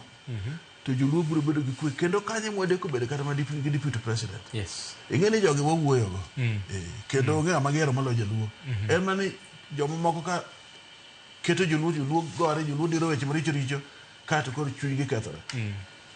To ka jaluo nyalo bedo achiel bang' tho Raila Amolo Odinga, mano ero kwe. Kendo mano kelo multi-party. Kendo momiyo koro ji te nwang'o weche mag devolution piny. Kendo ing'e devolution olos ka e parliament. Kendo ang'eyo gik mane timore. Kendo ang'eyo role ma kaka Raila wuoyo kodwa kato wadhi e parliament. Nyaka gotieno sa 5-6 mar otieno. Kata chike mineno gi te, Raila loka kama loko mandas. Kosekelo gato kiny chake loke wuodo gimachielo. To mane chik matiyo Kenya ka sani. Ok iwinja? Adwa na nyisi ni kik ibed gi parruok ni bende donge ji nyalo pogore. An aneno ka ji dhi bedo achiel. Nikech joma ne gonga nisa ji ka. Ing'eni ng'at ni ok ng'atwa. Ing'eni jogi ok jogewa. Gin ok ginyal bedo the same again. Koro jok ji dhi tiya kaka joluo madwaro joluo wetegi man gi agenda e sirkal to wan sirkal ni wan wang'e ang'o. To kwan wang'e ang'o to wadhi konyo jopiny nang'o. An mane kaka nene. Okay, Bishop, wach moro nika iwacho ni nitie kaka jodolo, un jodolo, nitie kaka uyiero ga samoro josiasa mudwa ni mondo kata kubire kanisa to unyalamo negi. To nitie moko muwacho ni ng'ane to kik nyon ka. Ere hera mantie kanyo ok jodolo te to nitie moko matimore ne uyiero ng'amulamo ne moko to da. Kamano timore to akwedo mano. Kendo ka nitie jodolo wetena ma timo mano to en gima ok owinjore. Kanisa mar Nyasaye en mar oganda duto. Ok inyal wacho ni koro kawuono ng'ane ok adwar ka, ng'ane madwaro ka, ng'ane obi, ng'ane obi. Mano ok en ndiko mar Nyasaye. Ndiko mar Nyasaye in fact wacho ni kata wasiku ergi uru. Koro ka mane en ndiko mar Nyasaye. Iparo ka Yesu ne msalaba kacha to jok magure ka kong'iyogi to wacho ni wuorwa wenegi nekech gikia gima gitimo. Koro wato ere kaka diang' wabed gi mipaka machalo mano mar tamo jomoko ni ok wanyal lemo negi to jomoko to walemo negi. Dong ing'eyo ni elemo gi te girumo gi dwaro mar Nyasaye ma mondo timre. Ok inyal wacho ni kiselemo to mari ema dhi timore. Nikech dwach Nyasaye ma nyaka kal ng'at milamo ne. Koro in tich ni kaka dhano ma Nyasaye oketo en mana lamo. Tiwacho ni Nyasaye e kind owete ariyo gi nitie miseyiero. Miwa mana achiel miyiero. To Nyasaye biro kelo achiel. Koro akwero jodolo ni kik gibed gi chuny machalo mano. Kanise gi te magwa mag jogewa ka jogewa biro to arwakgi. Gima watem kwedo en mana tiyo gi mwandu marach e kanisego. Makoro ka ng'ato dhi to ng'ani wacho ni an akelo mwandu marom kama. Koro an ema mondo go mbaka na to mbaka ng'ama chielo to kik ugo. Nyalo kelo wich kuot marach. Ing'eyo ni mano e gima notimore e yiero mokalo. Kuom kanise moko mok adwa wacho nyinggi. Ne gichung' ma giwacho ni Baba Raila Amolo Odinga mano ajuoga were uru kode bae malaika. Ni wan wasiro ng'ane wan kaka kanisa. Ni kaka kanisa. Ni winjo ka ji machalo kinda gene mawuoyo kage ne waling' thi nekech mano ok en ndiko. Ndiko ok en ni jadolo wach ni ng'ane ma nyako dwar. Jadolo onego nyis ji ni kido maber mwadwaro en ng'ama jachiwo, ng'ama jarwako welo, ng'at ma jaluor, ng'at ma ok jamibadhi. Those emwa miyo ji to wacho ni koro ng'egi lweda koni gi lweta koni ere ng'atno. to muneno no ema mondo ume nekech wan tich wa siemo ne ji adieri mwasenene ji adieri ne mwapuonjo go ji koro jodolo kik tim mano ne ginyalo kwedo ng'ane to giyie gi ng'ane to ng'ane ok gidwaro to ng'ane gidwaro kae to gichungi ng'at achiel magi te kaka na wacho motelo Milton magi te nyithindwa gino nagi wate ka weche matimore Nyanza kacha mago nyithindwa duto waherge gi duto mana kaka Nyasaye bendo herowa duto. Okay, Mheshimiwa Raila Odinga mwaloseni ene manokedo ne demokrasia ma Kenya obedo gi demokrasia. Te demokrasi ka ng'ato nigi thuolo mar hulo pache. To pod nitiere jomoko nyaka sani mawacho ni ODM onge demokrasi nikech iyudo ka samoro gima ne Raila okelo ni demokrasi ne Kenya nokokele ne ODM nokele ne Kenya. ODM ni samoro ok lugi no nikech kiwinjo ka ng'ato balo ni anto kora dwa dhi chungo tiko mopogore tiwinjo ka jomoko goye ni cha baba ichi to baba ne mano kelo demokrasia ma wachni waketo kanye ng'ata ni thuolo ma chung kako hero ok ng'ena na chiel kuom joma ne ochung obedo ja ODM kena adwa na nyisi bwana ngine I was very close to Raila Amolo Odinga very very close extremely close Raila kane di Germany ne wadhi kode ji ariyo gira saga ji adek kende I was the only member of parliament manoketo Raila kadhi wugi president Ruto modo bed partner mare obed DP mare I've told you niana wan manage dal masutieno Raila kane wadhi loka makoro member defense and foreign relations koro wajumbe madhi a beach mwadhi go loka America mwadhi walando nyaka Hague yene mane wa texture wachuru gi president nyaki ngema ler ni nitiere gimano ningo Tim Hague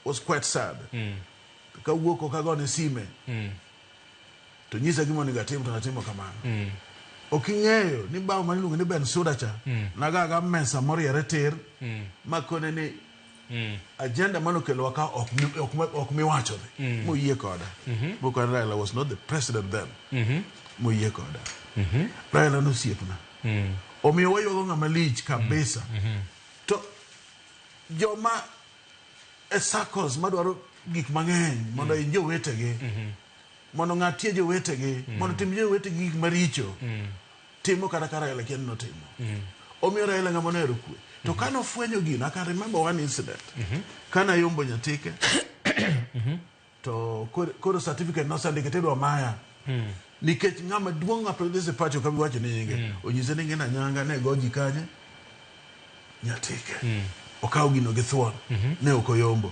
ogona sime kongera sitingo barua lwete jakonyango ng'ane no kona ni ke Raila na okpandi kinyo wacho ni gimoto owacho ng'ane no kona kama ko jakom gima kama dang timbe ma ko be reported ka police to kone I think you are right miano ngera kaka no nyiso ngara mo mi certificate Raila ne ng'ama jachiwo Raila ne ng'ama riek ma ok winjo kata kadwonde dhi malo kaka dwond dhi malo ni Raila ne ng'ama longo kabisa omiyo joma richo go te ka Nyasaye nyalo keto gi thenge joluo dhi bedo achiel 100% kendo gima dona nyisi ni joma ne richo mane timonwa gigi te gin kabine mamoko kabine mamoko ma mang'ad tiendi to yako choro gi chien mondo nwang' chiemo kose ng'ati ni embe after about 45 kata years embo ochako we kanyo ka koro wuoyo marach malich ka ng'ama ne ok okony omiyo gima duong' manyalo wacho ni joluo waere uru kabila mamoko gi ok nyal dwaro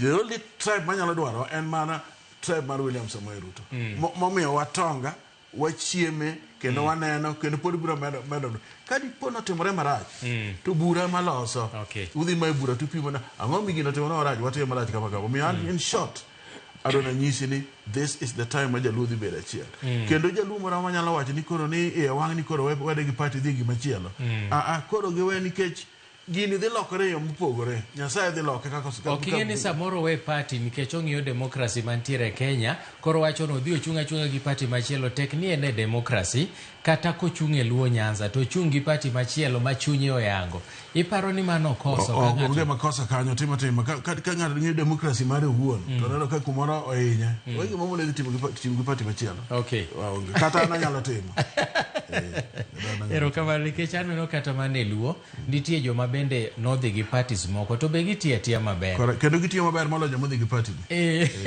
Mano adieri kabisa. Nikech ne giwacho ni odwa ni chal ka gima ne dwa mage. Mana gima iwachono ni chal ka gima ni dwa gweny to Raila norieyo. Koro sani ma Raila onge ni, donge nitiere mecho no nyalo timore? Gini mondo mecho timore nitie sport manyaka ede. Tipo manyaka ede. Koro ka Raila koro Nyasaye okawo, samoro nyalo bedo delicate, ok onyalo timore gano nyalo timore chon. Nikech nitie joma pod omako gino. Okay. Mamoko nyalo wacho ka. Nitiere. Milton. Askofu. Adwa ng'iye kendo e wach ni nyadiriyo. Ing'eyo ni e siasa, wan ok wajo siasa, but e siasa uweza mari mar bedo gi wafuasi maluwi ema miyi duol mar negotiate gimidwaro. To that number bende ndiko mar Nyasaye be wacho ni piny mora mora mobarore diere ok nyal chung'. Mana diere. Koro anadwa na ng'iye ni ere gima dwa tim mondo wariwgi moloyo ka wapogogi. Nikech gik mariwowa ka kuom adieri to becho kendo ng'eny maloyo gik mapogowa. Nikech kwa pogore to bende bera but wabro bedo mayom yom. Koro yom yom no bang'e achien biro miyo keyo marwa dog piny nikech wayom yom. To ka wamoko kamoro achiel, gima nomiyo jo Kenya oluoro Raila Amolo Odinga ne en wafuasi maneno. Mama nenore ratiro kamoro amora modhiye. Mane manomiye duol nok nikech gimoro amora ne Nyasaye omiye ng'uono gi ji kendo ji ne ni kuome. Kata ka en pwani, kata ka en kage to dhano nitie. To ka gimoro timore mobedo ni onge gi ji, duol no de ok obedogo. To ma pod biro kelo nwa chandruok, demokrasi no to ber, to demokrasi no kabiro pogo wa mwadong' nono, ma ng'ani odhi gi mathin, ng'ani odhi gi mathin, ng'ani odhi gi iwe, ng'ani odhi gi ng'ute, ng'ani odhi gi ndugu, ok wabibedo gi duol to bagen. Nikech gimomiyo ibagen en gimibiro ge mesa. To gimibiro ge mesa ne moja sigu be ok dwa ni bigo. Odwa no weyi kidong' ma weth mondo kibiro kanyo tikono mara in ritwa oko kanyo pod waloso wach ma important. Nikech like minded manigi tyranny of numbers koro bedo.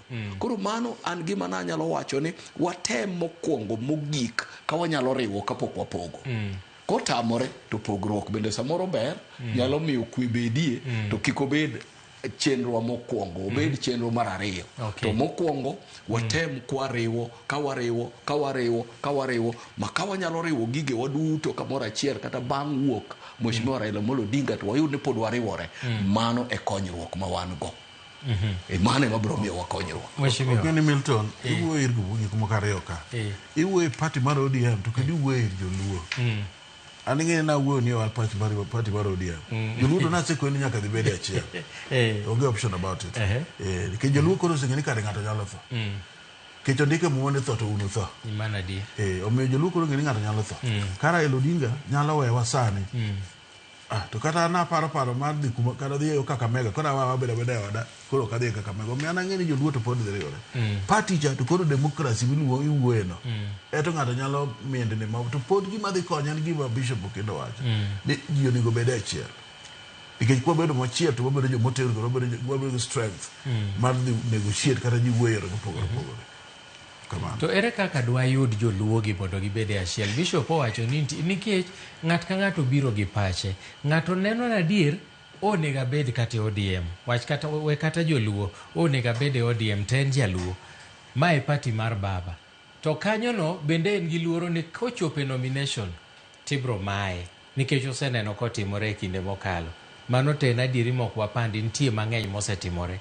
Koro ere kaka dang' wa convince joluo ni ya wabedura bede odni makato loyi bet namba 2. Tiyudo ni samoro kama wuok to dhi e party machielo cha to dhi oloyogo mangeche ni kare ni mae adier. Nitie kata yiero mokalo ni nitie joma no komi certificate ODM to ne giloyo nomination to gidhi komachielo kata independent magichak giloyo. Gini tuo ni wanyalo tieko nade mondo mi oganda luo bet kamoro achiel? Ana sikoni ni leadership mabiro bedo bang' Raila. Nyaka bed leadership manyalo timo gino en owuon. Chiwo instructions en owuon kendo keto ji kanyakla. But ko ka jomoko ni bende ni kata ni advisors mabathe to pod ji nyalo mna pogore. To leadership biro lore ng'ama koro okao osimbo mar Raila Amolo Odinga. A lot of honesty. Honesty. Makaponi wadhi lero to wan gi the body. Yes. Ma ok biased. Jok mar credible. Ma ok nyal ng'iewo chien ka. Ma ka gidhi to giwacho ni Mheshimiwa Nyanga to kod Milton joge nyithindwa giduto. Watine gi maler mondo gino ka wachopo mbele kacha to ng'amoloyo wami. To ng'amoloyo ne gi ng'amolo bende wang'i kaka wariwoge. Mondo mi giti ka ging'eyo ni gin nyithi otadi achiel. Gini podi nyalore. Ok obi bedo 100%, lakini kanye mwa wan watem matek mondo mi wakel that unity. Ng'ene Milton. Ogi gima painful e piny ni. Ka ng'amo sebedo go muchiemo weta achiel mutimo gik madongo, mutimo gik madongo kabisa. Nyalo gise makoro wanyalo wacho kata niya, ni ng'ene magi tok jogewa. Iwinjo gini. To en jaluo kata mago be joluo. Dwara leader makelo gi piny kaka Bishop Wanyo mober piny ng'eni koro wan joluo wate wanani watim muru gini kama. Tok ni ikete yamo ni ng'eni magi ok jogewa. Magi ok jogewa. Ng'eni doko dika kill yourself. Nikech ing'iyo kaka isebedo mwaminifu. Iwinja mani gima ne destroy gimilo ni ODM. Otherwise joluo to pod oherore kipenja. Kendo sani gidhi herore kendo kabisa. To ng'eni chuny dhano be opogore, jachien tiyo gi gima opogore. Matin be nyalo ng'anyo, nyalo timo gik maricho. To thothgi kalori kuma Raila Amolo Odinga, the late Owewane, makuru luongo ni od Jakalanyen maka President Dr. William Samoei Ruto be. Taparo ni kwa dembore kanyo to Nyasaye nyalo konyowa. Nikech ng'eni step monego wakuong wadhiye mokwongo kabisa. En either nikech ato kwa nyalo laro kod anything. That's the truth. Kata komiyo kata deputy. Koro wa develop kitako Nyasaye from there machimo wabende presidency. Wanyalo manwango from William Samoei Ruto. Oge ng'ama chielo. Jomudong okecho kod wate. Gimotimo gitoge. Nyakораmogi wadhi nyime gi twak achiel kachiel kowuok e Ramogi TV. An ka koda jadolo Dr. Okinda, Bishop Dr. Okinda, kachiel gi manen jaod bura manyatike Eddie Kanyanga, ma bende watwak godo kwatemo ng'iyo mago matimore gi e thuoloni. Gi picha minyalo neno mbele kanyo gin mag nyasi kata nyasi mar alam manotim ne Raila Odinga paw tuke manyayo, kendo nyaka sani oganda pod dhi nyime kaneno ringre omigi thuolo. Nyoro nye beta keos owuok matek sana Kasarani ma jomoko bende ji ariyo nyowito ngimagi e chenro makamano. Ang'o mwanyalo nyiso jo Kenya seche makoro waywago jatelo moluor nikech gima nyotimore nyoro cha paro ni mochakore gi airport manye ji piny odonjo nyaka dho ndege. Ang'o mwanyalo nyiso jo Kenya mana mamuol sama nitiere ng'amo nego miluor machalo kama? An okanyalo wacho jo Kenya gima nyalo nyiso joluo mokwongo. Ni nyaka ng'eni sani wan e siasa. Politics mar siasa dhi magalagala. Nyaka ng'eni kuma gichung'e ng'amo chung' bathe gi kia. Iwinja? Ng'ato nyalo chung' bathi to en ng'ama dwano keth gimoro. Kaka gima nyatimore Kasarani. Dino kaka wuono Nyayo odwa bedo maber kabisa. Gima chalo koko moko magalagala ka onge. To kata mana airport. Nyotimore maber kabisa nikech Raila en ng'ama lich manyaka mondikore ni jo jeshi mating'e ka gole ndege. Ini ng'e jaluo. Ok onyal rito. Nyako dhi ome kuma entiere mo confirm ni ma en adieri. Koko dugo handover ni. To ma Kasarani ting'eni kanyo nyodwa dhi e piny joka. Nyo jomoko nyalo medre kanyo mondo bio portray gimoro magalagala. Omiyo joluo wa ka masira otimore kamano nyaka gitang' gikia ni jomoko inyalo or mondo kik rekordgi mondo chiw nying mopogore magalagala. Okay, Bishop nyen hera manyiso lakini nyo dhi overboard ma kata security nyo kaneno ka security detail manyo keti nyo ok nyal contain crowd cha. Koro iyudo ka jomoko ne dhi nyaka machiegni gi nyamburko moting'o Raila kendo gidwa mule to kanyo eren kama onego bedni koro riti. Airport ma wacho no gidonjo nyaka kuonde mobedo restricted moko onego bedni donje. Ma nyo lor kata chenro maga fuyo kata donjo mandeke motelo kae to chako yawe. Gi in kaka jadolo kwayo mane minyalo miyo jo Kenya e gima chalo kama ka nitiere situation machalo kama. Waluwa chik moket gi sirikal koso nikech wadwa neno Raila koro wamuomre amuoma. Erokamano. Nikech pinje duto nenowa, ing'eni sama gigi timore, piny mangima nenowa, nyicho wanene tuke mag opira mancho timore mag CAF, nyicho bedo matek nikech mogowa fine million mang'eny, nikech muomruok ma jo piny. Adwa ng'iye yor ariyo, Milton. Nyasi mar Mheshimiwa Raila Amolo Odinga en state funeral. State funeral nigi protocols mage. Opogore gi ywak marwa mar kor gweng' ma ng'ato biro gore sanduk. Nitie kaka tradition morning marwa timore kuonde moaye. Koro jomoko bende kane ng'iyo gini to ne pok gipoge ni ma opogore gi mwang'iyogo mapile pile cha. Nikech ma ano kao gi state. Wanajeshi wegi emotelo ne gini. Koro nitie kuonde minyalo chopoe to nitie kuonde mok inyalo chopoe. Kaluwore gi kaka weche oseketi. Mane mana aparo ni nonego bed ni wase sensitize jogewa mane ok watimo, ne ok wakawo thuolo mar tiyo gi ute fwambo machalo maru ni mondo wawuo gi jopiny wanyisgi ni gimidwaro kuomu e gini chal kama. Kichopo kamora mora michope te yudo ka oseket tol, kiki kal tol no gi thuon nikech mirima. Nitie pogruok, nitie kama kiyudo ko pang kombe masa moro pang mobedo reserve ne rais. En kom ndio to koyie ni mondo dhi bedie. Chop kama ne gichopie mondo we ne jok mamoko kama oyiene gi mondo gichopie. Mana achiel. To mar ariyo to aneno ka bende onego Kenya mangima luo kende wapuonj gi miluongo ni discipline. Inyalo bedo ng'ama ber to kionge discipline kama inyalo chope onge. Discipline e gima neno ka chandowa ma ng'ato ka ng'ato dwa timo kako dwaro. Mano notimore buk mar ruodhi judges. Tiende ni ng'ato ka ng'ato diere no ne timo kako dwaro. To ne jo Filistino moloyo gi nyadi mia nikech ne gionge discipline. Nikech onge ruoth mawuoyo kodgi. Kati wuoyo ka in ruoth to giwinji e buk mar judges. Kisomo judges te. I feel ni ma e tuo mabiro nego wa. Nikech ka wan ichopo kamoro to koro kaka in Milton. Nyocha neno Larry Madowo. Ka record gimoro moka bi wuoye ka. Nikech ma studio mopogore. Discipline onego wabed go. Makata kaen an bishop to kama chopoe kokwera ni bishop kanyo kikidonjie to kikadonja ni an gi kandho mara. Awacho ni an president mar PEFA Kenya okunyal tama apane discipline ni to nego wabed go. Majaduong' Anyanga kochung' kaka mjumbe mosetiyo ne ji mowacho ni jothuro waling'urane to ji wacho ni Jaduong' Anyanga wuoyo kanyo pod waonge. To nego wapuonj mondo mano timre kata iwo wang' kata iwo oko wang' to wabed jok manyalo winjo kae to miyo atua mwakaw ni oganda moko. Koro kata ka ng'ato ne dwa buodhore iwa madwa kethonwa to koyud kama okethonwa.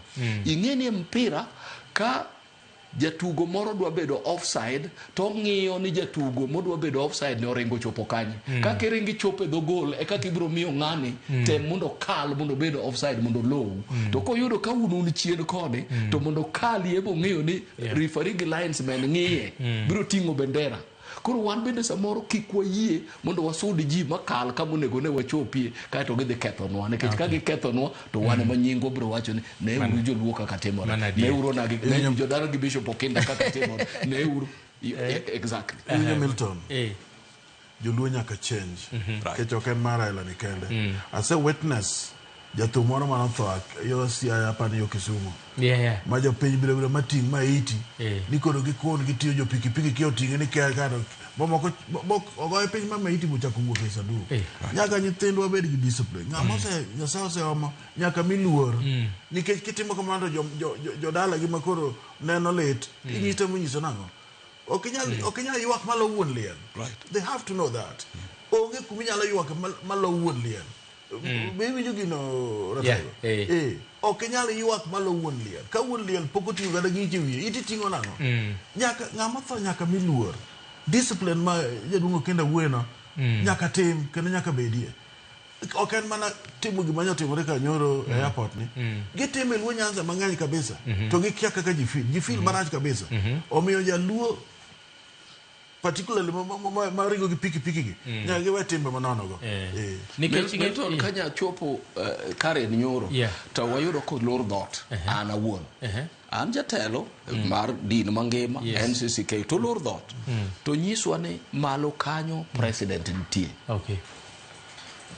dongi winjo man takao simba tagocho ne mama Ida to mako to kona ni pod wan ka tabiro nyisi what to do beda ka to ka beda adhi beda gi joma moko e ot kama ji ubed and that is discipline to bang dakika 25 to oro ng'ato biro kawa otera kama nyogi nitie gi president aparo ni discipline gi horruok biro konyowa gimwa dwaro no wabiro chopo to e samo winjore wachopi kik wadhi ga gokwa kaka winjo Mr. Nyanga wacho hapana kendo jothurwa ok ni an discipline maloyo but watemuru mondo mi wabed jok mahore wahore uru manyalo winjo bende gimiwacho nwa kikwarenga renga joluo no wacho gengero ni jowi mathuon emichuogo kuode that's a terrible statement manyiso ni in bende ka ukiwinj mar ji to mbele kache nyalo yudo gimarach okodwa ni joge woyodi gimarach bonde manyokoro mako joma okodwa mano mago jowi mager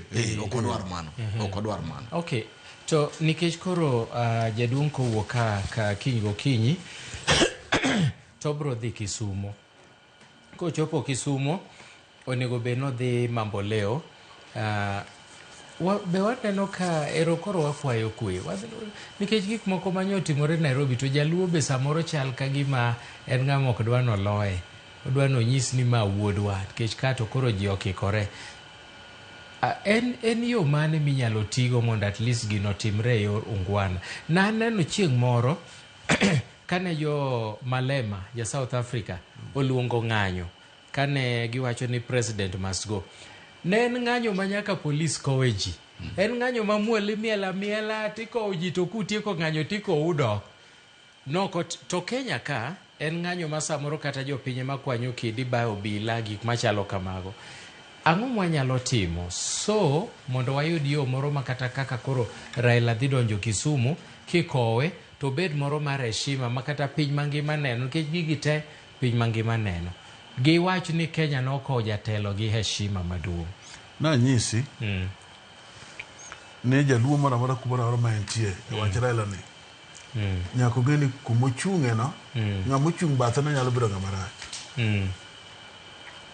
ing'eni ndalo machon kata ne president Kenyatta dwa dhi Nyanza kata president Moi iwinja to jomoko oro kabila moko oro gimoro dhi timore kata Kisumu marach kiko ni kike dhi no ka joka kacharach kiko dhi to kare jomokelo gimarach no owuok mana trust mamoko dhi timo gino okiwinja jaluo nyaka tang' ni e gir Raila ni joma richo nyalo dhi chuogo kodhi moko maricho mondo keth nying onage koro nyaka gitang' ahinya ni discipline is paramount e tho Raila sama gidhi ike kikoro giwuogo ni gineno ka ng'ato kata bakidi bathe to parapara ni mano ng'ate sama da ng'ama osemi gimoro oseofuko omadho njaga omadho kata kong'o koro timo gik ma extraordinary magalagala koro nyaka gibed joma dhi kware kendgi to ng'ama ni e bathani be ng'ama long'o be ineno kotimo gimoro magalagala ang'o mowuok e dhoge oywak koso en gi lengo moro ka jaluo nyalo timo kamano to wadhi miyo Raila Odinga kow maber machal kode kaka ng'ama ochero kwe ema duong' e gini to bende Raila no emocha siro mar luo maka wacho wuok ni oike yo maber ma ji ok ogore ji ok onegore to ji tema joluo dhi bedo gi mor kamano an mane kaka ne to mheshimiwa kata kapok itieko kaeto askofu bende nyalo lose wachni nyawa winjo ka jatend piny owacho ni Raila idhi mi state burial odhi bedo state funeral samoro nitie joma ok ong'eyo ni state funeral entail ang'o samoro ji bomuomore amuoma ni nyaka wadhi nyaka idho bura ang'o gik machalo kamago maybe unyalo lero negi ni to e state funeral ng'ano moyiene chopo kama ng'ano mok oyiene chopo kendo chaka no mokwongo ka wang'iyo state funeral tiende ni gima duong' en ni sirkal wegi emokao ikono kaka margi wakwong wawinjre kanyo kapod ok wawacho restrictions sirkal wegi owacho ni ma en migosi marwa to nikech en migosi marwa wan ema wakao nyasi ni wagolo kuom raia mondo watim nu nyasi to raia duto un ubed witnesses kaka watime koro ka waseng'eyo ni gini mar sirkal koro nego wapenjre to koro ere pogruok e kind ma sirkal okawo to gi marwa wawegi waonge gi restriction ng'ato nyalo chopo kamoro amora moyudo ni ochope onyalo ringo gi kuot mare kata onyalo ringo go kumba mare kamoro amora mochop kuro mochako duogi kako dwaro to bat mar sirkal ni to sirkal weg kuot madhi ringe gini nikech gin makoro gigo misinga mag-gi kakoro gigiyogo kaka joluo ne giyo chon koro mano sirkal matimo nikech ng'atgi magiwalo mondo tim mano nyiso ni kara nitiere kuonde e nyasino ma ok ginyal chope kata nitie gik ma ok ginyal timo e nyasino sano nikech gidonate their powers gi their rights to the sirkal mokawo the funeral ma e gima nonego wang'e chakre nene to mondo mi watim maber Milton an naparo ni sai murumo but no nego wabed gi our own security people in every stage magin gen ge reflector jackets makane mheshimiwa Nyanga be ni mjumbe to wan kode kadako ni mheshimiwa Nyanga gol reflector jackets mondo wabed go gi ji manyalo timo nwa kuonde mabedo condoned gi konyo sirkal rito girgi nikech giri Milton ni mirito okirit ni ng'ato biro rito ni to ini ketho ni go wi ni dog chien une mubedo piny mupang gige maber kae to ji neno ni un gi lony to kendo ung'eyo gima utimo to kata kamano pok odeko Kisumu kamidhi timie nyasi ni tin ok onyal romo ka kuom adieri goganda waduto makoro wuok e Kenya mangima kadhi kuro Nyasaye onego mi warieko ang'eyo ni Dr. Wena gi jok makoro nitie Dr. Oburu ang'eno dich e kamiti cha ung'e anene to ere kaka unyalo pogo ji mondo wabed gi screens madongo at different points ma ji nyalo bedo gi nyasi to neno gini kadhi nyime mondo kikwa crowd kamora achiel nikech mano manotimore Kasarani Kasarani ne ji odhi obedo mang'eny mo overwhelm security ne onge order initially no ne gidhi e parliament exact to kucho chai mane gi sebe ne rach moloyo koro ne dakika mogik mano gima notimore no wa apologize an kaka jaluo monage I apologize on behalf of everybody nikech mane gimoluonga kata bed bishop we say ni watimo kosa emano to mondo Nyasaye owenwa to kwadhi nyime to wamiru dhwa heshima marom kode ni neno kaka pinje duto ne nitie Kasarani pinje te gi jodongo gi joma noolo rambirambi e simba ka an gi rambirambi mag bishobe mag Afrika te giwacho ni ane mawito ng'ama osiep na ng'ama chiegni to kata mana mheshimiwa gi jite ji hoyowa wane mi hoyowa koro ki hoyowa jaduong' Milton to watem mondo mi wachop na kama wachope to kwa winjo ni usipite hapa waduto te kikwa kala kanyo wachung kama wagikeno mondo discipline mwawacho kando wadhi wanyise kuom matendo kikwanyise ka okwanyiso matendo chakre ki to kod orucha family nitie kama oyiene family kende dhi ka okin family kikidhiye okabu wacho ni anor dala wajisi and gi Mama Ida we are so close ma od Mama Ida I'm a brother there to nyoro ka koro gik sama ne koro president osewuok to kwabedo gi president maloka to gik sama koro family kende madong ne okadong nikech nitie koro kama jodala no kendgi katibed ni jadala ti jadala mabathe wene jodala mahie mondo tim girgi kaka gidwa timo to mage discipline mwawuoye kama Mheshimiwa Nyanga nikech mana pod wawuoyo kanyo nikech nitie luo kitigi timbegi nitie kaka iko ng'at mathuon e luo to koro state okawe dwa bedo nang'o state function mana kaka Bishop Okendo wache state function nenore chon kaka sama wuoyo sani ni osechako nenore kocha kendo en koro gimo ni wan yudhe mag ODM no mano kando en koro en state function state function en gima sirkal timo wuon kendo sirkal nigi restrictions mage gi borders mage manyaka lo kendo gi chike manyaka lo okijal biyo ni ngeni mane an nyathi nyamin gimoro nyaka bed ka ibo no kanying jok ma oningo bed close kanyo go no se migi chon kendo giso ni okay un kaka joma kama beru ka joka beru kendo kombe keti kendo ndike state function en gima president dhi bede to gi dignitaries ma upogore pogore omiyo ken gima tin omiyo ana nyalo nyiso joluo ni kisenge ni gimoro en state function mar burial mokaw gi sirkal bed ng'ama tang som pattern ni to jomage mantie iluwo kanyi kumoko ni luwo mondo lo kik idhi ga gogi ni lonya gogi ni no ni mane wuodwa nene mano wachni kidhi kamano jaduong' bende wero ni jichon ni thuon nyako ringo chweyo koro keringa michweyo mabundo maki mano wachni ng'e maler ni ma is a state burial ma digno ni discipline nitiere mar sirkal kamano. Okay, bang' thuolo machok wabro dhi Mombasa mondo wawinjane jo Mombasa wacho ni gin be gidhi e liel koro wadwa winjane ikruok ma Mombasa ginyiswa ni to gidwa travel nang'o gin ga arrangement mane bang' thuolo machok ahinya mano jafombo marwa Joja Oko biro keto e ler kamano to nikech bende wadong' gi dakika madhi 6 kende to watieko chenro ni Bishop wach mane minyalo miyo jopiny kaka general koro wach kata wach mogik. Erokamano Milton, ne un jopiny wadwa nwagon erokamano kata obedo ni wawacho kuonde ma ok wadhiye maber tadwa nyisou ni kuonde mang'eny to watemo watemo kendo watemo kaka oganda kaka jopiny agonu erokamano ahinya.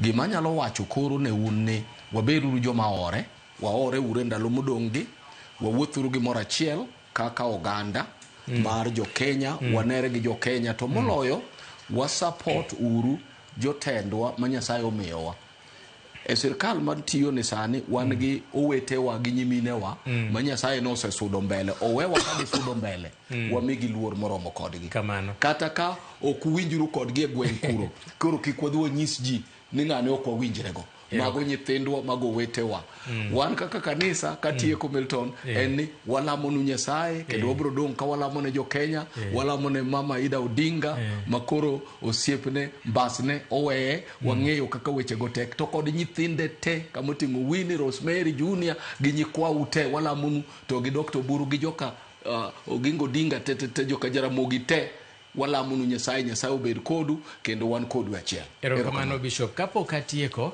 adwa ni mondo director nyalo terowa Mombasa achiel kachiel Joja Oko mondo nyiswa ikruok magin go kae taduoge.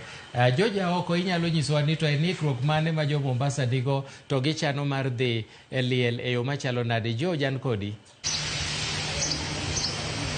Erokamano ahinya Milton, nawinji maber kowuok e kaunti ma Mombasa. Mana kaka iwache no, waneno ka chenro mopogore opogore itimo gi moko kuom jodak Mombasa to chutho mapango dhi e nyasi mar ko mosenindo Migosi Raila Odinga. Osebedo rume mar lit kod kuyo e kaunti ni thuolo mar ndalo adek mosekalo nyaka ne giyud ote mar tho mar Migosi Raila Odinga.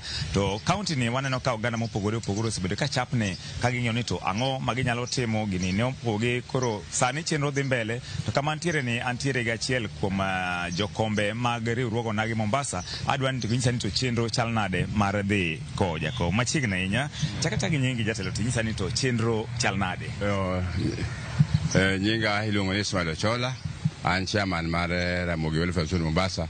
En welfare maduong' kabisa mar coast mzima. Chenro ma wantiere godo mokwongo en ni wan gi kuyo maduong' ahinya e wito rwadhwa wawacho ni bondogore kuomwa gima wacho Mombasa kaeri nikech wuoyi mane Nyasaye okawo ne en wuoyi ma ok pim gi ng'ato. Chenro ma wan go sani eri waka Ramogi Welfare wapango ni wadwa wuok kaka wuono gotieno kwa dhi dala mar Bondo kaluwore gi waneno kwa wuok modeko kata kiny to wanyado ka jam ng'eny ma ok wanyalo chopo kata mana Bondo. Koro wawuok gotieno kawuono gimoro saa 5 waring'o mos nyaka wachopi Bondo ka kiny gokinyi ka piny Nyasaye oyorengo maber. Ang'o minyalo wacho neno nyasi kawuono timne nyasi e boma ma Nairobi kiani kiluwo wach nyasi no ang'o ma diher wache nyasi ang'o mineno kata ang'o mikwanye nyasi ma kamano.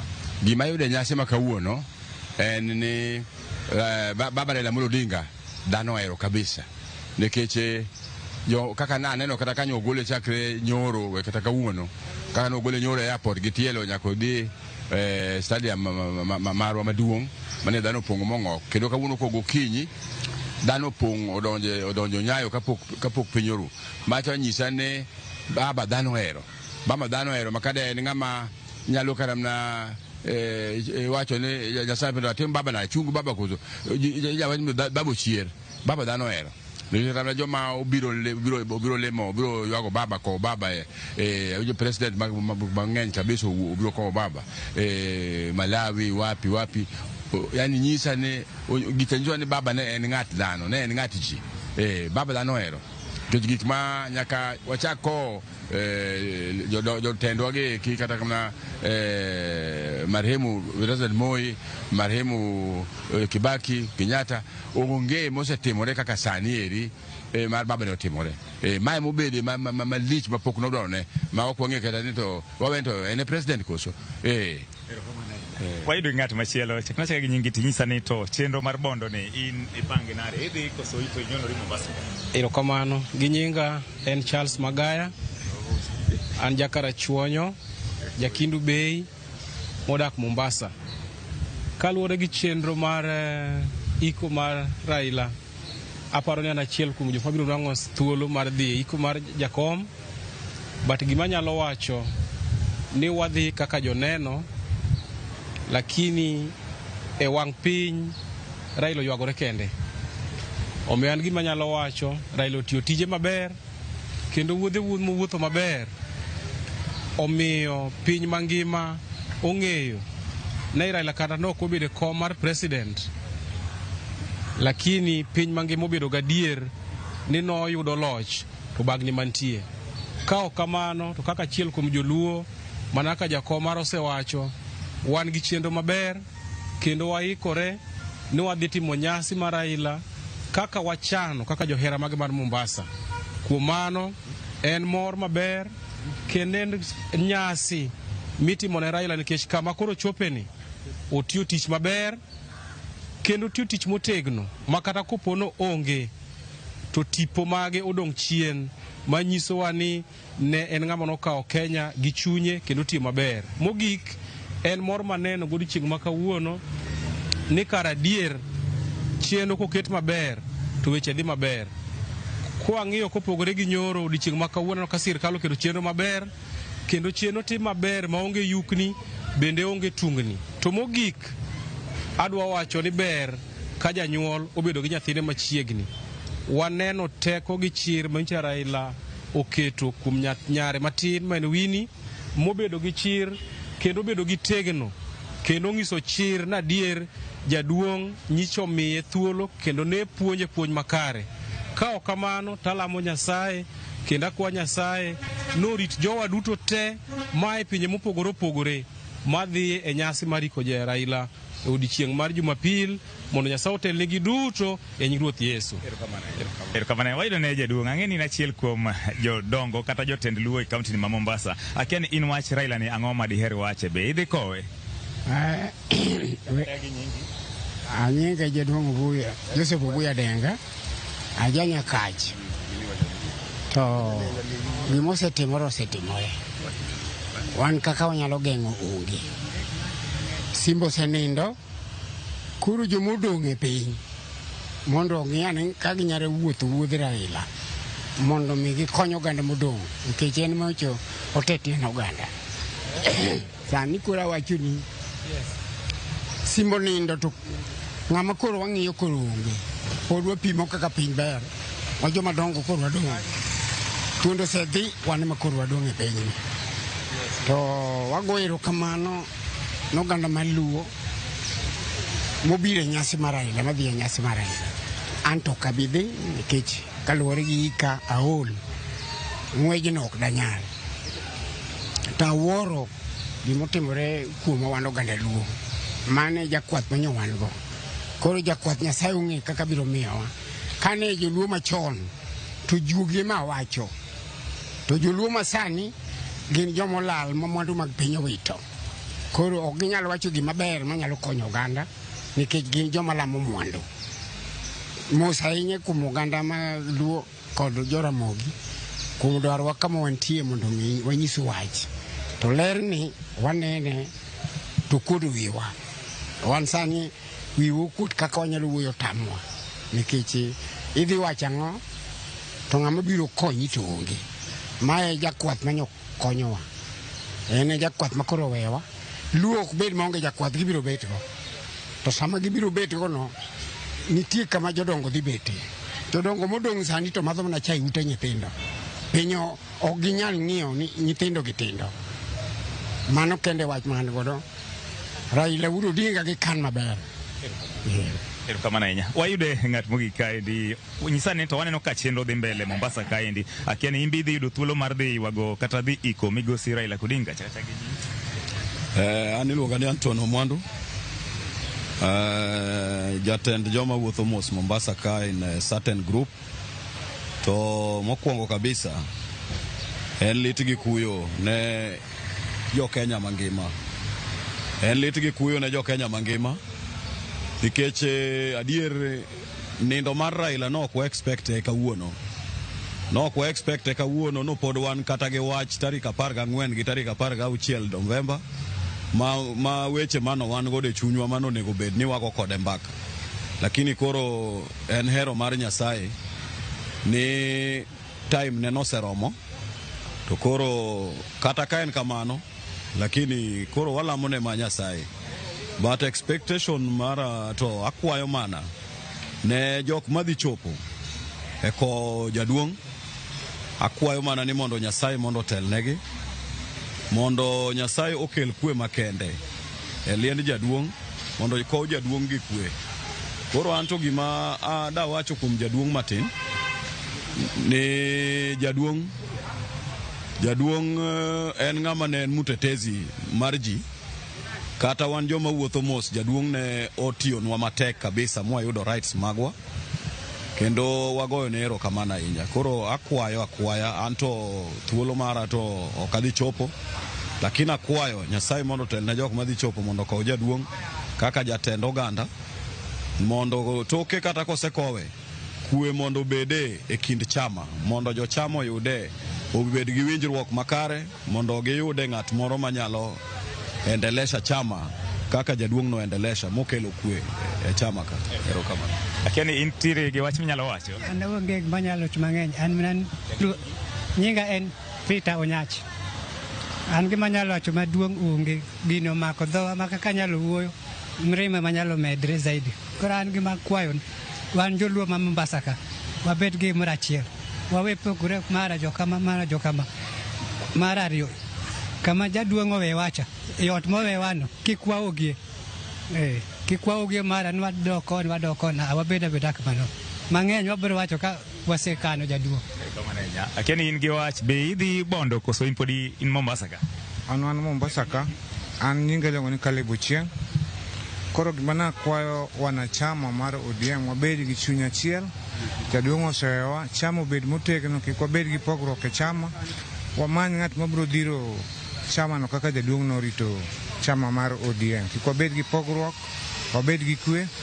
Jok madhi e iko obed gi a very peaceful mind mar kowo jaduong' ne yo maler. Watimo mos ne family mar Jok Odinga te gi jo Kenya mzima, nikech en ng'ama nchi norito jo Kenya, ok norito chama kende. Mane manyalo wacho. Kamano ahinya. Wachie mogik, in be idhi ko migosi Raila Odinga gi nyingi?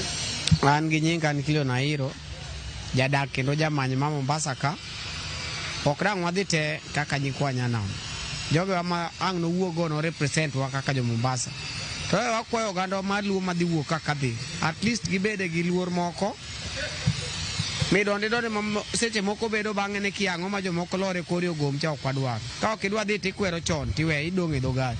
To ok ni nang' ilore kori ni ng'ato baro Voi, ng'ato baro Changame, mano waaye. Ma lit ok wadhi kune mor, wadhi ne kuyo mabe kaka an aira penjo to Raila ni. Onge ng'ama ne nyaluong file ne mopogore gi en mane entie availe machiegni. Dho osewewa lakini gima jaduong' neno kobet piny kata idh mag gorofa ok ine. Mano nchokono wan wakome kodhni to wabede sirikandni. De bed ni onge sirikal joma ne ywago Raila Nairobi kadino onegi te gi bunde. To koro bede sirikal omiyo waneno pogruok. Raila kende koro iko imiyo state burial. Mano gima moro wagi tend sirikand Ruto wamakre ura maka gimoro achiel gima dinche Raila timo ko ngimano watim kata kosetho matin go emango. Mana kaka iwinjo janeno mar Ramogi ne atemo mana loso gi moko kuom jodak e kaunti ma Mombasa to chutho kaluwore gi chenro moketi mag dhi ko mosenindo migosi Raila Amolo Odinga owinjo ni kawuono kochopo godhiambo to nitiere grube mopogore opogore madhi wuok machiel kuom gen mano mar Ramogi makoni gichano wuok Mombasa kaendi kawuono gotieno mondo mi gidhi bondo gine kaka gidhi ko ringre migosi Raila Amolo Odinga. Koro wamedo mana luwo wechegi kaka gimedo tuche e kaunti ma Mombasa kotenore gi wach tho mar migosi Raila kendo wabiro medo nyiso janeno mar Ramogi TV kaka weche medo dhi kowuok e kaunti ma Mombasa. Ne Ramogi TV, nyinga en George Aoko. Erokamano ahinya George Aoko kuom report majaber ma kamano koa e kaunti ma Mombasa. Adwa ni mondo watieki, awinjo ka ng'ato siro wach ni miwacho ni od chayo ma ji odong'e. Bishop ami thuolo mogik, ang'e ni samoro kuom weche ma ji wachogo iwinjo ka gi encourage ji, gitemo hoyo ji. Mana weche miwuoyo, wach mogik kae to mheshimiwa tieko. Erokamano ahinya. Adwa mana wacho ni weche ma wawinjo kowuok Mombasa go gin weche madieri. Od cha mano okelwano wadong' kanyo. Gima jaduong' neno kobedo kata kichung' ok nyal neno. Mano wach maber mwawinjo kanyo. Walamo mana mogik ni kuonde te mwae chakre kawuono gi kiny warengu gi kwe e gechewa kik watim gimora mora madikel masira kamora mora wadwani wadhi maber waik maber kendo waduog maber. En lembwa ni mondo wadhi ka in gi gari neni service kata kama na 2 hours ne ka gari no ni condition maber mondo waring maber kendo ka waneyo wabed careful ka wachopo maber waduogo maber wanagone Nyasaye erokamano. Anago erokamano ne Ramogi TV momiyo wathuolo dichiengni mondo wawuok kodu kamora mora ma uwinjowa weche mwawachogo walamo ni ma odonjo e chunyu kendo wamak gi kendo wati kodgi machiegni ka wabro duogo kendo wawuok kodu. Nyasaye ogwedhu. Erokamano. Erokamano Askof. To Mheshimiwa Nyanga, wach mogik kaeti wach ne josiaya ne gipenjo niya ni to nuclear midwa ger Siaya ni nuclear plant ni be en safe? Kitieko wach ni ti wach ne gi wach. Milton. An kawuono na ok aneno. Ne ok anindo nikech wach achiel. Nyathi miluongo ni Winnie Odinga. I was trying to imagine kako thagore gi wuon gi oko. Ma nyathi oduogo gi wuod gi kotigo ka hado mane mama gi. Onge gi balet malomano e ngima. Bishop lemne uru nyathi miluongo ni Winnie. Nyathi maduogo go chonge ne min gi monyuole ko hando ogudu manyo moduogo go. Odhi gi wuon gi to duogo go ogudu. Onge ma painful malomano. Kena wora kendo kange ka gino buru rume pacha. En gimo o affect kabisa. O affect kabisa. Pokni gimo affect malomano. Imagine it was kana nin late. Gi nyathini koka nyathi manyako. Oduogo go ogudu marachar moja jaduong' rwako to go choge ne min gi to koni baba mama my maduogo go is not there, is no longer there. Ogi malit malomano. Now kadok chien e wach jo gine kata wuoka. And an chairman mar Kenya Nuclear Regulatory Authority. We are a regulator man nuclear. Adona nyis jo Siaya kendo mano dal kendo arithmetic mar tero gino Siaya ne watimo ka wan Vienna ka wan gi governor Rengo. Vienna, Austria. Kane jo Mombasa biro gi members of parliament magi tano ka gimino wach ko ni kumino wach e wach koru. We don't have time to waste. Kanti opportunity matter na Siaya an mane mang ago say ni Siaya maber. Koro ne wa conclude wach no nikech ngena ambassador ma Austria then ne ngama Siaya mobedi jaluo nyathi kijana motegno kabisa. Ko ne watiko gino gi Austria ni gino nyaka dhi Siaya. Omiyo na nyis jo Siaya ni wan kaka regulator ok wabiyie mondo kel gimoro madhi nyo jopiny. Nyaka wakuongwa vet gimoro amora mwang'eni gima dhi ne jopiny en gima safe ma ng'ato ok nyal hinyore. O safe ni en cheap, o safe ni ok onyal hinyo ng'ato, o safe ni en gimoro amora ma dhano nyalo hinyore go onge kanyo te. Omiyo wan kaka ne koro nuclear world. Ate munyo na nyis jo Siaya ni yeuru gi gino nikech pesa madhi biro madhi support gino ng'eny. Countries mang'eny moyie support wach mar nuclear e Siaya. Okay. Ji mang'eny dhi nwang'o tich. Okay. Taya maneno mar electricity wina tho rumo macha ok dhi rumo. En taya ma almost permanent. Omiyo nitie kata nyaka nuclear medicine. Nyaka thieth dhi donjo kanyo te. Omiyo Siaya kik ng'ato biuru ni jo NGO ni wuondu ni gino rach, gino dhi ketho ji, kio dhi ketho nam, kia rech dhi bedo maonge. Mago precautions mosekaw te ok nyal timore. Regulator ok nyal yie mondo go sei e gima dhi inyo jopiny kendo dhi inyo the world kendo dhi inyo jo Kenya. Wan gima safe momiyo jopiny. So be ready and accept gimulo ni nuclear mabiro kono. Erokamano ng'ato jafwambo moro Kisumu wacho na mosi ni mos na mheshimiwa Anyanga Tiany ni jambo iluonge na Gwanda Jakorando. Wacho na mosi kamano. Kaito Cardinal Daniel Otang in baneno kioro ote makuyo kaluwore gi lal mar Raila Odinga iwacho ni un kod yeleto gi kunya Kwaramogi mane mabrokelwa e giko matielo mara dekni tielo mokwongo ne ongi Joyce Oduor kaito Sharon Ong'ao donjo adonje tielo mar adek koro wadwa weyo gi twak mane mar jatend piny William Ruto kane ntiere alap tuke manyayo kaito bang'e nero George Bati biro donjo mondo dhi nyime gi chenro makama. Nyinga Milton Ochieng, oriti masani. Fellow citizens, friends of Kenya from across the world, distinguished guests, ladies and gentlemen, every once in a generation there comes a leader whose impact transcends their moment, whose courage inspires change, and whose vision shapes destinies. My brother, Raila Amolo Odinga, was one such leader. Across space and time, there are few exceptional persons who, when summoned by the call of history, rise to meet the challenges and opportunities of their time with indomitable vigor, with absolute conviction, and with unwavering valor. The Right Honorable Raila Amolo Odinga, Ward Mary, Ward Nyar Alego, Agwambo, Tinga, Jacom, Enigma, Ward Bean, Baba, the man in whose honor we gather here today belongs to that rare, irrepressible breed of human beings. My dear brother Raila Amolo Odinga, as we bid you farewell, we do so with the deepest gratitude as a nation and as a people. We grieve your loss.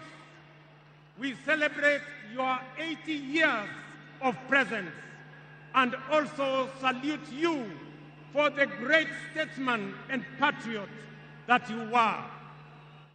To Mama Ida and your children, Rosemary, Raila Jr., and Winnie, as well as the larger Odinga family, led by our elder brother, Senator Dr. Oburu Odinga, please accept the nation's most heartfelt condolences on this immense loss.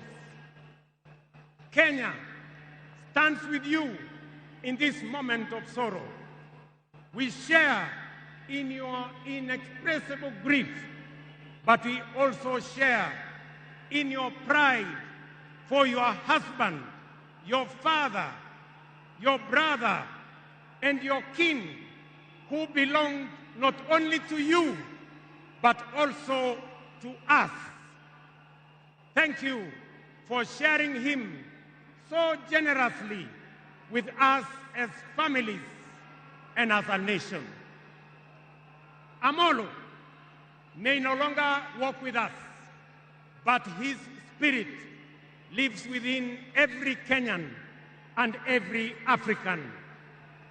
Such was the depth of his influence and impact that even in his absence, his presence endures.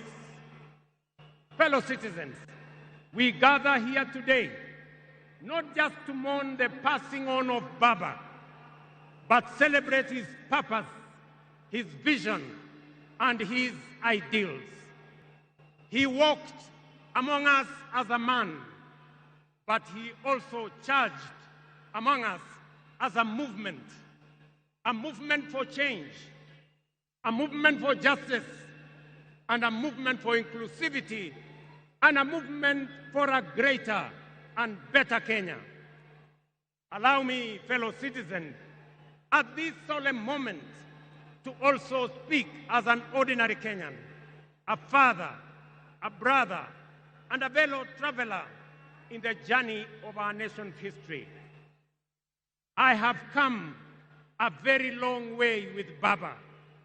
When I stood by him with the other Pentagon members at a defining moment in his and our nation's history, I neither knew that one day we would find ourselves on opposite sides, nor could I have imagined that years later he would stand by me, this time to steady the nation and to help anchor my leadership, culminating in the birth of the broad-based government.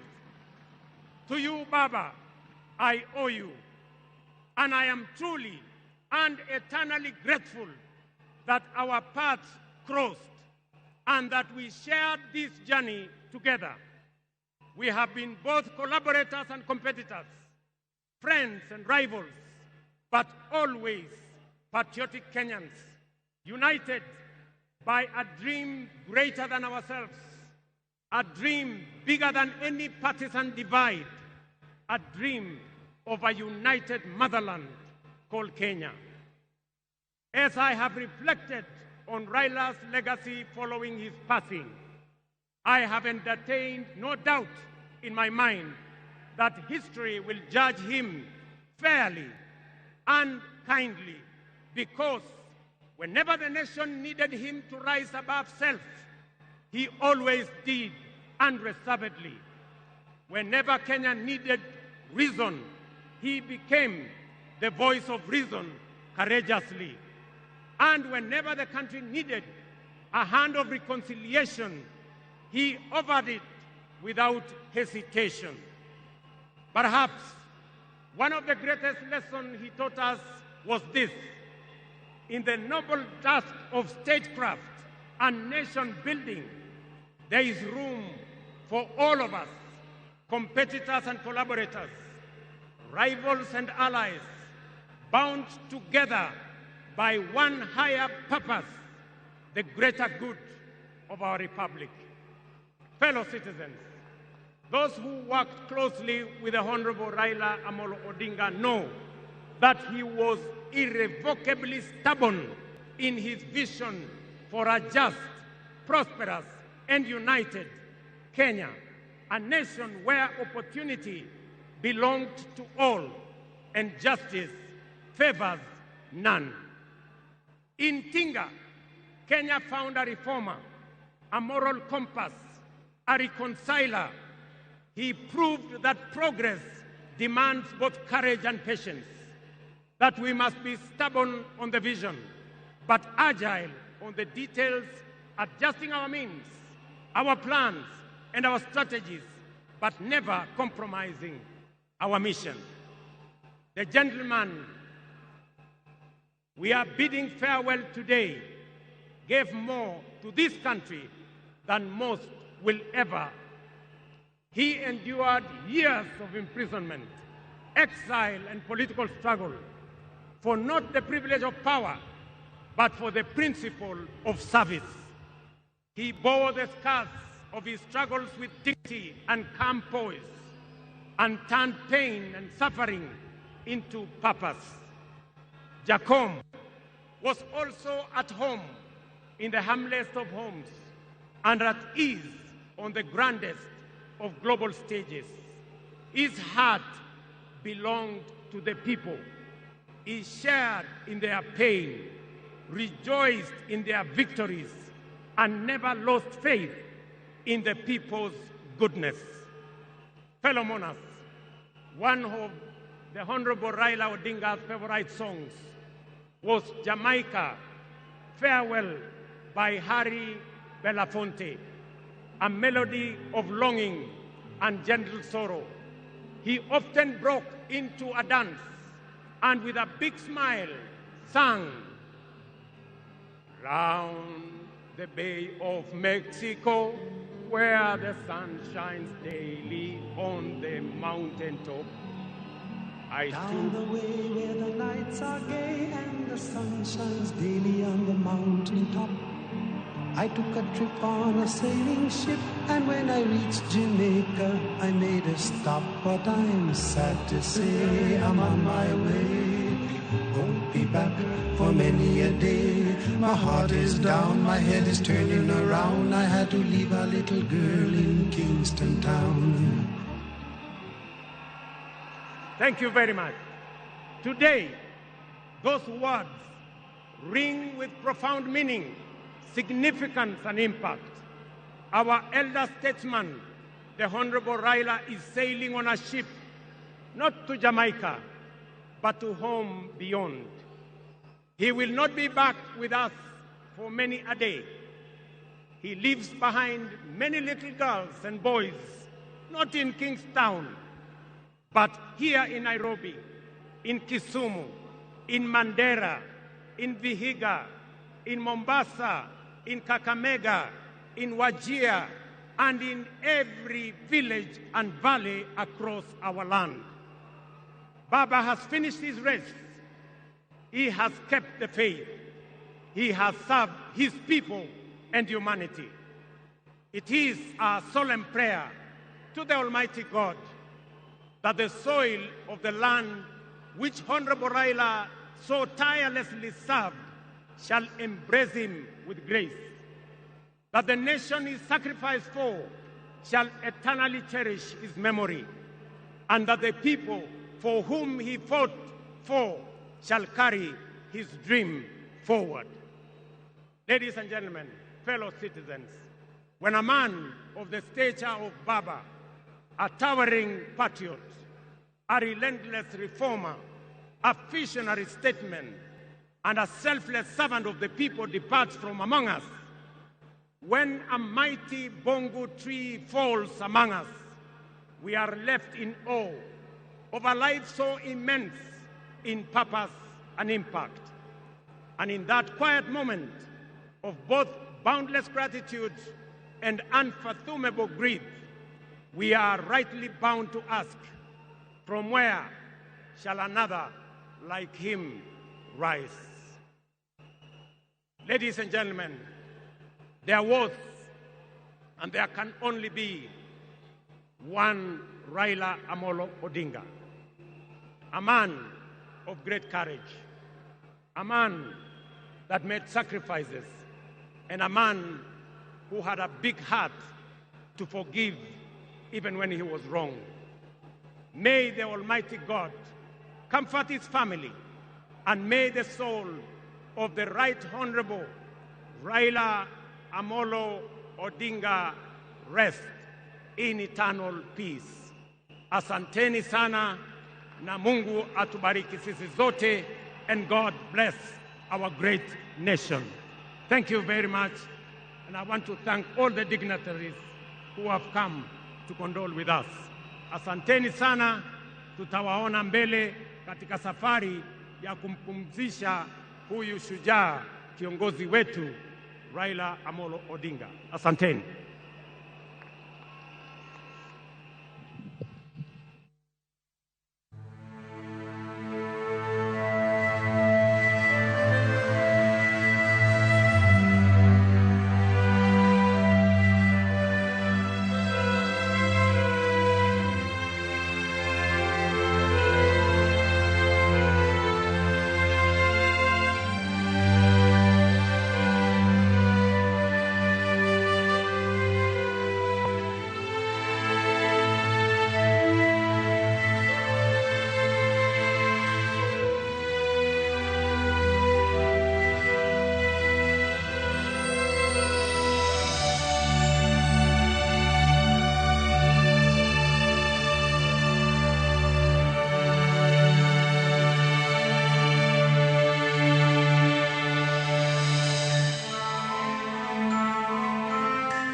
Yakoromogi erokamano kendo thuolo machielo ma wadhi nyime kod twak marwa odiochieng' mar tich abich odiochieng' mar 17 e dwe mar 10 2025 e kinde ma pod oganda ochokore e bomani ma Nairobi alapa mar tuke ma Nyayo National Stadium mar kuyo kendo chiwo luor margi mogik kaluwore kod tho mar Raila Amolo Odinga ma koro ni to jopiny medo neno e alap mar tuke ma Nyayo National Stadium kama nyasi mar alam ne obagi kendo jotelo mopogore opogore ochiwo neno margi ka gi oro ote magi mag kuyo kod lit kaluwore kod tho mar Raila Amolo Odinga. Nyakwaromogi bende par ni familia mare bedo thuolo mar loso kendo wach maduong' ma owuok kuom mama Canon Dr.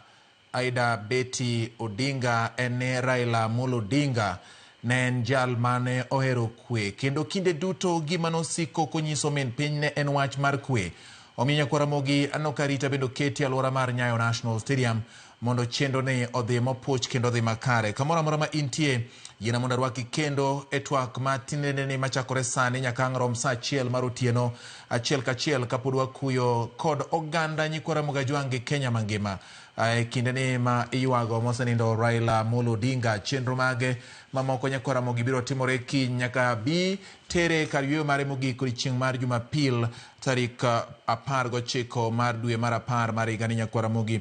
Machiegni ahinya e twak marwa e Ramogi TV an ka kod wenda mabiro bende konya goyo mbaka kendo chiwo bende paro mopogore opogore ng'ado rieko kaachiel kod bende oro ote margi mar kuyo kod lit ne anyuola wede kod osiepe kaachiel kod Kenya mangima gi piny mangima e wi wach nindo mar Raila Amolo Odinga. Nyakwaromogi machiegni kendo in bende ang'eyo ni kama intie samoro diponi nitie ka chunyi pek kaluwore kod lal ama oyudo Nyakwaromogi Ajwang' kaachiel kod piny Kenya. Kata kamano wakwayo horuok makende kaachiel kod ywago Raila Amolo Odinga e yor nyadhi kod kwe kaka en jalo mane ohero kwe kendo jalo mane ohero weche mag achiel mar oganda kod riwruok mar jopiny. Machiegni e twak ma tinene ni ka wadhi nyime bende wabiro medo nyisi ka watudore kod jofwambo magwa manitiere gwenge mopogore opogore ahinya to e gwenge mag Bondo kama chenro mar ikruok ne ik mare dhi e nyime. Ikno ma ibiro ta kod sirikal kendo ibiro ta kod jolweny mana kaluwore kod kaka ncholandi kod jatend piny William Ruto odiochieng' mane olanda nindo mar Raila Amolo Odinga. Nyakwaromogi gin weche momedo keto ni ayanga nikech reporters wa nitiere konde duto mopogore mondo ging'inwa mago madhi nyime kendo giket gi ayanga mar mi bed kod ng'eyo matut ahinya ne to gin ang'o gini matimore kanye e kinde ma piny Kenya okuyo gando okuyo ka iywago mosenindo Raila Amolo Odinga. Machiegni kendo abiro rwako wendo na mosedonjo ka mondo en bende okaw thuolo ni mar oro ote mare. Obiro ng'iyo gik mopogore opogore gik motenore kod weche mag chike kido kod timbe mag oganda nikech nyo aneno ka nyo nitiere weche manyo idhiro ni mondo kaluwore kod kit oganda luo ni ne chungi weche mane Raila owuon ondiko e dwaro mare ma dho ngere dendo ni will ni mondo ike seche 72 mano nyiso ni ndalo 3 bang' tho mare. Ka ng'ato nyo ringo dhi e do ma do nyo wito kwayo makamano oko ng'ano nyo dwa ni mondo mi werruok gi gima ne Raila Amolo Odinga owuon owacho ni mondo ike seche 72 kendo luw chike mag oganda luo kaluwore kod kidienje mopogore opogore. Kata kamano nyo yangore ni oganda luo onge kod chik mondiki ni ng'ato konindo to nyaka ike mana bang' juma achiel kata jumbe 2 kata jumbe 3 kata jumbe 4. Koro noyudo chiwo luor ne dwaro mar Raila en owuon kaluwore kod andika mare mar will ni ne ike seche 72. Jaduong' Oburu Oginga ma bende en seneta mar kaunti ma Siaya nyolando kotero ywak dala ne nyoge chako kwano seche 72 e kinde ma ringre Raila odonje pacho ka kowuok India kama nyocha ne oninde. Koro mano ne ochak kwan nyoro kawuono kiny kaso Jumapil ikowe kaluwore kod Dr. Oburu Oginga manyoloso kang'o ka Jaramogi kama nyodhie mondo iyang chenro mar tero ywak kaachiel kod yango ne oganda magin anyuola chenro moketi kod piny owacho malo koni e kopo mar Raila Odinga. Koro miyo weche nitiere mathoth motenore kod weche mag chike kaachiel kod mamoko bende mar neno ni okenge duto oketo yo makare. Wabiro chako kod wendo na ma osebedo e studio kaachiel kod bende Eric Oduor ma en jafwambo kendo jagoro maduong' mar riwruok mar jofwambo iluongo ni KUJ. Wabiro ng'iyo ni to e kinde ma piny chalo kama Nyakwaromogi gin weche winjo bed ni chopo ne jopiny yo machalo nade nikech kuom thuolo mosekalo chien nitiere lendo mosechwal kendo jotelo be nitiere ma ne lal kata osenindo ma oting'o mane en jatend piny Mwai Kibaki, mane en jatend piny Daniel Toroitich Arap Moi. Mago gin liete madongo ma piny Kenya osebedo godo kendo ma sirikal nosetie. To kopogore kod mano bende mar jamadar Francis Ogola bende en achiel kuom mago mane otimore, ma bende ne kaka oganda ne kaachiel kod jofwambo ne ochwalo lendo e yore mopogore opogore. Nyakwara Mogi, maendi otimore e kinde ma bende lony manyasani omoko ahinya, kendo weche mag mbui bende ji nyalo ndike kendo ji nyalo chwale wach. Jomoko nitie mayuak, jomoko bende nitiere mandiko weche moko e mbui. Gin ang'o gini mwinjo bed ni timo e kinde ma ichwalo milome kata mana ne ute mag fwambo, joma ndiko e mbui kata bloggers kaachiel kod joma kamagi, mag neno ni samoro gini ok ohinyo chuny familia, bende ok ohinyo chuny johera mag jal ma onindo, kata bende ok okelo ng'ikruok moro amora e weche mag tudruok. Eric Oduor biro biro ka mondo nyiswa, kata osedonjo ka mondo nyiswa ni to kaka jalony e weche mag fwambo kaachiel kod keyo, gin ang'o gini mwinjo bed ni timo. Robley Ngoje, ma en bende wendo mara en okil kamaloka kendo en bende jalony e weche mopogore opogore. Wuod Konyango Rabala bende nitiere ka, mano wuod Nyatike, mondo en bende wagoye kode mbaka ka gioro ote margi mar kuyo kod lit. Erokamano ahinya kuom yudo thuolo mar donjo e studio, Eric Oduor kaachiel kod Robley Ngoje, kendo amor kawo thuolo ni e kinde ma piny okuyo, ma samoro piny opek ahinya, to yudo thuolo mar mondo mi ulose gi Nyikwara Mogajwang' ka unu bende chiwo ote maru kaachiel kod bende nyiso luor makende ne mosenindo Raila Amolo Odinga e kinde ni ma piny ywage e bomani ma Nairobi kapok oter ringre pacho odiochieng' makiny. Arwaki ni machiegni Robley Ngoje, inyalo fulore ni Nyikwara Mogi kasto bende ikaw kichako gi oro ote mari mar kuyo kod lit. Gasa bro dhire Eric Oduor. Erokamano kabisa jafwambo George Bati kuom rwaka e studio kia mondo waku gi jo Kenya kendo oganda luo kuom wito mane wahero baba Raila Amolo Odinga. An iluonga ni Robley Ngoje, wuod Nyatike, ma bende Jakonyango Rabala gi lop tiende. Akaw thuolo ni makende mar kuyo gi jo Kenya kendo kuyo gi Canon Dr. Aida Betty Odinga, mane an godo kawuono gokinyi e dalane mar Karen kanatero kuyo mara makende e ode, kendo ne wawuoyo machuok kagoyo ne mos. Koro gimotimore Nyikwara Mogajwang' en kuyo ok ne joluo kende, to ne jo Kenya kendo jo Afrika gi piny mangima. Wageno ni ndalo mwadhigo mbele ka waloso chenro mar iko jaduong', de wabedo gi hombruok makende kako oganda luo, nikech yoni emwachiko waduto, sa emok wang'eyo to ma yo mwachiko. Koro en mana hombruok mondo waik jaduong' gi kwe, kaka en ng'ama nohero kwe, nohero demokrasia kendo fairness. Jaduong' Raila Odinga nohero gik madhi makare ne oganda mag jo Kenya kendo mag joluo. Abiro wegi kanyo matin, to agoyo mos makende kabisa kuom gima notimore. Erokamano nya Konyango Rabala, erokamano Robley Ngoje, erokamano Nyatike kuom oro ote mari mar kuyo.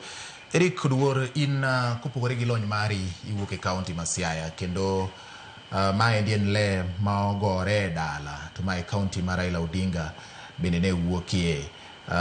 Ne waneno ka weche luorore mathoth ahinya, nitiere ng'at mane otito ng'wech bodhi e do ka odwa ni mondo wil kata andika mar Raila Amolo Odinga kik lu kaluwore kod kido gi timbe oganda. Wabiro wuoye mago ka wadhi mbele, nikech wan be gi jalony e weche mag chike ka nong'inwa ni to gin ang'o gini matimore. In jalony e weche mag fwambo, maendi achiel kuom lieti moko wanyalo wacho ni madongo ahinya, kendo aparo ni e sigana mag nyaka ne ute fwambo mathoth chuogi e pacho ka ahinya, to malendo gi dho oganda luo kata mamoko bende malendo gi dho ogendini mamoko. Ma achiel kuom jatelo ma onindo e kinde ma bende weche mag mbui odwa yawa ahinya kata oyawre malach e pacho ka gi ratiro mag loso bende ne oketi ma bende oketne gi Raila Amolo Odinga. Ichako gi ote mari mar kuyo kod lit ne familia kachiel kod oro kuyo mari kaluwore kod nindo mar Raila Amolo Odinga. Gin ang'o gine minyalo wacho Eric? Erokamano Bati. Mokwongo adwa oro ote mara mar kuyo kendo gi lit ne familia to oganda mar jo Kenya kuom wito jatelo Raila Amolo Odinga, kendo aoro oteno on behalf of jofwambo duto manie pacho kae to kod gi ute magilendo e pacho kae, nikech Raila Amolo Odinga e jatelo mawang'eyo ni osebedo kochung' ne ratiro mar ute fwambo to kendo ratiro mar jofwambo. Kata ka ni loso katiba, kata ka pod ne okwa bedo katiba manyien, Raila ne ochung' ni freedom of the media, wacho ni ayanga mar jofwambo kendo ratiro mar jofwambo mondo jofwambo otitijgi. Makata ka weche tek seche moko to nosirowa kendo nong'iso ni wuod Alego chung'uru motegno, kik udog chien, nikech kudog chien kaka ute fwambo kendo kudog chien kaka jofwambo to mano demokrasia unego e Kenya kae. Koro nyaka uchung' motegno. King'iyo kuom jotelo duto mosebedo kae, ng'eny jotelo moko osekata tero ute fwambo to jofwambo e doho kendo e kot ka gidonjo ne jofwambo ketho nyinggi. To Raila Amolo Odinga ne wacho ni en gima onyalo timo en mana nyiso jofwambo chung'uru gadiera, kata kuketho nyinga kata kuwacho weche maricho manono dando ka bitero e kot, nikech achung' ne ratiro mar jofwambo. Kendo ni neno ka historia mar Raila Amolo Odinga to gi jofwambo bor, nikech king'iyo kata oboke ma e pacho kae kata ute mag lendo, inyalo yudo ni en mane indike mang'eny moloyo jotelo moko. Ok ni jofwambo no here, mak mana ni Raila ne yudo yot moloyo kata jotelo mamoko. Kata ka idwa ndiko sigana moro tidwaro Raila, nikech chike wawacho ni kidwa ndiko sigana to nyaka ing'i kona ten. Koro kapok ni ndiko sigana nyaka moluongo nying Raila Amolo nyaka ipenje ni jakom wan gi sigana moro kae to miwa your side of the story. Yude ne yot moloyo so long as ni isewacho ni jafwambo. Kendo kata kokiyude bindiko ne message to biro gocho ni ne oduor naneno kimanya kae en ang'o matek, ang'o motimore od fwambo ude fwambo kanyo. Tinyise ni jakom ne wamanyi nikech achiel ariyo osetimore to nwa wadwaro ni mondo bendi miwa kokori mondo kwandiko sigana to andiko sigana ma ong'iyo kuonde duto te. Koro wawito jatelo mosechung' kodwa motegno. Kata higa mar 2023 kane nitiere ng'anyo pacho kae ka gima nodhi malo, kendo neno ka ne sirkal ne ng'iyo jofwambo kendo samoro ni oro nyaka jogo mabiro ketho gikwa mag tich. To nido ka Raila nochung' motegno kendo nochopo diere moro momiyo nyaka nyamburko margi ka waponde ka koro obila laowa. Mano nyiso ni nochung' ne ratiro mar fwambo gi keyo, kendo wadhi miss jatelo kamano manyalo chung' motegno ka koro sirkal onyonre ni dwaro loro ute fwambo kata dwaro hinyo jofwambo. Owe waduk. Koro anyalo mana wacho ni Nyasaye oket chunye kama okwe e polo malo. Erokamano ahinya. Aneno ka Robley yie kod weche buora kaluwore kod mago ratiro ma oketi e pende chik, nikech mae mise mar piny ma ji okuoe, ok inyal ng'eyo pach ng'ato, inyalo poko ling' to kare en gima chande ok onyal wache nikech samoro luori ka sang'o liwi to inyi, nyiso ni koro chenro mag arita chako kethore. Ratiro manitiere e katiba mane Raila no okedo negigi, ere kaka ginyalo dhi mbele ka en owuon koro onge wakili? Erokamano George. Kwa ng'iyo kaka chike ma Kenya osebet kwachako gi chik mwatiyo godo higa 63 nyaka higa 2010 mwachako bete gi chike mwaluongo ni chike manyien. Sani koro ging'ien nikech gisebet for more than 15. King'iyo chike mane watiyo go higa 63 nyaka wachope 2010, ne nitie gik mane chalo ni detention without trial. Ninyal maki amaka titeri e od ang'ech mibed kanyo majikia kata kama intiere. Nikech noyudo ka chike mane wan godo ne yom. To ineno ka jaduong' Raila Amolo Odinga nowuok kaka en king'iyo chakre 1982 manyalo wacho ni ma baba Raila Amolo Odinga ochako wuotho e ratiro mar oganda motegno kane en mana jahigni 37. Notiyo matek mineno kwa gik higa 1991 to wabet gi multi-party democracy from a single party rule. Multi-party democracy ni nochako yao ne oganda mondo chak wuoyo e weche ma hinyogi. Chon nokinyal wuoyo, ma kiwuoyo tila mana kodi, ma ji nyalo bet ni kia kata kama nidhi. Mae ma jaduong' Raila Amolo Odinga okedo ne maka gik higa 1992 wabet gi yiero mokwongo mar multi-party democracy December higa 1992. Katieko mano makoro osekelo space ma ji nyalo wuoye, to neno ni chike ma wan go gi ok nyal konyo oganda. Dwaro ni mondo oganda obed thuolo mondo wuo e weche machandogi, mondo gibed ni ginyalo approach government ma giwach ni ma ema chandowa. Ma okedo ne approach 2 ka en mana Raila Amolo Odinga ma kuwuok to dhano luwo te nyaka wabet gi chike manyien higa 2010. Chike gi king'iyo wan gi aol chapter ma dedicate wach Bill of Rights. Jofuambo nyalo timo tijegi maonge ng'amo interfere kodgi nade. Dhano nyalo wuotho Kenya ka maonge ng'amo omako gi eyo machal nade. Freedom mar wuoyo nitiere. Inyalo timo gimidwaro kamoro amora i Kenya ka. Aol chapter mobedo dedicated ne rights mag oganda, ratiro mag oganda. Magi notimore nikech baba Raila Amolo Odinga nochung' ne ratiro mag oganda kaka dwarore. E chikego iyudo ka nikech ni wang'eyo ni demokrasi kata governance kaka itimo gik moko ne ok beyo, iyudo ka nitie aol chapter mobedo dedicated ne leadership and integrity. Magi nok nyal bet ka ng'ama telonu maringo gi wechegi nok ne kama ji onego dhiye. Michaki duogi iyud gimiluongo ni devolution, aol chapter dedicated ne devolution mondo gwenge ogerre.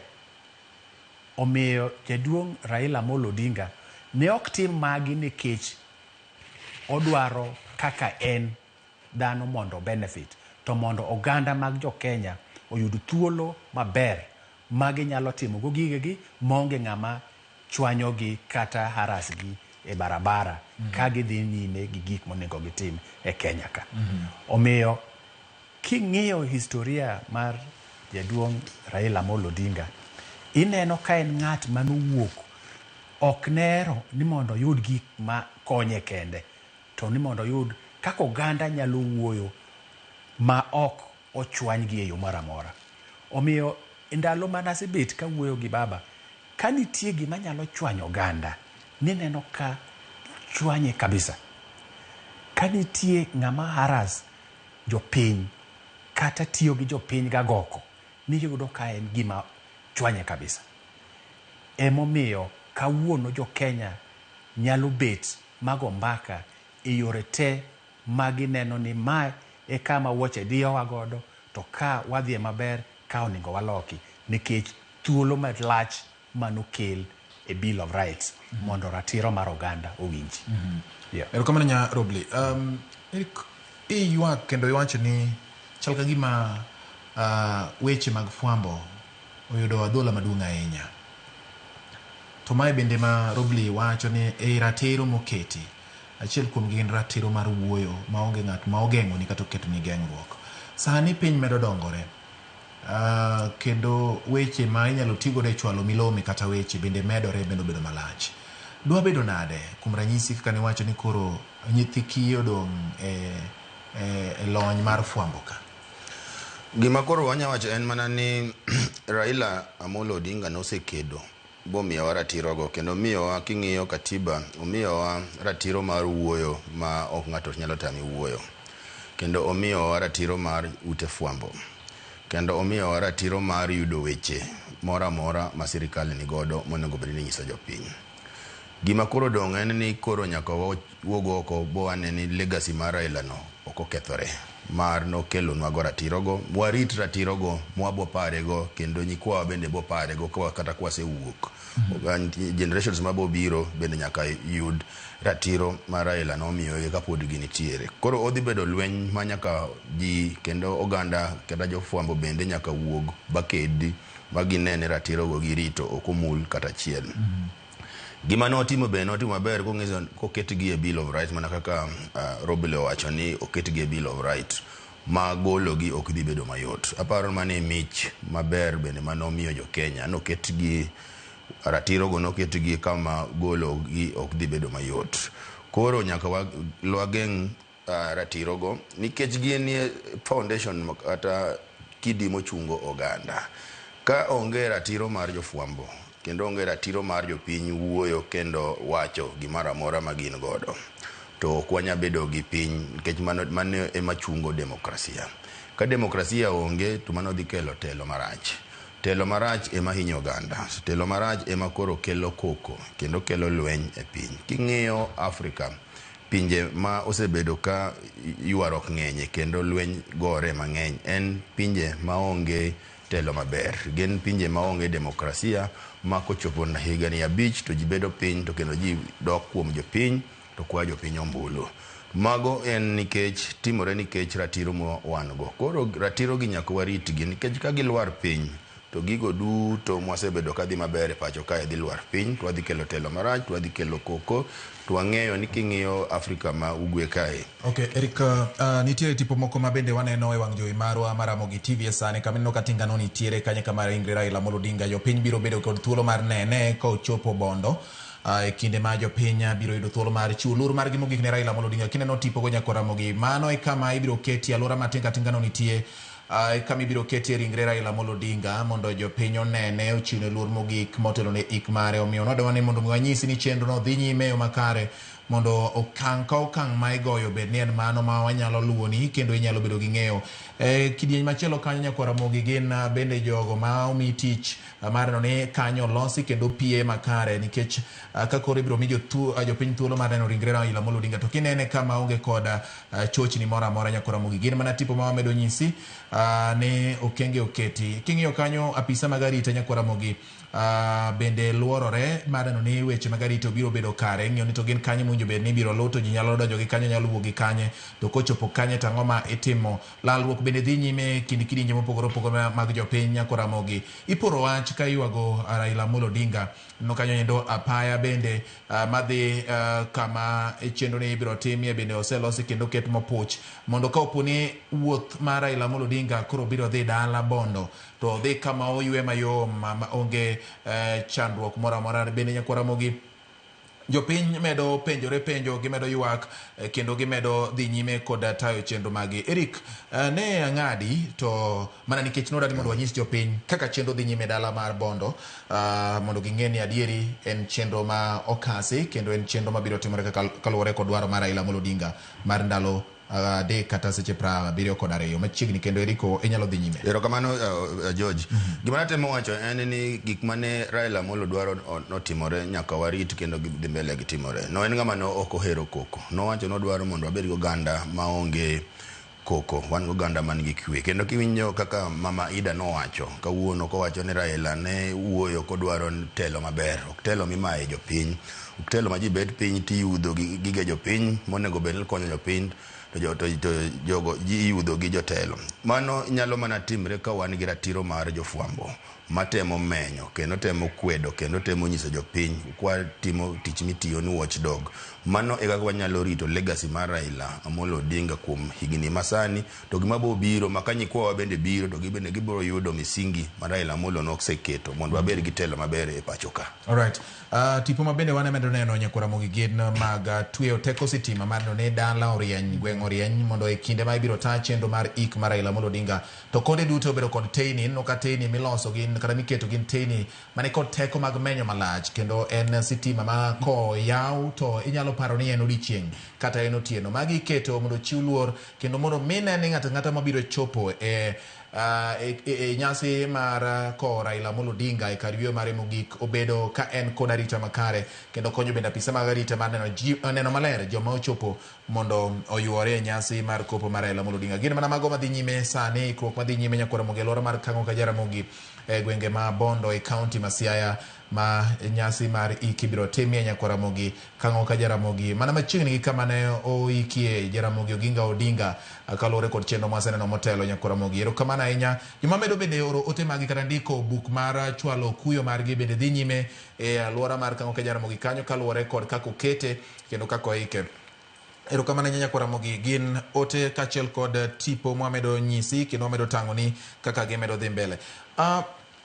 Kapok abiro ir Robley Eric, lieko wach mar ni Raila Amolo Odinga e kindi jotelo minyalo kwan kuom higni duto mosebedo e siasa, nikech king'iyo to en mosebedo e siasa kuom thuolo malach, manyiso ni warruok kode gi jofwambo ne nyalo bedo mang'eny moingo jasiasa moro amora e pacho ka. To en wuone ma king'iye to onge kata bura achiel modhi odonjonego jafwambo kata od fwambo. Mae ni en puonjruok mane ne oganda jo Kenya giwegi, ne jotelo manitiere tinendeni kod jotelo manyalo biro e thuolo ma mbele. Mano en puonj ni kise kwayo jopiny bibeto e public space kata e public office kama intiere ka jatelo, nyaka iyie mondo omenyi, nyaka iyie ni bedo ng'ama ler, nikech ng'ama ler ema nyalo yie mondo omenyi. Tiyudo ka ng'eny jotelo mantiere gi ok gidwa ng'ama nyalo hold them to account. Raila Amolo Odinga ne oyie ni an unyalo menya kendo nosiko kowacho ni an aler kaka pamba. Emomiyo king'iyo kuom jotelo gi duto en pok odonjo ni udi fwambo kata achiel. Kata nitiere diere moro ma od fwambo achiel nokosone bondiko sigana ma miriambo e gazet. Ba okil mare ondiko ni kambino barua mi okil luongo ni demand letter ka giwacho ni gidwaro lero kendo kotamore to gidhi donjo ni kambino. Kani wago mbaka gi Raila Amolo Odinga to gi jogo machiegni kode, no nyisowa ni an Raila Amolo Odinga ok anyal donjo ni kambi mar jofwambo, nikech katimo kamano tadhi ketho ratiro ma wasegore ni mar jofwambo mondo jofwambo otitiji. Gima anyalo timo en mana nadwaro ni od kambino ondika diera ni kendo ging'is jopiny ni sigana mane gindiko cha ne nitiere miriambo e iye, ok en adiera, to ging'is jopiny kendo gilere jopiny adiera mane nitiere. Ba giduogo gi withdraw demand letter no, ba kambino biro ndiko apology, makata jogo manene ondiko sigana no bendo biro bokwayo ng'uono ni ng'ama no miyo gi sigana no ema no wuondo gi. Mano e jatelo mwawuoye Raila Amolo Odinga. To king'iyo jogo duto ma osebedo manie positions mag telo gi, dine bed ng'eny gi dikoro setero ute fwambo. King'iyo jotelo gi jana gik mwadilgo pile, wang'eyo gi nyaka judges manie court osedonjo ni ute fwambo timiyo gi pesa ma iluongo ni damages. Raila Amolo Odinga otho koko donjo ni udi fwambo kata achiel. Gima nonyalo timo en onyalo kwedo, nikech samoro jofwambo kotimo jofwambo gi mana dhano, samo makosa nyalo timore. Mano ema Raila Amolo Odinga ne nyalo temo kwedo ute fwambo ni jofwambo beduru joma wacho adiera, kik uwuonde jopiny. Mano e gima Raila Amolo Odinga notimo, ok odonjo ni ute fwambo kata achiel ni jofwambo oketho nyinge. To king'iyo kuom gazede duto te, king'iyo kata ute mag lendo, tiboyudo ni sigandni mang'eny mag jotelo gin mag Raila Amolo Odinga, magi negative kata positive, to kodonjo ni ute fwambo kata achiel. Mano ng'iso ni en jatelo manoyie ni kisedonji e kom kata office mar telo nyaka goyi kogno, nyaka menyi, makiler to jopiny wacho ni ng'ane to ler ndi. Lakini ka jog moko kawo kombe mag telo gi, nitiere gik moko ma pod olil kuom gi moko gidwa ni jofwambo menyo. Maka jofwambo menyo to kinyne court, kisedonje court, defamation, damages timiyo million twara mimiyo kendo jo ute fwambo chulo. Okay, Robley, ni wuoyo weche mag mise mag chike kata ratiro ma oketi, kaka oket kidienje mag ratiro gi. King'iyo samoro pinje malibamba mukiyo gi Kenya, bende koro wanyalo luongo ni peers mag Kenya gine kiwango kata koponi Kenya samoro dwa ting'ore malo matin to nitie gik magisomore paro mang'eny ahinya king'iyo gi samoro gisebedo ka gin koda dok chien e weche mag ratiro ma indi koro keto Kenya kanya kama koro Raila Odinga onge nikech samoro en onyalo chung mosiem wang' jatelo moro ka ok oluor kaluwore kod bedo ni en nong'eyo ni ratiro no en ang'o to koponi owacho ang'o to siro mochung' mogeng'e en chik mar piny mokedo ne king'iyo pinje moluorowa wanyalo luongo ni East Africa Community chike mawasebet godo ahinya pinje miluongo ni manobedo colonized gi the British ne gin gi chike miluongo ni riwruok miluongo ni Commonwealth e seche duto ne yudo ka chike gidwa chalore ma kidhi Uganda nitie Acts of Parliament ibiro yudo ka chal gi in kuonde mang'eny fuonde mang'eny ibiro yudo ka chalre gima waloyo gi godo en katiba mane watimo 2010 katiba mane watimo aparo kang'eyo kipacha notero Kenya higni mang'eny mbele mar dongruok mar Kenya nikech ne nitie tudruok mang'eny gi jo Kenya ka ji sumo paro koni gi koni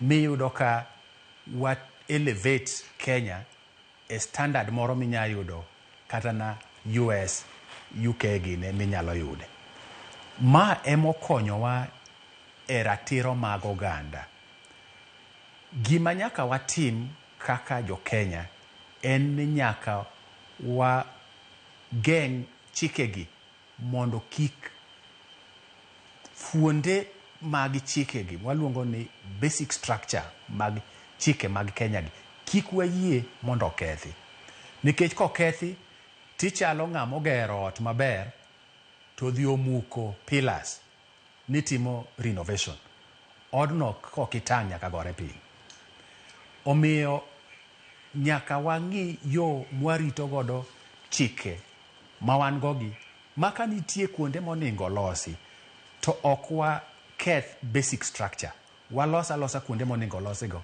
to basic structure to kik wakethi ma ema biro miyo ratiro mag oganda med bet mbele king'iyo chike constitution marwa ma kawuono king'iyo gimiluongo ni public participation en gima miyo sirikal neno kata na parliament moningo bed ni loso chike neno ni to jopiny wacho ang'o ma hinyo jopiny kuonde e gik ma wan godo gi kiloso chikego oningo bed ni pach jopiny nyaka ibed godo nikech gima notim maber e chike ma higa 2010 ne nitie gimiluongo ni social contract ma jopiny obet godo gi the three arms mag government obed the executive obed the legislature obed the judiciary giwacho maber kichako preamble mar constitution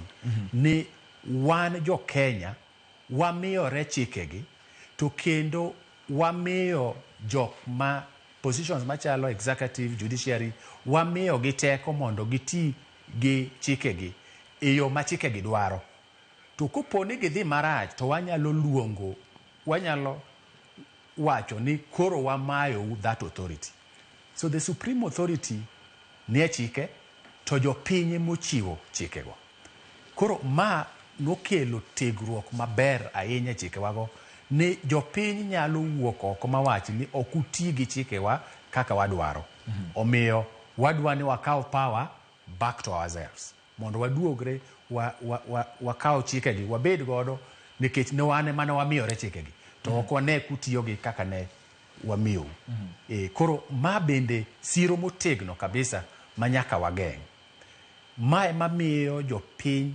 nyalo wuok oko mawachi ni kama inyowa gima kama dhi marach ng'ane chandowa ma chike winji wadhi nyalo dhi e doho ma kwa doho mondo omiwa orders mondo wagem gima dhi timore marach wanyalo petition parliament mondo los chike manyalo konyowa wanyalo petition the government mondo tim gik ma dwarore mondo tim mondo jo Kenya obed gi kwe mondo dongruok obedie Erokamano nyawoda ni mondo wadhi ane Kang'o ka Jaramogi kama jafwambo marwa Steve Biko nitiere onyiswa ne to nyaka gie sani gin ang'o gini ma dhi nyime mopogore kod ma waseneno motelo kama oting'o wach mar kaka iloso kama ibiro ne ringre Raila Amolo Odinga kaachiel kod bende weche mag tudo sitima to kod loso apaya. Biko ka iwinja thuolo en mari nyise Nyikwa Ramogi Ajwang' ni nyaka gie sani Kang'o ka Jaramogi chalo nade, chenro mag ikruok ni kanye, to gin okenge mage ma gichope ma samoro Nyakwa Ramogi Ajwang' pod ok ong'eyo gie thuolo ni. Steve Biko.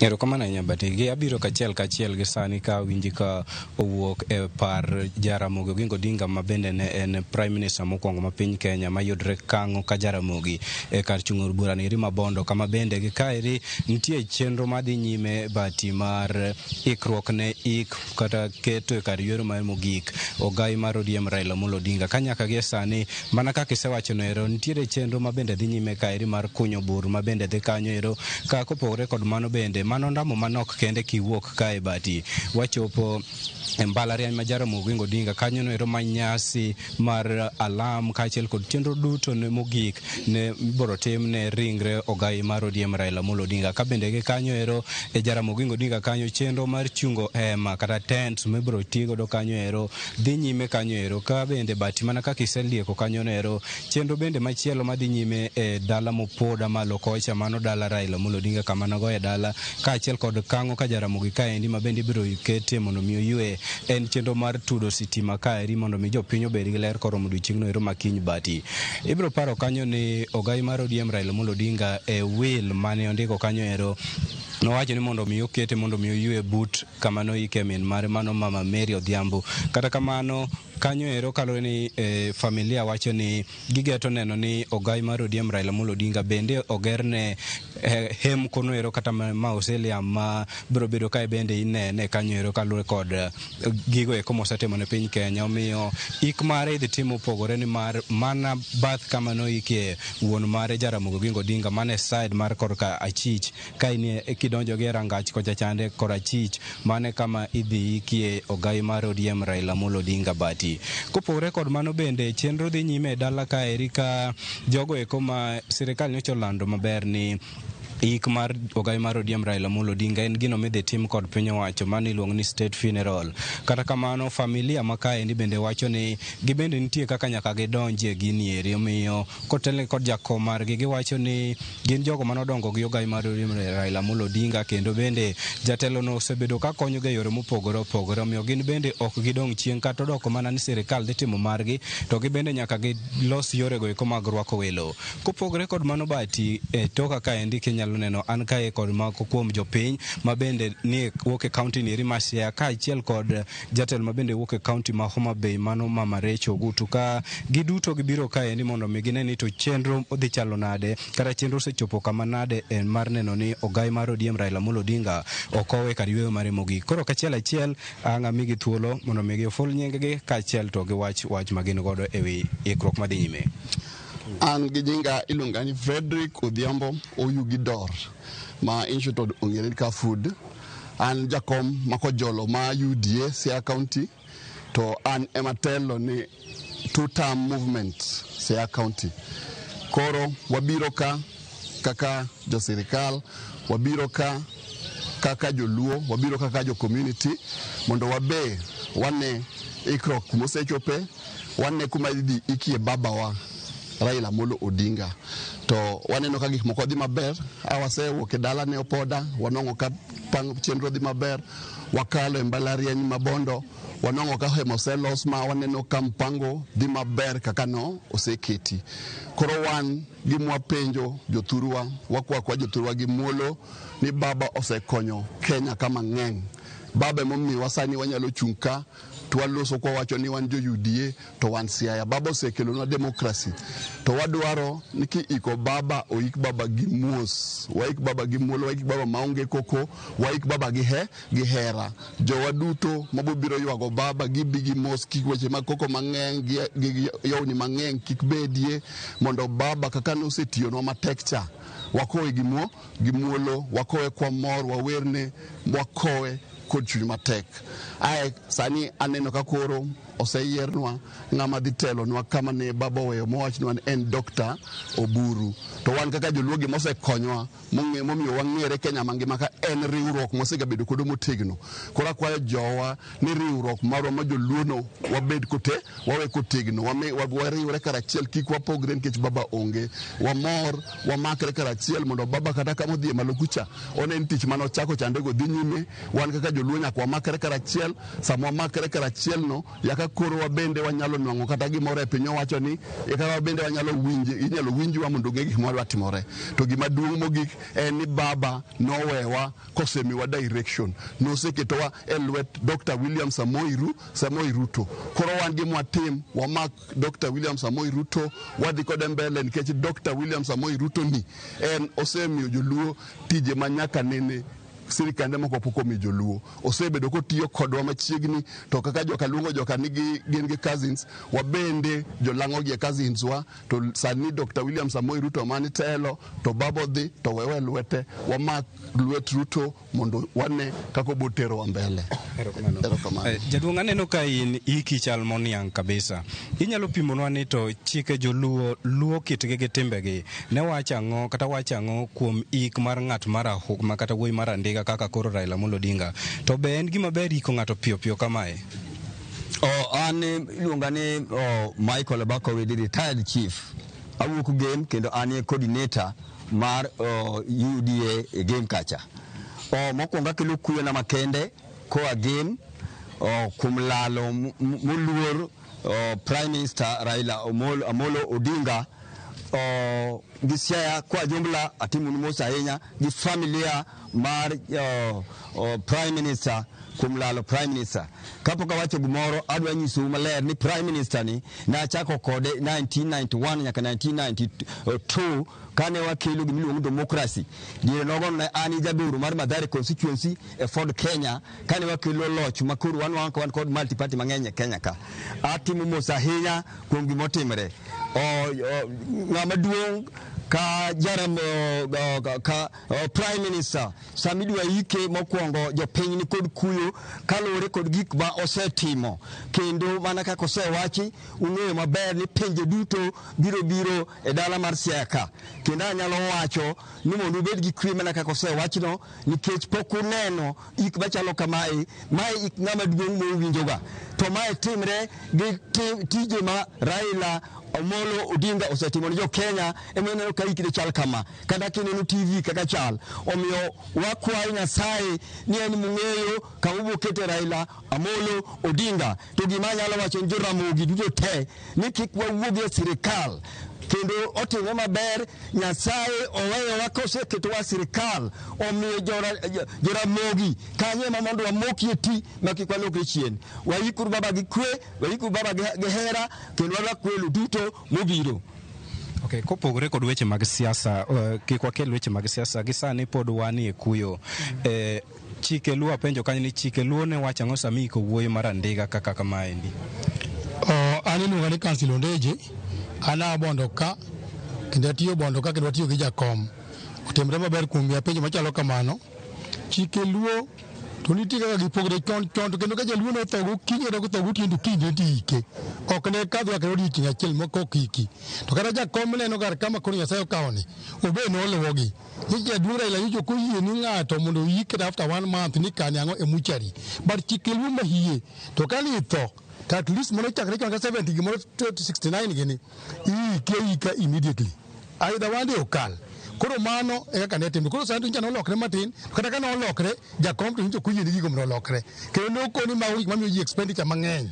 Ng'ama osetho mano koro miyo gigi contradict. Koro wan wakita yako sikete as per his will mano wacho ni 72 hours watemo no watimre nikech nyotho hoko di nyotho dala ka to dine otime like that. To ne ok emo koro gino dhinya koro gin bat sirikal otemo matek mondo timre piyo. And for that reason ba medo go ni sirikal erokamano kuom kony mokonyowa go. To kata ka ikonyowa tikonyowa kaluwore gi tich ma Raila osetimo. Mano bende miyo kata jo India be okonye ma president ma India, Prime Minister ma India be okonyo kaparo mana Raila ok ani Kenya kende. Omiyo an gima nyalo wacho koro mogik agone joluo erokamano.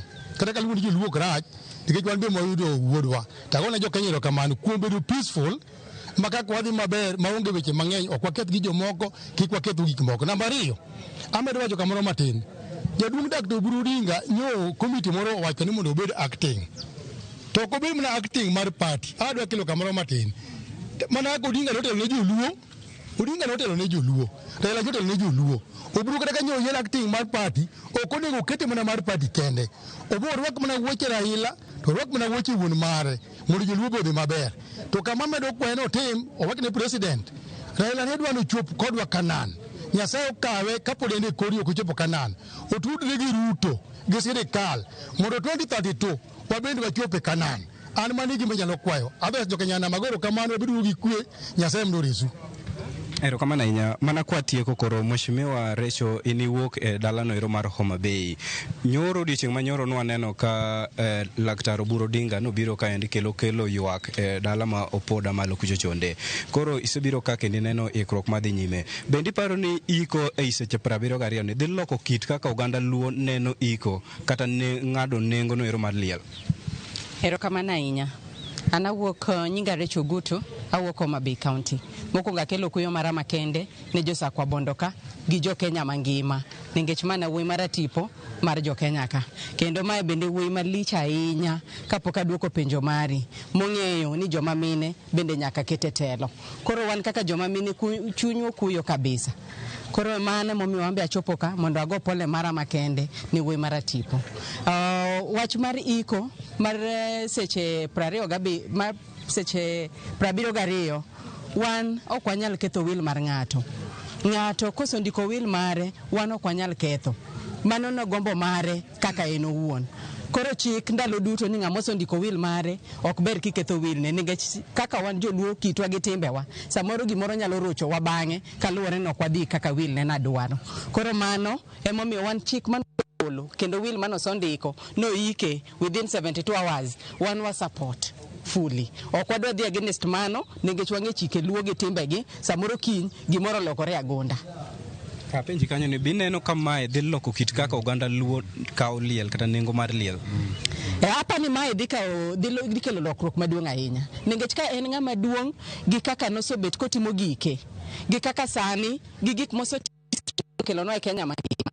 En owuon ema gombo no ike within 72 hours. Hapa ni ma be kaka wan joluo timore kawuono ni wadhi kopi gima na chunye gombo ni wambe watime kama nikech matadier odwoko budget mar liel piny nikech ng'ani na ng'ama ng'ongo kabisa. Raila na ng'ama duong' gi gik mosetimo te kiketo ne liel na dhi kata dwe achiel to dala ni welo romo ji nikech welo bro ya konde opogore mag Kenya. Koro omiyo ka gimokelo ni aneno ka dhi loko oganda wa kabisa. Erokamano ahinya. Bati mana kwa tieko maeri ik makama idhi time dalano ero ma kata mbalariany ma Jaramogi Oginga Odinga nyadi mang'eny waneno ko ojende itiyo godo marach e kinde ma nyasi makamage obedo. Koro wakamana pachi ote mari ne ojende go eko. Erokamano. Mokwongo nyinga iluongo ni Enos Murindare Sembo Rarieda kendo an kaka General Secretary mar MDG Siaya County. Kolure wacho jende wakwayo mar mondo miyo jende gine magimiyo ga ji problem kendo gine mitiyo kodgi ka gik makamagi ntiere.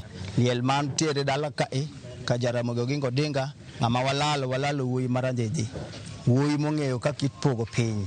Riwruok mar jotendwa kaka political leaders gin magibedo ga kod incitement kuom rowere moko ng'eyo roles magi. Koro wakwayo jende duto te kaachiel gi joluo duto te ewi iko mabiro bedo godo ma jaduong' Raila Amolo Odinga waketuru peace kik wakuoduru wi jo Rarieda kik wakuoduru wi jo Siaya kik wakuoduru wi jo Nyanza mzima kech kitwa ema biro nyiso wa ber mo wadwa dhie kendo wadwaro encourage system marwa mar mondo mi wariwre uru kaka joluo kik wapogre uru e kinde mag liel ka ng'ama duong' kama otho to ji bedo gi postmortem ko wabedo gi strategic plan kaka wan wasedong' kie mondo wang'i yore mwadwaro mako kik wawere gi sirikal mondo wabed ni wan tiyo position all the times. Wane manyalo mondo aket ne ojende mondo gibed calm incitement out mondo wane kaka warito Siaya ka wasepango maber onge jana mabiro biro ni gibedo incited kod politician manwa rule out makapo ni politician mantie kod point moro wabiro rakre kodi ndina ndi manege manyalo nyiso jende. Erokamano ahinya Bati, mano en paro kata mana paro mar oganda e kaunti nieri Maseka, bende ma e dala ma Kang'o ka Jaramogi kama ik mar mosenindo Ogai mar ODM Raila Amolo Odinga biro timore, ka bende giduto gikwayo mana kwe seche ma kata kinde ma nyasi kata chenro mag ik dhi nyime ka eri, mana kaka nwasewacho chien kanyo, kaka mano mar loso bur dhi mbele kanyo ero, ka achiel kod chenro mamoko. Ka bende ibiro paro kanyo ni odiochieng' ma kiny ringre mar Ogai mar ODM Raila Amolo Odinga biro nindo e pare mayudore Opoda Farm, mano ndamo manok kiwuok e boma ma Bondo. Ka kamano pod wamedo goyo tach kaendi kendo wabiro medo miyo janeno marwa wechegi kaka timore kachiel achiel. Bati, ka in gi penjo moro taduoki kachiel achiel nyaka studio. Biko kapar kan gik penjo masani nikech gik moko medo lokore, nyalo medo fwambo nwa madhi nyime alwora ma intiere Bondo kono, Kang'o ka Jaramogi kachiel kod Opoda Farm kachiel kod alwora mare bende. Wan bende kwa medo fwambo manitiere oko koni mondo wanyis ni Kwaramogi Ajwang' ka wariwogi kaka chenro dhi nyime nyaka gi sani. Kwaramogi gima timore ni igolo ringre Raila Amolo Odinga Nyayo National Stadium, kendo koro ibiro itere kar keno Mali kaluwore kod lendo mogol kod komiti ma ochung'ne weche mag tayo ik mare Nairobi ka. Oganda osebedo ka neno ringre Raila Amolo Odinga nyaka ne nyasi mar alam rum no mi thuolo jopiny mano yuoro Nyayo National Stadium mondo ne ochuo wang'gi ke gichiwo luor margi ne mosenindo Raila Amolo Odinga. Koro githuolo ni Nyakwaromogi ringre mare dhi gol kata igolo Nyayo kendo bro almost gapaya nyaka ochop Li kaluwore kod kaka chenro mag jogo ma tayo chenro mag ik mare kata diendni lando. Mane momiyo wamedo koloni kendo wamedo fuononi matut ahinya kotenore kod weche madhi nyime e thuolo ni. Nyakwaromogi, abiro dwaro mondo wawinje kaka Dr. Canon Aida Betty Odinga noloso ka ochiwo kuyo mare kachiel kod ote e kinde ma igolo ringre Raila Amolo Odinga wuok Nyayo National Stadium. Adwani mondo wawinje kaka mikai mare kendo min piny Canon Dr. Ida kata Aida Betty Odinga ne oloso motelo.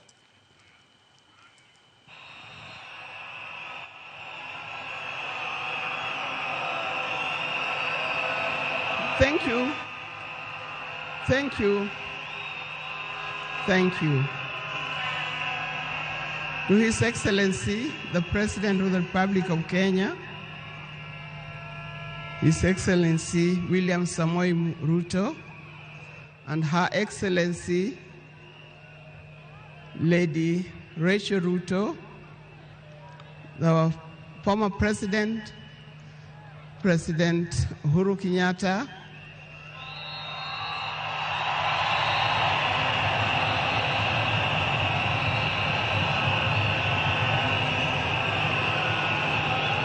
the visiting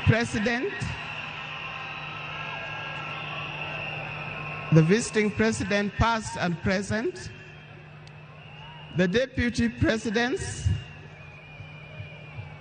all distinguished guests, ladies and gentlemen, and watu wetu wa Kenya kwa jumla, hamjambo.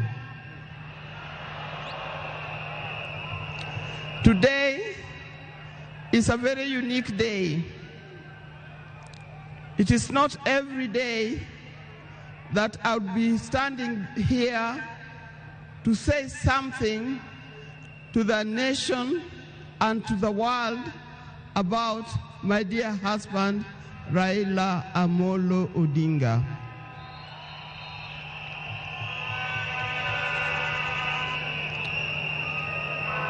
For those who don't know me, I've got a very long name. They call me Canon Dr. Aida Betty Odinga EST. Now, these names don't just come like that, but they are names that are given.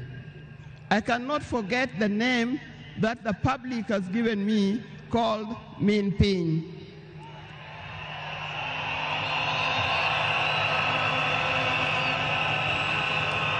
That name is a very heavy name because it is a name that puts a lot of responsibility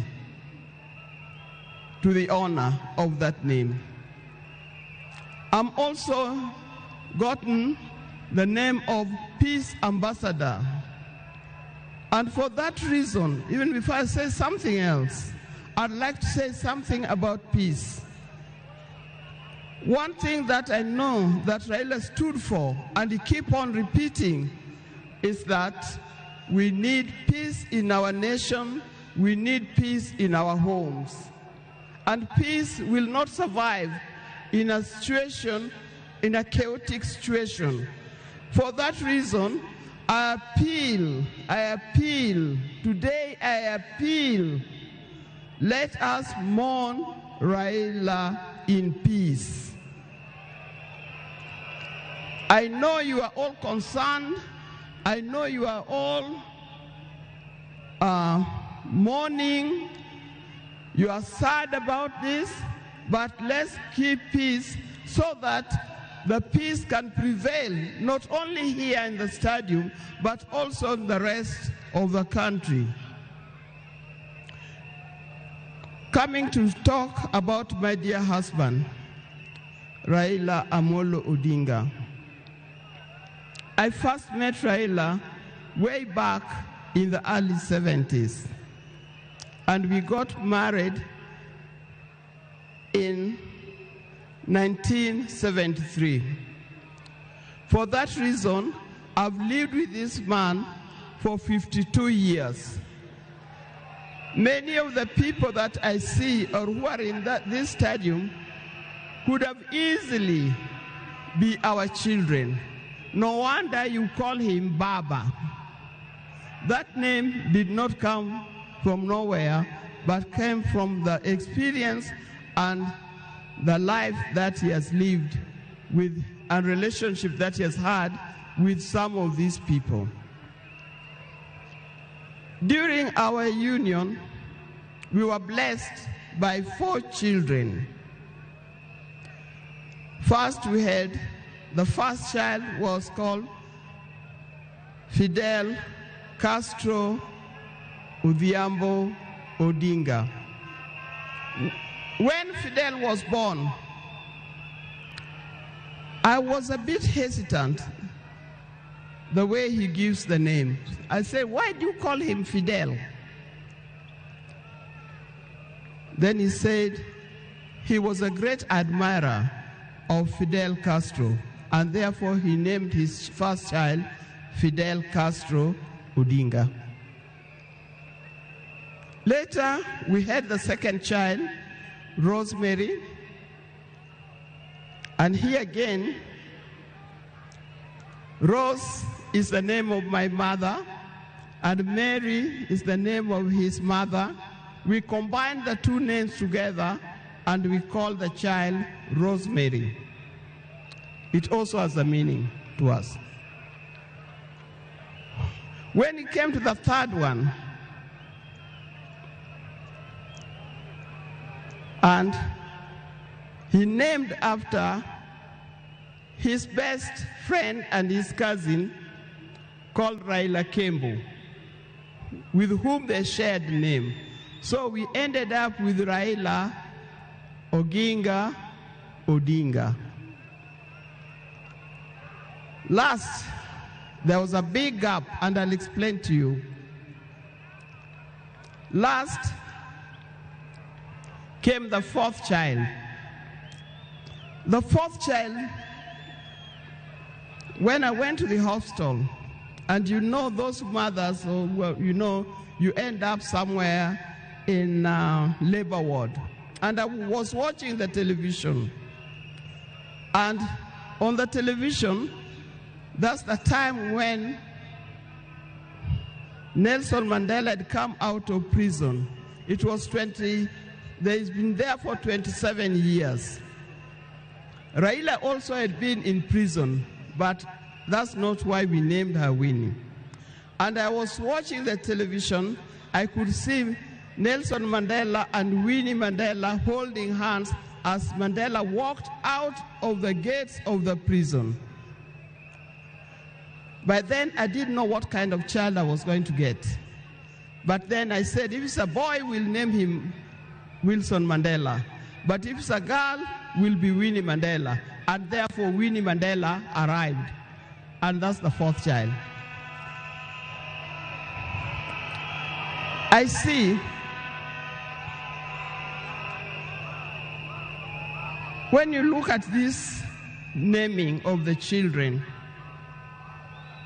I know these days you can name your child anything that you want, but I'll appeal to those who are still having babies, give your child a meaningful name. Because you name them people you never saw, you never heard of, simply because it saw the name written somewhere. There's nothing wrong with giving our children the names of the people who in our lives we think are the heroes. Our life was not smooth life. Just like any other family, there's been ups and downs. But as we continue living together, we've learned how to cope because we all have weaknesses and strengths. We learned to talk straight to one another. We learned to speak the truth, and we learned to forgive and move on. Now that forgiving spirit was not only in the home, but is something that has spread to the Kenyan. You've seen how many times he has tried in the elections, but that forgiveness is a paramount. So please don't carry grudges from one generation to another and from one group to another. We are all Kenyans. We are all Kenyans. We are sisters and brothers. We must learn